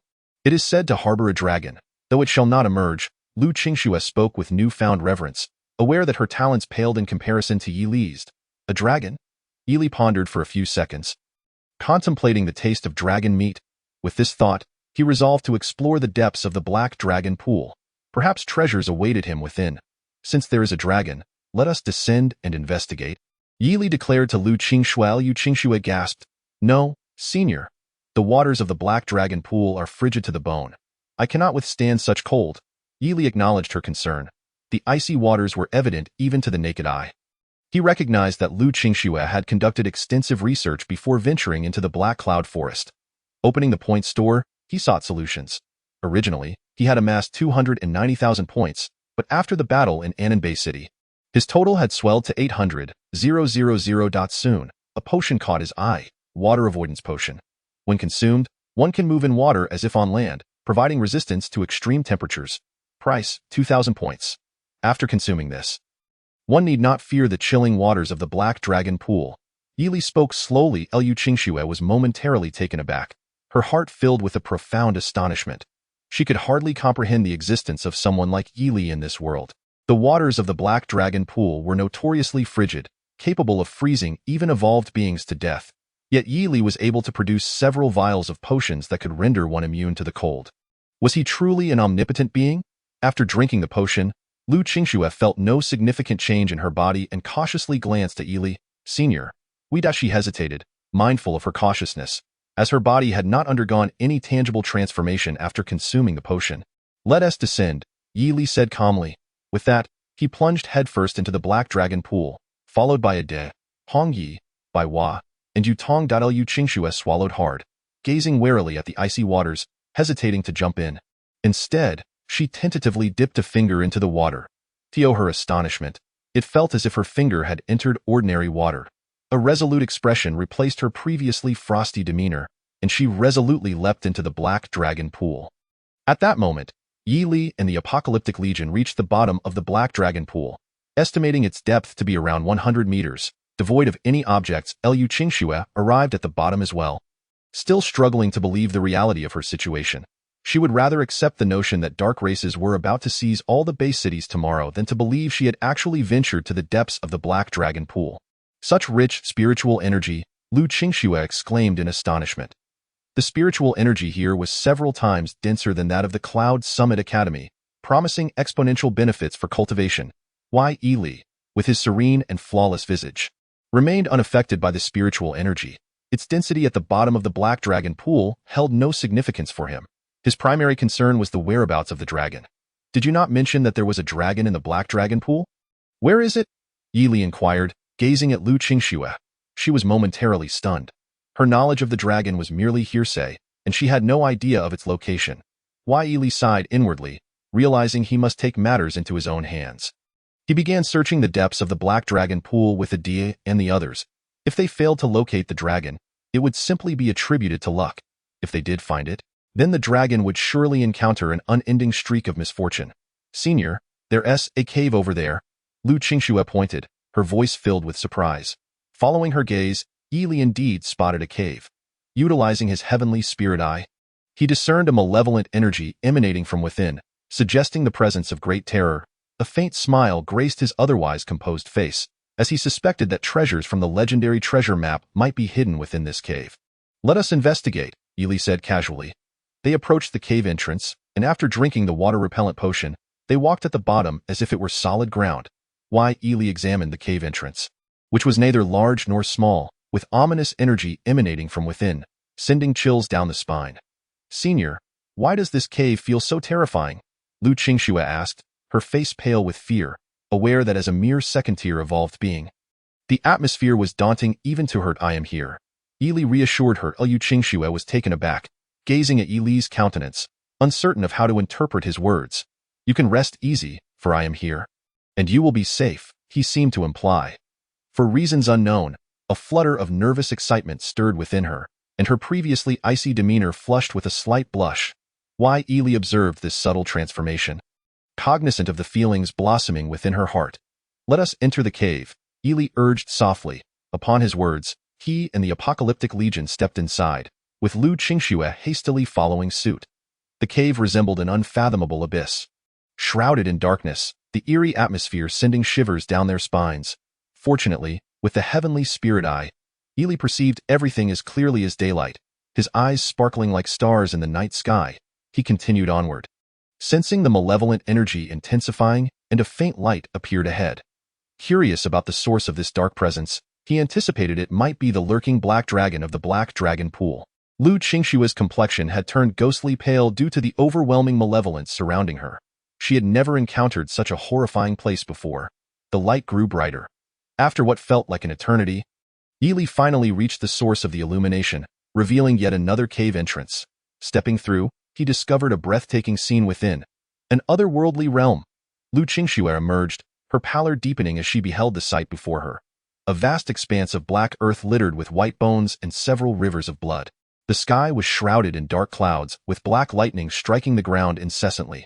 Suddenly, a massive black dragon, spanning dozens of feet, soared through the stormy skies. Yi Li's expression remained unperturbed, as if he were oblivious to the spectacle unfolding before him. Upon noticing Yi Li and his companions, the dragon swiftly descended, hovering a mere distance away. With a cold stare, it scrutinized the group, its eyes radiating an evil light. I never expected that after decades, humans would dare to set foot in my domain. It hissed that it has been many years since I last feasted on human flesh. Yi Li regarded the dragon, recognizing its 7th-tier status. Indeed formidable, yet not invincible. Armed with the Dragon Slayer Blade and the ancient Demon Tome, which served as a powerful internal skill akin to the legendary martial arts of yore, he felt a surge of excitement at the prospect of facing such a challenging foe.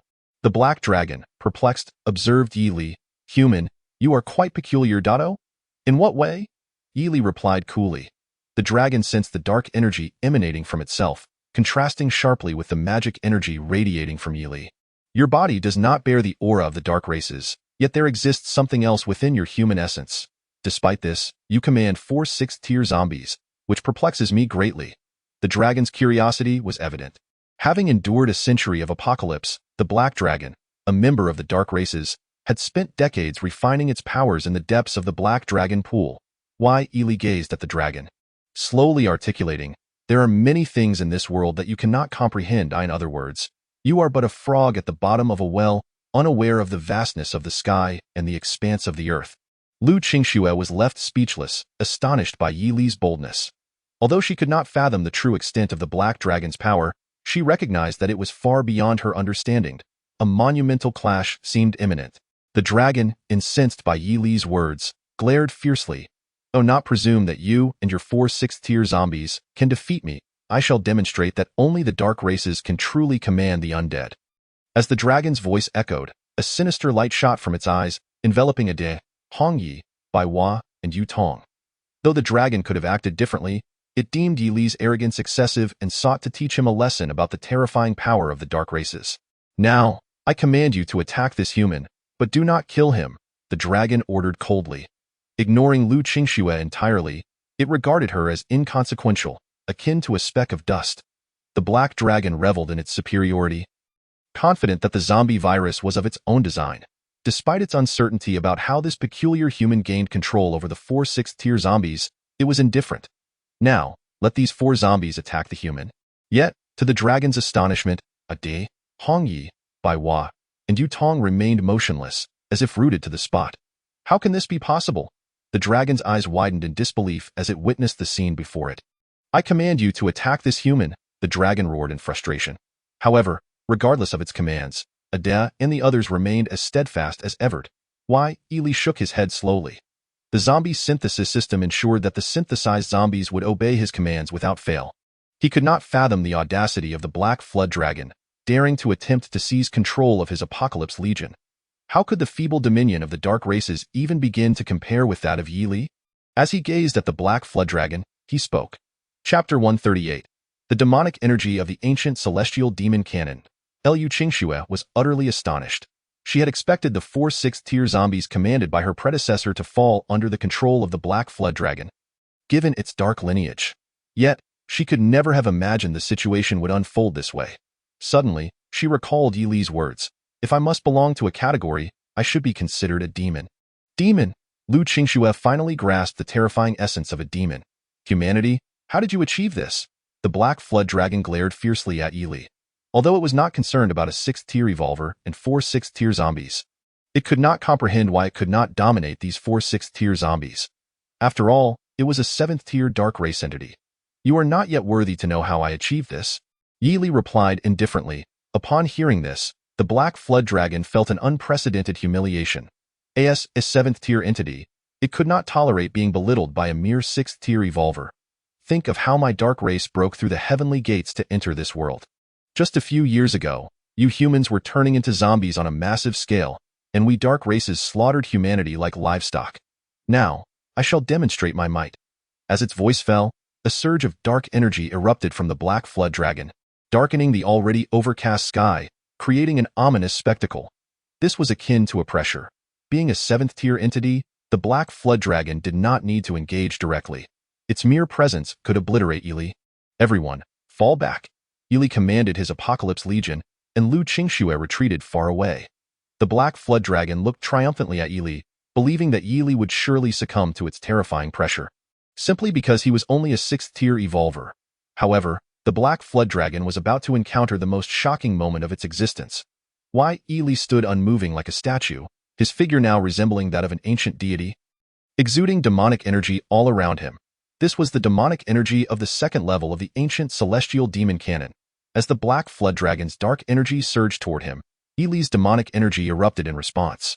Demonic energy clashed with dark energy. Despite being a 7th-tier evolver, the Black Flood Dragon's dark energy was utterly vanquished by Yili's demonic energy. The demonic energy surged forward like lightning, striking the Black Flood Dragon, and in an instant, a chill ran from its tail to its forehead. The Black Flood Dragon was struck with overwhelming shock, feeling its very soul tremble. Not only the Black Flood Dragon, but even Lu Qingxue, despite being far away, felt her body trembling uncontrollably. Almost compelled to kneel, it was crucial to note that this was merely the 2nd level of the ancient celestial demon canon. One could only imagine the horror of the 3rd level. Nevertheless, the Black Flood Dragon, being a 7th-tier entity, possessed considerable power. Once it regained its composure, realizing that its pressure was ineffective against Yili, it fixed its gaze on him. "Human, I will show you my terror." The Black Flood Dragon roared, then opened its massive jaws, unleashing a torrent of black lightning energy. Why, Yili smirked coldly and drew the Dragon Slayer's sword from his system space, delivering a heavy slash that sliced through the air. Boom! The black lightning energy was thwarted by this strike. Onward! Yili commanded his Apocalypse Legion. Immediately, they launched an assault on the Black Flood Dragon. Chapter 139. The Black Flood Dragon swallows Yili. Ede, Hongyi, Baiwa, and Yutong unleashed their signature skills, attacking the Black Flood Dragon from all directions. Why Yili understood that their attacks would likely be ineffective against the Black Flood Dragon, but he merely aimed to divert its attention.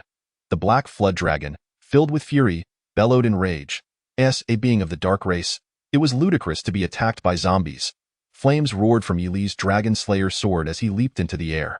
In midair, he executed the Fire Blade technique, unleashing a multitude of fiery blades toward the Black Flood Dragon. The Black Flood Dragon let out a ferocious roar, allowing the terrifying fire blades to strike its body. Yili was taken aback by the Black Flood Dragon's formidable defense. Even his A-rank skill, the Fire Blade technique, failed to inflict any damage. However, he soon came to terms with it, as the Black Flood Dragon was indeed a 7th-tier entity, and the disparity between 6th and 7th tiers was immense. Suddenly, Baiwa was caught off guard and struck by the Black Flood Dragon's tail, which was as hard as steel, sending him flying hundreds of meters. Fortunately, Baiwa's defense was astonishingly robust, allowing him to quickly recover and rejoin the battle. The Black Flood Dragon charged at Yili with astonishing speed. Just because the Black Flood Dragon was fast did not mean Yili was slow. Utilizing the Divine Movement technique, Yili evaded the Black Flood Dragon effortlessly. In an instant, the air was filled with shadowy figures, resembling a legendary battle. Lu Qingxue stood frozen, awestruck. She had never witnessed such a conflict. The Black Flood Dragon, indeed a 7th-tier entity, was overwhelmingly powerful, excelling in strength, speed, and defense. The attacks from the Apocalypse Legion were utterly futile against it. Why Yili pondered that the Black Flood Dragon's defenses could not withstand his Dragon Slayer sword. But the issue was getting close enough to strike. Boom! A thunderous explosion echoed as Ede, Hongyi, Baiwa, and Yutong were all severely injured, collapsing to the ground, devoid of combat capability. It seemed as though this epic battle had reached its conclusion. "Human, do you now comprehend my terror?" The Black Flood Dragon looked at Yili with arrogance, believing him to be already dead. Why Yili scrutinized the Black Flood Dragon, contemplating how he could slay this beast. "Human, what are you hesitating for? Your only fate is to become my meal." The Black Flood Dragon taunted. As its voice faded, it opened its massive jaws, lunging toward Yili at an astonishing speed. At this critical moment, Yili devised a plan. He remained still, allowing the Black Flood Dragon to close eye, and as the dragon's jaws were mere inches from Yili, he showed no intention of evasion. The Black Flood Dragon swiftly swallowed Yili whole. Predecessor. Lu Qingxue gasped, covering her mouth in disbelief. She had never imagined that Yi Li would be consumed by the black flood dragon. After decades without tasting human flesh, the flavor is exquisite, the black flood dragon reveled, licking its lips. But there is still another human. The black flood dragon's gaze shifted toward Lu Qingxue. Seeing the dragon fix its gaze on her, she was struck with terror, her soul nearly fleeing her body. However, as a mere second-tier evolver, how could she resist the black flood dragon? Flee. Lu Qingxue realized her fate was sealed. She would be devoured by the black flood dragon. Chapter 140. Roasted Dragon Leg. Lu Qingxue closed her eyes, resigned to her fate. Human, it seems you are somewhat clever. I shall feast upon you now. As the words fell, the black flood dragon moved swiftly, closing in on Lu Qingxue. Just as the black flood dragon opened its mouth, ready to savor its meal, in that fleeting instant, its entire body convulsed as if struck by lightning. The black flood dragon let out a horrific scream, for its innards had been shattered by Yi Li. Hearing this spine-chilling wail, Lu Qingxue hurriedly opened her eyes to see the black flood dragon writhing in agony, prompting her to retreat several hundred meters. Inside the black flood dragon, Yi Li wielded the dragon slayer sword with fervor, and when the time was right, he unleashed the fire blade technique. The black flood dragon was instantly incapacitated, its body igniting in flames. The fire from the fire blade technique was no ordinary flame. It resembled the three flames of the Red Boy, and starting to burn within the black flood dragon's body, it was utterly unstoppable. Yi Li burst forth from the dragon's body, the cold gleam of the dragon slayer sword evident as the black flood dragon burned. In that moment of urgency, Yi Li swung his sword, severing a dragon leg. He thought to himself that he had never tasted dragon meat before. How could he let this opportunity slip away? The black flood dragon was reduced to ashes by the fire, while the massive dragon leg was dragged aside by Yi Li. Hong Yi, Bai Hua, and Yu Tong lay incapacitated on the ground, their injuries too severe. Yi Li approached them, raised his palm, and activated the healing technique, golden light emanating from his hand. The wounds of the 4 members of the Apocalypse Legion healed instantly. Such was the charm of the healing technique. Yi Li cast a sidelong glance at Lu Qingxue, who stood petrified, as if her very soul had been extracted from her body. Are you surprised? Yi Li spoke slowly. Upon hearing this, Lu Qingxue finally regained her composure. Before she could respond, Yi Li continued, Never be surprised, for everything I do is enough to astonish you for 3 days and nights. The monumental battle lingered in Lu Qingxue's mind. She had believed Yi Li was dead after being swallowed by the black flood dragon, and she had thought her own demise was inevitable. Yet, she could never have anticipated such a reversal.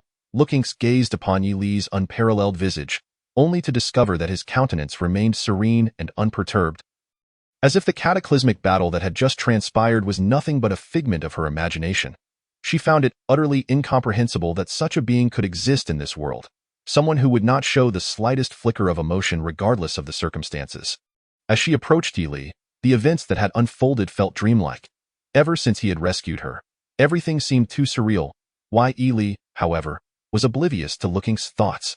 His attention was fixated on the dragon leg lying on the ground, pondering the culinary merits of the black dragon, a creature of the dark race, and whether it would be palatable. The pressing issue was the lack of firewood. Suddenly, a wave of self-reproach washed over him. His fire blade technique was, after all, a manifestation of fire. Why did he need firewood at all? Without further ado, he unleashed his fire blade technique, expertly controlling the flames until they enveloped the dragon leg. Lookings watched in astonishment as the scene unfolded before her. As the senior actually roasting the dragon leg, she mused, the enticing aroma wafting through the air. The once ominous black dragon leg transformed into a golden delight. Its exterior charred while its interior remained succulent. Despite the dragon's dark heritage, the enticing scent was irresistible. Yi Li, having savored tiger meat during his previous trials, was now captivated by the prospect of dragon meat. Without a moment's hesitation, he tore off a generous piece and devoured it. He could scarcely believe the exquisite flavor that melted in his mouth, leaving an indelible impression. Though not linger. Eat swiftly, he urged the members of the Apocalypse Corps. Yi Li was well aware of their appetites, as evidenced by their previous indulgence in tiger meat. Upon hearing his words, Hong Yi and Bai Hua immediately joined in feasting on the dragon meat. Yu Tong, however, hesitated, casting a quizzical glance at her companions. Why do you not partake? Yi Li inquired, observing her reluctance. With a hint of trepidation, Yu Tong replied, Brother, I am afraid to eat. Yi Li, bemused, noted her timid demeanor despite her status as a 6th-tier zombie. He frowned slightly and insisted, "Now, I command you to eat." After a brief moment of hesitation, Yutong accepted the piece of dragon meat and took a tentative bite. Instantly, her expression transformed, her eyes lighting up with delight.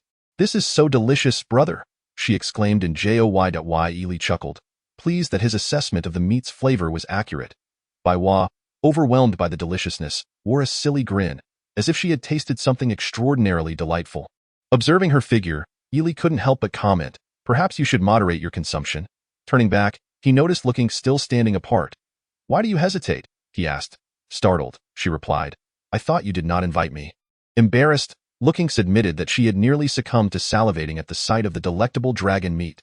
Why Ely, amused by her icy exterior masking a sweet innocence, beckoned, "Come and eat. We must seek treasures afterward." At last, she approached the golden dragon leg, and after tasting it, she was utterly captivated, declaring it the most exquisite dish she had ever encountered. Soon, the enormous dragon leg was devoured by Ely and his companions. Having satisfied their appetites, Ely turned his attention to the quest for treasures, surveying the blackened terrain until he spotted a blood-red cave in the distance. "Let us investigate that cave," he suggested.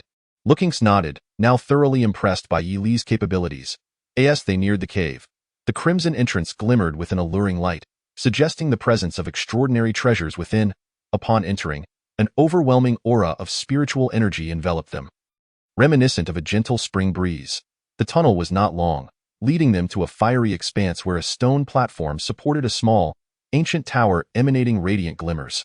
Lookings, recognizing the structure, gasped, "Could it be the Haotian Tower?" Ely paused, taken aback. Could the treasure hinted at in the superlative treasure map be the Haotian Tower? A surge of excitement coursed through him as the system's voice echoed in his mind. Confirming the artifact's identity. Ely leapt onto the platform and seized the Haotian Tower, feeling its immense power and weight in his hands. "Is this truly the Haotian Tower?" Lookings asked, her curiosity piqued. Ely affirmed her inquiry, and her astonishment deepened. She had ventured into the black cloud forest in hopes of encountering the legendary tower, yet she had not anticipated its actual presence. Why Ely stored the Haotian Tower in his system space, aware of the necessity to conceal its existence from others. "Let us depart," he declared, having achieved his objective. Once outside, they emerged at the surface, where Ely stored Adia and the others within the system space. Lookings was taken aback by their sudden disappearance, pondering the extent of Ely's abilities. "Where do you intend to go next?" she asked, regretting her inquiry, recognizing that someone of his caliber likely preferred solitude. After a moment's contemplation, he replied, "I am headed to Huangjiang Bay City." The prospect of exploring the area while accumulating more zombies intrigued him. "Are you also going to Huangjiang Bay City?" Lookings asked. Surprised, indeed. "Are you not returning to the Yunding Academy?" Ely queried, pondering whether she feared the repercussions of their encounter in the Black Cloud Forest. In a low voice, Lookings confessed, "My family is from the Liu family in Huangjiang Bay City." Understanding dawned on Ely. "What a small world. Then let us journey together," he proposed, pleasantly surprised by her response. Lookings, taken aback by his invitation, felt a mixture of astonishment and delight. After a brief moment of contemplation, Lu Qingxue lifted her head and looked resolutely at Ely, saying, "Rest assured, Senior, I shall not disclose what transpired today." Why Ely did not respond. He could have, but it was unnecessary. Soon after, he and Lu Qingxue set off towards the direction of Huangjiang Bay City. They arrived at a small town, the name of which Ely did not know, but he was aware that it was not far from Huangjiang Bay City. "Senior, there are zombies," Lu Qingxue remarked as she gazed ahead. "A war? Alwo!" In front of them appeared hundreds of zombies, all roughly at the 3rd level. "Senior, what should we do?" Lu Qingxue asked, a hint of panic in her voice. Given her status as a 2nd-tier evolver, it was impossible for her to deal with so many zombies. Why Ely smiled faintly. "Do you think they can harm me in the slightest?" Upon hearing this, Lu Qingxue regained her composure. It was evident to her that someone of Ely's caliber would not fear these ordinary zombies.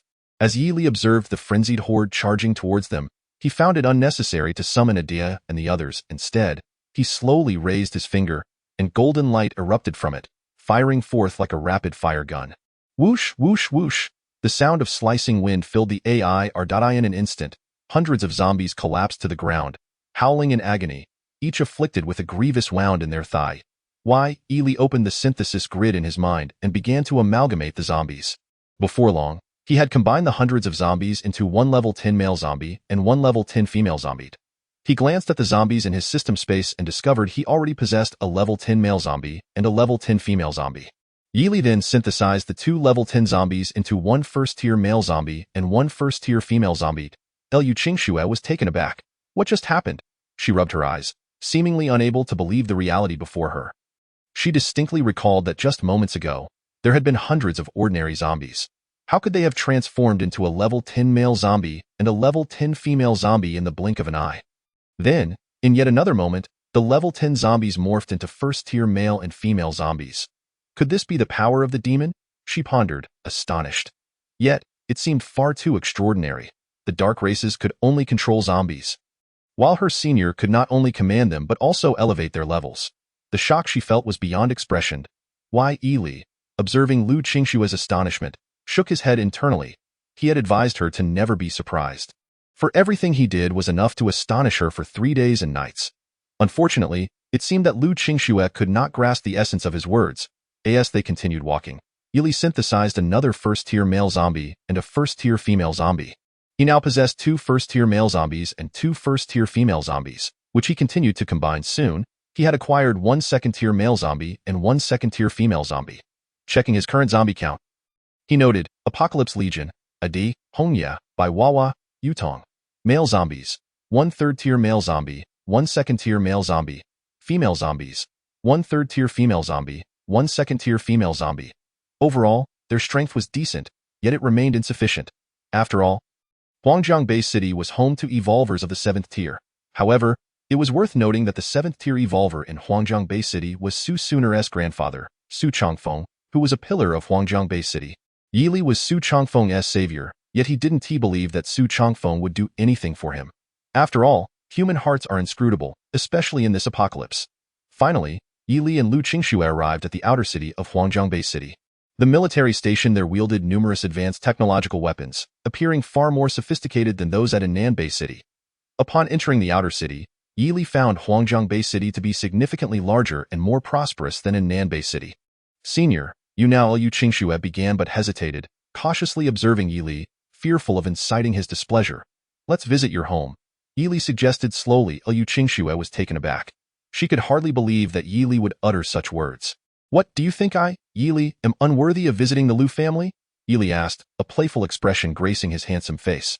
Regaining her composure, Liu Qingxue quickly replied, No, senior. It would be wonderful for you to come to the Liu family. The Liu family ranked second in Huangjiang Bay City, with the family head, Liu Xinghe, being a formidable 6th-tier evolver. Following Liu Qingxue to the Liu family residence, they were greeted by an elegant classical architecture, reminiscent of the affluent families depicted on television. At that moment, two young men emerged, gazing at Liu Qingxue with surprise before exclaiming, Sister Qingxue, you're back. Liu Qingxue nodded, her demeanor returning to its previously frosty state. She did not respond to the two young relatives, but instead looked at Yili. Senior, shall we go inside? The two Liu family youths were astonished, feeling as though they had misheard. The typically proud Sister Qingxue had addressed this man as senior. Prior to attending Yunding Academy, she had been the unrivaled genius of Huangjiang Bay City, and few among the younger generation had caught her eye. Yet now, she was calling Yili senior. How could the two young men not be bewildered? They hastily retreated inside, presumably to report this unexpected development. The Liu family was indeed vast, adorned with pavilions, bridges, and flowing water, presenting a unique charm. At this moment, the younger generation of the Liu family gathered to welcome Liu Qingxue. Numbering over 30, most of whom were awakened at levels 8 to 9. Sister Qingxue, is Yunding Academy on break? Sister Qingxue, could you tell us about Yunding Academy? Yes, Sister Qingxue, Yunding Academy is about to enroll new students. We want to know more. The younger members of the Liu family looked eagerly at Liu Qingxue, clearly fascinated by Yunding Academy. Yet, upon mentioning the enrollment, Yili couldn't help but think of Xiao Hui and Yun Man, who were also bound for Yunding Academy. Qian Rushue had mentioned that once Xiao Hui and Yun Man entered Yunding Academy, she would depart. Liu Qingxue appeared uncomfortable with the attention, feeling somewhat at a loss in the face of her younger relatives' inquiries. Sister, you're back. A jubilant voice broke through the chatter, and Yili recognized it immediately. It was Liu Qian's voice. Liu Qian rushed to Liu Qingxue's side, her eyes sparkling with excitement. Sister, I've missed you so much. Qian, I just passed through Huangjiang Bay City to visit. Liu Qingxue replied. Liu Qian beamed with joy, as she idolized her elder sister. She vividly recalled the days when Lu Qingxue had single-handedly dealt with the scions of Huangjiangbei City. However, as she glanced around, her smile suddenly froze. "A senior?" Lu Qian stammered, panic flooding her expression. She and Sooner had already come to understand the formidable nature of Yili, believing they would never see him again. Yet here he was, standing before her. Yili stood tall, his slender figure resembling a sword piercing the sky. Lu Qingxue was astonished, gazing at Lu Qian in disbelief. She had clearly heard her call Yili senior. Did they know each other? Qian, do you know this senior? Lu Qingxue asked in a hushed tone. Sister, you know this senior too? Lu Qian replied, equally astonished. In that moment, Lu Qingxue and Lu Qian exchanged glances, as if everything was conveyed without words. Senior, allow me to show you around, Lu Qingxue thought to herself, feeling a sense of urgency. She had neglected Yili for too long, and if she had offended him, the entire Lu family would undoubtedly face dire consequences. Yili nodded, as Lu Qingxue spoke. The younger generation of the Lu family stood in stunned silence. What had they just heard? Sister Qingxue had addressed this man as senior. How could this be? In a single day, the young members of the Lu family began to speculate, discussing who Yili was, what his background might be, and why he commanded such respect from Sister Qingxue. Who is this person? Sister Qingxue has called him senior. Could he be a super genius from Yunding Academy? If he were a super genius from Yunding Academy, wouldn't he Sister Qingxue call him senior brother instead? Why senior? It seems there is only one possibility, a young man from the Lu family remarked gravely. At this, all the young members turned to the speaker. What possibility? One of them asked eagerly. The young man gazed at Yili's receding figure, squinting at the sun in the sky, and spoke slowly. That is the senior Sister Qingxue speaks of, not merely a strong individual, but a super strong one. Otherwise, how could Sister Qingxue address him as senior? The younger generation of the Lu family exchanged glances upon hearing the proclamation. A superpower? The individual appeared to be merely 2 years older than Sister Qingxue. How could he possibly be deemed a superpower? What were they all doing standing around instead of diligently cultivating? Suddenly, a commanding voice rang out, startling the young members of the Lu family. They turned to see a middle-aged man clad in a Zhongshan suit approaching. His countenance was grim, marred by a conspicuous scar that rendered him rather intimidating. It was the third uncle, the young member of the Lu family whispered, identifying the scarred man as Lu Kuei, the third brother of the family head, Lu Xinghe, and a fifth-tier evolver. Lu Kuei confronted the gathered youth, casting a cold gaze over the 30-some descendants of the Lu family. The Yunding Academy will soon come to Huangjiangbei City for recruitment. You should be well aware of the rigorous standards for admission. Without earnest cultivation, you shall never set foot in Yunding Academy. Lu Kuei's voice was icy. The young members of the Lu family, visibly intimidated by Lu Kuei, lowered their heads in silence. Speak up. Why are you all gathered here? Lu Kuei continued. One brave young member summoned the courage to recount the recent events. Upon hearing that Qingxue had returned, Lu Kuei was momentarily taken aback, though he quickly masked his surprise. What truly perplexed him was the fact that Qingxue referred to a young boy as senior, leaving him utterly bewildered. Could it be that the boy was indeed formidable? Is what you say true?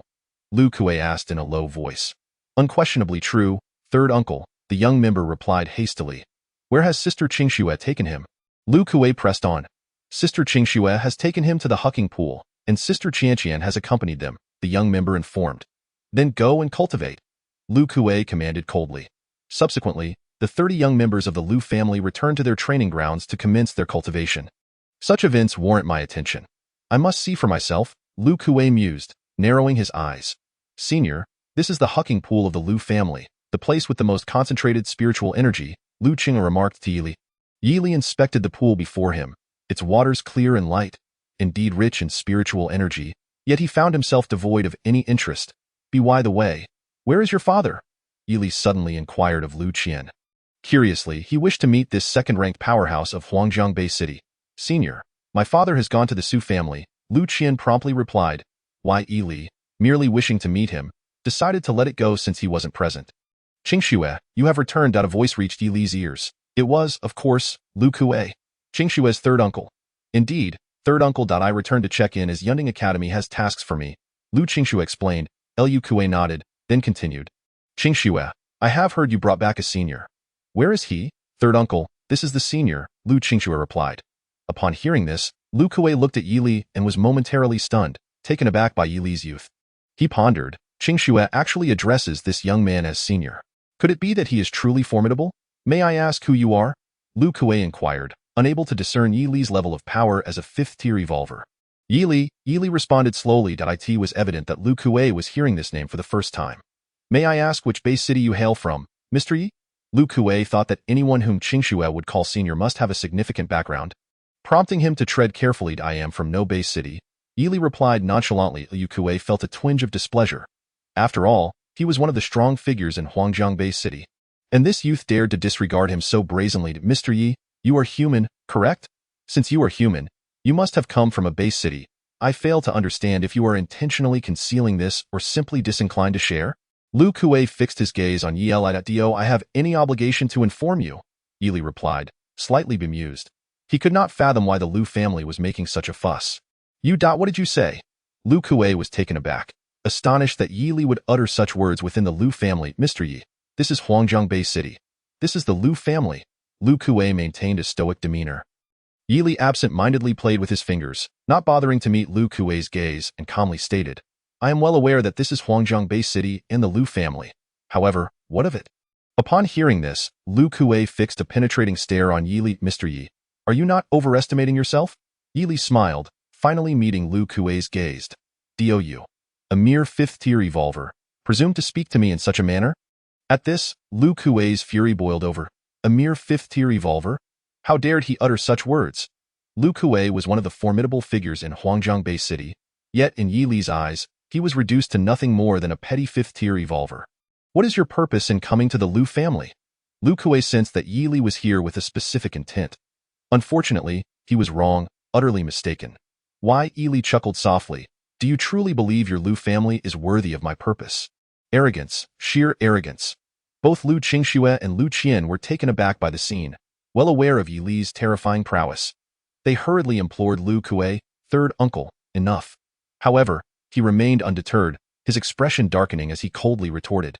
Qingxue, Qian, you are members of the Lu family. Why do you now turn against your own? With that, he resumed his unwavering glare at Yi Li. Why, Yi Li, do you understand the terror of the Lu family? You see, your Lu family is merely a small clan. What terror could you possibly wield? Yi Li replied dismissively. Why, Yi Li, do you genuinely not comprehend the terror of the Lu family? Lu Kuei gritted his teeth, forcing the words through clenched jaws. I have stated that your Lu family is merely a small clan, lacking any significant terror. Yi Li replied calmly. Very well, Lu Kuei repeated thrice, his anger palpable. Yi Li, since you claim that my Lu family is merely a small clan, I shall demonstrate to you the terror of the Lu family today. Lu Kuei nearly shouted, raising his fist to strike at Yi Li. Yi Li's face, as fair as jade, bore a look of disinterest. Though Lu Kuei was a fifth-tier evolver, to Yi Li, he remained an insignificant insect. Lu Kuei's punch, enveloped in crimson spiritual energy, was undoubtedly powerful. Yet alas, it was directed at a sixth-tier evolver. Yi Li remained motionless, as if oblivious to the incoming attack. Lu Qingxue and Lu Qian exchanged alarmed glances, acutely aware of Yi Li's might. Just as Lu Kuei's fist was mere inches from Yi Li, he suddenly raised two fingers, effortlessly pinching Lu Kuei's fist with precision at the last possible moment. What? Lu Kuei gasped, unable to fathom that his punch had been so easily intercepted. He attempted to retract his fist. But no matter how hard he tried, even exerting all his strength, he could not free himself. Why? Yi Li calmly regarded Lu Kuei's ashen face and shook his head. A mere grain of rice dares to compete with the sun and moon. How utterly laughable that Lu Kuei continued to struggle in vain. But Yi Li's fingers gripped his fist like a vice. Pitiful insect, forever unaware of the vastness of the heavens and the earth. With that, Yi Li released his grip, unleashing a surge of dark energy that struck Lu Kuei, sending him stumbling backward, where he fell unceremoniously to the ground. Why? Yi Li's expression remained serene. Such minor characters as Lu Kuei were hardly worthy of his attention. Lu Kuei, using every ounce of strength, scrambled to his feet, his eyes fixed on Yi Li, realizing that Yi Li was not someone he could conquer. Why, Yi Li, you shall pay for this. I will summon my brother. With that declaration, Lu Kuei stormed away in fury. Why? Yi Li, feeling a sense of tedium, wondered why there were always so many insipid flies buzzing about. Senior. Lu Qingxue looked at Yi Li apologetically, not having anticipated that bringing him to the Lu family would lead to such an altercation. The younger generation of the Lu family, restless as they were, had witnessed the confrontation and were astounded. They had never imagined that a fifth-tier evolver could be so effortlessly subdued before Yi Li. Chapter 149. The head of the Lu family, Lu Xinghe Sr., my third uncle, has gone to summon my father. What do you think? Liu Qingshue's words trailed off as she cautiously observed Yi Li. That's all right. I also wish to meet your father, Yi Li replied, waving his hand dismissively. Liu Qingshue and Lu Qian exchanged glances, both revealing a bittersweet smile. Now that the third uncle has gone to summon the family head, do you think he can handle that person? What kind of talk is that? The family head is the second most formidable figure in Huangjiang Bay City, and no matter how powerful that man is, he cannot possibly overpower the family head. Indeed, we have not been blind to the terror of the family head. Just wait. Once he returns, there will be a spectacle to behold. Feeling somewhat bored, Yi Li settled at Hucking Pool, awaiting Lu Kuei's arrival with his elder brother. The younger generation of the Lu family gazed at Yi Li's silhouette, swallowing hard. Inexplicably, they felt a tremor in their souls as they beheld him. Sister, do you think father will fight with the senior? Lu Qian asked Lu Qingshue. I don't know. Lu Qingshue shook her head, worry etched on her face. She was aware that Yi Li commanded 4 sixth-tier zombies. If a confrontation arose, the Lu family would undoubtedly be defeated. Suddenly, a middle-aged man approached with an imposing demeanor, clad in a Zhongshan suit, his face marred by a scar. This man was none other than Lu Kuei. Lu Kuei fixed his gaze on Yi Li's back and coldly remarked, Yi Li, not only has my elder brother come, but brother Su Yao has also arrived. I assume you are unaware of who brother Su Yao is, the eldest son of the Su family, the foremost family in Huangjiang Bay City, and a sixth-tier evolver. From Lu Kuei's voice, it was evident that he was quite pleased, as if he were about to reclaim the honor that Yi Li had insulted from the Lu family. Not long after Lu Kuei's words, a refined middle-aged man and Su Yao approached with measured steps. Su Yao needed no introduction. He was the father of Su Suner and Su Xiaoqiao, as for the refined middle-aged man. He was Lu Xinghe, the head of the Lu family and a sixth-tier evolver. Elder brother, that is him. Lu Kuei pointed at Yi Li's back. Liu Xinghe narrowed his eyes, exchanging a glance with Su Yao. Although the Lu family was not the foremost family in Huangjiang Bay City, they were certainly among the top echelons, and no one had ever dared to label them a minor family. Furthermore, this individual had actually struck Lu Kuei. To allow such an affront to go unaddressed would jeopardize the Lu family's standing in Huangjiang Bay City. Xinghe, I merely came to observe this time. This is your family's matter. You may handle it as you see fit, Su Yao stated, motivated by 2 reasons. To discern the identity of this audacious individual and to assist Lu Xinghe if he proved unable to contend. Since the escape of Xiao Fei, the leader of the Huangjiang Bay City Martial Alliance, the city had reverted to its former dynamics, with the prominent families now looking to the Su family for guidance. Lu Xinghe fixed his gaze on Yi Li's back, clasping his hands together. Might I inquire who you are? Yi Li did not turn around but spoke slowly. Who I am is of little consequence. What truly matters is what you intend to do. Liu Xinghe's displeasure was palpable. After all, he was one of the formidable presences in Huangjiang Bay City, and this man dared to act so arrogantly. Lu Kuei interjected. Not only did you claim that my Lu family is a minor family, but you also struck Lu Kuei, correct? Chapter 150. Don't let me defeat you so easily indeed, Yi Li replied slowly. Still facing away, Liu Xinghe sneered coldly. If this head of the Lu family does not act, how can my family maintain its status in Huangjiang Bay City? Since you wish to take action, then do so. Yi Li still did not turn around. Liu Xinghe's expression darkened. He was known for his good temper, yet today he was furious, having not felt such rage in at least 3 years. The younger generation of the Lu family watched with wide eyes, not wanting to miss any part of the impending drama. With a raised hand, Lu Xinghe summoned purple spiritual energy, white tiger palm. As he spoke, a ferocious white tiger composed of purple spiritual energy lunged toward Liu Xinghe. Being a wielder of purple spiritual energy, possessed an S-grade genetic talent, in a match of equals. An S-grade genetic warrior could never hope to match an SSS-grade genetic warrior.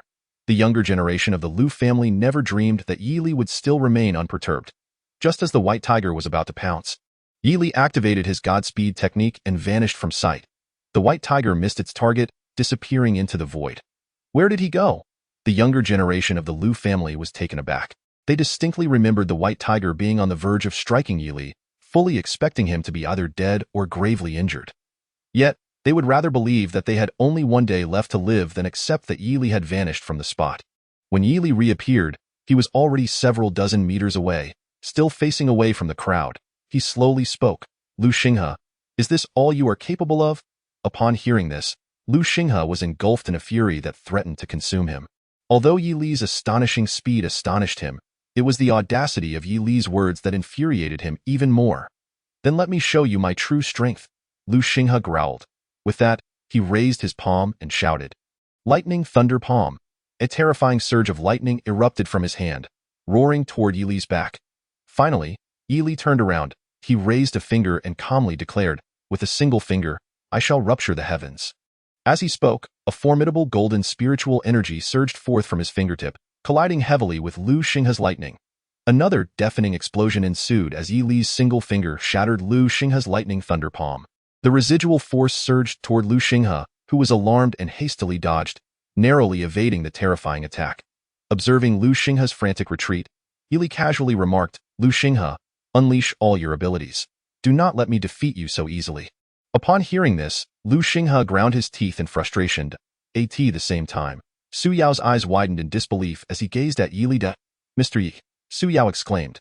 Ever since Sooner had taken Yi Li to Pancher City, he had not seen him again. He had presumed he would never encounter Yi Li in this lifetime, yet here he was before him. Chapter 151. The flood has swept away the Dragon King's temple. Su Yao hurriedly stepped between Yi Li and Lu Xinghe, saying, "Mr. Yi, brother Xinghe, this is truly a case of the flood sweeping away the Dragon King's temple." Family members failed to recognize one another. The younger generation of the Lu family stared in shock. Unable to comprehend why Su Yao referred to Yi Li as Mr. Yi, "Brother Su, what do you mean by this?" Lu Xinghe inquired, displeased. With a smile, Su Yao recounted Yi Li's role in saving the elder Su. Lu Xinghe was taken aback.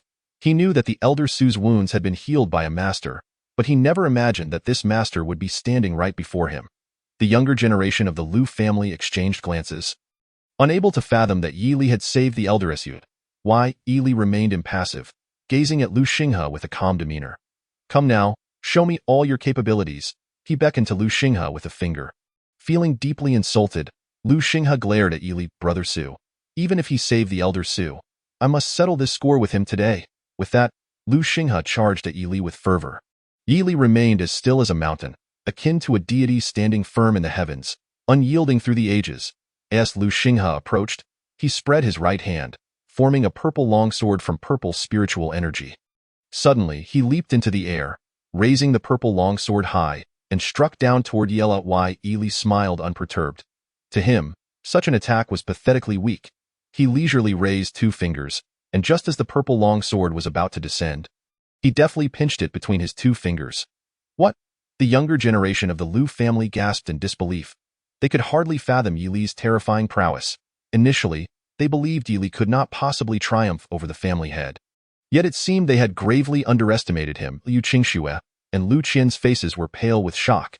It had already been astonishing enough that Yi Li had pinched their uncle's fist with two fingers, and now he had done the same with their father's spirit sword. This. Not only were they astonished, but even Lu Xinghe was left in utter disbelief. Yi Li's exquisite countenance bore no hint of excitement as he slowly spoke. "Is this truly your capability?" The sound fell, and with a slight twist of his fingers, Lu Xinghe snapped the spirit sword in his hand, which then vanished into thin air. At that moment, no words could adequately convey the shock experienced by the members of the Lu family. They could only perceive Yi Li as an insurmountable opponent. "So this is it?" Yi Li began, gazing at the astonished Lu Xinghe. "I initially thought you possessed some skill, but it appears you are merely average." Su Yao's expression was grave. He distinctly remembered Yi Li as a mere fourth-tier evolver when he saved his father. Yet, in just over a month, Yi Li had ascended to the sixth tier. Such rapid progress was beyond terrifying. Moreover, the golden spiritual energy Yi Li had just wielded sent a shiver down Su Yao's spine, revealing that Yi Li was an SSS-level genetic warrior. "I haven't lost yet." As Yi Li took a few steps away, Lu Xinghe suddenly roared. After his outburst, he lunged at Yi Li's back with a swift palm strike. Yi Li shook his head in disbelief, puzzled by Lu Xinghe's ludicrous actions. Turning around, he activated the heavenly spirit eye.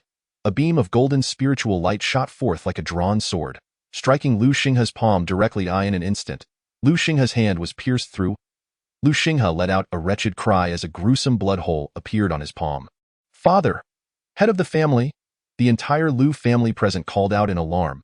Su Yao was in a state of shock, overwhelmed by Yi Li's terrifying prowess, which was so formidable that it made him break into a cold sweat. After all, Yili appeared to be barely 20 years old. Looking at the agonized Lu Xinghe, Yili spoke slowly. In this world, there are many whom you cannot defeat. You may have heard the saying, there are always stronger hands among the strong, and there are always higher mountains beyond the mountains. As his words settled, Yili raised his palm, channeling golden spiritual energy into Lu Xinghe's hand. Suddenly, an incredible phenomenon occurred. The blood hole on Lu Xinghe's palm began to heal at a visible rate until it vanished completely. The younger generation of the Lu family rubbed their eyes in disbelief, convinced they must have misseen. Yet, no matter how they blinked, the truth remained. The blood hole on Lu Xinghe's palm had truly disappeared. What just happened? Lu Xinghe stared in astonishment at his palm, unable to comprehend why the wound had vanished. Do you still think you have not lost? Yili asked Lu Xinghe with a composed demeanor.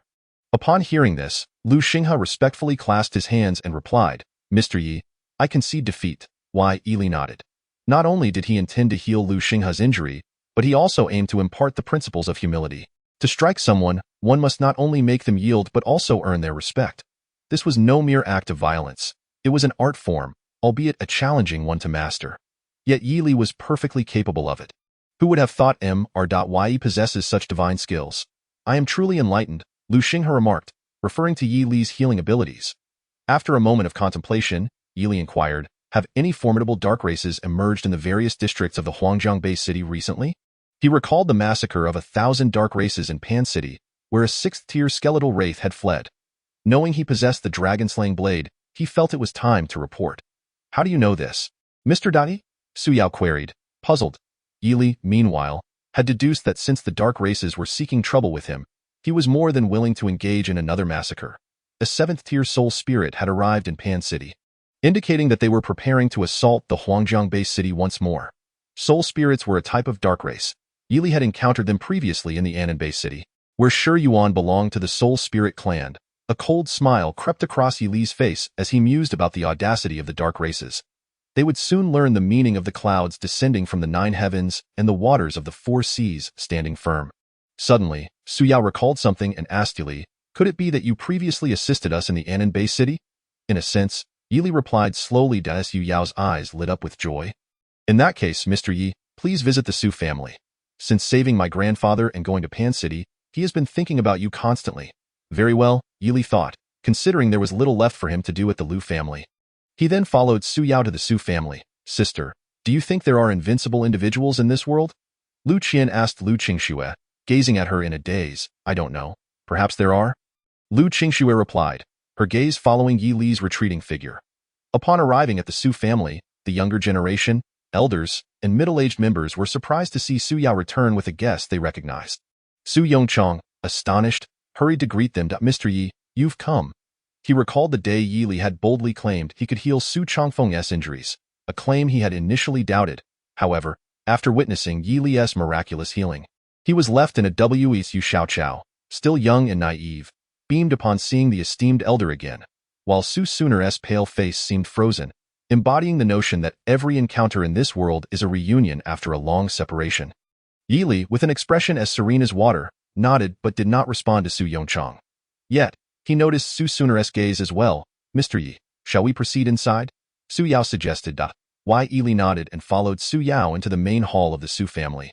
As they entered, Su Yao excitedly rushed forward. Dad, look who has arrived. Upon hearing this, Su Changfeng quickly rose from his throne. Mr. Yi, he exclaimed as he approached. Old master, Yili replied. Su Changfeng was not only the head of the Su family but also the strongest individual in the Huangjiang-based city. A 7th-tier evolver, Su Changfeng was taken aback. He distinctly remembered Yili as a 4th-tier evolver while healing him. Yet, in such a short time, Yili had ascended to the 6th tier, a rate of progress that was almost miraculous. Dad, Mr. Yi has come to assist us, Su Yao informed his father. Su Changfeng was startled and quickly clasped his hands in gratitude. Mr. Yi, you are truly a good person. I am not a good person.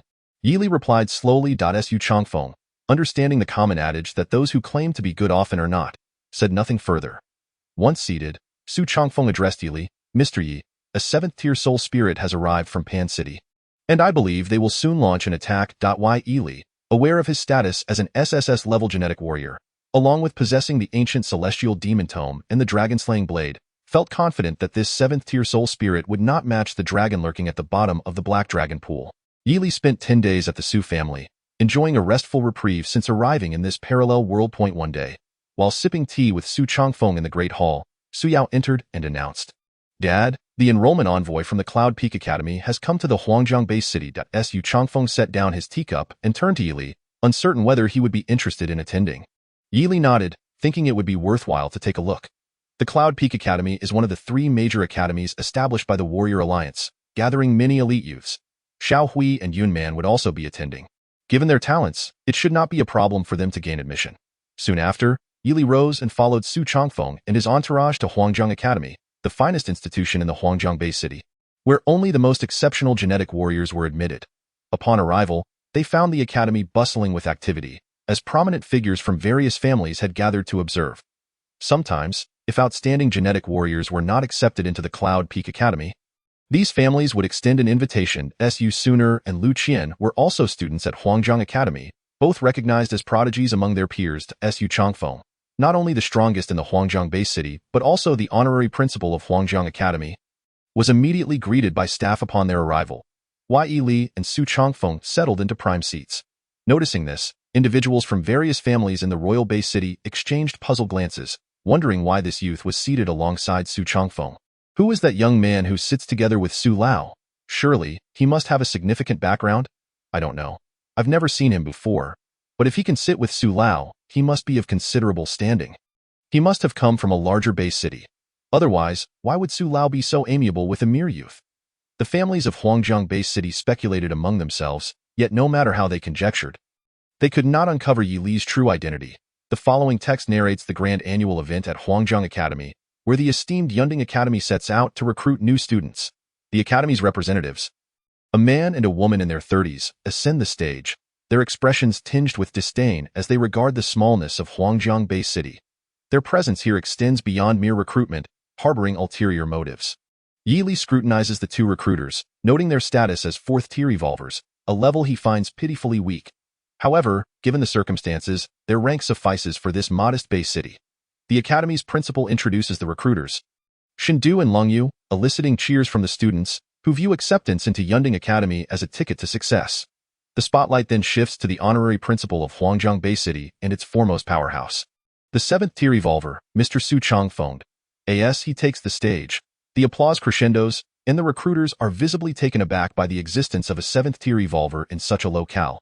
Mr. Su, now 80 years old but possessing the longevity typical of 7th-tier evolvers, addresses the eager students, encouraging them to strive for excellence and become the backbone of Huangjiang Bay City. After his brief yet impactful speech, the principal announces that only 10 spots are available for Yunding Academy, prompting gasps from the crowd of over 1,000 students. As the testing commences, names are called, and the results are disheartening. Shindu, wielding the microphone, delivers his verdict with a sneer, dismissing the majority of candidates as unworthy. The tension rises as only 2 students, Lu Qian and Su Suner, manage to qualify, both demonstrating A-grade genes and 1st-tier evolution status. Just as hope seems to dwindle, Shindu reveals the true purpose of their visit, an accusation against Lu Qian's sister, Lu Qingxue, who allegedly colluded with the dark races during an expedition in the Black Cloud Forest, leading to disastrous consequences for her peers. The revelation sends shockwaves through the audience, leaving many in disbelief, especially those who had regarded Lu Qingxue as Huangjiang's brightest talent. As chaos ensues, Lu Qingxue stands silently. Her father, Lu Xinghe, confronts her with disbelief. The atmosphere becomes charged with tension as Shindu demands her surrender. But before she can respond, Yi Li intervenes, asserting his support for her in a display that stuns the gathered crowd. The recruiters, taken aback by this unexpected turn of events, fail to comprehend the audacity of Yi Li's actions. He approaches the stage with calm determination, unperturbed by the intimidating presence of Yunding Academy. The unfolding drama captivates the audience, leaving them eager to witness the resolution of this shocking confrontation. As the crowd at Huangjiang College collectively gasped, Yi Li ascended the stage with astonishing swiftness, the entire transition taking less than a second. Both Shindu and Longyu were utterly stunned. They had never witnessed such speed. Yet, they soon regained their composure, for they were backed by the esteemed Cloud Summit Academy. Though your speed is remarkable, colluding with the dark races is a grave offense. Do you wish to antagonize the entire Cloud Summit Academy? Shindu coldly inquired, his gaze fixed on Yi Li merely shook his head slowly, maintaining an air of calmness on his jade-like visage. Are you attempting to join our Cloud Summit Academy? Long Yu interjected. Why? Ili smiled faintly, his eyes resting on Long Yu. I truly admire your imagination, he said. Then why did you restrain Lu Qingshua's shoulder to prevent her from approaching? Long Yu retorted coldly. Ili glanced at the ground, then at the sun above, and after a few moments, he spoke softly. I merely wish to state that I am the dark race with whom Lu Qingxue has conspired. What? Upon hearing this declaration, everyone from Huangjiang College was rendered motionless, as if turned to stone. They could scarcely fathom that Yi Li would utter such words. Why, he is a dark race? Lu Xinghe exclaimed in shock. Su Lao, Su Changfeng, opened his eyes, a gleam of insight flashing through them. Moments later, his expression returned to tranquility. Father, is Yi truly a dark race? Su Yao asked, bewildered. Su Changfeng shook his head slowly, urging them to observe further. He did not believe it. Having encountered numerous dark races in his lifetime, he was convinced that Yi Li could not possibly belong to that category. The two recruiters from Cloud Summit Academy, Shindu and Long Yu, took 3 steps back in astonishment, gazing at Yi Li in terror. What did you say? Shindu stammered, his eyes wide with disbelief. Why Yi Li, his expression remaining unperturbed, reiterated. I said that I am the dark race with whom Lu Qingxue has conspired. You? Shindu and Long Yu's eyes widened in shock, unable to reconcile the notion of a dark race appearing before them, especially one that bore such a striking resemblance to a human. By the way, my name is Yi Li. I intend to rescue Lu Qingxue. Is there a problem? Yi Li stated, his gaze steady upon Shindu and Long Yu. Silence enveloped the scene, a chilling stillness. Yi Li invoked the second layer of the ancient demon scripture, enveloping Huangjiang College in a tempestuous aura of demonic energy. The students were gripped by terror, holding their breath, fearful that each inhalation would send shivers through their very souls. Chapter 158. The wrath of all Shindu and Long Yu, closest to Yi Li, were engulfed by the overwhelming demonic energy, their fear reaching a crescendo. The apprehension of Lu Qingxue, in collusion with the dark race, is a decision made by Cloud Summit Academy. Shindu, trembling with fear, attempted to intimidate Yi Li with the authority of the academy. Yet, it was a futile effort. Yi Li had never known fear. Indeed, and since you are a dark race within Huangjiang Bay City, surely the city will not remain indifferent, Long Yu added. The aristocrats of Huangjiang College turned their gazes towards Su Changfeng, eager to discern his stance. If he issued a command, even Yi Li's prowess would not suffice to escape Huangjiang Bay City. However, they soon realized that Su Lao appeared to be in a deep slumber. The families of Huangjiang Bay City exchanged glances. Observing the stage intently. Yi Li regarded Shindu and Long Yu, speaking slowly, then demonstrate your strength and show me whether you possess the qualifications to take Lu Qingxue away. Tears streamed down Lu Qingshue's face, for she had never felt so moved. Shindu and Long Yu dared not make a move. The speed Yi Li had demonstrated and the aura he exuded were simply too terrifying. They understood they were not his match. Are you afraid? A glint of cold light flashed in Yi Li's eyes. Behind our Cloud Summit Academy stands the Martial Alliance. Have you truly considered your position? Shindu stammered, his voice quaking. Yi Li sighed, perplexed at the difficulty of imparting a simple truth. Since you do not dare to act, then vanish from my sight, or you shall face the consequences. He warned.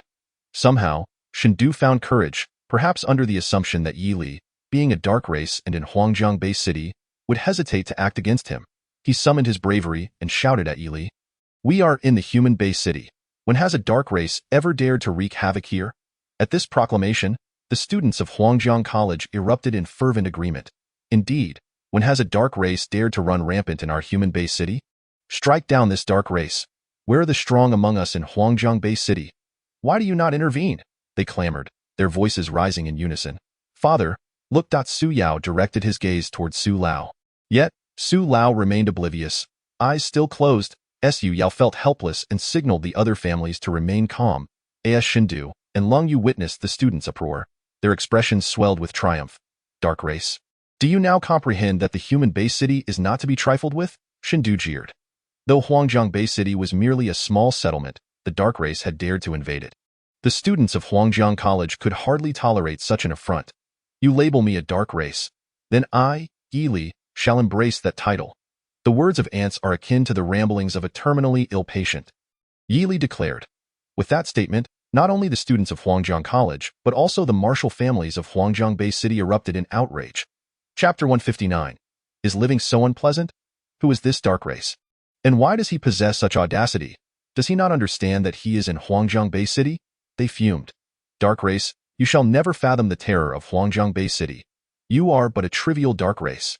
Yet you dare to speak so brazenly. The students of Huangjiang College shouted at Yili, their voices rising to a fever pitch. The martial families of Huangjiang Bay City were equally infuriated. Their gazes fixed on Yili in disbelief. How could he dare utter such words within Huangjiang College? Words of an ant are akin to those of a terminally ill patient, though they did not grasp the meaning of terminally ill. They recognized the arrogance in his statement. As Shindu and Lung Yu saw the students of Huangjiang College rallying, their faces gleamed with even greater satisfaction. So, dark race, what do you intend to do now? Shindu inquired, an air of superiority draping over him. Su Suner and Lu Qian watched Yili, bewildered. They understood that Yili was not a dark race. During their time in the city, a humanoid mantis had indicated that Yili bore no traits of a dark race. Yet, who would believe such a claim now? Lu Qingxue, tears streaming down her face, adorned in a gown of azure, approached the stage with resolve. The crowd of Huangjiang College fell silent, eager to discern her purpose. Tio the two recruiters, I will return to Cloud Summit Academy with you, Lu Qingxue declared, her gaze unwavering. She could not bear to see Yili become the target of public wrath. Had it not been for Yili's words in the cloudy forest, she would have perished long ago. Now, in his attempt to save her, he had incited public fury, and she could not bear to witness such a situation unfold. Lu Qingxue, your choice is remarkably wise. The decision made by Cloud Summit Academy is not one that can be altered by anyone. Shun Du sneered coldly, dark race, your choice is equally prudent. Once we take Lu Qingxue, prepare to bear the wrath of Huangjiang Bay City, Shun Du added, grinning sinisterly at Yelia. Yili gazed skyward at a 45-degree angle. The blinding sunlight failing to dazzle him, living truly so unpleasant, he murmured. Upon hearing this, both Shindu and Lung Yu were momentarily stunned, their eyes wide with shock. Yili's words faded. He suddenly locked eyes with Shindu and Lung Yu, his deep gaze unleashing two beams of terrifying golden light. The power of his celestial eye needed no elaboration. The speed of the golden light was akin to lightning. And Shindu and Lung Yu, both fourth-tier revolvers, were unable to react in time. In their final moments, Shindu and Lung Yu's eyes widened in horror, and before they could utter a sound, the golden light pierced through their hearts. In an instant, blood erupted forth. At this sight, one could only lament. Newly added specters haunt the underworld. In the realm of the living, Shindu is no more. The most tragic loss was that of Lung Yu, a fourth-tier revolver and a recruiter for Cloud Summit Academy, whose future had once been bright. Alas, she had crossed paths with the wrong individual. The crowd at Huangjiang College watched in terror, their souls seemingly detached from their bodies. Chapter 160. The true version. Did the dark race kill two enrollment officers from the Cloud Peak Academy with their eyes? It appeared that two beams of golden light shot forth from the eyes of the dark race, piercing the bodies of the enrollment officers. The audacity of the dark race was astonishing.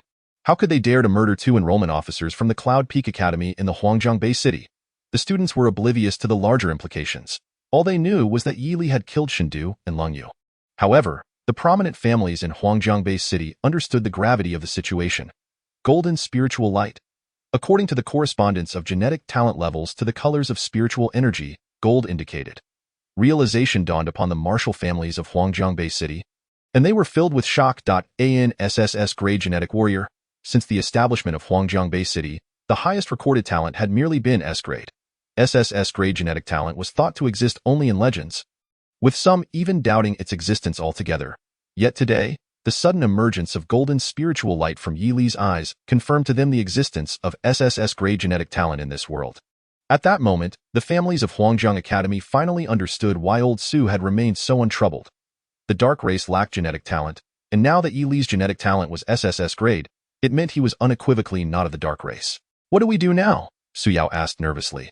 Although Yili's golden spiritual light adequately proved his non-affiliation with the dark race, he had still killed two enrollment officers from the Cloud Peak Academy. If the academy were to unleash its wrath, Huangjiang Bay City would be utterly defenseless. Old Su Changfeng, opened his eyes with a cold smile and replied, "What can we do? When soldiers arrive, we shall fight. When water comes, we shall build dikes." His life had been saved by Yili, and he regarded Yili as his savior. Dismissing all else, he then signaled the president of Huangjiang Bay City, who promptly ascended the stage. Mr. Ye is not of the dark race. The dark race possesses no genetic talent, whereas Mr. Ye's genetic talent is SSS grade. What? The over 1,000 students of Huangjiang Academy were left astonished upon hearing this. What is an SSS grade genetic warrior? One bewildered student asked. I don't know. I only know the highest genetic talent is S grade, another student replied, scratching his head. The other students gazed at them as if they were fools.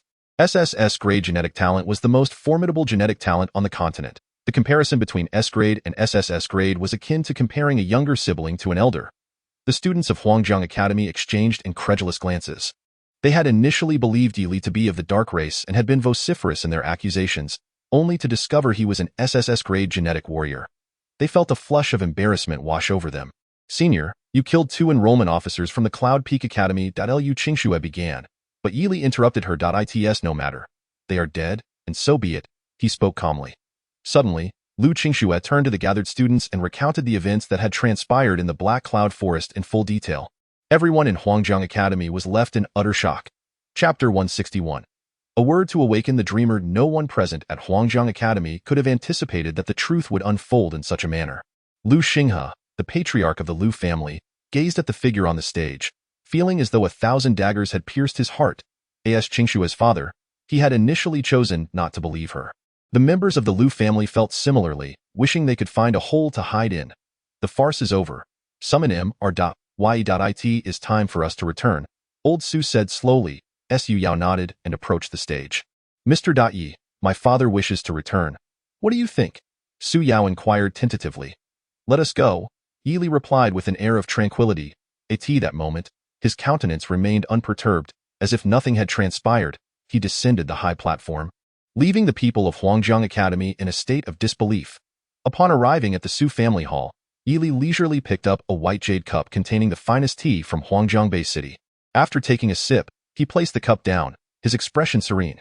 The hall was filled with all the prominent figures of the Su, Lu, and Wu families, the 3 major clans of Huangjiang Bay City.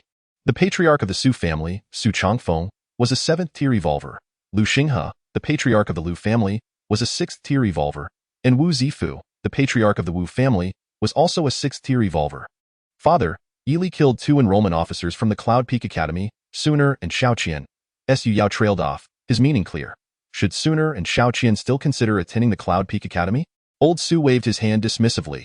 The Cloud Peak Academy is one of the 3 major academies founded by the Martial Alliance. During the testing, Suner and Xiaoqian's information was transmitted into the Academy's new student database.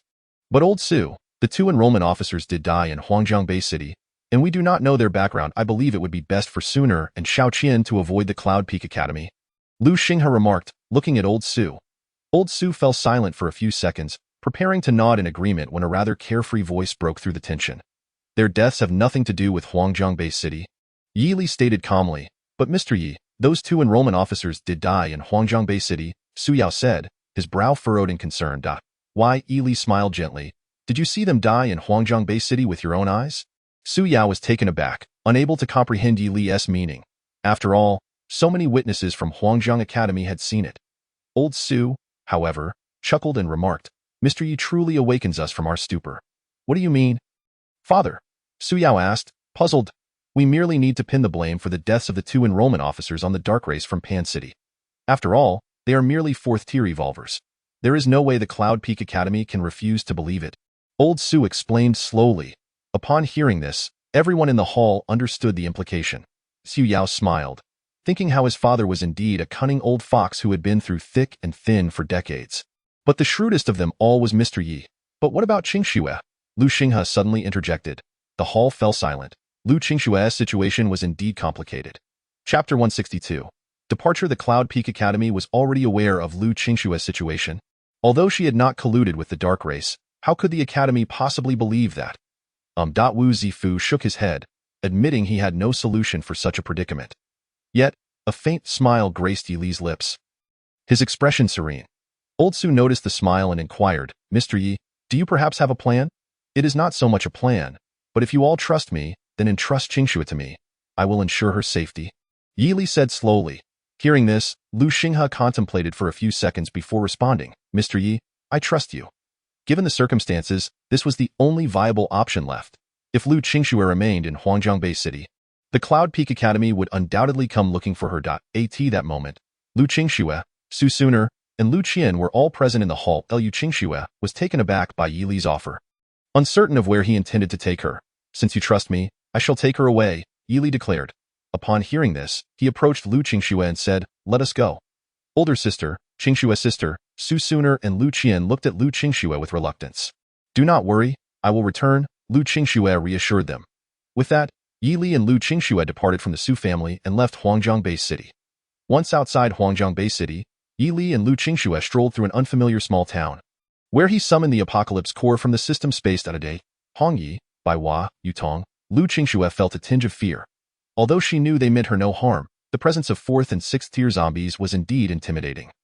"Brother, we can finally come out," Yutong said in a sweet voice. Since donning her white princess dress, she had become incredibly adorable, and now as a 6th tier evolver, she resembled a porcelain doll. Why, Yi Li gently patted Yutong's little head, and she beamed at him. Hongyi, the beauty of the Apocalypse Core, donned a stunning crimson gown, her waist-length hair flowing elegantly as the sun illuminated her exquisite face. It was hard to tell whether the sun was brightening her or she was illuminating the sun itself. Seeing Yutong's sweet smile eased Lu Qingshue's fears a bit. "Senior, where are we headed now?" Lu Qingxue asked Li.Ton in Bay City. Why, Yi Li slowly opened his mouth. Soon after, he, along with the Apocalyptic Legion and Lu Qingxue, began to swagger towards the Annan Bay City.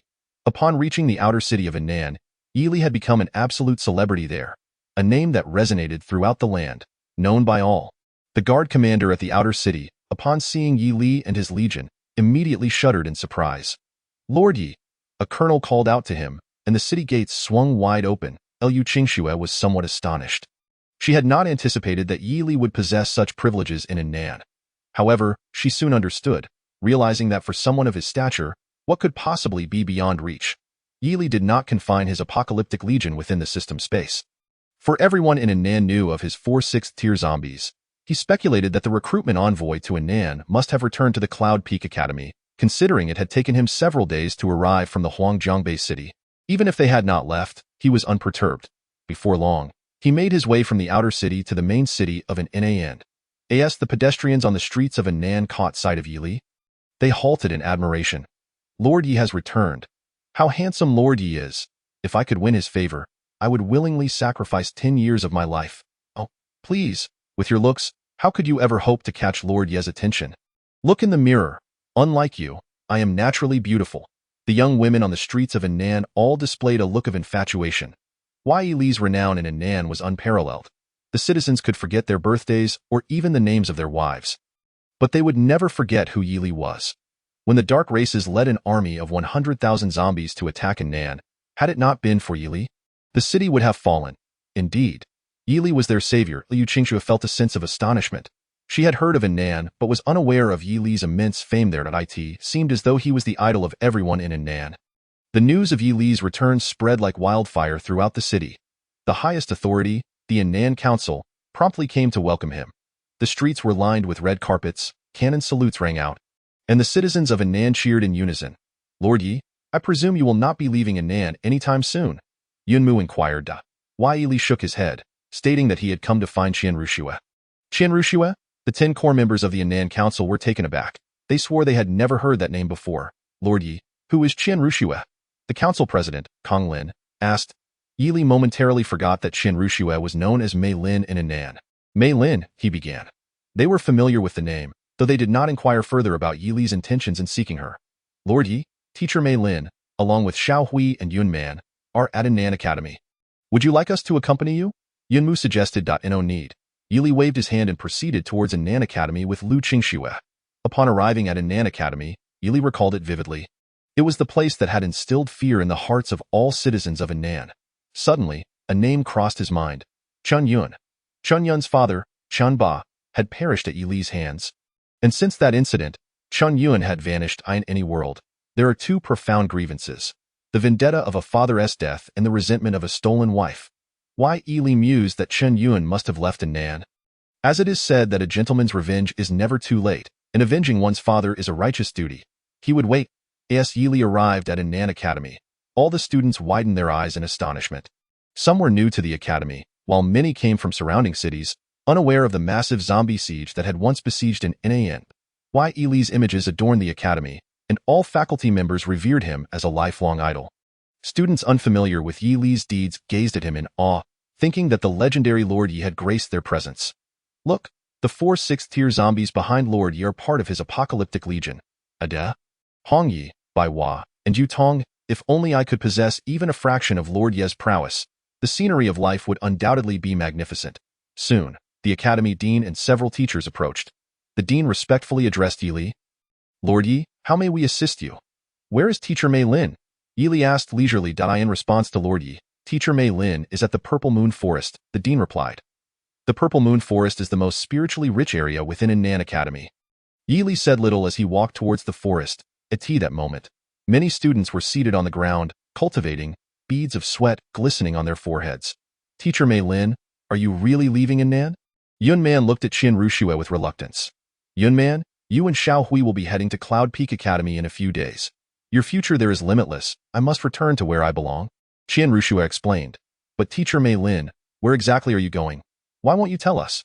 Xiao Hui's cute face displayed curiosity. Qian Ruxue shook her head, saying they would know in due time if you leave. You must take someone with you. A sudden voice echoed through the Purple Moon Forest. Everyone's eyes widened as they turned towards the source of the sound. Upon seeing, shock ensued, and tears flowed freely. Xiao Hui, am I seeing things? Is it really our senior standing before me? I can't be mistaken. Can I? Yun Man also struggled to believe her eyes. Why Yi Li approached the 3 women, smiling gently. Let us hold off on speaking for now. Allow me to think. You must have missed me each night, didn't you? Each night must have been a sleepless one for you, Yi Li said nonchalantly. Upon hearing this, Xiao Hui, Yun Man, and Qian Ruxue's faces flushed crimson, as red as ripe apples, evoking an irresistible urge to take a bite. Senior, in a few days, Yun Man and I will be heading to Cloud Peak Academy, Xiao Hui informed Yi Li. Why, Yi Li smiled, encouraging them to train hard at Cloud Peak Academy. Otherwise, how could they accompany him on future adventures? By the way, let me introduce a friend, Lu Qingxue. After introducing her, Yi Li turned to Qian Ruxue, asking, are you leaving? Qian Ruxue hesitated for a few seconds before nodding. Take her with you. This is my request. Why Yi Li gazed at Qian Ruxue. Qian Ruxue was taken aback, looking at Yi Li's serious expression, and for some reason, she felt no desire to question him. All right. She resolutely nodded. Lu Qingxue showed no signs of refusal, recognizing that Yi Li's willingness to take her from Huangjiang was a tremendous blessing. And she dared not voice any objections. Senior, how long will you be staying this time? Xiao Hui asked Yi Li. I will be leaving shortly, Yi Li replied after a moment's contemplation. Xiao Hui, Yun Man, Qian Ruxue, and Lu Qingxue were evidently taken aback, all stunned. Why Yi Li understood that he still lacked strength. In the face of formidable dark races and powerful genetic warriors, he remained helpless. He needed to upgrade furiously. Suddenly, an idea struck him, and he looked at the 4 women, saying, before I depart, let me gift you something. With that, Yi Li opened the point shop. He currently had over 70,000 points, ample enough to purchase various items. Scanning through the shop, several items caught his eye. Flying Swallow Step, Returning Element Dance, Flying Flower Speed, and Purple Phoenix Leg. Each skill was an A-grade skill, worth 10,000 points apiece. Without hesitation, Yi Li purchased all 4 skills.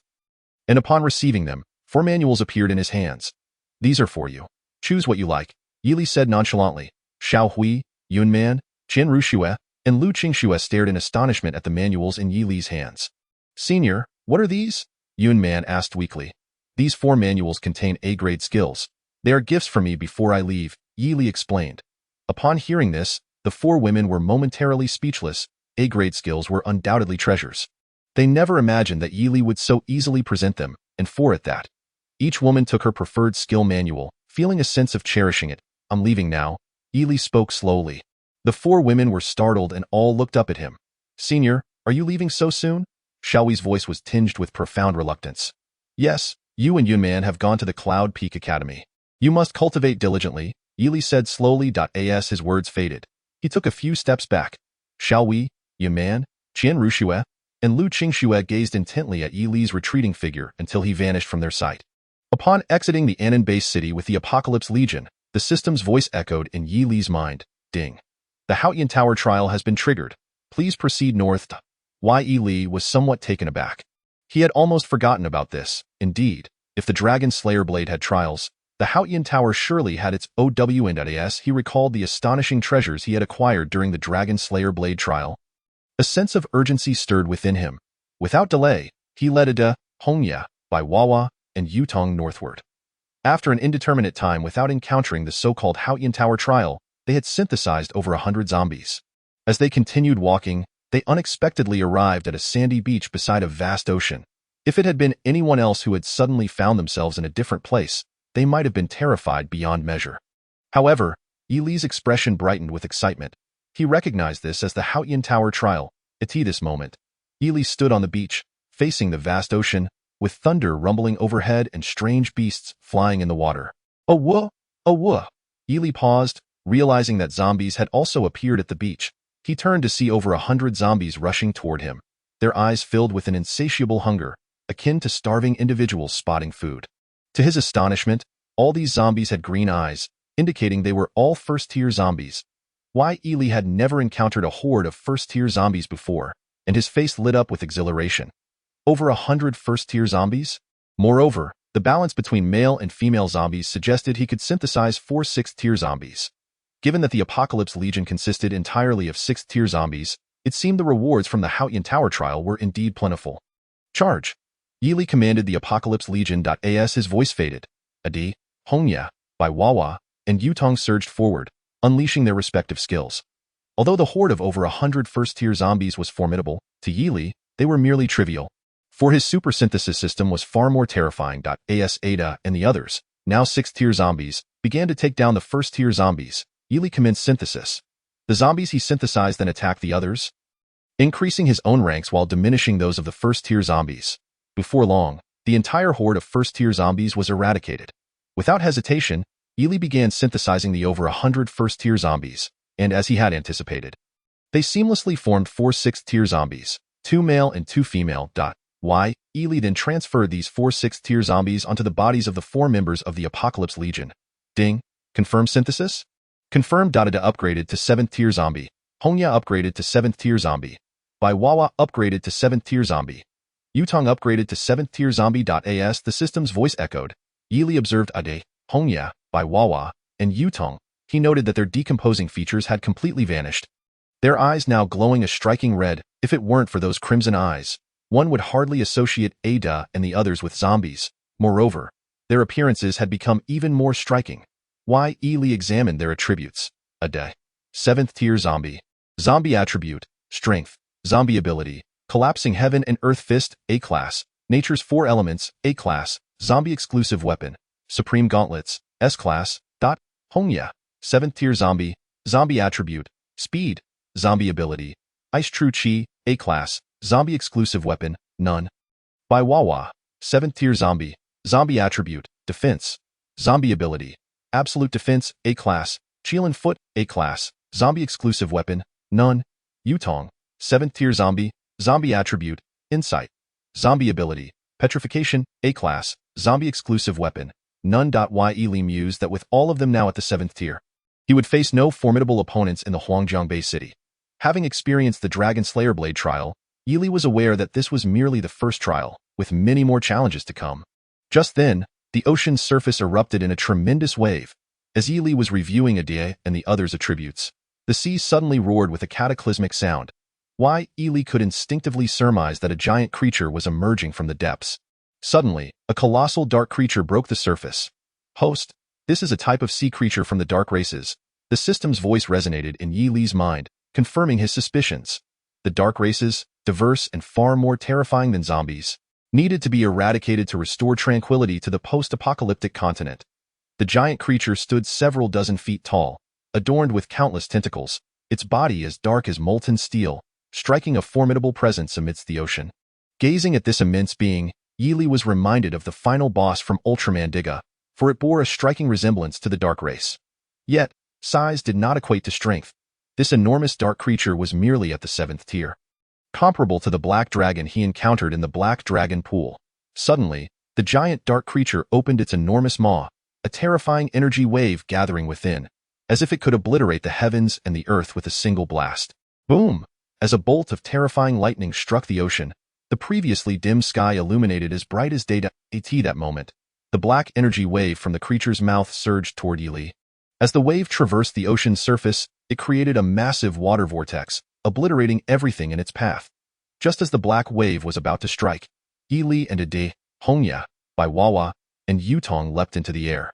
Now 7th-tier entities, Ade and the others could sustain brief flight, while Yi Li, being an SSS-grade genetic warrior, could soar with ease, traversing great heights and leaping across rivers and seas as if they were mere ground beneath him.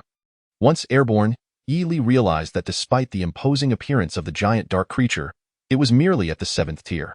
He retrieved the Dragon Slayer blade from his system space, raised it high, and shouted, "Fiery blade technique." With his command, the Dragon Slayer blade descended heavily. Countless fiery blades surged toward the giant dark creature, transforming the ocean beneath it into a true sea of flames. Simultaneously, Ade unleashed the collapsing heaven and earth fist, combining it with the elemental powers of wind, rain, thunder, and lightning. Hongya raised both hands, her fiery red skirt exuding an icy demeanor as the ice true chi surged from her palms. Bai Wawa, despite his childlike appearance, was stout and heavy, suddenly transforming his right foot into a massive size. While the world knew of the Qilin arm, few were aware of the Qilin foot. Bai Wawa raised his gigantic foot and stomped toward the giant dark creature. Yutong, appearing as a charming little princess, emitted an invisible beam from her eyes, the petrification light.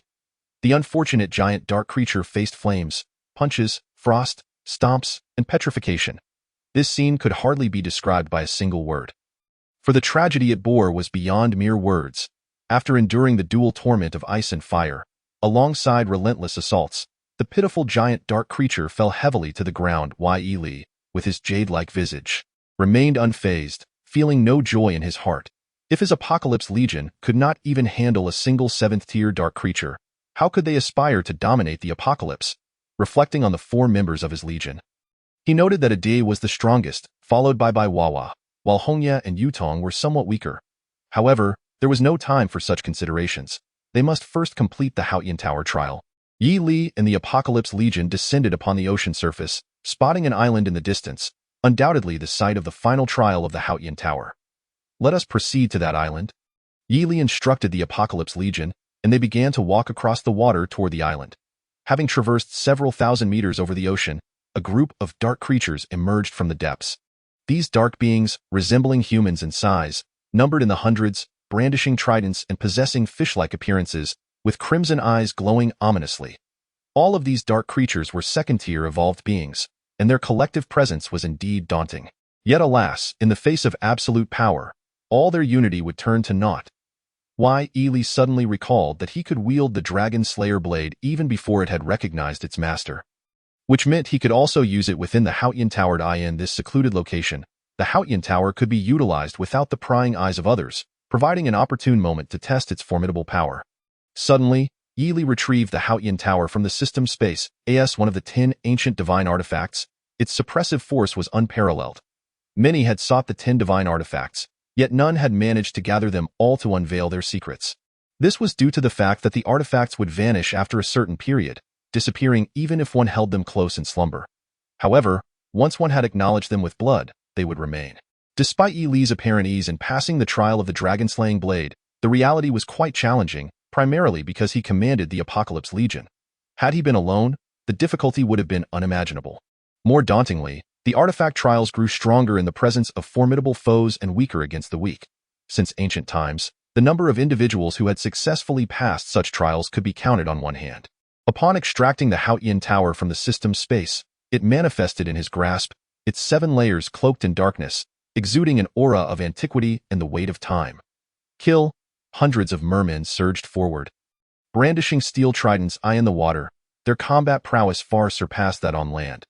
Yet, Yi Li cast the Haotian Tower into the air, and it instantaneously expanded to a staggering size. "Suppress," he commanded, and as his voice echoed, the tower descended upon the multitude of mermen with terrifying speed.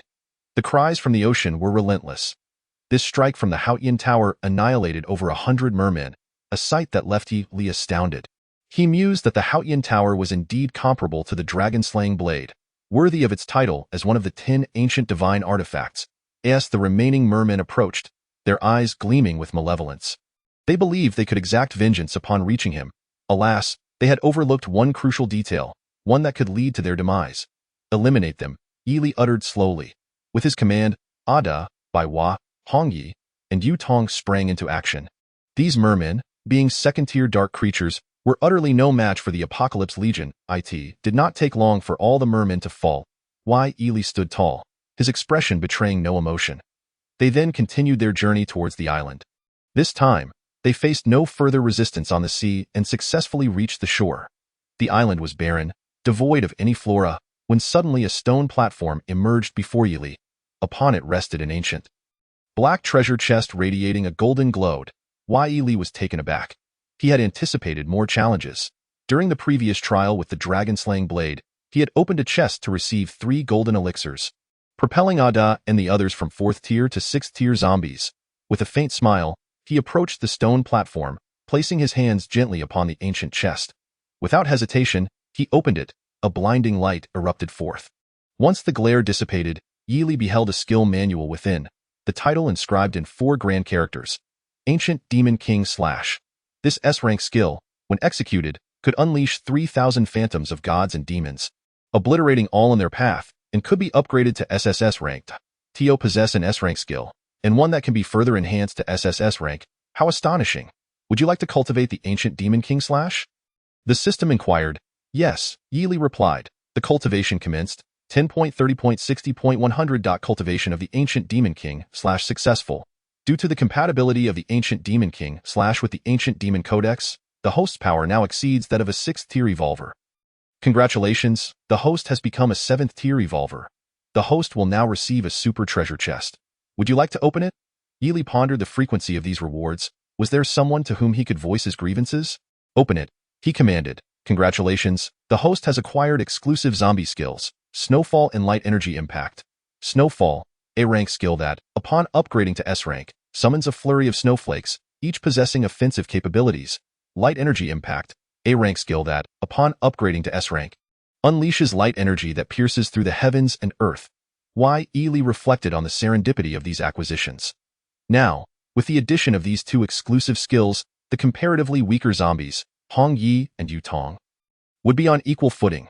Without further ado, he infused Snowfall into Hong Ye's being and Light Energy Impact into Yu Tong's. Haotian Tower seeks to acknowledge the host as its master.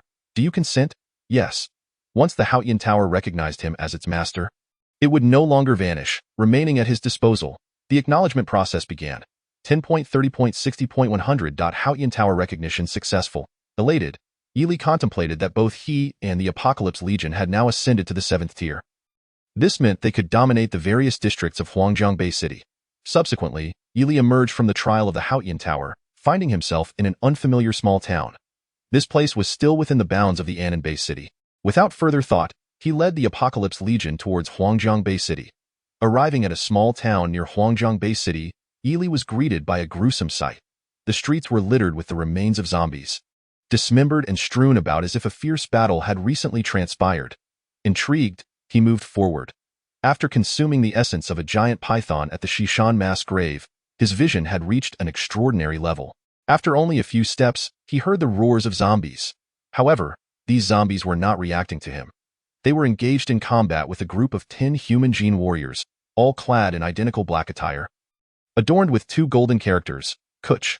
Observing their ranks, Yili noted that they were all 1st tier evolvers, facing off against zombies of 3rd to 4th tier. It was evident that they were a zombie hunting squad. A common sight in every base city, by slaying zombies, they could earn points on the scoreboard, with higher tier zombies yielding greater rewards. If I can slay these zombies, I can exchange for the D-rank skill I've long desired. One of them exclaimed. Me too. Acquiring the skill I want would elevate my power. Another chimed in. Let's be cautious. We don't know if there are any mutated zombies lurking in this town, advised another. Before long, the Kuch squad had dispatched hundreds of ordinary zombies, their faces glowing with joy. Yili, however, found little amusement in the scene before him, having expected something more thrilling. Nevertheless, he resolved that since this path led to Huangjiang Bay City, he would inform them to cease their zombie hunting, allowing him to consolidate the remaining zombies for himself. As the saying goes, one must prioritize their own interests. With that, Yili approached the Kuch squad. Captain, I think we should return to the base city. We've been out for quite some time, suggested a bald man in his 30s. Agreed, let us head back. Once we exchange for our desired skills, we can resume the hunt, the captain of the Kuch squad replied. Just then, one of the team members seemed to notice something amiss, trembling violently as he pointed towards a direction, exclaiming, "Captain, zombies! There are zombies." The other 9 members paused, initially thinking that encountering zombies was a good opportunity for hunting.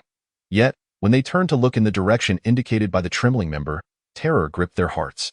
7-tier zombies, 4 of them.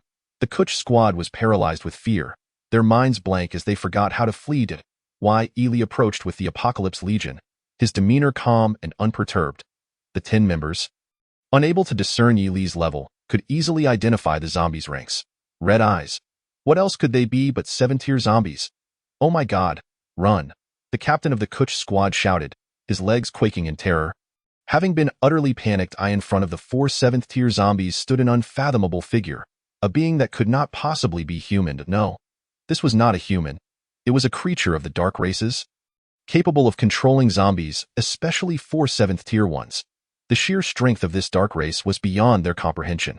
Just as the Kuch team prepared to exert every ounce of strength to escape, Ely activated his swift movement, instantly vanishing from his original position. When he reappeared, he stood directly in front of the 10 members of the Kuch team. Upon witnessing this, the members of the Kuch team screamed in terror, collapsing to the ground as if beset by malevolent spirits. Though their expressions varied, one thing was universally evident. Their faces were etched with an unspeakable horror. What do you want?" the captain stammered. His gaze filled with dread as he looked at Ely. The members of the Kuch team understood that their lives rested entirely in Ely's hands. A mere thought from him could lead to their immediate demise. "Are you frightened?" Ely inquired nonchalantly. The Kuch team was not merely afraid. They were terror-stricken to an unimaginable degree. They could swear that even if the heavens were to collapse at that moment, they would not feel such fear.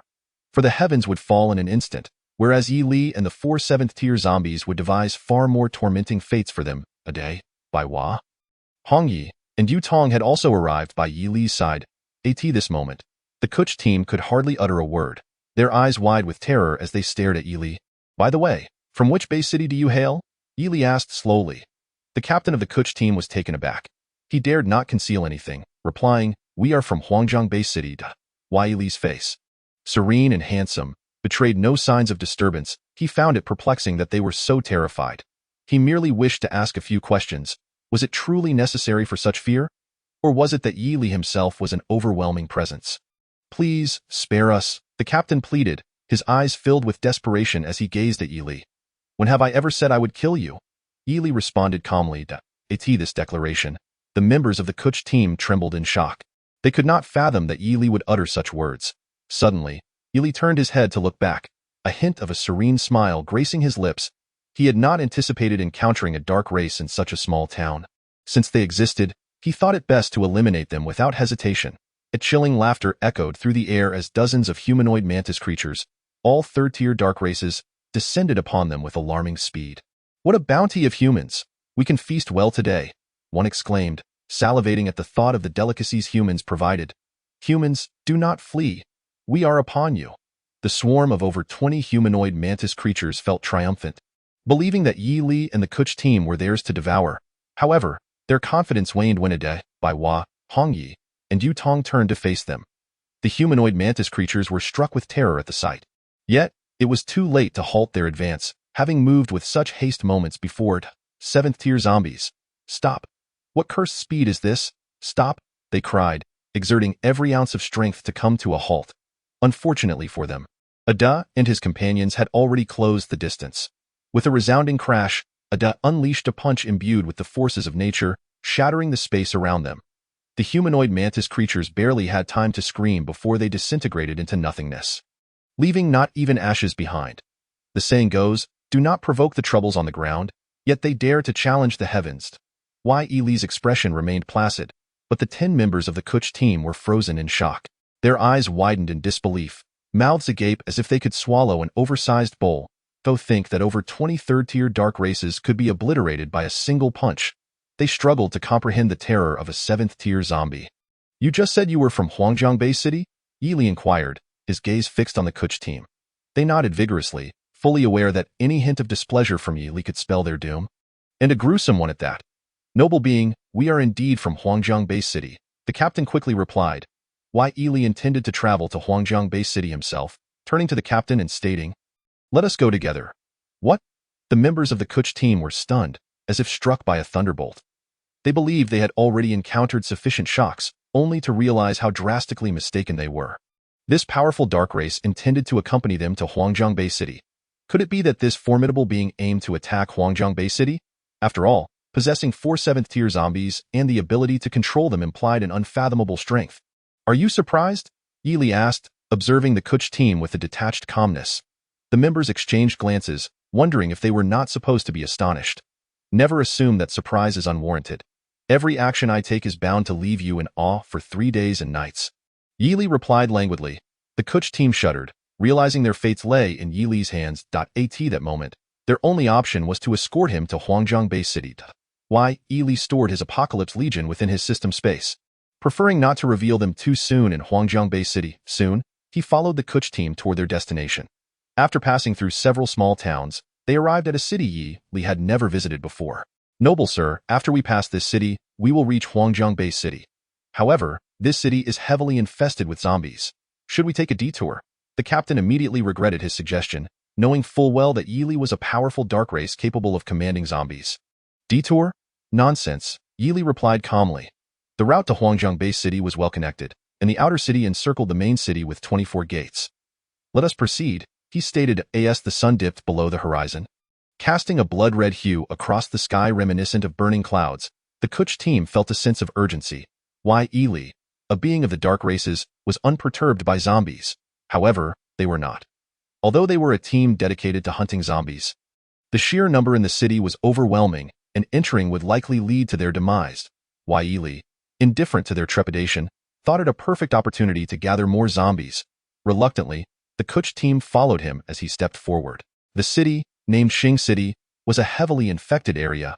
Upon entering, Ely casually approached a tree and seated himself upon it, leaving the Kuch team bewildered by his actions. You must be hungry, Ely began, prompting surprise from the Kuch team, who indeed were famished. Typically, when someone asked if they were hungry, it denoted the offering of food. However, the figure seated beneath the tree was a powerful dark race, and none could fathom that he would provide them with sustenance. The Kuch team began to fear that Ely might compel them to engage in unspeakable acts, such as consuming zombies to sate their hunger. Yet, to their shock, Ely tossed 2 crates of food towards them. They were utterly astounded. They swore they had never encountered such a phenomenon before, a dark race offering them food. It was unprecedented since the onset of the apocalypse. Ely summoned his Apocalypse Legion from the system space, instructing them to draw the zombies closer. Why are you not eating? Hurry, eat before the opportunity slips away, he urged. Unbeknownst to him, his words were ominous. He anticipated that once the zombies arrived, they would be too shocked to eat. However, the Kuch team interpreted it differently, thinking, this is a meal of doom. The remaining 9 members looked to their captain, who sighed in resignation. Eat. Even if we die, we should at least be full, he said. Thus, the Kuch team began to devour the food voraciously, tears streaming down their faces as they ate. Suddenly, the haunting sounds of countless zombies reached their ears. The Kuch team, alarmed by the cacophony of moans, frantically scanned their surroundings, and their hearts sank. Thousands of zombies surged toward them from every direction. The color drained from their faces, and they felt as though their strength had been sapped. Retreating helplessly, they had believed Ely merely intended to kill them, but they had no inkling of the true horror that awaited. Why Ely unexpectedly summoned such a multitude of zombies, intending to leave not a morsel for them. His face, as serene as jade, remained calm as thousands of zombies surged forth. He issued his command. Ada and his companions sprang into action, and the fallen zombies multiplied in an instant. Why Ely leisurely opened the synthesis grid in his mind, beginning to merge the down zombies. Chapter 174, Starry Footwear. The over 3,000 zombies ranged from level 2 to 3, making it far simpler for Ely to synthesize them than before. As the number of synthesized zombies grew, the 10 members of the Kiki team were increasingly astounded. What manner of operation was this? They had never even heard of such a thing before. Zombies were dwindling, while their levels were rising. Not to mention these 3,000 zombies. When Ely faced the dark race leading 100,000 zombies against the Anan Bay City, he had synthesized over 20,000 zombies. What were these 3,000 in comparison? Before long, Ely had synthesized all 3,000 zombies, resulting in one level 2 male zombie and one level 2 female zombie. He considered this outcome satisfactory, opening his system space to find one level 3 male zombie and one level 3 female zombie, though he currently had no means to synthesize them. These zombies have vanished? The captain of the Kiki team exclaimed in disbelief. They had clearly seen thousands of zombies, along with 4 level 7 zombies battling these over 3,000. Yet now, all the zombies had simply disappeared? As the sun dipped below the horizon, darkness enveloped the land. Let us stay in Xing City for the night and proceed to Huangjiang City tomorrow. We shall rest here tonight. Yili spoke slowly. The 10 members of the Kiki team exchanged glances, understanding that Yili was not seeking their opinions but issuing an irrefutable command. They were utterly stunned. They had initially believed Yili summoned these zombies to devour them, never imagining such a scenario would unfold. Could it be that this formidable dark race was benevolent? The Kiki team could not help but ponder this. For a dark race willing to provide them food and one capable of making so many zombies vanish was hard to dismiss as anything but good. The captain observed Yili sitting under a tree, feeling a flush of warmth in his cheeks, realizing he had underestimated him. Why, Yili assigned a day to keep watch and then lay down to rest. The next day, sunlight streamed onto Yili's face. As he opened his eyes, a prompt from the system echoed in his mind. Zombie treasure chest X6. Why, Yili opened the zombie treasure chests with a single click. He received 500 genetic points, 500 strength points, 500 speed points, 500 defense points, and the exclusive zombie equipment, Starry Footwear.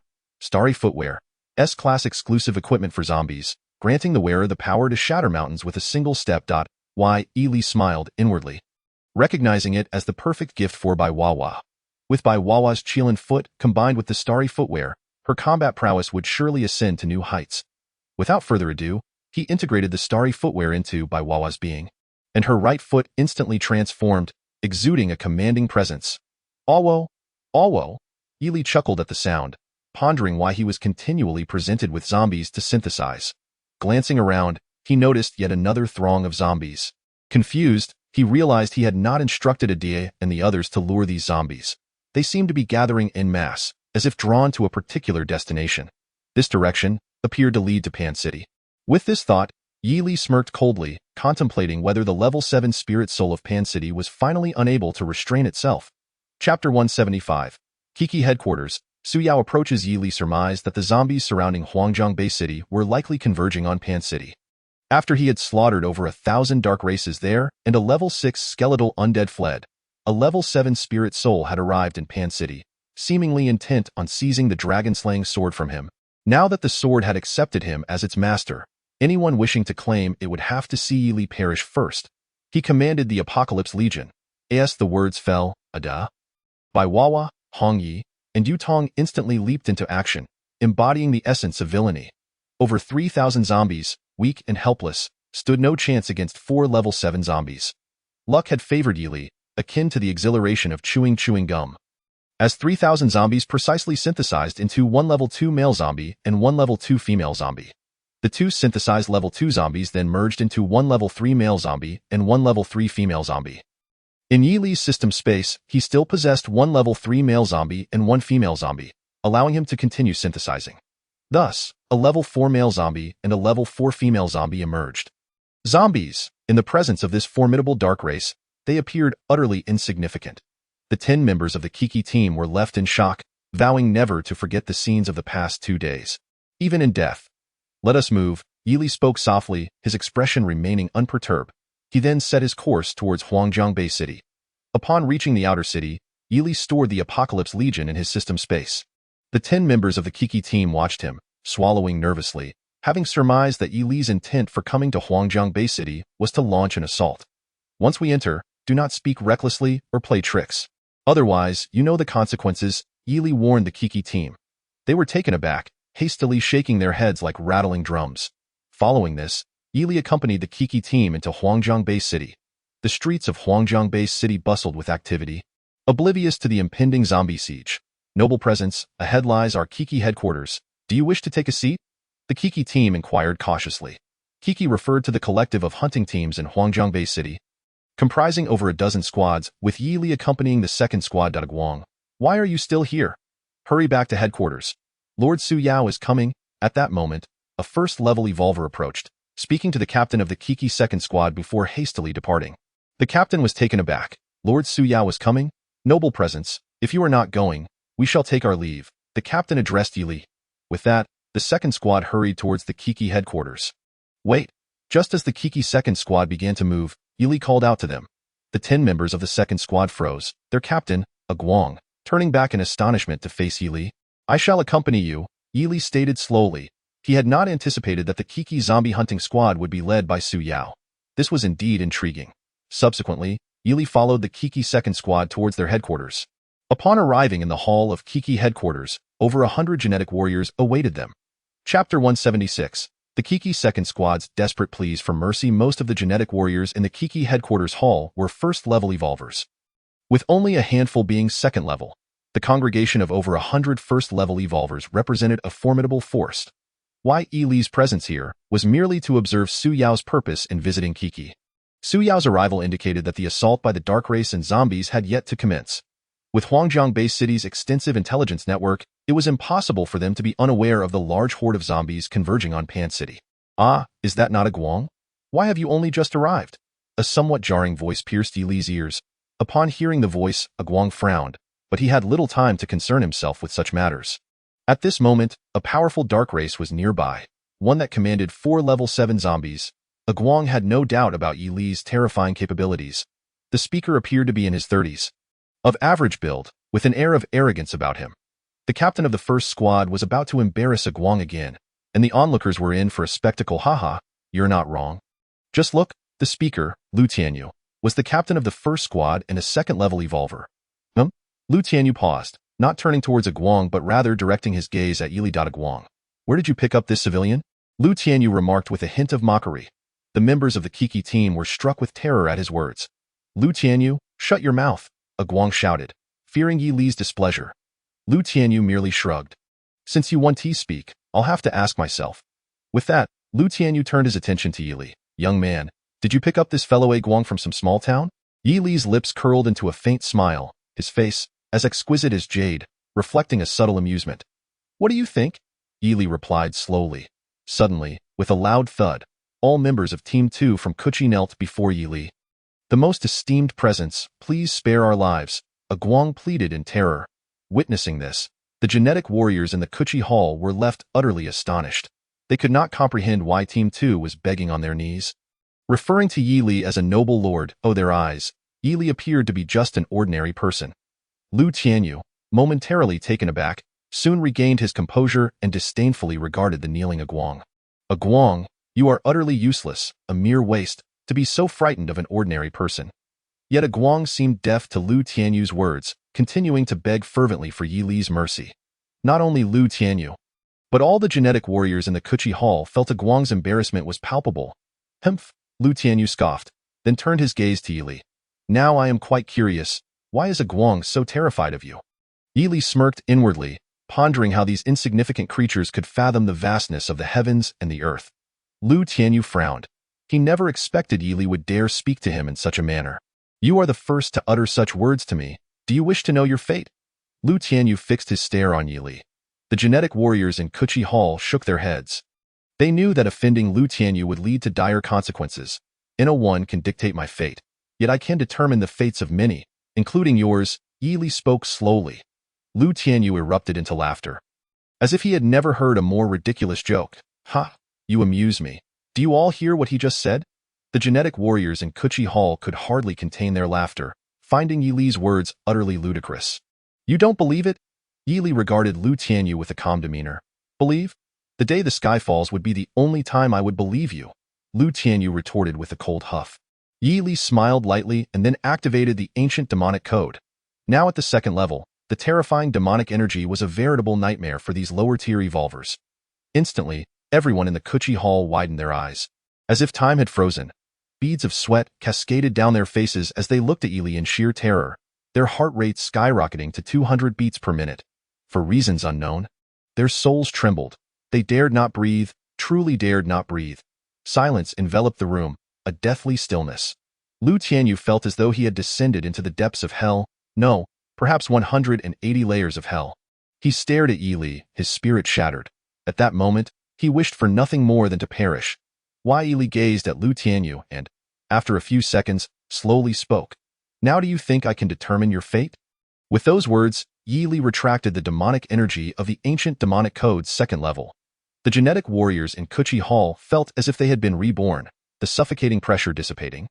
And they hurriedly gasped for AIR.AS for Lu Tianyu. He collapsed in fright, never having imagined Yi Li could be so fearsome. Now he understood why a Guang begged him to stay silent and why he had knelt before Yi Li. The genetic warriors in Kuchi Hall looked at Yi Li in terror.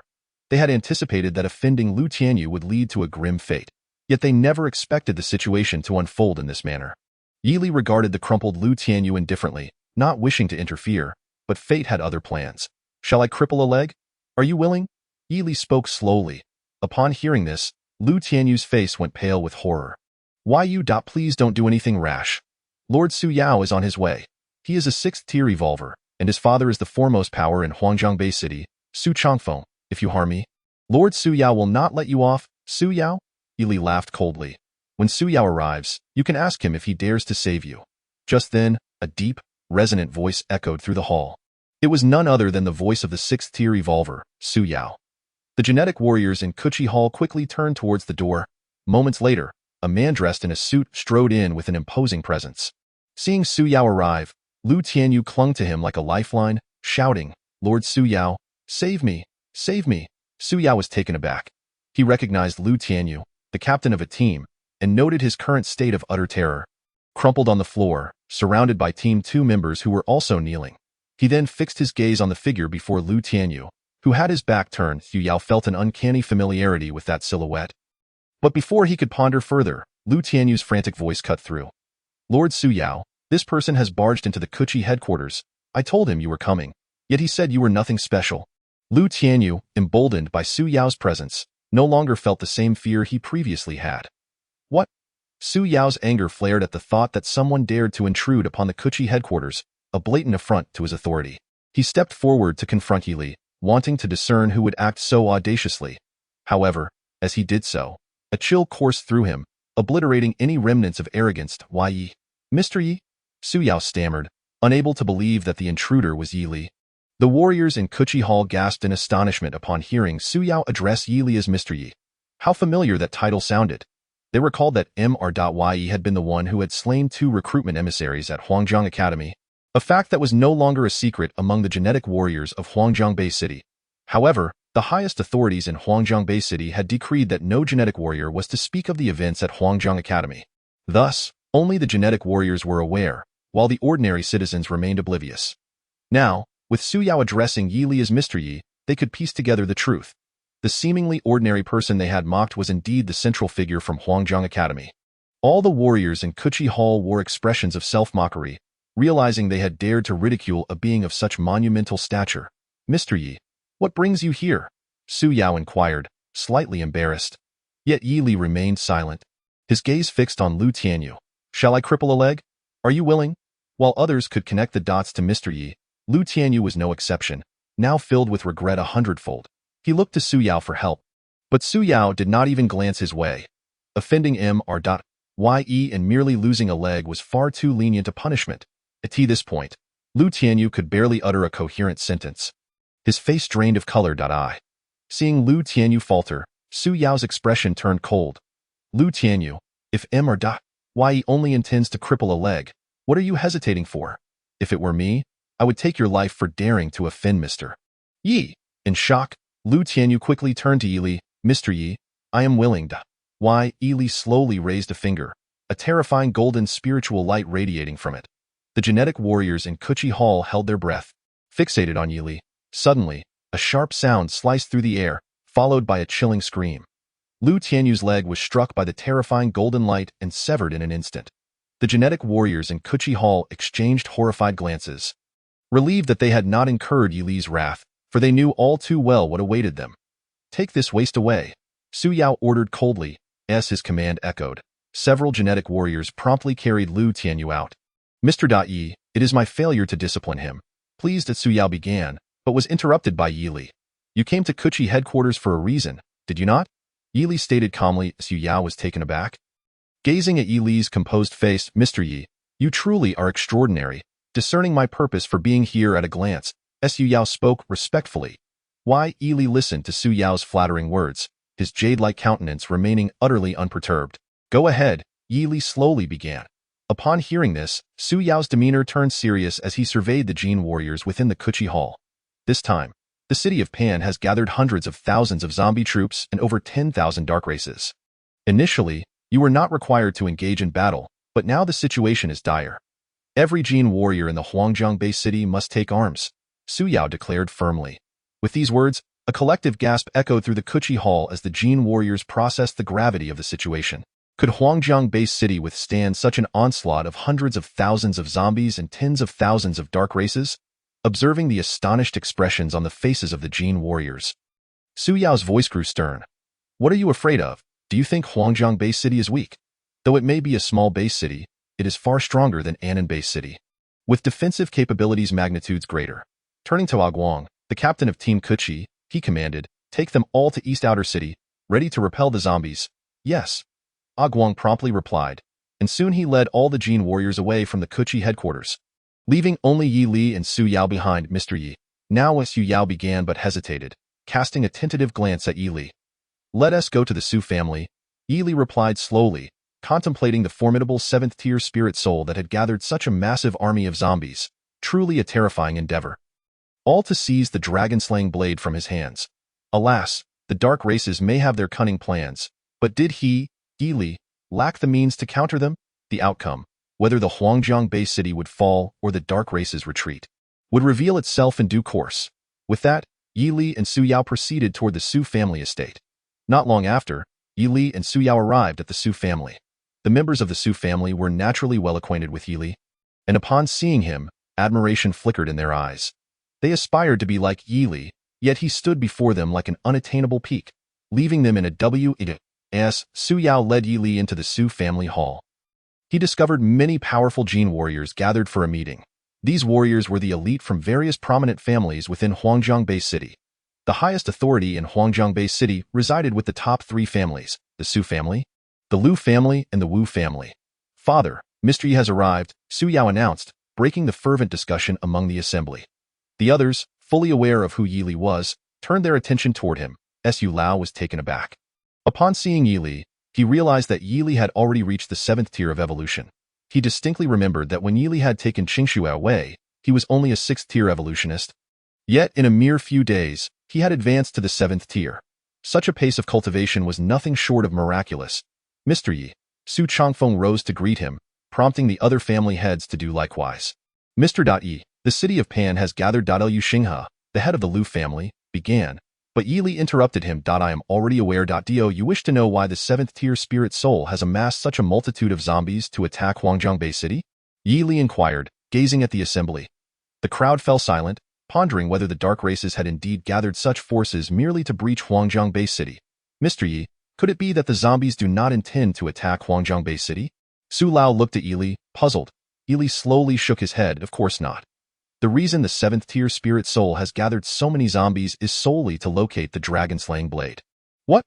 The family heads in the Su family hall were utterly astonished. They were well aware of the dragon-slaying blade, one of the 10 ancient divine artifacts, yet it had been so long since anyone had spoken of it that they had almost forgotten its existence. Mr. Yi, are you suggesting that the dragon-slaying blade is within Huangjiang Bay City? Su Lao asked, fixing his gaze on Yi. Indeed. Yi nodded affirmatively. Do you happen to know where the dragon-slaying blade is? Su Lao continued. The other family heads also turned their attention to Yi, eager to hear his response. Why? Yi pondered for a moment before slowly articulating, far in the sky, yet close at hand. Gasping in disbelief, the family heads exchanged astonished glances, unable to fathom that the dragon-slaying blade resided within Yi's grasp. Mr. Yi, the dragon-slaying blade is in your possession? Su Lao asked, astonished. Realizing that there was no longer any need for concealment, Yi retrieved the dragon-slaying blade from his system space. With a clang, a phantom blood dragon coiled within the Su family hall, accompanied by an incessant chorus of blade cries. The family heads widened their eyes. Transfixed by the extraordinary weapon in Yi's hands, merely a glance sent shivers down their spines. The dragon-slaying blade. This is indeed the dragon-slaying blade. Su Lao's voice trembled slightly. Why? Yi smiled. Would you like to know why the recruitment envoy from Yunding Academy believes Qingshui is colluding with the dark races? The assembly in the Su family hall fell silent, Perplexed by Yi Li's statement, Mr. Yi, are you implying Lu Xinghe ventured deep in thought regarding Yi Li? Why Yi Li chose not to elaborate further. Instead, he summoned the Apocalypse Legion from his system space. Ade, by Wawa, Hongya, and Yutong stood beside Yi Li, each distinct in appearance, yet they shared one feature: red eyes. This is impossible. The family heads in the Su family hall were gripped by sheer shock. Retreating in fear at the sudden appearance of 4 7th-tier zombies, Xu Yao and Lu Xinghe stared wide-eyed, unable to believe the surreal scene before them. Why Yi Li, unperturbed by their astonishment, remarked, now you understand why the recruitment envoy from Yunding Academy suspects Qingxue of colluding with the dark races. Su Lao was also taken aback, staring incredulously at Yi Li. Mr. Yi, you truly are of the dark races. It was common knowledge that only the dark races could command zombies, and not just Su Lao. But all the family heads in the Su family hall believed Yi Li to be one of them. Yet, they distinctly recalled that on the day Yi Li was at Huangjiang Academy, he had wielded golden spiritual energy, an SSS-grade gene warrior's talent. Everyone knew the dark races lacked any genetic talent. Dark races? Yi Li chuckled lightly. Do you truly believe Yi Li, would belong to such a lowly race? His words struck the family heads with astonishment, compelling them to look toward him. Indeed, how could an SS-grade gene warrior, capable of wielding golden spiritual energy, possibly be of the dark races? Yet, if he were not of the dark races, how could he command zombies, especially 4 7th-tier ones? Mr. Yi, are you human? Su Lao hesitated, grappling with disbelief. He had saved Su Lao's life, and during their encounter at Huangjiang Academy, Yi Li had exhibited a golden spiritual light, something the dark races could never possess. I am neither human nor dark race, but a demon, Yi Li stated slowly. Upon his arrival in this world, he had been human, but after cultivating the ancient demon scripture, he had transcended beyond that. Demon? The family heads in the Su family hall exchanged bewildered looks. It was the first time they had ever heard of such a term. Mr. Yi, what does demon mean? Su Yao, relieved to ascertain that Yi Li was not of the dark races, inquired, sensing no malice from him. Otherwise, why would he share so much with them? Yi Li contemplated for a moment before responding, you need not delve into what a demon is. Just know that a demon exists on a higher tier than the dark races.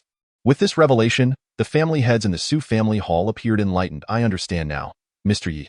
Demons, like the dark races, can command zombies, but demons are benevolent while dark races are malevolent, Su Yao concluded. The other family heads agreed. Finding Su Yao's reasoning both logical and insightful, Su Lao stroked his white beard, nodding with a look of contentment. Let us discuss the situation in Pan City, Yi Li suggested slowly. Upon hearing this, Su Lao invited Yi Li to take a seat. Once everyone was settled, Su Lao addressed Yi Li, Mr. Yi, currently, there are over 10,000 dark races in Pan City. According to our intelligence reports, the majority of these dark races are of the 2nd to 3rd tier. Their leader is, of course, the 7th-tier Spirit Soul, accompanied by 12 6th-tier dark races and 124 5th-tier dark races. Presently, there are approximately 300,000 zombies in Pan City, all of which are ordinary zombies of 2nd to 3rd tier. Our defenses are in place, and we believe the 7th-tier Spirit Soul will soon issue an order to attack the city. Yi Li contemplated the vast horde of 300,000 zombies, envisioning a frenzy of synthesis. Yet, he pondered whether the Huangjiang Bay City could withstand the onslaught. After all, he was the strongest force in Huangjiang. Should he choose to synthesize zombies, he would be rendered incapable of combat. Even if the synthesized zombies were commanded to attack their own kind, it would only be a temporary solution, as the overwhelming horde could easily obliterate them. Indeed, Mr. Yi, the odds between Huangjiang Bay City and the dark races of Pan City are 3 to 7. Elder Su remarked, observing Yi Li. Huangjiang occupied the 3, while the dark races held the 7. By T was evident to all how significant the disparity in power was. However, it was fortunate that the enemy was on the offensive.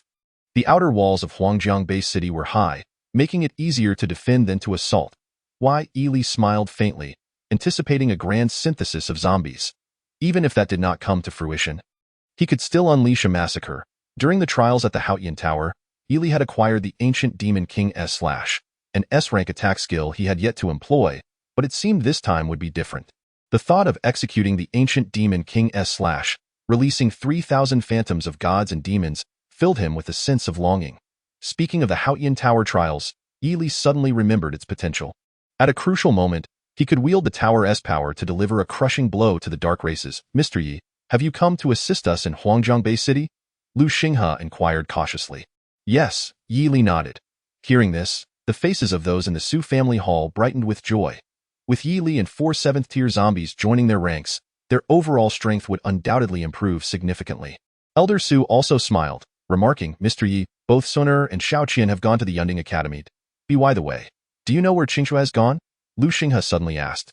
Qingxue is safe with a friend of mine. Yi Li replied slowly. Just then, a man in military uniform appeared at the door, announcing report. Su Yao allowed the man to enter, who then handed a document to Elder Su before exiting the hall. The atmosphere grew tense as the heads of the families anticipated news of an impending attack by the dark races. Elder Su examined the document, his expression shifting from grave to ashen. Bang! Elder Su slammed his hand on the table, exclaiming furiously, Xiao Tian, I can't believe you have truly defected to the dark races. The other family heads gasped, recognizing that Elder Su had more to say. Chapter 183. The assault on Huangjiang Bay City. Xiao Tian was the former leader of the Huangjiang Bay City Martial Alliance. After the zombie attack on Huangjiang had been repelled, he had considered aligning with the dark races. When he shared this thought with Elder Su, the latter vehemently opposed it, leading to an escalation of conflict that resulted in a fierce confrontation. Though Elder Su initially held the advantage, Xiao Tian resorted to underhanded tactics at a critical moment, leaving Elder Su severely injured. Were it not for Yi Li, Elder Su might have perished. Dad, what's going on? Su Yao asked Elder Su. Humph. Elder Su scoffed, stating, the report indicates that Xiao Tian has reached Pan City, preparing to attack the Bay City in alliance with the dark races. The family heads seethed with rage. Huangjiang Bay City had been thriving, yet the Martial Alliance headquarters was intent on establishing branches in major Bay cities. With Xiao Tian as the leader of the Huangjiang Martial Alliance, he had already overshadowed the 3 top families. The 3 families, already discontent with Xiao Tian, could hardly tolerate his attempt to ally with the dark races. Elder Su, since Xiao Tian intends to assault us alongside the dark races, we must ensure he cannot return. Lu Xinghe declared coldly. Yi Li secretly smiled, finding the unfolding events increasingly intriguing. 3 days later, the dark race leader, the 7th-tier soul of spirits, launched an assault on Huangjiang Bay City, commanding over 10,000 dark beings and a horde of 300,000 zombies. The dark races boasted aerial creatures capable of spewing ghostly flames, while ground forces included giants, albeit not excessively large due to their limitations. The massive zombie horde employed a trapezoidal tactic, piling zombies against the city walls as Huangjiang sounded its alarms, and millions sought refuge in colossal shelters. The outer walls of Huangjiang erupted with laser cannons firing incessantly as aircraft clashed with the dark race's aerial creatures. The sheer number of zombies surged forward like a tidal wave, overwhelming Huangjiang Bay City. All Jin warriors within Huangjiang fought desperately against the zombies scaling the walls. Boom! A creature from the dark races unleashed ghostly flames, scorching hundreds of defenders in an instant. Suddenly, dozens more creatures followed suit, their flames targeting the outer walls. It's raining! Yi Li shouted, as his voice fell. A dissummoned rain from the elements of wind, snow, thunder, and lightning. Torrential rain descended, extinguishing the ghostly flames. Yi Li, wielding the Dragon Slayer, leaped into the air. Flame blade technique. The Dragon Slayer descended heavily, unleashing a barrage of fire blades upon the dark creatures. Dozens of aerial beings were engulfed by the flames. The sky was filled with countless aerial entities. As aircraft fell one after another, the immense zombie horde stretched the front lines thin, with defenders struggling to maintain their positions. Countless laser cannons were destroyed, and many zombies had already climbed the outer walls, resulting in screams echoing amidst the chaos. Yi Li smiled faintly in the air, recognizing the madness of the zombies, yet he was determined to show them the true meaning of insanity. He raised the Dragon Slayer high, channeling the second layer of the Ancient Demon's Tome, infusing the blade with dark energy. Ancient Demon King S/. His voice resonated through the skies, echoing through the ages. As the blade fell, 3,000 phantoms of gods and demons surged towards the zombies below the outer walls. Chapter 184. The Earth-Shattering Battle Boom. The 3,000 phantoms descended upon the zombies, creating a cataclysmic roar. The soldiers on the outer walls were knocked to the ground, while countless zombies were sent flying. The undead below were obliterated, leaving a vast chasm in their wake. A gift from the S-rank attack skill. Ancient Demon King S/. The outer walls were torn open, and Yi Li commanded the Apocalypse Legion, onward. With that command, Yi Li and his legion leapt down from the outer walls, positioned at the center. Yi Li stood with Adia and Hong Yi to his right, while Bai Hua and Yutong flanked him on his left, each spaced several meters apart. Today, Yi would lead the Apocalypse Legion, each guarding a section, ready to stand firm against the tide. As the massive horde of zombies and dark races advanced, Elder Su shouted, "All Gene warriors of 4th tier and above, follow me down." The army will provide cover. A significant number of Gene warriors descended to the outer walls. Yi contemplated whether to let Adia and the others engage the zombies while he synthesized.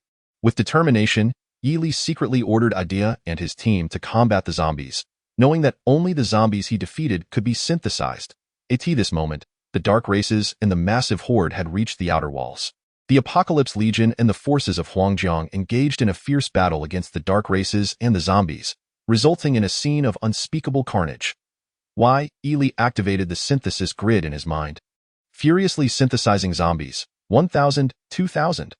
The number of synthesized zombies grew exponentially, yet he refrained from sending them into battle, knowing that 2,000 would be annihilated in an instant against such a vast horde. Laser cannons, laser guns, and aircraft relentlessly targeted the zombies, while the aerial creatures wreaked havoc on numerous aircraft. On a mountaintop overlooking the battlefield stood two figures, a dark race entity and a human, both leisurely observing the unfolding chaos. The dark race appeared as a spectral figure in a black robe, reminiscent of the Grim Reaper, while the human, clad in a Zhongshan suit, stood with hands clasped behind his back, his face resembling a silver basin.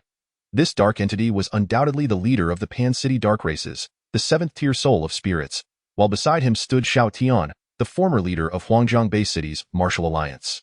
"Brother Xiao, did you just witness the power of the Dragon Slayer?" The soul of spirits remarked with a chilling smile.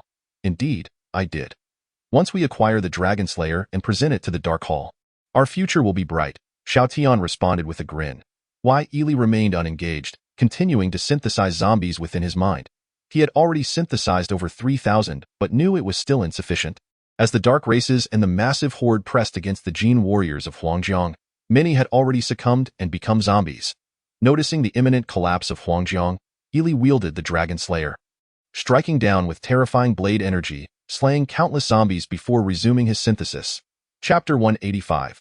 The counterattack begins at last. Yi had synthesized 10,000 zombies, forming a significant force. At this moment, the formidable dark races gathered beneath the outer city walls. Having discovered the reason for the zombies' inability to breach their defenses, the Gene warriors of the Huangjiang base city suffered countless casualties in an instant. The air was filled with anguished cries. Yi closed the synthesis grid in his mind, his eyes glinting coldly as he hefted the dragon-slaying blade, which brimmed with demonic energy.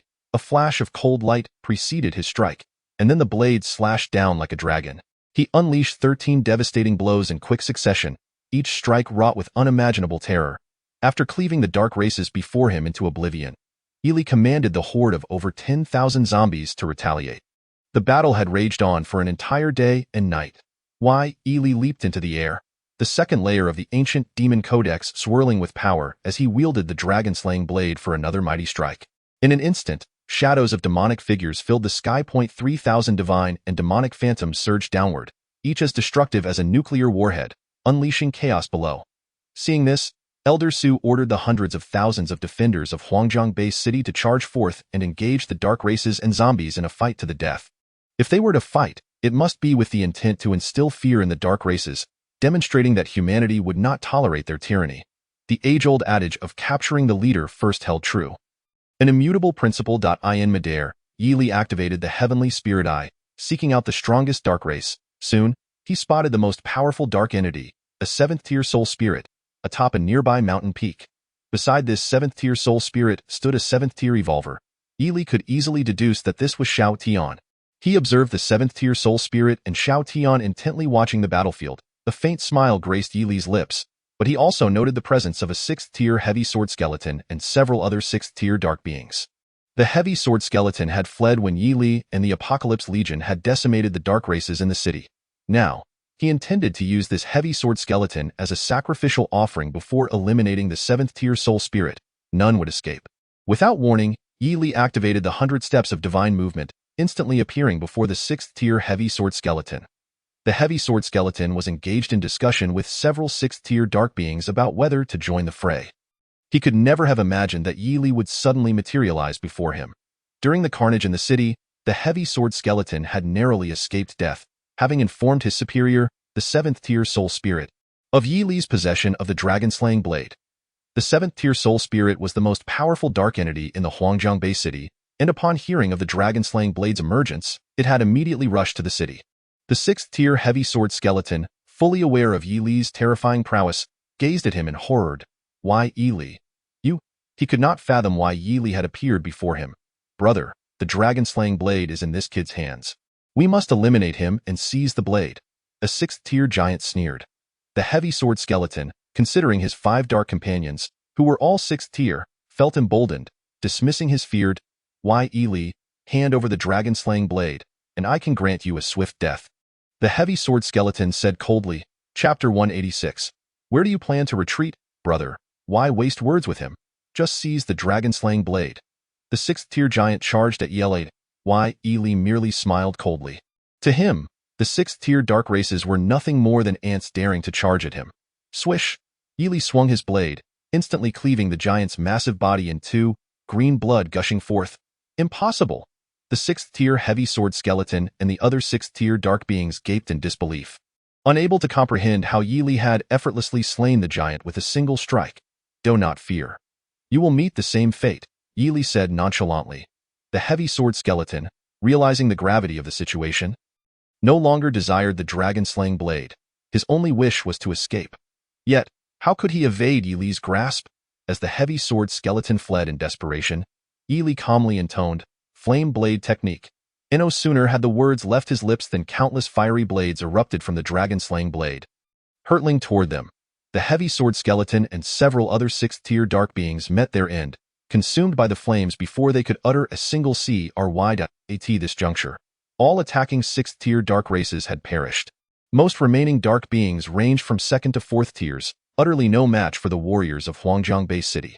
The Jin warriors, alongside hundreds of thousands of defenders, pressed the dark races into retreat, their blood boiling with excitement as they momentarily forgot the specter of death, fixated solely on annihilating their dark foes and zombies. They had never experienced such exhilaration in their lives. Why Yi Li activated the heavenly spirit eye once more. Observing the astonishment etched across the faces of the 7th-tier soul spirit and Xiao Tian atop the mountain peak, they could hardly believe the unfolding situation. They had assumed that the Huangjiang Bay City would fall without their intervention, and the dragon-slaying blade would be theirs for the taking. Alas, they had overlooked one crucial factor. Yi Li and his Apocalypse Legion. My lord, what should we do now? Xiao Tian asked the 7th-tier soul spirit, who was visibly agitated as the dark races and zombies continued to falter.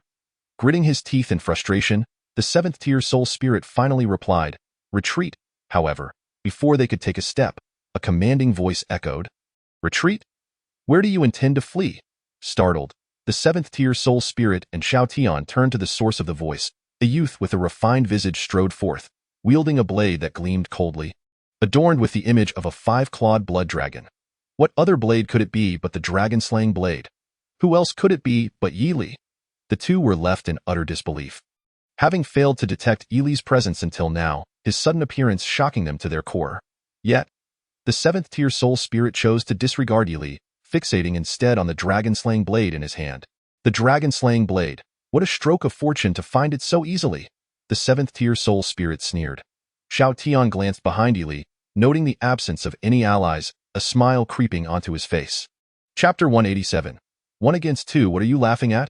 Yi Li inquired, perplexed. Upon hearing his words, the 7th-tier soul spirit and Xiao Tian laughed even harder. We laugh at your ignorance of your impending demise. Xiao Tian scoffed at Yi Li. Human, if I am not mistaken, you are a 7th-tier evolver. While 7th-tier evolvers are indeed formidable, we too are of the 7th tier. Pray tell, why do you think we find this amusing? The 7th-tier soul spirit cackled. Ha? Yi Li shook his head. Why did some insist on underestimating him? Beyond being a 7th-tier evolver, he was also an SSS-level Jin warrior, armed with the dragon-slaying blade and the second layer of the ancient demon codex. He felt no trepidation in facing 2 7th-tier foes. Enough, human. Hand over the dragon-slaying blade, and I might grant you a swift death. The 7th-tier soul spirit extended his hand. Why Yi Li pondered for a moment before responding. Just now, a 6th-tier heavy sword skeleton made a similar request. Do you know what became of him? At these words, both the 7th-tier soul spirit and Xiao Tian's expressions hardened. You are blind to your own grave peril. Xiao Tian retorted coldly. Why Ely smiled lightly. Unfortunately, I am one who would not weep even at the sight of a coffin, for I shall never need one. The seventh-tier soul spirit and Shao Tian seethed with fury. Their gazes locked onto Yi Li. Human, do you believe I am as feeble as that sixth-tier heavy sword skeleton? The seventh-tier soul spirit bellowed. With that, he extended a hand, resembling a spectral appendage, reaching toward Yi Li with alarming speed. Yi Li remained as still as a statue, seemingly oblivious to the approaching spectral hand. However, just as it was about to grasp him, two beams of golden light shot forth from Yi Li's eyes, obliterating the spectral hand in an instant. What? Both the seventh-tier soul spirit and Shao Tian stood frozen in shock, not due to the ferocity of Yi Li's attack, but rather the simplicity of his method. He simply stood there, unleashing golden rays from his eyes. How effortlessly remarkable! To think you are an SS-level gene warrior, Shao Tian exclaimed, his voice low and filled with awe. The golden light Yi Li emitted was a color only an SS-level gene warrior could possess. Having come from the Martial Artist Alliance headquarters, Shao Tian had seen enough to recognize this. Yet, even as an SSS-level gene warrior, facing two seventh-tier adversaries left him with no chance of victory. Yi Li found the situation rather dull. He could not fathom the source of Shao Tian's misplaced bravado. Since that is the case, if Yi Li does not reveal himself, would it not be a grave mistake? Come forth. Why Yi Li beckoned to the seventh-tier spirit soul and Shao Tian. Upon seeing this, the seventh-tier spirit soul and Shao Tian erupted in fury. As dignified beings of the seventh tier, when had anyone dared to provoke them so brazenly? Suddenly, the seventh-tier spirit soul and Shao Tian charged at Yi Li with ferocity. Why Yi Li's lips curled into a cold smile. He intended to demonstrate to them what true fear entailed. He swiftly activated the second layer of the ancient demon scripture, causing the dragon-slaying blade to become enveloped in demonic energy. Chapter 188. This is the consequence of provoking Yi Li Inferno Blade technique. The dragon-slaying blade descended, unleashing countless fiery blades that erupted forth. As seventh-tier beings, dodging the Inferno Blade technique should not have been difficult for the seventh-tier spirit soul and Shao Tian. After evading the fiery onslaught, Shao Tian struck with a heavy fist, sending a violet fist shadow hurtling towards Eli. In an instant, the mountaintop was shrouded in ghostly figures, with cold light, spiritual energy, and malevolence swirling around. Why Eli faced two opponents, battling them for over 20 exchanges. After all, the higher the rank, the greater the disparity. The chasm between the sixth and seventh tiers was insurmountable. Even if Yi Li possessed countless golden fingers, instantaneously dispatching two seventh-tier foes remained beyond his reach. The seventh-tier spirit soul and Shao Tian grew increasingly anxious, unable to fathom Yi Li's terrifying prowess. They were, after all, seventh-tier beings. With a swift motion, Yi Li unleashed 13 strikes, each blade reminiscent of the legendary 13 Blades of Wind and Cloud from martial arts novels, each one terrifyingly potent. The seventh-tier spirit soul and Shao Tian were alarmed, hastily evading, exerting nearly all their strength to narrowly escape the onslaught. Yet, just as they sought a moment to catch their breath, they realized Yi Li's onslaught was far from over. Raising the dragon-slaying blade, Yi Li activated the second layer of the ancient demon scripture, and the frightening demonic energy coiled around the blade. Before the blade could descend, the oppressive force began to bear down on the seventh-tier spirit soul and Shao Tian. What is this pressure? The two were struck with dread. As seventh-tier beings, why was it that Yi Li could suppress them despite sharing the same rank? They could not comprehend it, nor would they ever have the opportunity to do so, for Yi Li's dragon-slaying blade was already descending. In that moment, he enunciated each word clearly. Ancient Demon King / As the words fell, the blade struck. 3,000 phantoms of gods and demons erupted, resulting in a cataclysmic explosion atop the modest mountaintop. Why Li smiled faintly. This was the fate that befell those who provoked him. Ding! Due to the host's elimination of two seventh-tier beings, congratulations to the host for obtaining an opportunity for a random draw. Would the host like to proceed? The system's voice resonated within Yi Li's mind. Yi Li smiled, pondering whom he might share this fortune with. Yes. Instantly, the pointer on the virtual wheel within his mind began to spin. Congratulations to the host for receiving an opportunity to upgrade all skills. Would the host like to proceed? Upon hearing this, a joyful expression graced Yi Li's handsome face. The opportunity to upgrade all skills was truly extraordinary. Yes, the skill upgrades commenced. 10.30.60.100. All skill upgrades were complete. Yi Li examined his skills. Healing Art, Max Level, Inferno Blade Technique, S Rank, Ancient Demon Scripture, 3rd Layer, Ancient Demon King / SS Rank, After the upgrades, Yili felt his overall strength had multiplied several times. Though he had not yet ascended to the 8th tier, with all skills upgraded, eliminating the 7th tier Spirit Soul and Shao Tian would be as easy as slaughtering pigs and dogs, the zombies. Yili suddenly recalled the many zombies that remained uncombined. He quickly activated the 100 steps of divine movement and descended to the battlefield below. At that moment, numerous dark races and zombie hordes clashed, leaving behind only the zombies Yili had combined and those rendered incapable of battle. Chapter 189. The battle concludes after combining 10,000 zombies. Yili halted further combinations, commanding the newly formed horde to attack the vast zombie swarm. Now, less than 4,000 remained of the 10,000 zombies, a meager number for Yili at this stage. Fortunately, there were still many zombies yet to perish, and Yili could discern which had fallen to the hands of the Apocalypse Legion. Upon opening the combination interface in his mind, Yili combined the zombies defeated by the Apocalypse Legion. Ultimately, he successfully combined over 8,000 zombies, with a balanced ratio of genders. Upon completing this combination, he produced one 4th tier male zombie and one 4th tier female zombie. With a 4th tier male and female zombie already in his system space, he proceeded to combine them. Consequently, Yili created one 5th tier male zombie and one 5th tier female zombie. Previously, he had already informed the various heads of the Huangjiang base city of his formidable ability, one of which was commanding zombies to attack other zombies. After placing the 5th tier male and female zombies into the system space, Old Su, accompanied by the warriors of Huangjiang base city, hurried over. Their faces bore expressions of great joy, for they had emerged victorious in this battle, and thoroughly so Mr. Yi. Old Su took the lead in addressing him respectfully, followed by the other heads of Huangjiang base city, who honored Yili with their reverence. Without Yili, Huangjiang base city would have surely fallen. Yili's actions were akin to propping up a collapsing edifice, turning the tide at a critical moment. Mr. Yi, you are our great benefactor, Old Su remarked, gazing at Yili. Yili's handsome visage remained unperturbed as he replied calmly, it was merely a matter of convenience. The heads of Huangjiang base city were taken aback, realizing Mr. Ye's extraordinary nature. However, at that moment, Su Yao scoffed, lamenting that it was a pity they had not encountered the 7th tier Spirit Soul and Shao Tian. Otherwise, they would have surely perished. Indeed, one wonders where they have fled.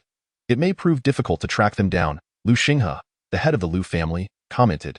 Hearing this, Old Su's demeanor grew serious. As long as the 7th tier Spirit Soul and Shao Tian remained alive, who could say they would not mobilize the zombies to attack Huangjiang base city once more? You need not worry. The 7th tier Spirit Soul and Shao Tian have already been eliminated by me. Yili spoke slowly. At these words, the people of Huangjiang base city were taken aback, unable to grasp that Yili would make such a declaration. Mr. Yi, is what you say truly the case? Old Su inquired hastily. Yili smiled nonchalantly.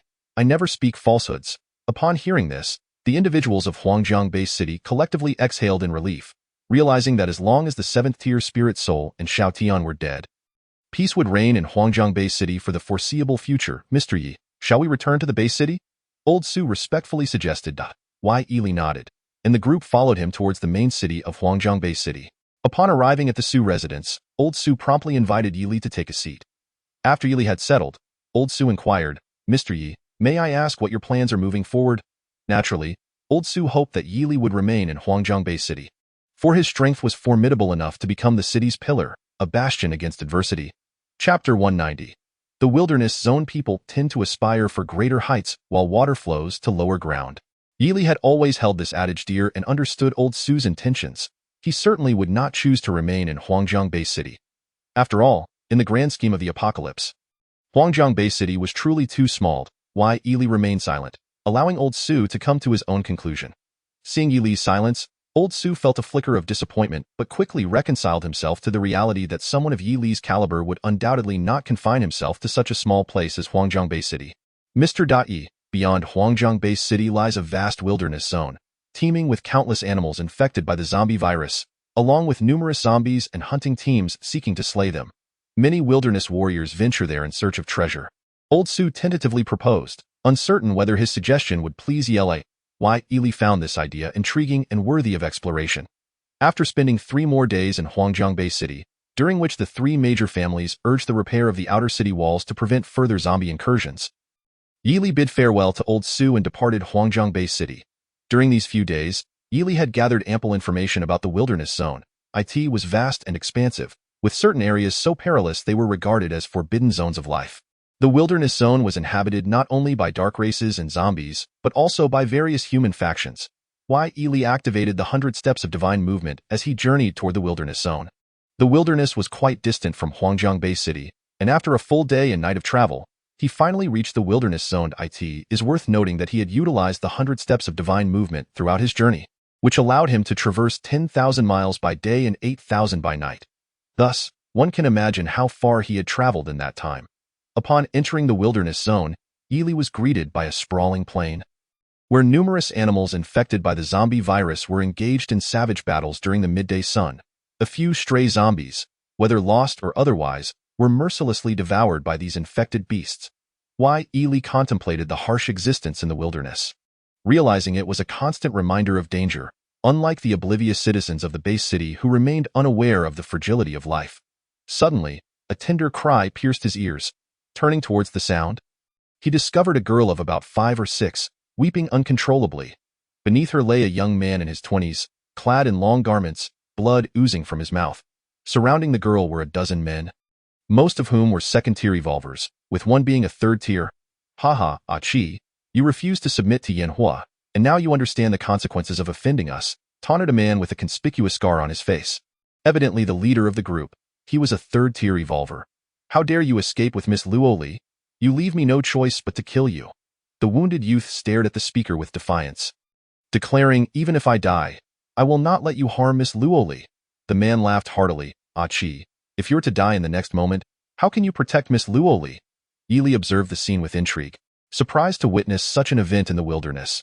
The girl immediately shielded the injured youth, glaring fiercely at the third-tier evolver. You shall not harm my brother Achi, despite her tender age. She was already a 5th-tier awakener, a terrifying talent indeed. The leader scoffed, Miss Luoli, do you still believe you are Yanhua's precious gem?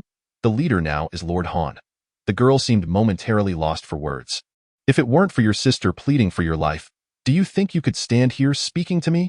The man continued. Struggling to stand, Achi revealed a gruesome wound and clutched a glistening sword tightly. I will not allow you to touch Miss Luoli. His eyes burned with determination. Suddenly, the leader stabbed Achi, brother.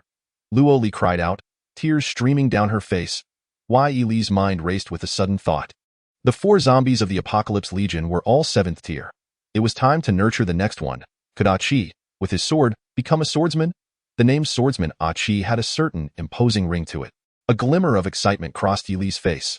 Yes, he could use healing magic to save Achi, but alas, he had never considered himself a good person. He acted solely on his desires. Why should he need a reason? With that, Ely activated his movement technique, swiftly approaching Achi. The young man's vitality was rapidly fading, and he needed to act quickly to prevent his demise. If Achi died, how could he nurture him? In an instant, he was by Achi's side, using his divine eye to assess the situation. Achi still had some time left to live, and Ely planned to eliminate the dozen or so Gene warriors first. As Ely reached them, the leader and his men recoiled in fear, never expecting someone to appear so suddenly. Who are you? The leader managed to ask coldly after regaining his composure. The one who will kill you. Ely replied calmly, his expression as serene as water. The leader's demeanor shifted. He recognized the threat posed by someone with such terrifying speed. Brother, you should know what kind of organization Yanhua is. The leader's attempt to intimidate failed miserably. Why Ely shook his head slowly. I do not know what Yanhua is, but I do know that you will soon meet your end at this proclamation. The eyes of the Gene warriors widened in disbelief. This young man was far too formidable. Before the leader could finish his sentence, he was struck down, the divine eye piercing through him. The attack was not particularly powerful. Yet to these low-tier evolvers, it was an S-class skill. The leader fell heavily to the ground, his eyes wide in disbelief as he grasped the reality of his demise. The others, witnessing this, were paralyzed by fear. Realizing that if a third-tier evolver could be killed so swiftly, what chance did they stand? They desperately sought to escape, but it was futile. Death awaited them all. Screams filled the air as Ely remained unfazed. Turning to the girl and the injured youth, Luo Li's face was pale with fear. She was unsure whether Ely was a savior or a threat.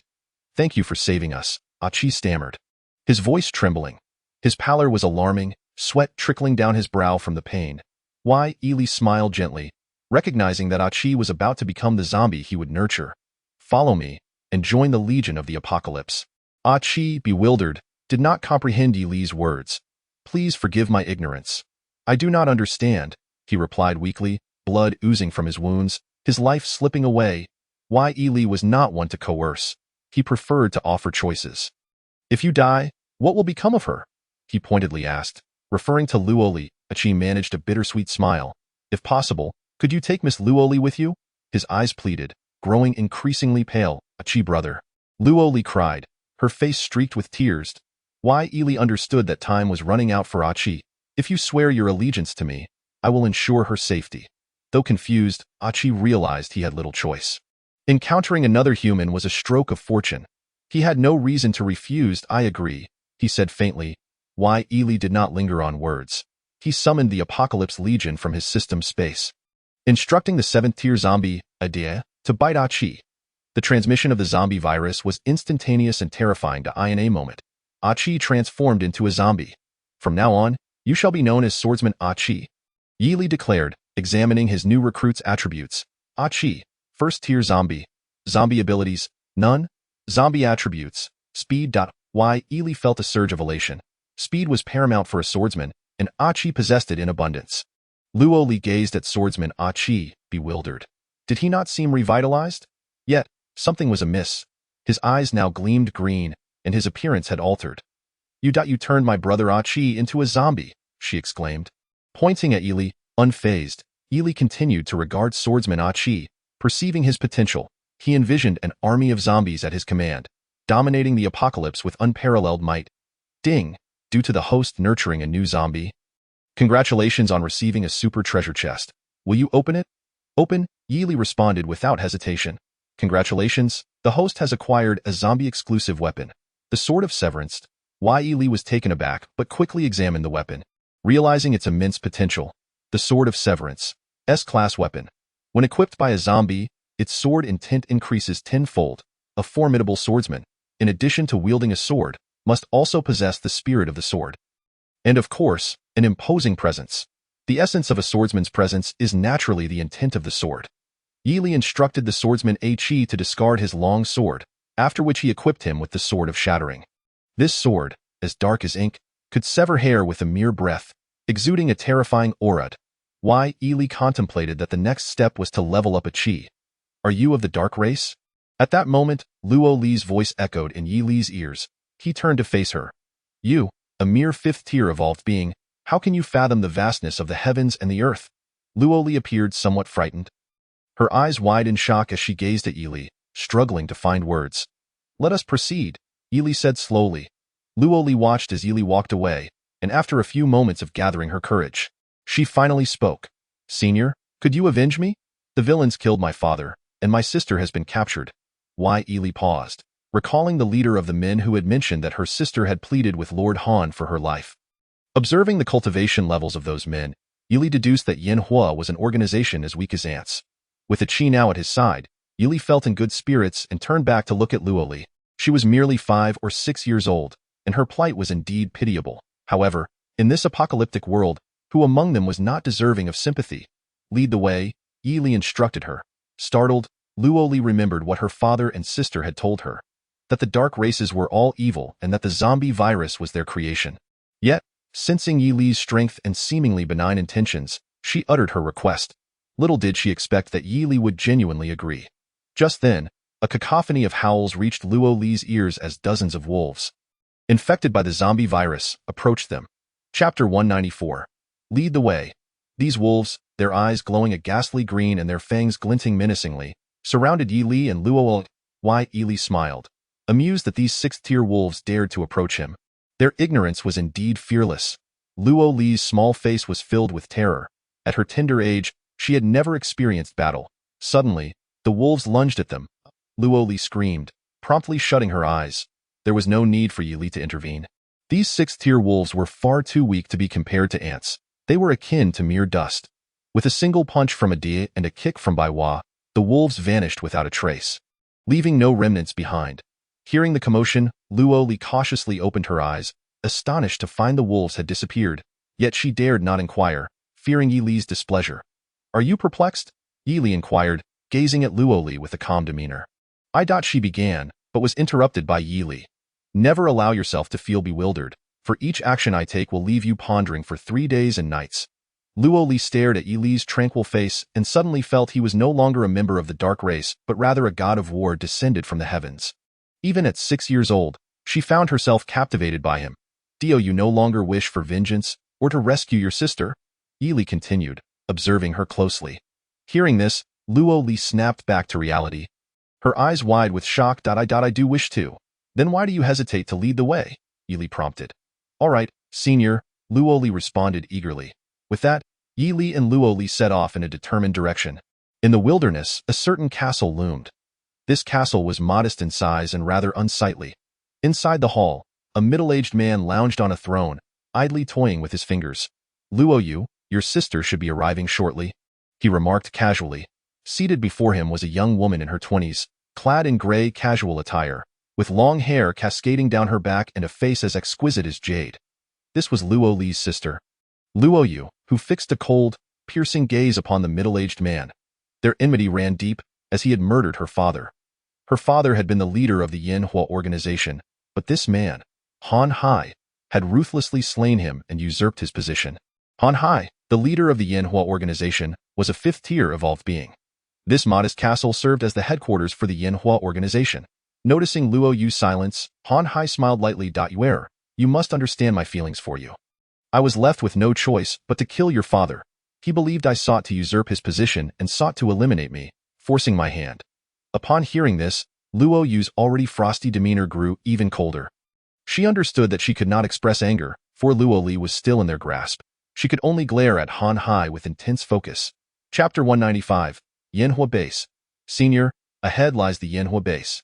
Luo Li pointed. Yi Li followed her gesture and spotted a castle not far off. Let us proceed, he urged calmly. Luo Li hesitated. While she recognized Yi Li's formidable strength, she feared that walking in unannounced would involve confronting the entire Yanhua organization. Calculating their numbers, she realized they were merely 7 against several hundred, all of whom were genetically enhanced fighters. The saying goes, 2 fists cannot contend with 4 hands, and even the bravest warrior cannot withstand a pack of wolves. Considering the vast disparity in numbers, Luo Li questioned why Yi Li would choose to approach directly. Senior, the strongest among them is Han Hai, a 5th-tier evolved being. She felt compelled to warn him. Unfamiliar with the strength of Adai and the others, who were 7th-tier zombies, Yi Li silently shook his head, recognizing the Yanhua organization as pitifully weak. Grateful for Luo Li's warning, he decided to store the swordsman Qi in the system space to avoid any unintentional harm. As Qi was merely a 1st-tier evolved being, as he did so, Luo Li gasped, having distinctly remembered Qi's presence just moments ago. Senior, where is brother Qi? She inquired urgently.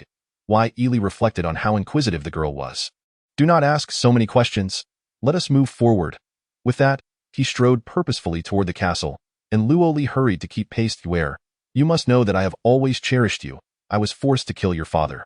Why do you ignore me? Han Hai gazed at Luo Yu. Her fists clenched tightly, her nails digging into her skin without her feeling any pain. She understood that she must endure, by the way. When Luo Li returns, we shall marry, as I have loved you for so long, and you have always held feelings for me as well. Han Hai smirked smugly. Luo Yu felt a wave of confusion. She was only a 2nd-tier evolved being, while Han Hai was 5th-tier, a chasm too great to bridge. Could she truly seek vengeance? Yet, as the saying goes, the enmity of a murdered father cannot coexist under the same sky. Luo Yu knew she must kill Han Hai, regardless of the cost. Yi Li, accompanied by the Apocalyptic Legion and Luo Li, arrived at the gates of the Yanhua base. Guarding the entrance were a dozen 1st-tier evolved beings clad in red robes, their heads wrapped in red cloth. Miss Luo Li, you have returned, one of the 1st-tier evolved beings greeted her. Luo Li stammered, feeling a surge of fear. The 1st-tier evolved being paused, realizing that Luo Li was not supposed to have returned, and wondered about those who had gone to capture her. Where were they? Moreover, there were unfamiliar individuals accompanying her. The 1st-tier evolved being's gaze fell upon Yi Li's formidable legion, and he dared not contemplate further. Those 4 zombies. Their eyes were red? Red zombies. Could they possibly be 7th-tier? As this realization struck, the 1st-tier evolved being stumbled back in terror, exclaiming, 7th-tier zombies. 4 7th-tier zombies. Chapter 196. There is no greatest fear, only greater fear. The other dozen 1st-tier evolved beings, equally astounded, recognized the significance of Yi Li's entourage. Their minds spiraled into panic. They trembled uncontrollably, desperate to flee, but found themselves paralyzed with fear. Leave one alive. Eliminate the rest. Yi Li commanded a day following his orders. A day unleashed a powerful punch. A deafening crash echoed as the dozen first-tier evolved beings met a gruesome fate in accordance with Yi Li's command. A first-tier evolver remained behind. Luo Li was astonished. She had heard of the classifications of mutated zombies. Levels 1 to 10 referred to ordinary zombies, while those above 10 were considered mutated, categorized as first tier, second tier, and so forth.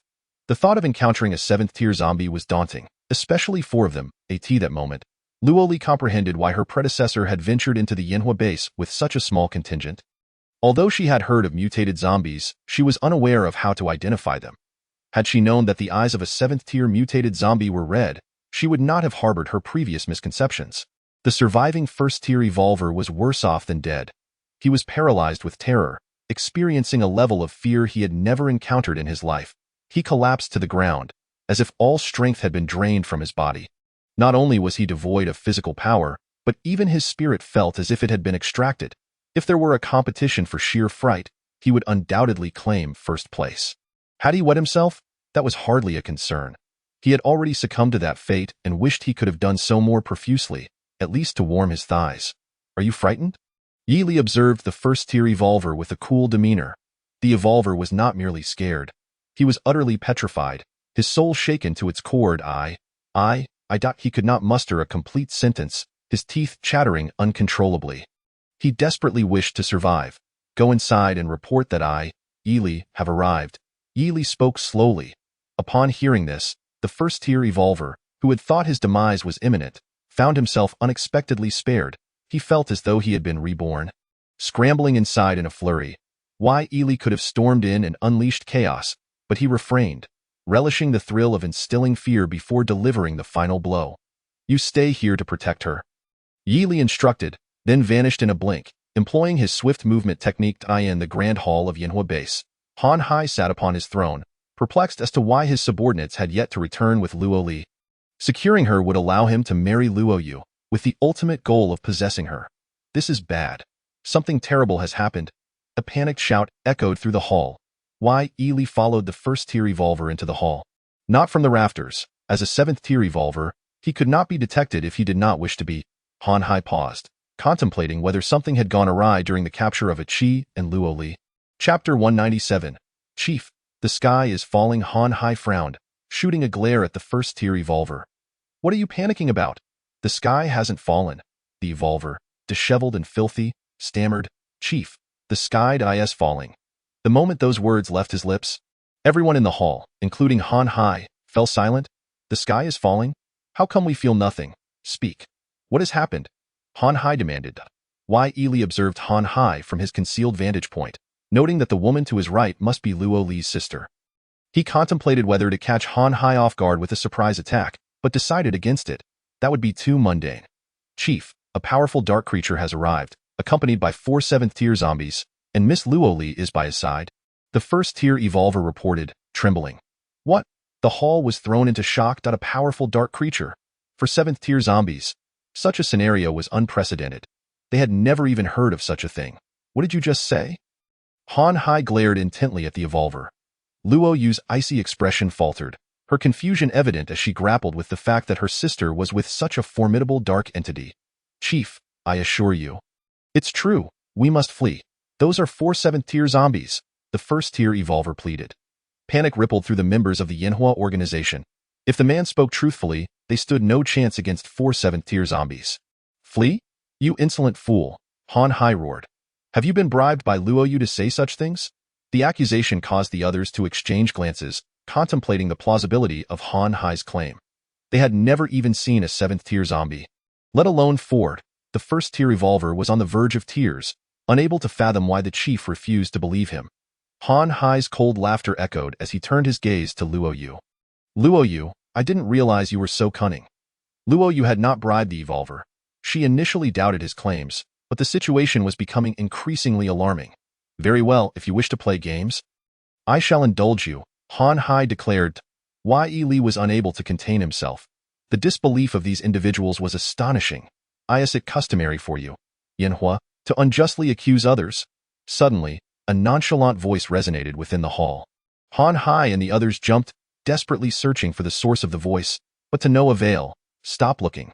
I'm right in front of you, the voice echoed again. The crowd gasped, and upon focusing their gaze, they were met with the sight of a youth with a refined visage. He appeared calm and composed, gazing at Luo Yu. You are Luo Li's sister? Yi Li inquired softly. Who are you? Luo Yu responded. Taken aback, the onlookers began to wonder if this was indeed the powerful dark creature described by the first-tier evolver, causing another wave of shock. Chapter 198. Do you believe you are about to die? Who I am is of little consequence. What matters is whether you are Luo Li's sister, Yi Li remarked coolly. Luo Yu, startled, felt an inexplicable force compelling her to answer. I am her sister, she replied. Yi Li chose not to continue speaking. Just then, he heard a chilling laughter emanating from Han Hai. Is this amusing to you? Yi Li observed Han Hai with a dispassionate gaze. To his surprise, Han Hai began to clap. Bravo! This first-tier evolver must be in your employ. You had him claim there was a powerful dark creature and 4 7th-tier zombies. I'm curious about your intentions. Han Hai's words resonated with the crowd, who found them persuasive. Before Yi Li could respond, Han Hai continued, let me answer for you. You are a friend of a Qi, who is now deceased. You seek vengeance. Hence your actions, correct? And the subordinates I sent to capture a Qi and Luo Li have likely perished at your hands. By the way, I can't discern your level. You must be suppressing your power. Han Hai's rationale captivated the audience. Yi Li smirked inwardly, pondering how Han Hai's detective skills were wasted in his current role. Yet, Yi Li had no need to suppress his powers. As a 7th-tier evolver, even a mere 5th tier could perceive his true strength. Now that your scheme is exposed, shouldn't you be flustered? Why are you so composed? A glimmer of amusement appeared on Han Hai's face. The members of the Yanhua organization began to chuckle, convinced that Yi Li's fate would be dire, though they could only speculate how tragic it would be. Luo Yu felt conflicted. Perhaps Han Hai was correct, and she cast a sympathetic glance at Yi Li. After all, Yi Li's actions had indirectly aided her. Meanwhile, the first-tier evolver, instead of joining in the laughter, found his fear escalating to unprecedented heights. Suddenly, he noticed a faint smile gracing Yi Li's handsome face, causing him to faint from sheer terror. Yi Li gradually turned his smile towards Han Hai. Han Hai was taken aback, unable to comprehend why Yi Li could still smile at such a juncture. What are you laughing at? Han Hai demanded coldly. Yi Li pondered for a few seconds before addressing Han Hai. Do you believe you are about to die? Silence fell, an oppressive stillness enveloping the hall. The gathered crowd could not fathom how Yi Li could utter such words. Luo Yu's icy demeanor also reflected her confusion. She too was perplexed by Yi Li's audacious proclamation. Unless, he knows he cannot survive. And this is a ploy. Since you are so confident, I shall grant you the chance to be confident.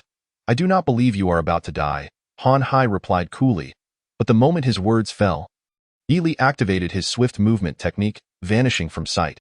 Before the spectators could comprehend what had transpired, Yi Li reappeared mere steps from Han Hai.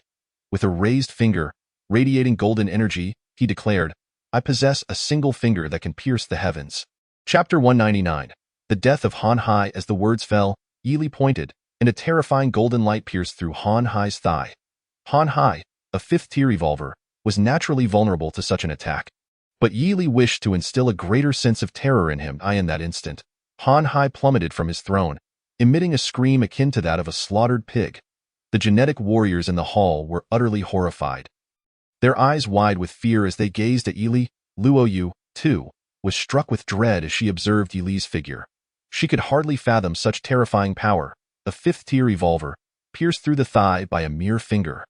The onlookers barely had time to comprehend the situation before Han Hai's agonizing wail echoed through the chamber, cold sweat beating on their foreheads as they realized the extent of their fear. Yi Li maintained a serene expression, his face as flawless as jade. While he watched Han Hai writhe on the ground, still howling in pain, he slowly spoke, Do you now believe that your death is imminent? At these words, Han Hai felt as though he had plunged into an icy abyss. He momentarily forgot the excruciating pain and stared at Yi Li in sheer terror. You. Han Hai could hardly utter a coherent phrase. His spirit shattered as he gazed upon Yi Li. In that moment, Yi Li's hair seemed to dance without wind, his demeanor as calm as a still pond. Yet to Han Hai, he appeared as a figure of unimaginable horror, like a demon descended from the heavens. Yi regarded Han Hai's face, twisted in terror, and silently shook his head, thinking of the insignificance of an ant. He gradually raised his finger, golden light swirling around it once more. The hall's occupants watched in horror as the golden aura coiled around Yi's finger. They understood that with a mere flick, Han Hai would meet his end. "Please, don't kill me. I don't wish to die." Han Hai, now oblivious to his pain, fervently bowed before Yi, desperate to cling to life. He had just ascended as the leader of the Flame Organization. His future was boundless, and death at this moment would be catastrophic in this ruthless wilderness, where human life was as expendable as grass. Had Yi been a mere insect, would Han Hai have spared him? A faint, indifferent smile crept across Yi's immaculate face. "I beg you, spare my life, please." Han Hai continued to plead on his knees. But alas, his words were cut short as Yi's finger descended. With that singular motion, the horror was unleashed. As the finger struck, Han Hai's life was irrevocably extinguished from this world. His eyes widened in disbelief. Unable to accept his fate, a new ghost had been added to the underworld, while Han Hai's presence was erased from the realm of the living. Why, Yi mused that this truth applied universally. Han Hai was dead? The genetic warriors in the hall were overcome with unimaginable shock. After all, Han Hai was a fifth-tier evolver, and yet he had perished so effortlessly. Yi turned slowly to face the crowd. They stood frozen, akin to specters, not daring to utter a single word, their bodies trembling violently. "Are you all frightened?" Yi spoke softly. Indeed, the fear permeated the atmosphere, suffocating them. Chapter 200. Your sister is outside. Luo Yu gazed at Yi in astonishment. She had never encountered anyone like him, domineering, terrifying, and decisively lethal. She could not comprehend the existence of such a being in the world. Why? Yi regarded her calmly. Upon entering the hall, he had already discerned that Luo Yu was a person of icy demeanor. Yet, it seemed that even the coldest of hearts would be rendered astonished in the presence of Yi, just as Lu Qingxue had been. "Your sister is currently outside," Yi said, looking at Luo Yu. She was taken aback, not expecting such a statement from him. "Really? Believe it or not." With that, Yi began to stride toward the exit, uninterested in providing explanations or justifications. As for the genetic warriors in the hall, they were merely opportunists. Now that Han Hai was dead, they would naturally view Yi as Luo Yu's protector. Instilling them with fear of both Yi and Luo Yue.it is often far more effective to inspire fear than to command respect. Having recently arrived in the wilderness, Yi had no intention of indiscriminately slaughtering an organization. Such actions would hold no significance, as he was never one to revel in bloodshed. Luo Yu watched Yi's retreating figure, contemplating for a few moments before deciding to follow him.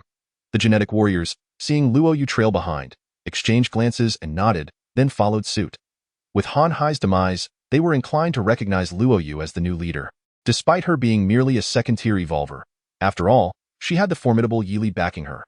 Luo Yu and the cadre of flame warriors accompanied Yi to the entrance. Although the flame base was not particularly vast, it was still a castle, requiring some distance to traverse. Before entering, Yi instructed the End of Days Legion to protect Luo Li. Upon reaching her side, Luo Li's face lit up with joy. "Senior, you finally emerged." As she spoke, Luo Li noticed Luo Yu leading a multitude of flame warriors out. "Sister," she exclaimed happily, knowing that with Yi's 4 7th-tier zombies, her vengeance was assured. Luo Li rushed into Luo Yu's embrace. And for reasons unknown, Luo Yu felt a surge of emotion, nearly brought to tears. Had it not been for Yi, she might well have become Han Hai's woman. Luo Yu looked up at Yi, with over 100 members of the Flame Organization at her side, all gazing at him. However, their curiosity quickly turned to terror as they recoiled, horrified by the sight of Yi's 4 7th-tier zombies. The first stood over 6 feet tall, clad in a red cloak with silver fists and a strikingly handsome visage. The second appeared no older than 10, yet was stout and heavy, tipping the scales at nearly 200 pounds. The third was draped in a flowing red gown, her long hair cascading down her shoulders, her face exquisitely crafted as if by the hands of the world's greatest sculptor. The fourth wore a white princess dress, resembling a porcelain doll at the tender age of 8, exuding an irresistible cuteness. Their faces bore little trace of decay, but their crimson eyes unmistakably signified their status as 7th-tier zombies. It was only now that the onlookers comprehended the truth behind the claims of the first-tier evolver regarding the arrival of a formidable dark race accompanied by 4 7th-tier zombies. Initially skeptical, they could no longer afford to doubt. The presence of 4 7th-tier zombies at the Flame headquarters implied that this youth was indeed a member of a powerful dark race. The thought of a dark race capable of controlling such formidable beings sent waves of panic through them. Luo Yu was equally bewildered. While everyone knew that dark races were malevolent, she could not perceive any wickedness in Yili.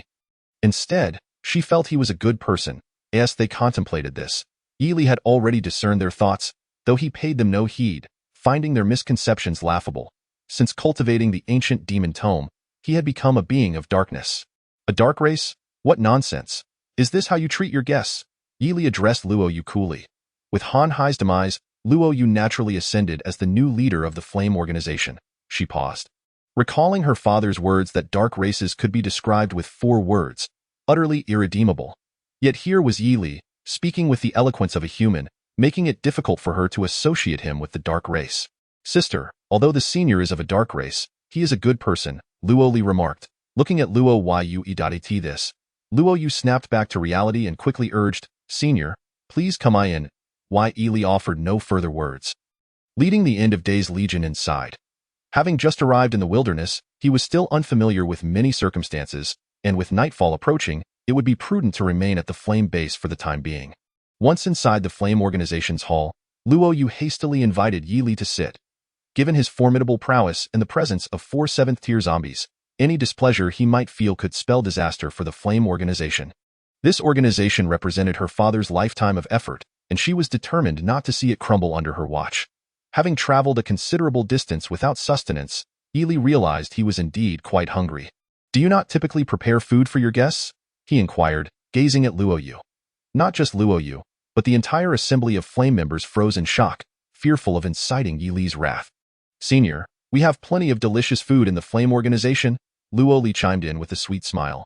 The wilderness was vast, and not all creatures had succumbed to the zombie virus. Many remained uninfected and served as food for human factions. From birds soaring above to cattle grazing below, and crabs scuttling in the river, culinary delights were abundant. Luo Yu quickly summoned the Flame chefs to prepare a lavish feast of delicacies, at the long table. Everyone sat in silence, hesitant to touch their chopsticks. Yili consumed his meal with remarkable speed, akin to the swiftness with which he dispatched his foes, at times, when others merely caught sight of his dragon-slaying blade. Their lives were already forfeit. Similarly, by the time anyone noticed him lift his chopsticks, he had already finished eating. He was not merely a harbinger of doom, but also a master swordsman, renowned for wielding the dragon-slaying blade. In the realm of martial arts novels, the distinction between a swordsman and an ordinary person lies not in their ability to endure hunger, but rather in their mastery of the blade. This marked the first occasion in days that Yili had dined. Having satiated his hunger, he could easily forego sustenance for 3 days and nights, despite the abundance of food in his system space, which had simply become tiresome. If anyone were to inquire why he did not save some food for later, he might respond that such an act would render him more akin to a beggar than a swordsman. After Yili finished his meal, the gathered individuals in the hall exchanged anxious glances. With a formidable figure like Yili present, they felt as though they were perched on the edge of a precipice, scarcely able to focus on their own meals. Thank you, Senior, Luo Yu said resolutely, her gaze fixed upon Yili. Were it not for him, she could scarcely fathom what fate would have befallen her sister. I merely promised Achi to look after your sister, Yili replied indifferently. Luo Yu paused, taken aback. Achi was the adopted son of her father. Could it be that Yili was truly a friend of Achi? Senior, where is Achi? Luo Li inquired, her eyes searching Yili's face. After a brief contemplation, Yili spoke slowly. Achi has been transformed into a zombie. What? The revelation sent a chill through the hall. As everyone gasped in disbelief, they had presumed that Yili and Achi were allies, yet could not fathom that Yili had turned Achi into a zombie. This thought plunged them into further dread, as they feared that Yili might similarly condemn them to the same fate. A zombie was akin to a living corpse. To become one signified death. Alas, they were not even worthy of such a transformation. Do you believe me to be of the dark races? Yili regarded the crowd with a cool demeanor. The assembly was taken aback, possessing control over 4 7th-tier zombies and having transformed Achi into one. Could he be anything other than a dark creature? Senior, are you not of the dark races? Luo Li asked, biting her finger in confusion. Yili chuckled softly. If I were of the dark races, you would all have perished long ago. The crowd was startled. They understood that the wilderness was rife with dark races, many of which were malevolent. Had Yili not commanded for 7th-tier zombies, no one would have suspected him of belonging to such an ilk. But isn't it only the dark races that can control zombies? Luo Li's expression was one of perplexity. Her words prompted Luo Yu and the others to turn their attention to Yi Li. Eager to hear his response, Yi Li smiled serenely. You are familiar with the dark races, yet you remain unaware of the existence of demons. Demon? The hall fell silent once again, for this was the first time they had encountered such a term. In other words, they knew nothing of what a demon entailed. Senior, are you a demon? Luo Li inquired, her curiosity piqued. Perhaps, Yi Li replied, his voice measured. After slaying the 7th-tier spirit soul and Xiao Tian, his ancient demon tome had ascended to the 3rd level. Though he remained a 7th-tier evolver, his strength was sufficient to contend with 8th-tier evolvers. Is a demon not superior to the dark races? Luo Yu suddenly posed the question. Yi Li smiled, his gaze fixed on her. What do you think? In the apocalyptic continent, numerous dark races existed, yet only one demon did. Yi Li himself. The crowd exchanged glances, but upon realizing that Yi Li was not of the dark races, they collectively exhaled, relieved that he did not seem inclined to transform them into zombies. Please arrange a room for me. I wish to rest, Yi Li stated calmly. Luo Yu promptly instructed her subordinates to provide Yi Li with the finest accommodations. Once inside his room, Yi Li reclined on the bed, the moon outside looming ominously large, and he gradually succumbed to slumber. That night, Yi Li slept fitfully, as a 7th-tier evolver. His perceptiveness had reached a formidable level, rendering the presence of a guard unnecessary. Suddenly, the door to his room creaked open. Even in the depths of slumber, Yi Li awoke instantly. Activating his heavenly spirit eye, he discerned that the intruder was none other than Luo Yu. Confusion washed over him. What could she possibly want at such an hour? Upon entering his chamber, Luo Yu hesitated, her exquisite face betraying uncertainty as she gazed at the slumbering figure of Yi Li. He remained still, curious about her intentions. Luo Yu swallowed hard, then took deliberate steps toward Yi Li's bedside. Yi Li recalled scenes from certain films where assassins approached their victims in the dead of night. Would she draw a blade and strike him down before he was aware? Yet, that possibility evaporated as he had already detected her presence. To his surprise, Luo Yu did not produce a weapon but continued her advance. Yi Li feigned ignorance, growing increasingly perplexed by her motives. Finally, she reached the edge of the bed. The moonlight cast an eerie glow, illuminating her face, which was now flushed with uncertainty. After a few moments, Luo Yu whispered, if I could become your disciple, the Flame Fire organization would surely grow stronger. Though the Flame Fire was a faction within the wilderness, it was a minuscule entity, perpetually at risk of annihilation by other organizations or dark races. However, Luo Yu sensed that Yi Li would likely refuse her plea, leaving her with no other recourse. Her words trailed off, her delicate features reddening with embarrassment. Yi Li's keen hearing allowed him to grasp her meaning. She yearned to be his disciple, fearing his rejection, and was contemplating a means to force his hand. Regrettably, this was not the path of a genuine disciple, but rather the desperate act of one infatuated with another. Luo Yu took 2 more steps forward, prompting Yi Li to speak, for if he remained silent, she might have crossed the threshold into his bed. Unexpectedly, he remarked, you are quite the ambitious girl. Luo Yu gasped in shock. She faltered, at a loss for words. Yi Li rose slowly, fixing her with a steady gaze. Speak. Why do you wish to become my disciple? Luo Yu's eyes widened in astonishment. She had assumed Yi Li was deep in slumber. Now, her plans to force a bond between them seemed utterly ludicrous in his eyes. I ask you again, why do you wish to become my disciple? Do not make me repeat myself a 3rd time. Yi Li urged, his tone firm. The urgency in his voice caused her pupils to constrict, fear gripping her heart. Should he become enraged, the Flame Fire organization would undoubtedly face dire consequences. I am weak. In the wilderness, the Flame Fire is a pitifully small organization. I am merely a 2nd-tier evolver, and within the entirety of the Flame Fire, the strongest among us is only a 3rd-tier evolver. Such feeble strength leaves us vulnerable to annihilation, which is why I wished. So you wish to become my disciple? Yi Li interrupted her. Startled, Luo Yu met his gaze, her heart racing inexplicably at the sight of his face. Yes, she affirmed, her teeth clenched in determination.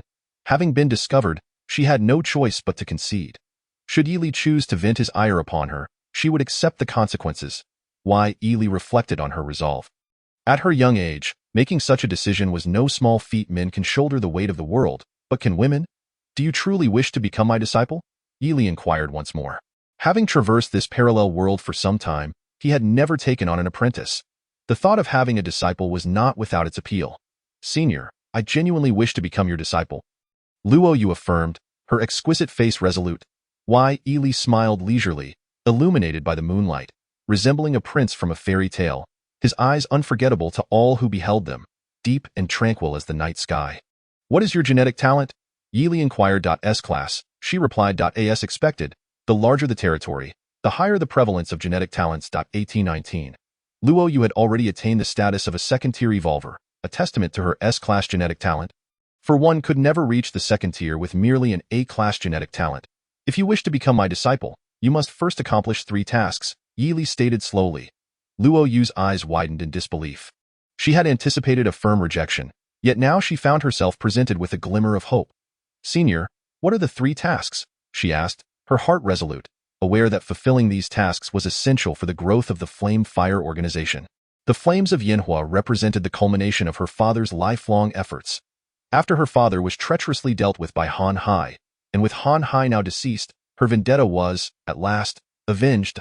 Luo Yu's singular ambition was to fortify Yanhua, and the only avenue to achieve this was to take Yi as her mentor. "Your first task is to select any weapon and strike my head with it. I will not evade," Yi stated, observing Luo Yu. She widened her eyes in disbelief, unable to fathom that Yi would utter such words. Tio strike a weapon towards her mentor's head? This was utterly. "What, are you afraid?" Yi smirked, his handsome face radiating mischief. Luo Yu's delicate visage froze, and upon witnessing the wicked smile upon Yi's face, her spirit trembled deeply. "If you are too timid to proceed, then you may leave.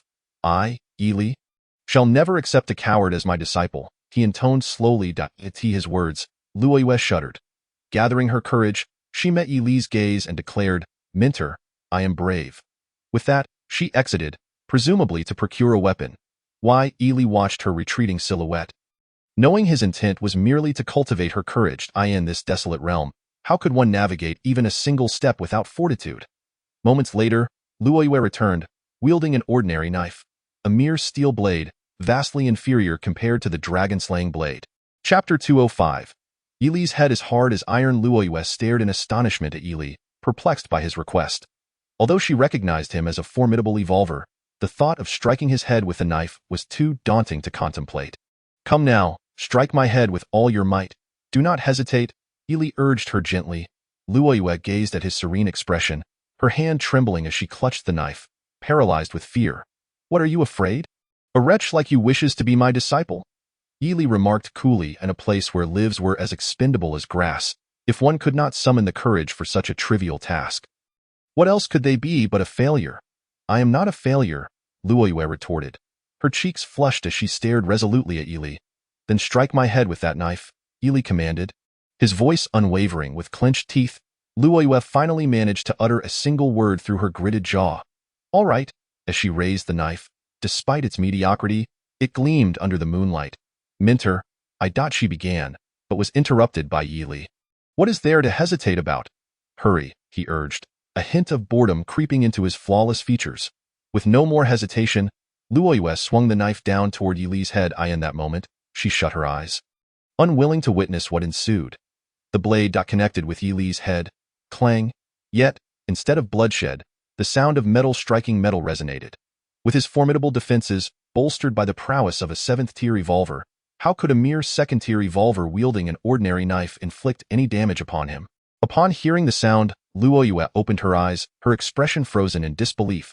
She could hardly comprehend the sight before her. Yi's head was as hard as iron. In that instant, she was torn between shock and relief. Meanwhile, Yi remained as calm as a placid lake, as if nothing had transpired. "You hesitated to strike me out of fear that I might perish. Did you truly believe a simple knife could harm me?"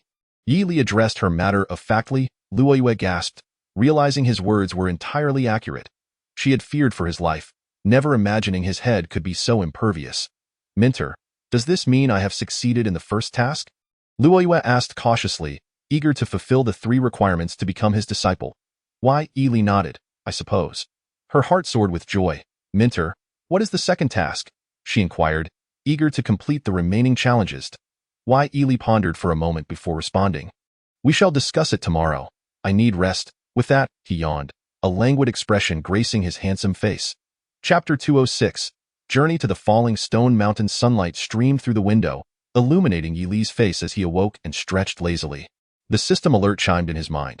You have obtained 7 zombie treasure chests. Opening a treasure chest, he received 300 gene points, 300 strength points, 300 speed points, and 300 defense points, along with the exclusive zombie skill. Deathly 3 Ghost Sword. Yi Li mused how fortuitous it was, as his swordsman, Aki, had yet to acquire any exclusive skills. He examined the skill description. Deathly 3 Ghost Sword, a D-grade exclusive zombie skill that, upon upgrading to S-grade, allows for silent kills. Without hesitation, Yi Li integrated the skill into Aki's being. He then checked the quantity of zombies in his system space, noting the presence of 1 4th-tier male zombie and 1 5th-tier male zombie. Aside from the Apocalypse Legion, his primary objective in the wilderness was to elevate Aki's level, for it was woefully low at merely 1st tier. After a brief morning routine, he prepared to leave his quarters when a knock interrupted him. Minter, are you awake? The voice belonged to none other than Luoyue. Yi Li opened the door and regarded her coolly. What is it? Minter, what is the second task? Luoyue asked, her curiosity evident. After a moment of contemplation, Yi Li replied, there must be many dark races and zombies in your wilderness zone. Luoyue nodded. Indeed, the wilderness is vast, with varying distributions of zombies and dark races. We reside in the North Wilderness region, where the dark races and zombies predominantly dwell in the Falling Stone Mountains. Then we shall venture to the Falling Stone Mountains, Yi Li stated decisively. Luoyue gasped, realizing the significance of the location. An infamous stronghold for dark races and zombies. A place that had deterred countless adventurers for decades.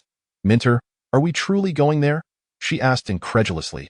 If you wish to become my disciple, you shall heed my words. However, you may choose not to, Yi Li replied calmly. And with that, he exited. Their journey to the Falling Stone Mountains had 2 purposes, to upgrade Aki and to allow Luoyue to gain experience. Following Yi Li, Luoyue trailed closely behind. After arranging everything, they departed from the Yanhua base, making their way towards the Falling Stone Mountains. The distance was considerable, and Luoyue had never traversed this path, aware only of the myriad challenges that lay ahead. Soon after leaving the base, they arrived at a plain where numerous animals engaged in ferocious battles, all infected by the zombie virus. Roar! Upon noticing the humans, ferocious wolves and tigers lunged at Luoyue and Yi Li. These creatures, merely at the 7th tier, numbered over 50, appearing pitifully weak in Yi Li's eyes. A die, he commanded, and with a powerful punch, a die obliterated the approaching beasts before they could reach them. Luoyue understood the might of 7th-tier zombies, but was astounded by the overwhelming strength displayed. Feeling as though they were an unstoppable force. Let us continue, Yi Li urged gently. Chapter 207. Yi Li bitten by zombies. After several days of travel, Yi Li and Luoyue finally arrived at the base of the Falling Stone Mountains. Minter, the Falling Stone Mountains are vast and home to many powerful organizations that seem to be researching a drug capable of enhancing genetic talents, Luoyue informed Yi Li. Yi Li held little interest in these matters. His sole focus was on expediting Aki's upgrade. As long as those organizations did not provoke him, all would be well. Should they choose to challenge him, they would soon learn the true meaning of fear. Let us ascend, Yi Li instructed Luoyue. What surprised Yi Li was that, despite being called mountains, the Falling Stone Mountains bore no resemblance to the majestic peaks of Huaxia. The landscape was barren, dotted with numerous wooden huts, all interconnected. In the wilderness, unfamiliarity could easily make one feel as though they had traveled back to ancient times. The Falling Stone Mountains were astonishingly expansive. No one knew just how vast as they traversed the mountains. The sight of the wooden huts evoked a sense of an ancient battlefield. Howl! Howl! Suddenly, a familiar sound reached Yi Li's ears. Yi Li gazed at the multitude of zombies ahead, surprised to find that they were all merely level 1 ordinary zombies. It seemed that this wilderness area was not as formidable as he had anticipated, leaving him somewhat disappointed. The reputation of the Luoshi mountain range loomed large in the northern wilderness, and Luoyue, merely a 2nd-tier evolver, lacked substantial combat experience. A flicker of fear crossed her exquisitely delicate face, for there were indeed hundreds of zombies before her. The Apocalypse Legion, Ada, by Wawa, Hong Yi, Yu Tong, and the swordsman A Chi, stood by Yi Li's side. As soon as the zombies detected the presence of humans, they surged towards Yi Li with frenzied abandon. Yi Li, finding the situation rather dull, chose to sit leisurely on a stone step. With a resounding boom, Ada delivered a punch, meticulously controlled to incapacitate the zombies without killing them in a single blow. The hundreds of zombies fell to the ground. Yi then opened the synthesis interface in his mind and began to combine them. From the numerous level 1 ordinary zombies, he synthesized one level 7 male zombie and one level 7 female zombie. Witnessing this, Luo Yu was utterly astonished. She swore she had never seen anything like it. Her father had told her that the dark races could control zombies, and Yi Li had claimed to be a demon. It was only at this moment that she realized that demons not only commanded zombies, but could also elevate their levels. She speculated that this enhancement was achieved through synthesis. Otherwise, how could the number of zombies decrease? Suddenly, a level 7 advanced male zombie charged at Yi Li from behind. "Senior, danger!" Luo Yu shouted in alarm. To Yi Li, the level 7 male zombie was as insignificant as a speck of dust. He made no move, nor did he indicate for the Apocalypse Legion to intervene. The level 7 male zombie bit down on Yi Li's shoulder with ferocity. Clang! Before Yi Li felt even the slightest sting, the zombie's teeth shattered. Luo Yu's pupils contracted in horror. It was common knowledge that being bitten by a zombie could lead to becoming one. This meant that would the senior become a zombie? The thought horrified her to the core. After the level 7 male zombie bit Yi Li, the sound of metal clashing resonated, and the zombie collapsed to the ground. Having just synthesized one level 7 male and one level 7 female zombie, he combined them again, resulting in two level 8 zombies. To Yi Li, these level 8 zombies were exceedingly weak. He turned to Luo Yu, who was gazing at him in sheer terror. "Are you afraid?" Yi Li inquired, puzzled by her expression. "Senior, you were just bitten by a zombie," Luo Yu exclaimed, her voice trembling. Yi Li, however, was unfazed. He bore immunity to zombies, and their venom could not harm him in the slightest. It's fine. "The zombie venom is ineffective against me," he replied calmly. Luo Yu paused, and after a few seconds, she regained her composure, realizing that the senior was a being far superior to the dark races and thus impervious to zombie venom. Her earlier panic seemed foolish in retrospect. Yi Li contemplated that this might be the outskirts of the Luoshi mountain range. Otherwise, it was illogical for the zombies to predominantly be level 1. Using his celestial eye, he surveyed the town and found a considerable number of zombies. The town, adorned with wooden houses, flowers, and streams, possessed a unique charm. Having arrived here, he decided to engage in a frenzied synthesis. He summoned the zombies from the Apocalypse Legion and those in the system space, including level 4 male and female zombies, to lure more zombies. After traveling for so long, Yi Li felt a pang of hunger and retrieved a box of food from the system space. Naturally, Luo Yu was also famished. Watching Yi Li consume bread and milk made her swallow hard, clearly desiring a meal herself. "Come, eat," Yi Li said gently. Upon hearing this, Luo Yu hurried to his side, and they began to dine together.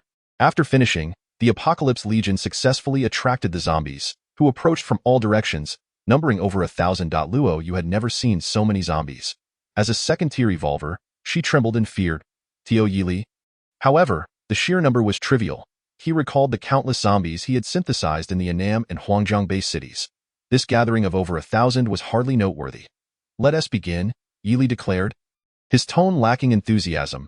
As soon as he spoke, the zombies from the Apocalypse Legion sprang into action. The over 1,000 level 1 ordinary zombies stood no chance against them. The entire process was remarkably swift. Luo Yu barely had time to comprehend the scene before all the zombies collapsed. Yi Li opened the synthesis interface in his mind and synthesized the zombies, resulting in a single level 1 male zombie. After combining this level 1 zombie with a chi, the swordsman became a level 2 zombie. Luo Yu was left speechless, while Yi Li remained indifferent, as he knew that anyone in his presence would be astonished. Suddenly, an ominous presence approached. Yi Li recognized it as the Dark Races, albeit not a particularly powerful faction. A colossal centipede. Luo Yu exclaimed in shock before Yi Li could even turn around. He slowly turned to find a massive centipede, several feet long, scuttling towards them. This was a second-tier dark race, posing no real threat. "Take care of this centipede," Yi Li instructed Luo Yu calmly. Startled, she hesitated. Despite being a second-tier evolver, the sight of such a terrifying creature left her uncertain about how to respond.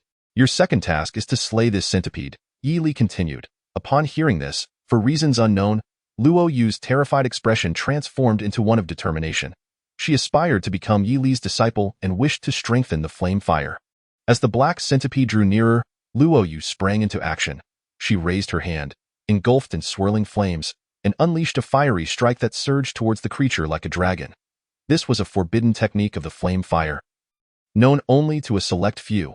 Upon impact, the flames engulfed the centipede, but its exoskeleton was as tough as steel. Mere seconds later, the fire vanished, leaving the centipede unscathed. Typically, a second-tier human evolver would be superior to a second-tier dark race. So how could this be? Luo Yu was astounded. Although she had doubted her ability to defeat the centipede, she never expected her strongest attack to have no effect whatsoever. Yi Li, arms crossed, showed no intention of intervening. Curious to see how Luo Yu would fare in this dire situation, and of course, he would step in if necessary. The black centipede, seemingly enraged by her previous attack, lunged at Luo Yu in that moment of shock. The centipede was upon her. Realizing the imminent danger, Luo Yu narrowly avoided its jaws, which snapped shut where she had just been standing. The creature roared in anger, pivoting to strike again. Luo Yu attempted to evade its tail swipe. But it was too late. The centipede's tail slammed into her with tremendous force, sending her flying and causing her to spit blood upon landing. As soon as Luo Yu hit the ground, the centipede advanced swiftly, offering her no chance to recover. Yet Yi Li remained unfazed, his expression as serene as ever. The black centipede was merely a second-tier dark race, and he could dispatch it 100 times over in an instant. When the centipede's enormous jaws loomed over her, Luo Yu rolled away and scrambled to her feet, her face now resolute. The centipede, having missed its target, grew even more furious. With a roar, it charged at her once again. Luo Yu glanced around and spotted a metal rod nearby. A sudden plan formed in her mind. She dashed over, grasped the rod, and just as the centipede opened its mouth to bite down, she thrust the rod forward. The centipede's jaws were halted by the iron rod in that moment. Luo Yu raised her palm, unleashing a torrent of flames into the creature's mouth. Instantly, the centipede writhed in agony, emitting spine-chilling howls. Before long, the black centipede was consumed by flames, reduced to ash. Luo Yu exhaled deeply, wiping the sweat from her brow. She had genuinely feared for her life moments earlier. Turning to Yi Li, she found his expression unchanged, as if he had not witnessed the battle at all.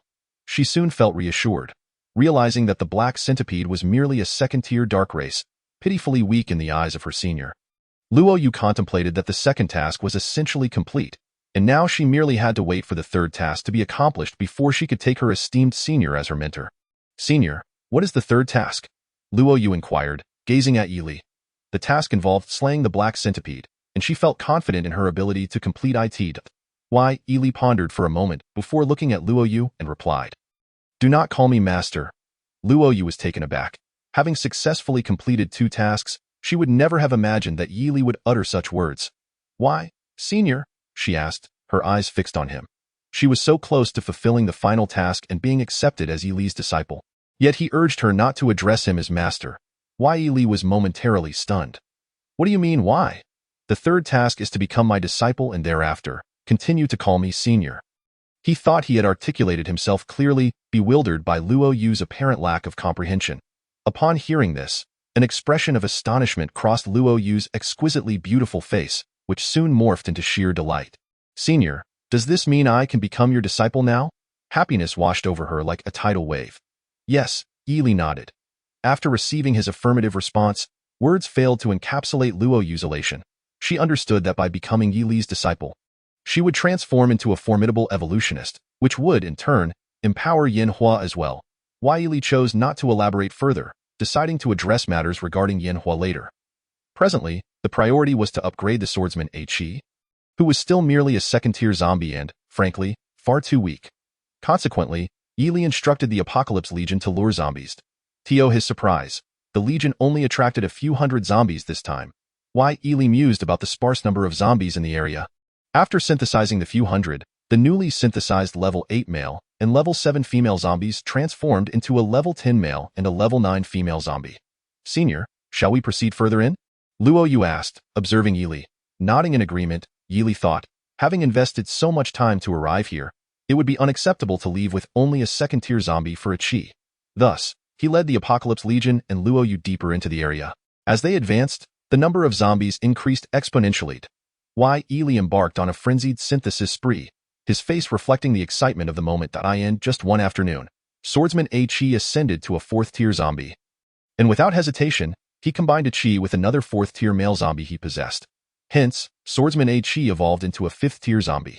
Not only did he elevate a Qi to a 5th-tier zombie, but he also synthesized a 5th-tier female zombie.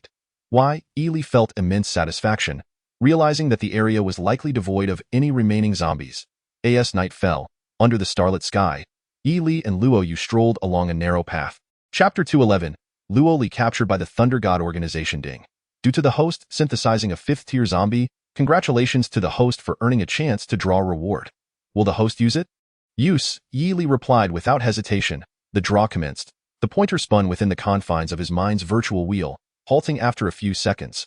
Congratulations, host. You have drawn the A-grade skill, Crimson Flame. Crimson Flame, an A-grade skill, representing an intensely high-temperature fire in the apocalyptic realm. Yi Li mused that Crimson Flame seemed of little use to him.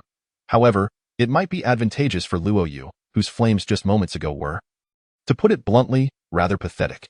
Now that Luo Yu was, after all, his disciple, how could he fail to bestow upon her a token of his regard? He promptly retrieved the Crimson Flame skill manual from his inventory. Here, take this, he offered to Luo Yu. Senior, what is this? Luo Yu asked, momentarily stunned. It's nothing particularly special, merely the A-grade skill, Crimson Flame. Yi Li explained slowly. What? Luo Yu gasped in astonishment, never imagining that Yi Li would present her with an A-grade skill. Crimson Flame. She recalled her father mentioning that it was an exceedingly fearsome divine fire. With great care, she accepted the manual, marveling at how it had come to be in her possession. Yi Li's expression remained placid, contemplating that night had fallen, and it was time to find a place to rest. After using his heavenly eye to survey the vicinity, he found a reasonably clean room. The following day, Yi Li and Luo Yu returned to the Yanhua base. Although he could have continued exploring the falling stone mountains, having Luo Yu nearby posed a risk, so he resolved to return her first. With swordsman Chi now a 5th-tier zombie, they had made commendable progress. Upon their arrival at the Yanhua base, a member rushed eagerly towards them. Sir, the leader, the second miss has been captured. The news struck Luo Yu like a bolt from the blue. What did you say? She fixed an intense gaze on the man.it was the Thunder God Organization, he responded. The Thunder God Organization, a faction in the North Wilderness District, held power comparable to Yin Huo.in the Wilderness. Every organization sought to devour its rivals to expand its territory, with some even colluding with the dark races.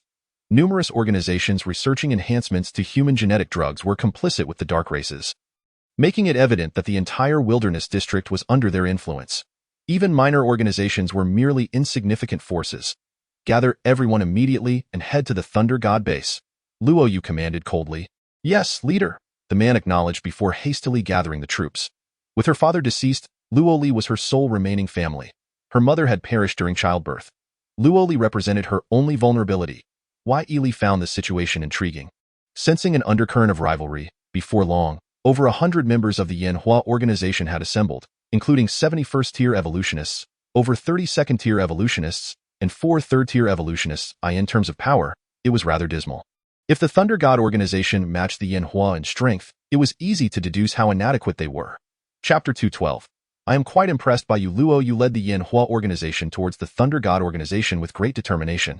Yi Li had little interest in participating in such trivial affairs, yet remaining at the Yanhua base would be even more tedious. Before their departure, Luo Yu casually asked someone for directions to the Thunder God organization.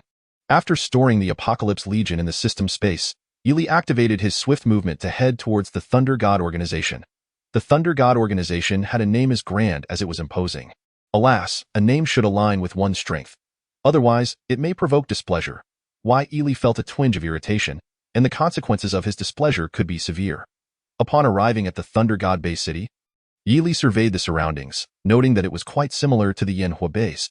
He found a spot to recline, knowing that the Yanhua members would take some time to arrive. Not long after he lay down, he was disturbed by a grating voice. Hey, you must be a newcomer to the Thunder God organization. Sleeping here instead of working? Yi Li was already aware of the approach, but he had no desire to acknowledge such insignificant pests. He slowly opened his eyes, his handsome face betraying little interest. Before him stood 3 men, all around 30 years old, each a first-tier evolutionist. One of the men frowned when Yi Li failed to respond. Hey, I'm talking to you. Are you deaf? I am quite impressed by you, Yi Li replied blandly, observing their reactions. The trio paused, puzzled by the meaning behind his words. What do you mean? One of them retorted. Yi Li smiled faintly. I admire your audacity to speak to me in such a manner. What did you say? The 3 men were taken aback, having encountered arrogance before. But not of this magnitude. They had never seen such audacity, nor had they ever heard of it. Are you out of your mind? Just a newcomer to the Thunder God, and you dare speak to us like that? Truly pathetic. One man sneered coldly. Wiley chuckled. Pathetic indeed, but I have always conversed this way, so what do you plan to do now? The three men glared at him furiously. What will we do? Today, I'll show you a thing or two. One man shouted angrily. Wiley, unperturbed, simply smiled. When you uttered those words, did you know what the consequences would be? Consequences? The three men hesitated, glancing at one another, unable to fathom what repercussions might arise. Allow me to enlighten you. You will die? Yeely stated nonchalantly. Ha ha ha. The three men erupted into laughter, having never heard anything so ludicrous. Dio, you really believe I could kill you with just a glance? Yeely continued, addressing the one who had spoken first. At this, the three men laughed even harder, tears streaming down their faces from the hilarity. Just as the man was about to voice his disdain, his eyes widened in shock, his mouth agape. The other two had yet to grasp what was happening when he collapsed to the ground. What? Two men stared in horror, noticing a ghastly wound on the forehead of the man lying on the ground. Chapter 213. The patrol team of the Thunder God Organization. The two men were utterly shocked. They had not witnessed how Yeely had killed the fallen man. Yu. The two men could scarcely utter a coherent sentence. In truth, death is not terrifying, Yeely remarked calmly, gazing at them. Upon hearing this, the men were even more terrified. We are members of the Thunder God Organization. If you kill us, our leader will not spare you. One of the men managed to utter this with great difficulty. Yeely smiled lightly. Unfortunately, I am not a member of the Thunder God Organization. The moment they heard this, the men's pupils dilated and feared. A terrifying golden light surged from Yeely's eyes. And before they could even scream, their lives were extinguished forever. Yeely remained unfazed, casually plucking a blade of grass to chew on while he lay back, waiting for Yanhua to arrive. At that moment, a patrol team from the Thunder God Organization approached. The patrol team consisted of more than 21st-tier evolved beings. As the saying goes, when luck is at its worst, even drinking water can lead to choking. Undeniably, their luck had plummeted to the lowest possible point. They spotted Yeely lying beneath a tree, and the team leader's eyes widened in shock upon seeing three members of the Thunder God Organization lying there as well. The air was heavy with the scent of blood. The patrol team leader was taken aback and quickly rushed over, confirming his fears. The three members of the Thunder God Organization were indeed dead, and the one responsible for their deaths was undoubtedly the youth before him. Did you kill them? The patrol team leader glared coldly at Ela. Yeely opened his eyes, expressing his boredom. Is there anyone else here? The patrol team leader was momentarily stunned. He could not fathom how the youth could remain so composed in the face of so many of them. Dio, you know the consequences of killing members of the Thunder God Organization? He asked coldly. It was unnecessary to elaborate on how weak the 20-plus first-tier evolved beings appeared in Yeely's eyes. Yeely gazed at the patrol team leader. They were merely killed by a ray of light from my eyes. Upon hearing this, the patrol team, consisting of over 21st-tier evolved beings, was momentarily dumbfounded. Killed by a ray of light from your eyes? What does that mean? The patrol team leader barked. It means nothing. You are so foolish that even if I explained, you would not comprehend, Yeely replied slowly. Not only the patrol team leader but all the first-tier evolved beings were astonished by Yeely's audacity. Did he truly not fear death? You have successfully provoked my anger, the patrol team leader shouted. Yeely smiled, looking at him, and after a few seconds, slowly said, Do you believe that even with so many of you, I can show you their corpses in just 1 second? Shock, absolute shock. The faces of the more than 20 men from the Thunder God Organization had frozen in disbelief. They swore that this was the most arrogant statement they had ever heard. It seems you do not believe me. In that case, I, Yeely, must make you believed. Yeely fixed his gaze on the patrol team leader, and as he spoke, he activated his heavenly spirit eye, unleashing a terrifyingly intense golden light. Chapter 214. The Etiquette of the Thunder God Organization. With the sound of slicing wind, the more than 21st-tier evolved beings from the Thunder God base suddenly bore ghastly wounds on their heads. They fell heavily to the ground, their eyes wide open, as if unable to believe they had died so easily. This. The patrol team leader was paralyzed with fear, preferring to believe that the sky was falling rather than accept the reality before him. He had not even had the time to comprehend what had just occurred. I told you, even with so many of you, I can show you their corpses in 1 second. Why did you not believe me? Yeely said slowly to the patrol team leader. At that moment, the patrol team leader was utterly terrified, realizing that in the blink of an eye, He could be killed by this youth before him. Go, summon help, Yili said calmly. Upon hearing this, the patrol team leader shouted and fled, his speed surpassing anything he had ever achieved before. Leader, trouble, he exclaimed as he rolled into the conference hall of the Thunder God organization. A middle-aged man with an imposing presence frowned, looking displeased at the patrol team leader. What is it? He asked in a deep voice. The patrol team leader recounted everything that had just transpired. What? Instantly, the entire conference hall of the Thunder God organization fell into an eerie silence, so quiet that the sound of heartbeats could be distinctly heard. Are you telling the truth? The middle-aged man asked coldly. This man was none other than Lei Zhan, the leader of the Thunder God organization and a fifth-tier evolved being. Indeed, it is absolutely true, the patrol team leader replied, his face filled with despair. Lei Zhan narrowed his eyes, and a cold smile crept across his face. It seems the Yanhua organization has sent a formidable gene warrior, but we have hostages. Indeed, the leader is correct. The Yanhua organization is but a disarrayed group now. With Han Hai dead, what can they use to contend with our Thunder God organization? Correct, and the leader's master is the infamous destroying hand of the northern wilderness. When all of Yanhua's people arrive, we shall eliminate them all at once. Laughter erupted throughout the Thunder God organization's conference hall. Everyone, since the Yanhua organization has already sent someone ahead, if we do not go out to greet them now, will our Thunder God organization not lack proper etiquette? Gather all members of the Thunder God organization? Yes, leader. Soon after, Lei Zhan led over 100 members of the Thunder God organization outside. Leader, that person is over there. The patrol team leader pointed in a direction. Following the patrol team leader's finger, Lei Zhan spotted a young man beneath a withered tree. A cold smile spread across Lei Zhan's face as he walked over slowly, with the members of the Thunder God organization following closely behind. Stopping 10 steps away from Yili, Lei Zhan regarded the youth with a face that conveyed both authority and mockery. You are the gene warrior sent by the Yanhua organization, are you not? He asked. Why Yili opened his eyes lazily and replied, Perhaps. Perhaps? What do you mean by perhaps? Lei Zhan scrutinized Yili. How could ants like you comprehend the meaning behind my words? Yili spoke slowly to Lei Zhan. Lei Zhan furrowed his brow, caught off guard by the youth's audacity in the face of the Thunder God organization. Chapter 215. The Arrival of Yanhua Organization. Lei Zhan stared intently at Yili, and after a few seconds, he coldly remarked, I never expected that the Yanhua organization would send someone unafraid of death.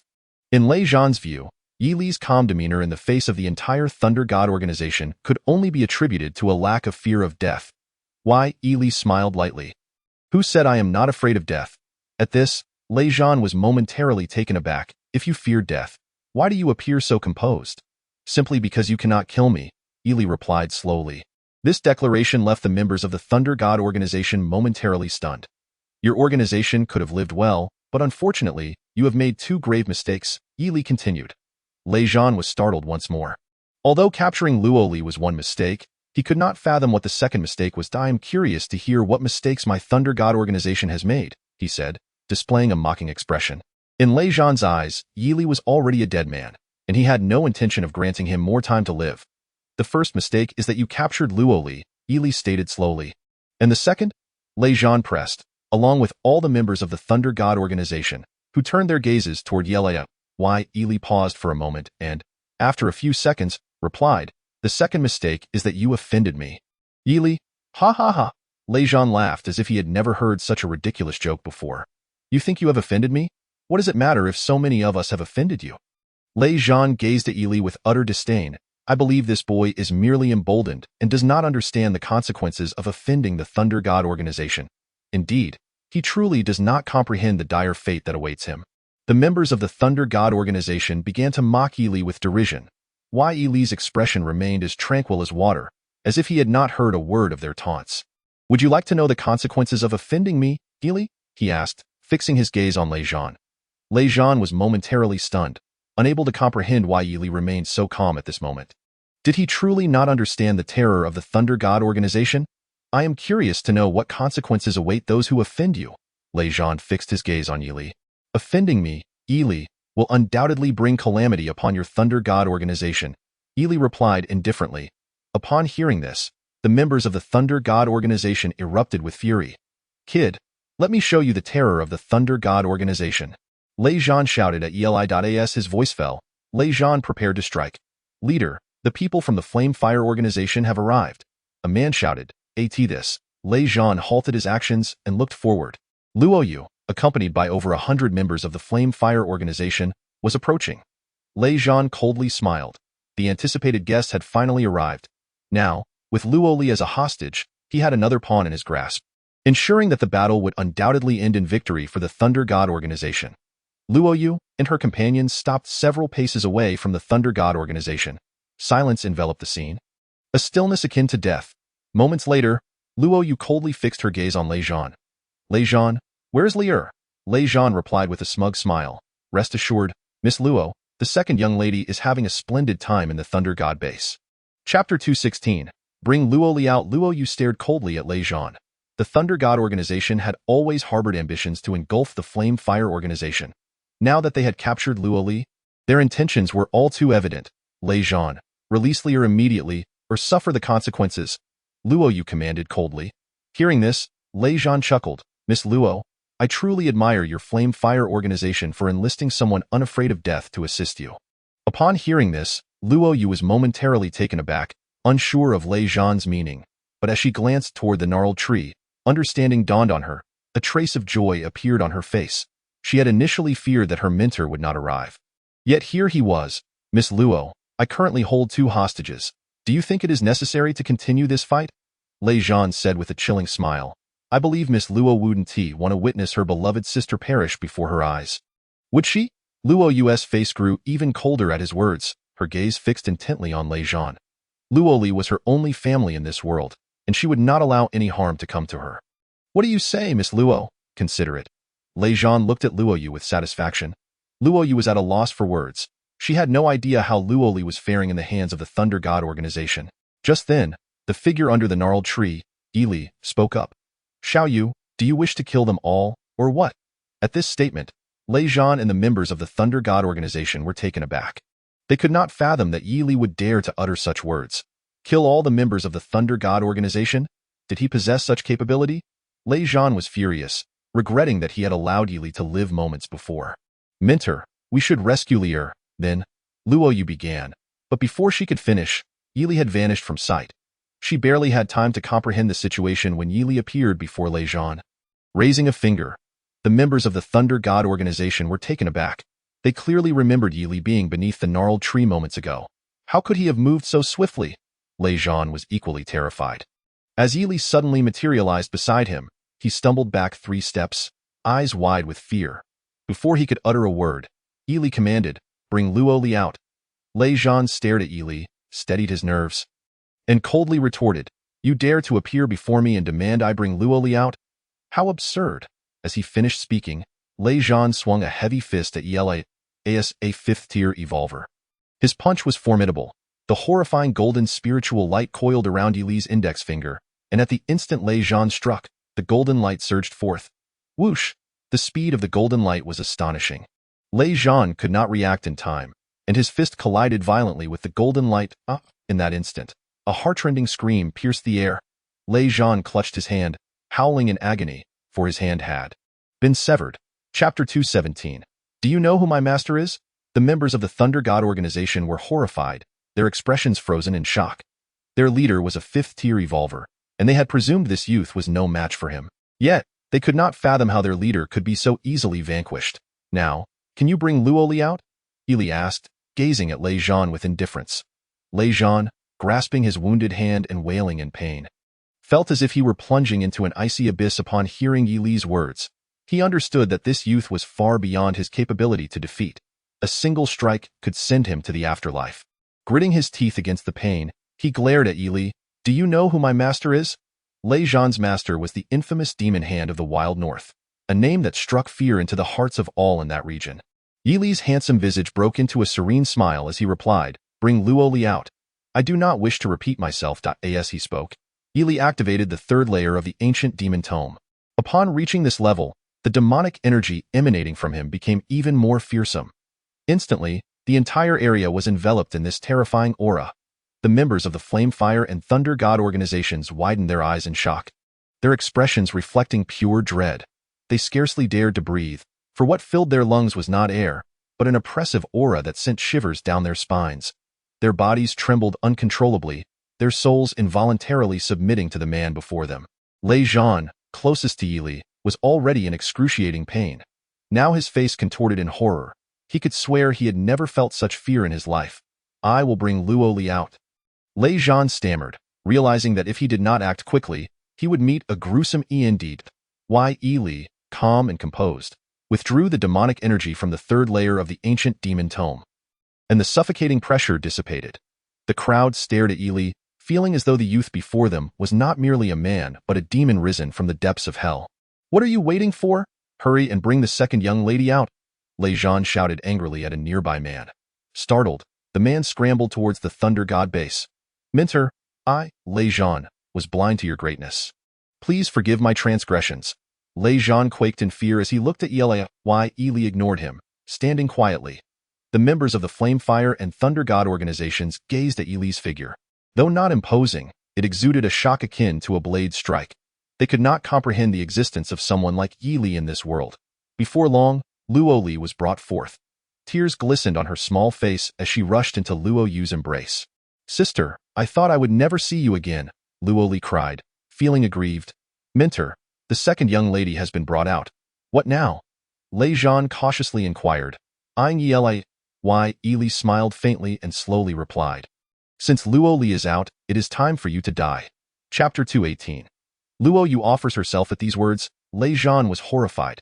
He had never anticipated that even after bringing Luo Li out, Yili would still seek to kill him. My master is the demon hand of the wild north. You cannot kill me, for he will never let you go. Lei Zhan was truly frightened, his spirit nearly leaving his body as he gazed at Yili in terror. Just then, Luo Yu approached, speaking to Yili. Mentor, the demon hand is an 8th-tier evolver, a renowned figure throughout the wild north. Hearing Luo Yu's words, Lei Zhan, momentarily forgetting his pain, pleaded with Yili, if you spare my life, I swear I will not divulge today's events to my master. 8th-tier evolvers are indeed formidable.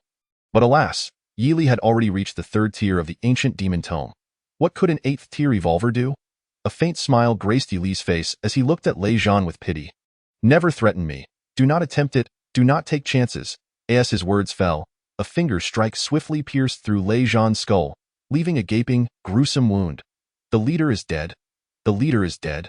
The members of the Thunder God organization screamed in terror. Many so frightened they lost control of their bladders. Yili's expression remained unchanged as he turned to Luo Yu. The next steps are yours to handle. With that, Yili activated his movement technique and vanished from sight. Luo Yu's expression seemed frozen. She was aware of her predecessor's formidable strength, yet the extent of it was beyond her imagination. After a few seconds, she regained her composure and addressed the members of the Thunder God organization, who were in disarray. Your leader is dead. You may choose to submit to Yanhua or face death. As soon as she spoke, silence enveloped the Thunder God members. Moments later, a 3rd-tier evolver looked at Luo Yu and declared, We are willing to submit to Yanhuo. In the wilderness, loyalty held little weight. They had joined the Thunder God organization merely to survive. With Lei Zhan's demise, they found no reason to reject Yanhua.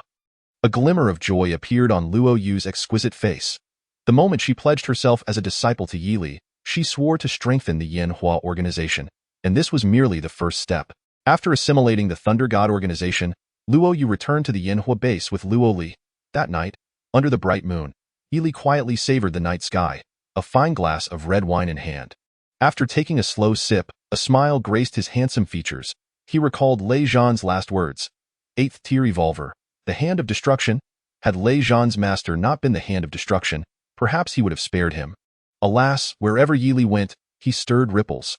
Killing Lei Zhan would inevitably attract the hand of destruction, which added a certain thrill to life. Otherwise, existence would become monotonous. Senior, a melodious voice, reminiscent of a singing oriole, reached Yili's ears. Turning around, he saw Luo Yu approaching him, dressed in a light garment, her delicate face flushed with a faint blush. There's something you need? Yili asked, regarding her coolly.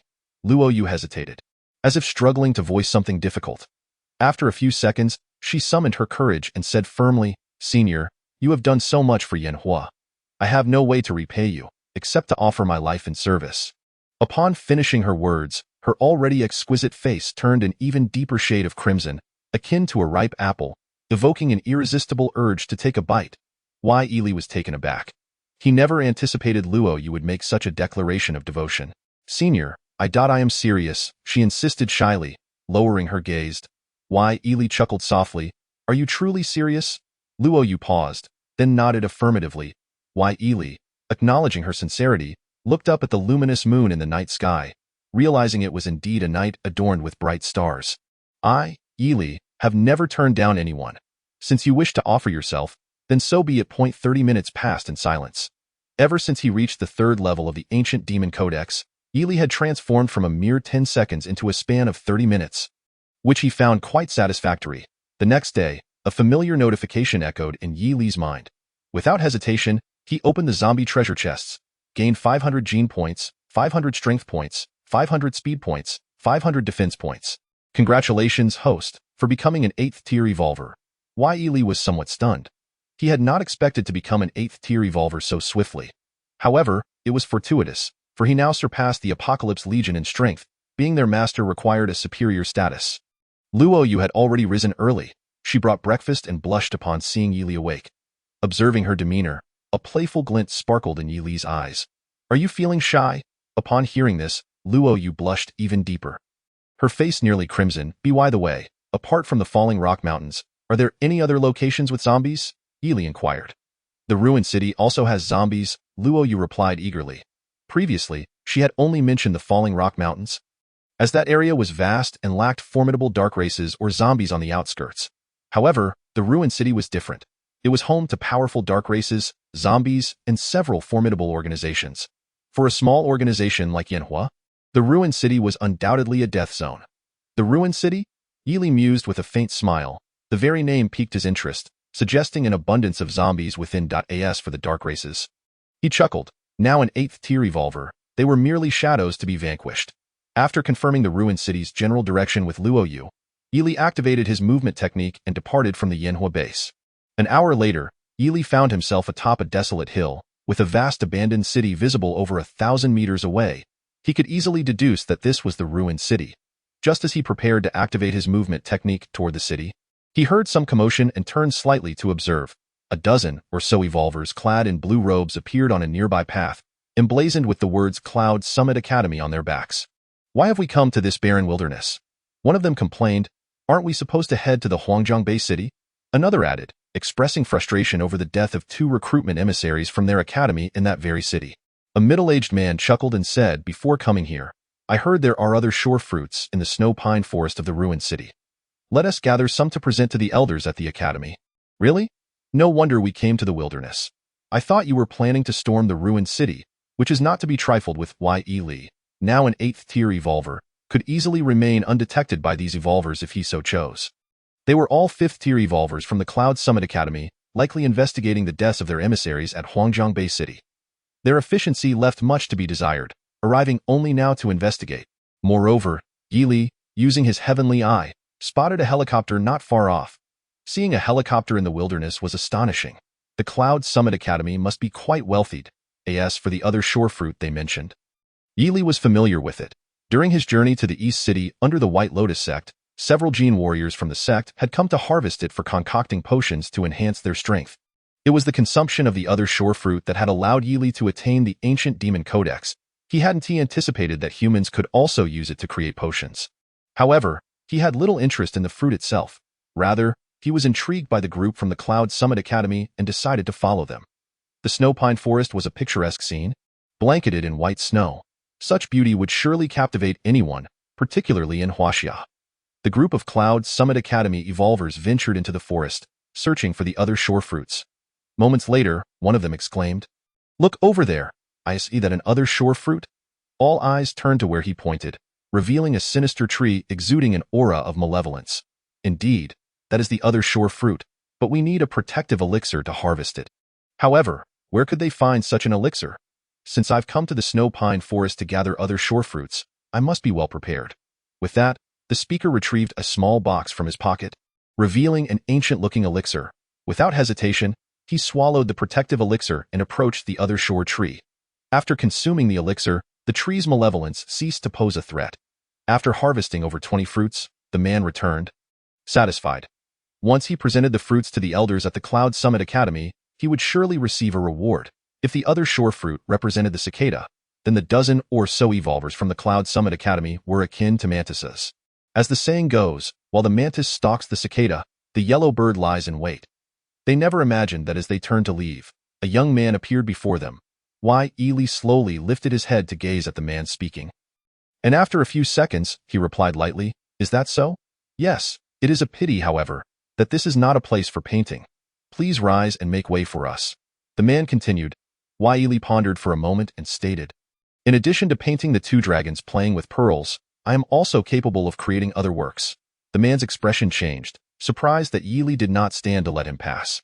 He sensed that the youth was not merely here to paint two dragons playing with pearls. "I am quite curious to know, aside from painting two dragons playing with pearls, what else can you create?" A hint of intrigue appeared on the man's face. The dozen or so evolutionists around them bore smiles, all being fifth-tier evolutionists, while the young man before them appeared to be merely in his 20s. What more could he possibly be capable of? Ely slowly replied, "Apart from painting two dragons playing with pearls, I can also depict 23 bridge fruits." Upon hearing this, the man's expression shifted dramatically. He had just harvested the bridge fruits and counted them meticulously. There were indeed 23. "Are you planning to seize the bridge fruits from us?" the man retorted coldly. The other evolutionists from the Cloud Summit Academy understood the implication but wore no signs of fear. Instead, smiles remained on their faces. They perceived Ely as no real threat. "It appears you are not entirely foolish," Ely remarked nonchalantly. The evolutionists bristled with anger. As members of the prestigious Cloud Summit Academy, they were accustomed to admiration wherever they went. When had anyone ever deemed them foolish? "I think you are courting death." With that, one evolutionist struck out at Ely. Ely's face betrayed no emotion as he allowed the man's palm to approach. However, just as the man's hand was a hair's breadth from Ely, he froze as if struck by lightning. A wretched scream escaped his lips, a gaping wound appeared in the man's palm. Shock reverberated through the other evolutionists, who stood frozen like statues, rubbing their eyes in disbelief. Yet no matter how they rubbed, the truth remained undeniable. Suddenly, a faint smile graced Ely's handsome face, and his pupils turned golden, unleashing terrifying golden light that surged forth. The golden light pierced through the air. These evolutionists, merely fifth tier, were no match for such an assault. In an instant, they all let out horrified screams. The evolutionists from the Cloud Summit Academy found themselves with fresh wounds, blood gushing forth. It was only then that they comprehended the sheer terror of the youth before them. Ely slowly picked up the bag containing the bridge fruits. He held little interest in the fruits themselves, as his true purpose in accompanying the evolutionists was to prevent them from reaching the Huangjiang Bay City. Earlier, while they harvested the bridge fruits, Ely purchased 13 potions of human loyalty from the Point Mall, spending 13,000 points. Following the battle at Huangjiang Bay City, his points had risen to 1,000,000. He had no intention of killing these evolutionists. That would only attract more to the Bay City. Thus, the only solution was to ensure their absolute loyalty. At this moment, the evolutionists were still howling in agony, convinced they were on the brink of death. Ely regarded them with indifference and said, "Cease your cries. If you continue, you shall perish." The moment he spoke, the evolutionists felt as though they had plunged into an icy abyss. They understood that Ely did not speak lightly. Even in their pain, they dared not utter another sound. "Drink these potions, and your wounds will heal," Ely stated calmly.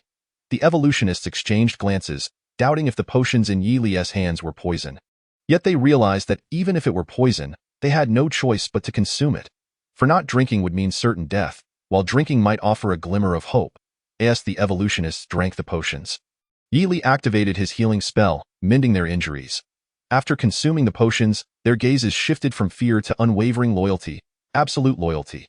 Return to the Cloud Summit Academy and inform them that those 2 recruitment envoys were slain by dark creatures from the northern wilderness.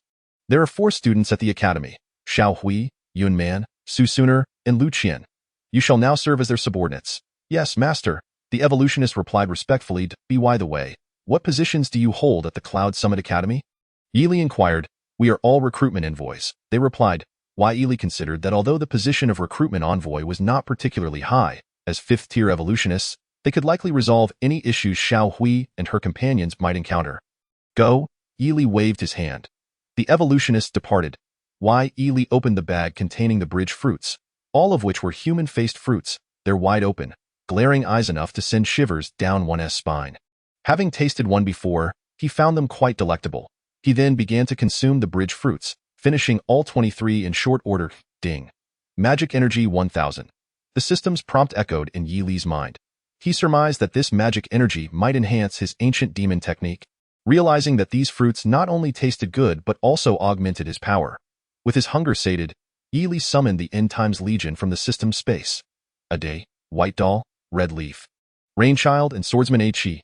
Now, a day, White Doll, Red Leaf, and Rainchild had all reached 7th tier zombie status, while Swordsman H.E. lagged slightly behind but would soon attain the same level. It was time to head to the ruined city to upgrade Swordsman H.E.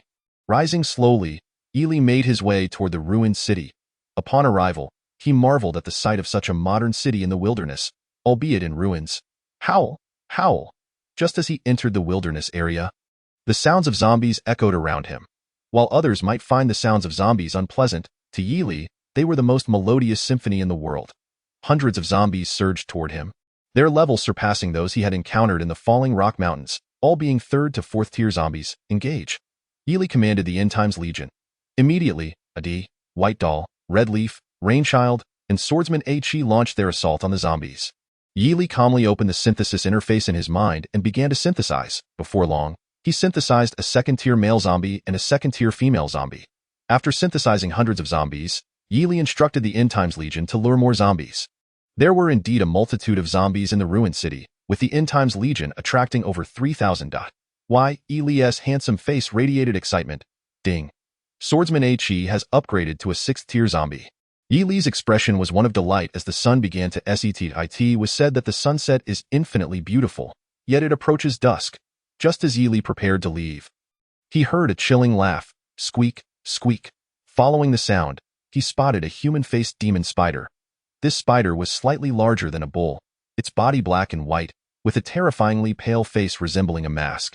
Yi Li thought to himself that if this spider were in Huaxia, it would surely frighten people to death. A spider is a spider, but to have a human face is truly unexpected.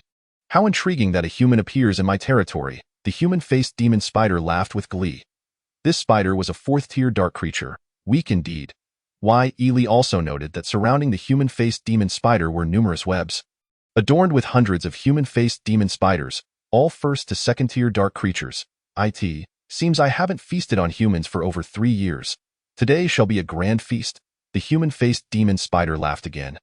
Yi Li smirked inwardly, thinking that he was about to leave. Yet this creature chose to reveal itself. What a fool!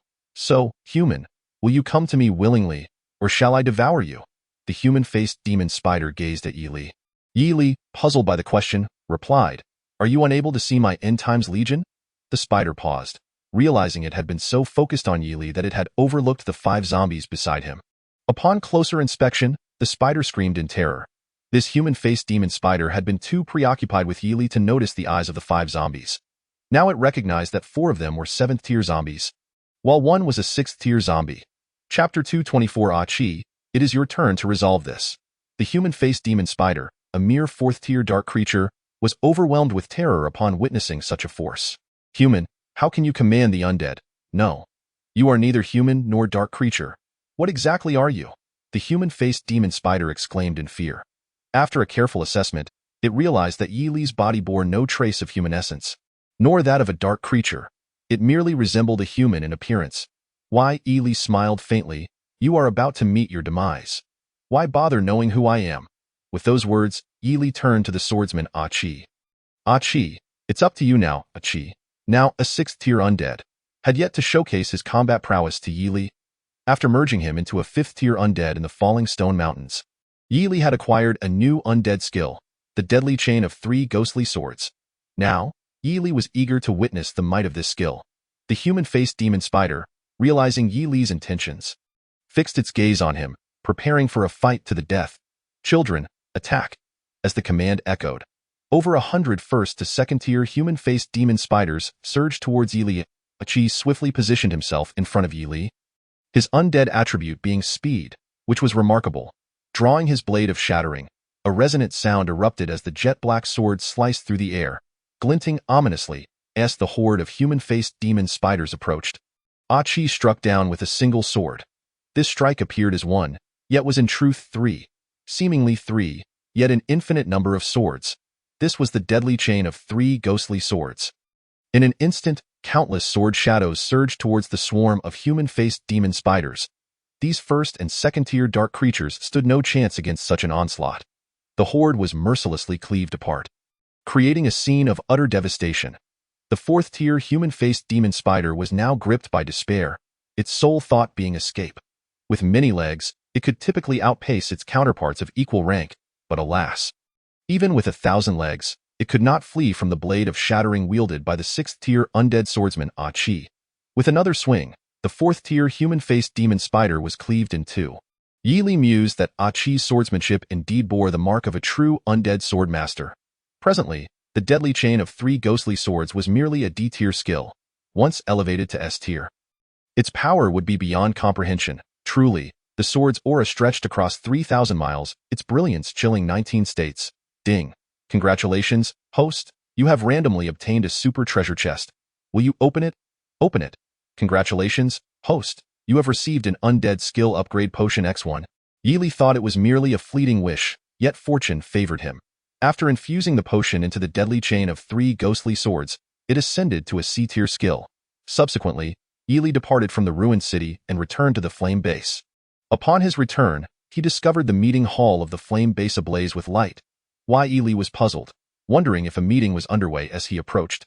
None dared to obstruct him. His standing in the flame organization surpassed even that of Luo Yu. Upon entering the meeting hall, he found Luo Yu and the squad leaders of the flame organization wearing solemn expressions. Chapter 225. Seeing Yi Li enter, Luo Yu quickly rose to greet him. Senior, reliable sources indicate that Lei Zhan's disciple has arrived at the Thunder God organization. Luo Yu informed Yi Li. Lei Zhan's disciple? Yi Li was evidently unfamiliar with who that was. After a moment of contemplation, Luo Yu continued, his name is Chen Yun, a disciple taken in by the renowned destroyer of Heaven's Ghost Hand a few months ago. Chen Yun. Yi Li pondered the name. If memory served, there was indeed a Chen Yun in the Annam-based city. Chen Yun's father was named Chen Ba, and after Yi Li had slain Chen Ba, Chen Yun had vanished without a trace. Could it be that a smile crept across Yi Li's handsome face? Was Chen Yun in the wilderness zone? Or was it merely a coincidence of names? Senior, after arriving at the Thunder God organization, Chen Yun took control of it. I believe he might. Luo Yu's words were cut short by Yi Li. When soldiers come, we shall meet them head-on. When water flows, we shall dam it. Yi Li spoke softly. With that, a lazy expression adorned his face as he turned and exited the meeting hall, returning to his quarters. Senior, Chen Yun has arrived with members of the Thunder God organization. Luo Yu announced. Yi Li nodded slowly, his expression unchanging. He activated his heavenly spirit eye and glanced out the window. A young man, accompanied by members of the Thunder God organization, stood outside the flame base. And this young man? Yi Li's lips curled into a slight smile, recognizing him as Chen Yun from Annam-based city. Originally, Chen Yun could have focused on his training, waiting to grow stronger before seeking revenge, yet fate had brought them together in this wilderness zone. One might ponder whether it was Chen Yun's misfortune or merely ill luck. Yi Li stepped out of the flame base, where the flame organization and the Thunder God organization were already at an impasse, poised for conflict. You little flame organization dare to kill my senior brother? Chen Yun glared coldly at Luo Yu. Even if you killed Lei Zhan, what of it? Suddenly, a voice, carefree and confident, resonated in the air. Everyone turned towards the sound. The members of the Thunder God organization were visibly shaken. The power Yi Li exhibited during his encounter with them had been nothing short of terrifying. As for Chen Yun, his eyes widened more than ever, staring at the approaching youth, unable to believe this scene was real. Yi Li. Chen Yun clenched his fists tightly, fixing a cold gaze on Yi Li. It has been months. Have old friends visited you in dreams? Yi Li spoke slowly. Chen Yun glared at Yi Li, who had slain his father, a vendetta that could not be overlooked at Yi Li. For these past months, I have dreamt of killing you. I never expected you would appear before me. Chen Yun exclaimed. I heard from the Thunder God organization that a powerful figure had arrived at the flame base. Yet I never imagined it would be you. Ha. Chen Yun laughed maniacally. What are you laughing at? Yi Li inquired nonchalantly. What am I laughing at? Chen Yun ceased his laughter. Yi Li, my master is the renowned destroyer of Heaven's Ghost Hand of the Northern Wilderness. An 8th tier evolver. Do you still question my mirth? Chen Yun's face gleamed with arrogance, as if imminent revenge was within reach. Yi Li smiled faintly. So your reliance is on the 8th tier evolver, the destroyer of Heaven's Ghost Hand? Chapter 226. Chen Yun was momentarily taken aback. unable to fathom why Yili would dare to speak such words. Why, Yili? Do you not comprehend the terror of my master? Chen Yuan stared hard at Yili. And does your master know the terror of Yili? Yili replied with a calm smile. Having reached the third layer of the ancient heavenly demon codex, he felt no fear of an eighth-tier evolver. Silence enveloped the air, a hush so profound that no one dared to utter a word. Chen Yuan clenched his teeth. Yili, at this point, what is there to remain calm about? My master can slay you 1,000 times over in an instant. The members of the Flame Organization held their breath, the name of the destroyer of heaven's ghost hand instilling dread within them. Oh, Yili, do you not possess a few fifth-tier undead? Where are they? Have they perished? Chen Yuan continued. The members of the Thunder God Organization gasped. What did he mean by a few fifth-tier undead? Could it be Dot? Was he one of the dark creatures? Let me correct you. They are my Yili's Apocalypse Legion, Yili stated coolly. Apocalypse Legion. The name alone resonated with unparalleled might. Oh, not flaunt your pretentiousness. My master is on his way, and when he arrives, no matter your legion, you shall perish. All of you shall die. Chen Yuan swept a cold gaze over the members of the Flame Organization. Upon hearing that Chen Yun's master was approaching, the members of the Flame Organization were gripped by fear. Yili, now that you have heard my master is on his way, are you not terrified? Chen Yun looked at Yili with a smug grin. But do not fear. You shall soon meet your end. Chen Yun added. His words sent chills through the Flame Organization, yet Yili remained unfazed, his expression tranquil as if nothing could disrupt his composure. Chen Yun, do you know why I do not allow my Apocalypse Legion to emerge? Yili regarded Chen Yun with playful intrigue. Chen Yun was taken aback, his mouth agape. Why? Simply because I believe that unleashing the Apocalypse Legion would terrify you to your very core. Yili replied nonchalantly. Chen Yun was momentarily stunned. He never expected Yili to utter such words. He recalled that just months ago, in the Anam Bay City, his so-called Apocalypse Legion consisted merely of fifth-tier zombies. Although he was only a second-tier evolver, his master, the Hand of the Sky Demon, was an eighth-tier evolver. Chen Yun, do you wish to see my Apocalypse Legion? Yili spoke slowly to Chen Yun. Chen Yun retorted coldly, Yili, stop pretending to be so composed. Even if I were to see it, what of it? You truly wish to show me? Very well. If that is your desire, then I shall oblige. With that, Yili summoned the Apocalypse Legion from the system space. Chapter 227. The death of Chen Yun. Now, Adi, Bai Hua, Hong Yi, and Yu Tong were all 7th-tier zombies, while the swordsman A Chi was a 6th-tier zombie. Once Yili released the Apocalypse Legion, the members of the Thunder God Organization were left dumbfounded, collapsing to the ground in terror. 7th-tier zombies? The eyes of the 7th-tier zombies were distinctly red. Chen Yun felt as though lightning had struck him. His eyes widened in disbelief. He remembered that just months ago, these zombies were merely 5th tier, and now there were 2 more zombies, 4 7th-tier zombies, and 1 6th-tier zombie. It was utterly terrifying. Yili observed the horror etched on Chen Yun's face and slowly asked, What do you think of my Apocalypse Legion? At that moment, Chen Yun could scarcely articulate a coherent response. He gazed at Yili in shock, his entire body trembling uncontrollably. Come here, let me end your life. Yili beckoned slowly. Hearing those words, Chen Yun was truly terrified. Why, Yili, my master is on his way. How dare you threaten me? My master will not let you off. Chen Yun attempted to invoke his master's name to intimidate Yili. Unfortunately for him, Yili had never feared threats. In fact, he despised them.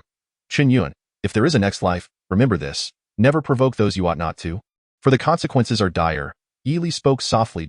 Why, Yili raised his finger, golden spiritual light swirling around it.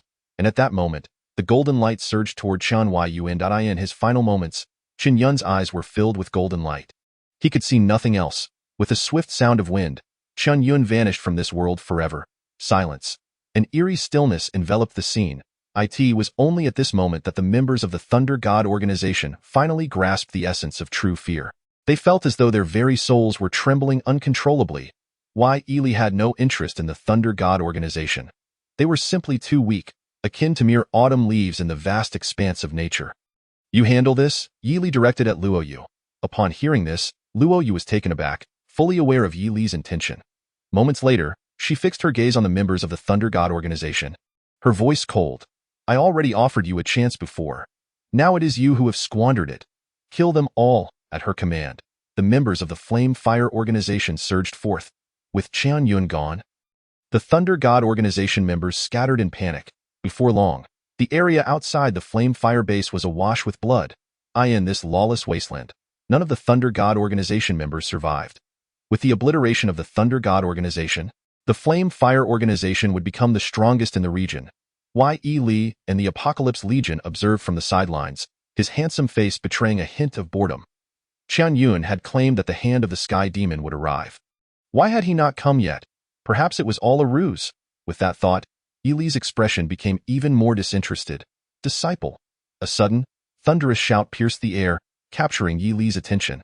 Upon hearing that voice, Yi Li's previously apathetic face lit up with intrigue. Even with just a thought, he could deduce that the voice belonged to none other than the 8th-tier evolver, the hand of the Sky Demon. Chapter 228. The deception of Meng Songtian. The members of the Flame Fire Organization quickly turned toward the source of the voice, spotting a middle-aged man in his 50s approaching with the wind. Dressed in a suit, with sharp sword-like eyebrows and piercing leopard-like eyes, he bore an expression akin to a silver basin. Upon seeing this man, the members of the Flame Fire Organization recoiled as if facing a malevolent spirit. The notorious hand of the Sky Demon, Meng Songtian, had arrived. Just the name Meng Songtian was enough to instill a sense of dread. Reaching Chun Yun's lifeless body, Meng Songtian's face turned sorrowful. Who is it? Who has done this? He bellowed in anger, fixing his gaze upon the members of the Flame Fire Organization, an aura of pressure radiating from him. You have slain my disciple. I shall see you all buried alongside him. Meng Songtian roared. Yi Li chuckled softly, looking at the enraged Meng Songtian. Is it truly necessary to employ so many to eliminate someone as weak as Chen Yun, a mere second-tier evolver? Upon hearing this, Meng Songtian turned his attention to Yi Li. No wonder such a small organization as the Flame Fire dares to act against my disciple. It appears you are behind it all. You command such powerful zombies. Yet I sense neither the aura of the dark races nor that of humanity from you. What exactly are you? Meng Songtian scrutinized Yi Li. Yi Li returned the gaze. If you wish to know, then allow me to enlighten you. I am a demon. Demon. The members of the Flame Fire Organization were taken aback, realizing Yi Li was a demon, though they were unaware of the specifics of what a demon entailed. A demon? Meng Songtian's face displayed astonishment, evidently having never encountered the term before. You can understand it this way. In this world, there exists but one demon, and that is I, Yi Li. He spoke slowly. Meng Songtian regarded Yi Li with uncertainty. After all, Yi Li was an 8th-tier evolver, accompanied by 4 7th-tier zombies and 1 6th-tier zombie. With such power, he knew he stood no chance of victory. I never imagined someone of your caliber would arrive in the northern wasteland. Today, I find myself at a disadvantage. If you have the courage, come to Ruin City and challenge me, Meng Songtian declared. Fixing his eyes on Yi Li, moreover, I shall spread word of your existence. Soon, you will become renowned in the northern wasteland, he added with a triumphant gaze. Yi Li was momentarily taken aback.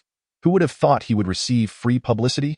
However, it became clear that Meng Songtian's intention was to inform both the humans and dark races of the northern wasteland that a demon had arrived, one who was neither human nor of the dark races. Was this meant to make him the common enemy of all in the northern wasteland? A glimmer of excitement appeared on Yi Li's otherwise composed face. He had initially intended to kill Meng Songtian, but now, he found himself oddly intrigued. As for taking Meng Songtian's life, that could wait for another time. Farewell, demon. With that, Meng Songtian leaped away, departing from the scene. The members of the Flame Fire Organization were still processing the fact that the hand of the Sky Demon had left so abruptly. Luo Yu, however, regarded Yi Li with concern, fully aware of his immense power that surpassed her imagination. Yi Li anticipated that interesting events would unfold in the coming days, deciding to remain with the Flame Fire Organization for a while longer. As he had predicted, many intriguing occurrences transpired over the next few days. Chapter 229. The name of the Apocalypse Legion. In the following days, thanks to Meng Songtian's proclamations, the name Yi Li spread like wildfire throughout the northern wasteland. They came to know that Yi Li was a demon, neither human nor of the dark races. Suddenly, the northern wasteland was abuzz with chatter. Organizations located near the Flame Fire base flocked to them. And within just 3 days, over 1,000 individuals had joined the Flame Fire Organization, eager to witness Yi Li and discern what this so-called demon truly was. Humph, do you think you are worthy to meet my master? Luo Yu coldly regarded the 13 peculiar individuals before her, who sported various piercings and vividly dyed hair. Little girl, what nonsense are you spouting? We, the Western Mountain Ghosts, have graced your humble Flame Fire Organization with our presence. And you dare to speak to us in such a manner? The Western Mountain Ghosts were well known in the northern wasteland, comprised entirely of 5th-tier evolvers. Apologies, but you are not qualified to meet my master. Luo Yu coldly rejected them. The Western Mountain Ghosts frowned at her response, retorting, "It seems we have been absent for too long. No one in the northern wasteland remembers our name." Yili, lounging under a nearby tree, opened his eyes and smiled at the unfolding scene. He could never have imagined that the northern wasteland would harbor such flamboyant characters. The Western Mountain Ghosts? Yili couldn't help but chuckle. They were merely 13 fifth-tier evolvers. Truly, when the cat's away, the mice will play da-da-day. Go intimidate them, he instructed. Closing his eyes once more, Ade approached, standing at an impressive height of nearly 2 meters. Clad in a red cloak, his silver gauntlets glimmering. His golden hair and muscled physique resembled that of a coiled dragon. In the West Mountain, a den of demons was hurling insults at Luo Yu when suddenly, they felt the presence of an iron tower beside them, blocking out even the sunlight. The 13 individuals were momentarily stunned as they turned to look back. To their astonishment, the figure before them was extraordinarily robust. Suddenly, one of the demons from the West Mountain was rendered speechless, for he realized that the person before him was not human, but a zombie. A 7th-tier red-eyed mutated zombie. Upon hearing this, the demons from the West Mountain recoiled in fear, cold sweat beading on their foreheads. This was the leader of the Apocalypse Legion. Luo Yu glared at the demons, who had heard rumors prior about a formidable entity within the Flame organization known for its Apocalypse Legion. This legion comprised 5 powerful zombies, 4 7th-tier zombies and 1 6th-tier zombie. Initially, they dismissed the tales, but now, with Ada standing right beside them, disbelief was no longer an option. Regret surged through their minds. Perhaps someone had secretly investigated Yili, as both Yili and the Apocalypse Legion had gained notoriety in the northern wilderness. Titles like Demon King Yili, Divine Fist Zombie Ada, Iron Leg Zombie by Hua, Ice Zombie Hong Yi, Petrified Zombie Yutong, and Ghost Sword Zombie by Hua were whispered in hushed tones. Who had bestowed these names? Yili could only marvel at their creativity. Not only was Yili's reputation formidable in the northern wilderness, but the same held true for the Apocalypse Legion. The names Divine Fist, Iron Leg, Ice, Petrified, and Ghost Sword were known far and wide, yet few had ever encountered them. Chapter 230. Why should I fear such ants as you upon seeing Ada's red cloak and silver gauntlets? Combined with Luo Yu's remarks, the 13 demons from the West Mountain immediately recognized Ada as the Divine Fist zombie. They had arrived believing they would encounter no such figures in the northern wilderness. The idea of a demon king Yili, neither human nor dark creature, seemed impossible. Yet, they now realized how utterly mistaken they had been. Actually, we have come to ally with the Flame organization, one of them stammered in horror to Luo Yu. The demons understood that any further brash remarks would spell their doom. Luo Yu was taken aback. She had not anticipated such a sudden change of heart from the demons. You seek to ally with the Flame organization? She questioned, regarding them with skepticism. The demons were not there to form an alliance. The oppressive presence of Ada, a 7th-tier zombie, left them nearly breathless. They began, but before they could finish, Yili had approached them. He yawned, a languid expression gracing his otherwise handsome face. The demons were startled. When had this youth appeared beside them without their notice? Kid, are you also here to join the Flame organization? One asked. Fixating on Yili, Yili shook his head slowly. No, the demons were puzzled. Then what are you here for? Surely you do not intend to cause trouble for the Flame organization? They thought it absurd that this young man had not yet noticed the Divine Fist zombie. Yili shook his head again. No, the West Mountain demons stared at the youth. They had never encountered someone so unfazed, as though nothing could capture his interest. Kid, what exactly are you here for? One of them demanded angrily. They were renowned in the northern wilderness, and yet this nameless youth dared to act so brazenly before them. Luo Yu wanted to intervene but hesitated, fearing her words might provoke the elder's ire. Yili regarded the speaker, a young man with green hair resembling a grassy meadow, adorned with piercings and tattoos that screamed of a certain subculture. What brings me here is not something you have the right to know, he replied coolly. What? The West Mountain demons erupted in anger. Kid, we are the West Mountain demons of the northern wilderness. They stared fiercely at Yili, convinced he would be taken aback by their name. The surrounding members of the Flame organization shook their heads, muttering about the folly of arrogance. Little did the West Mountain demons imagine that Yili's expression remained entirely unchanged. Kid, you are not afraid? One asked, perplexed. Afraid? Why should I fear such ants as you? Yili replied calmly, to this. The West Mountain demons were left utterly dumbfounded, for they, the illustrious West Mountain demons, had been likened to mere ants.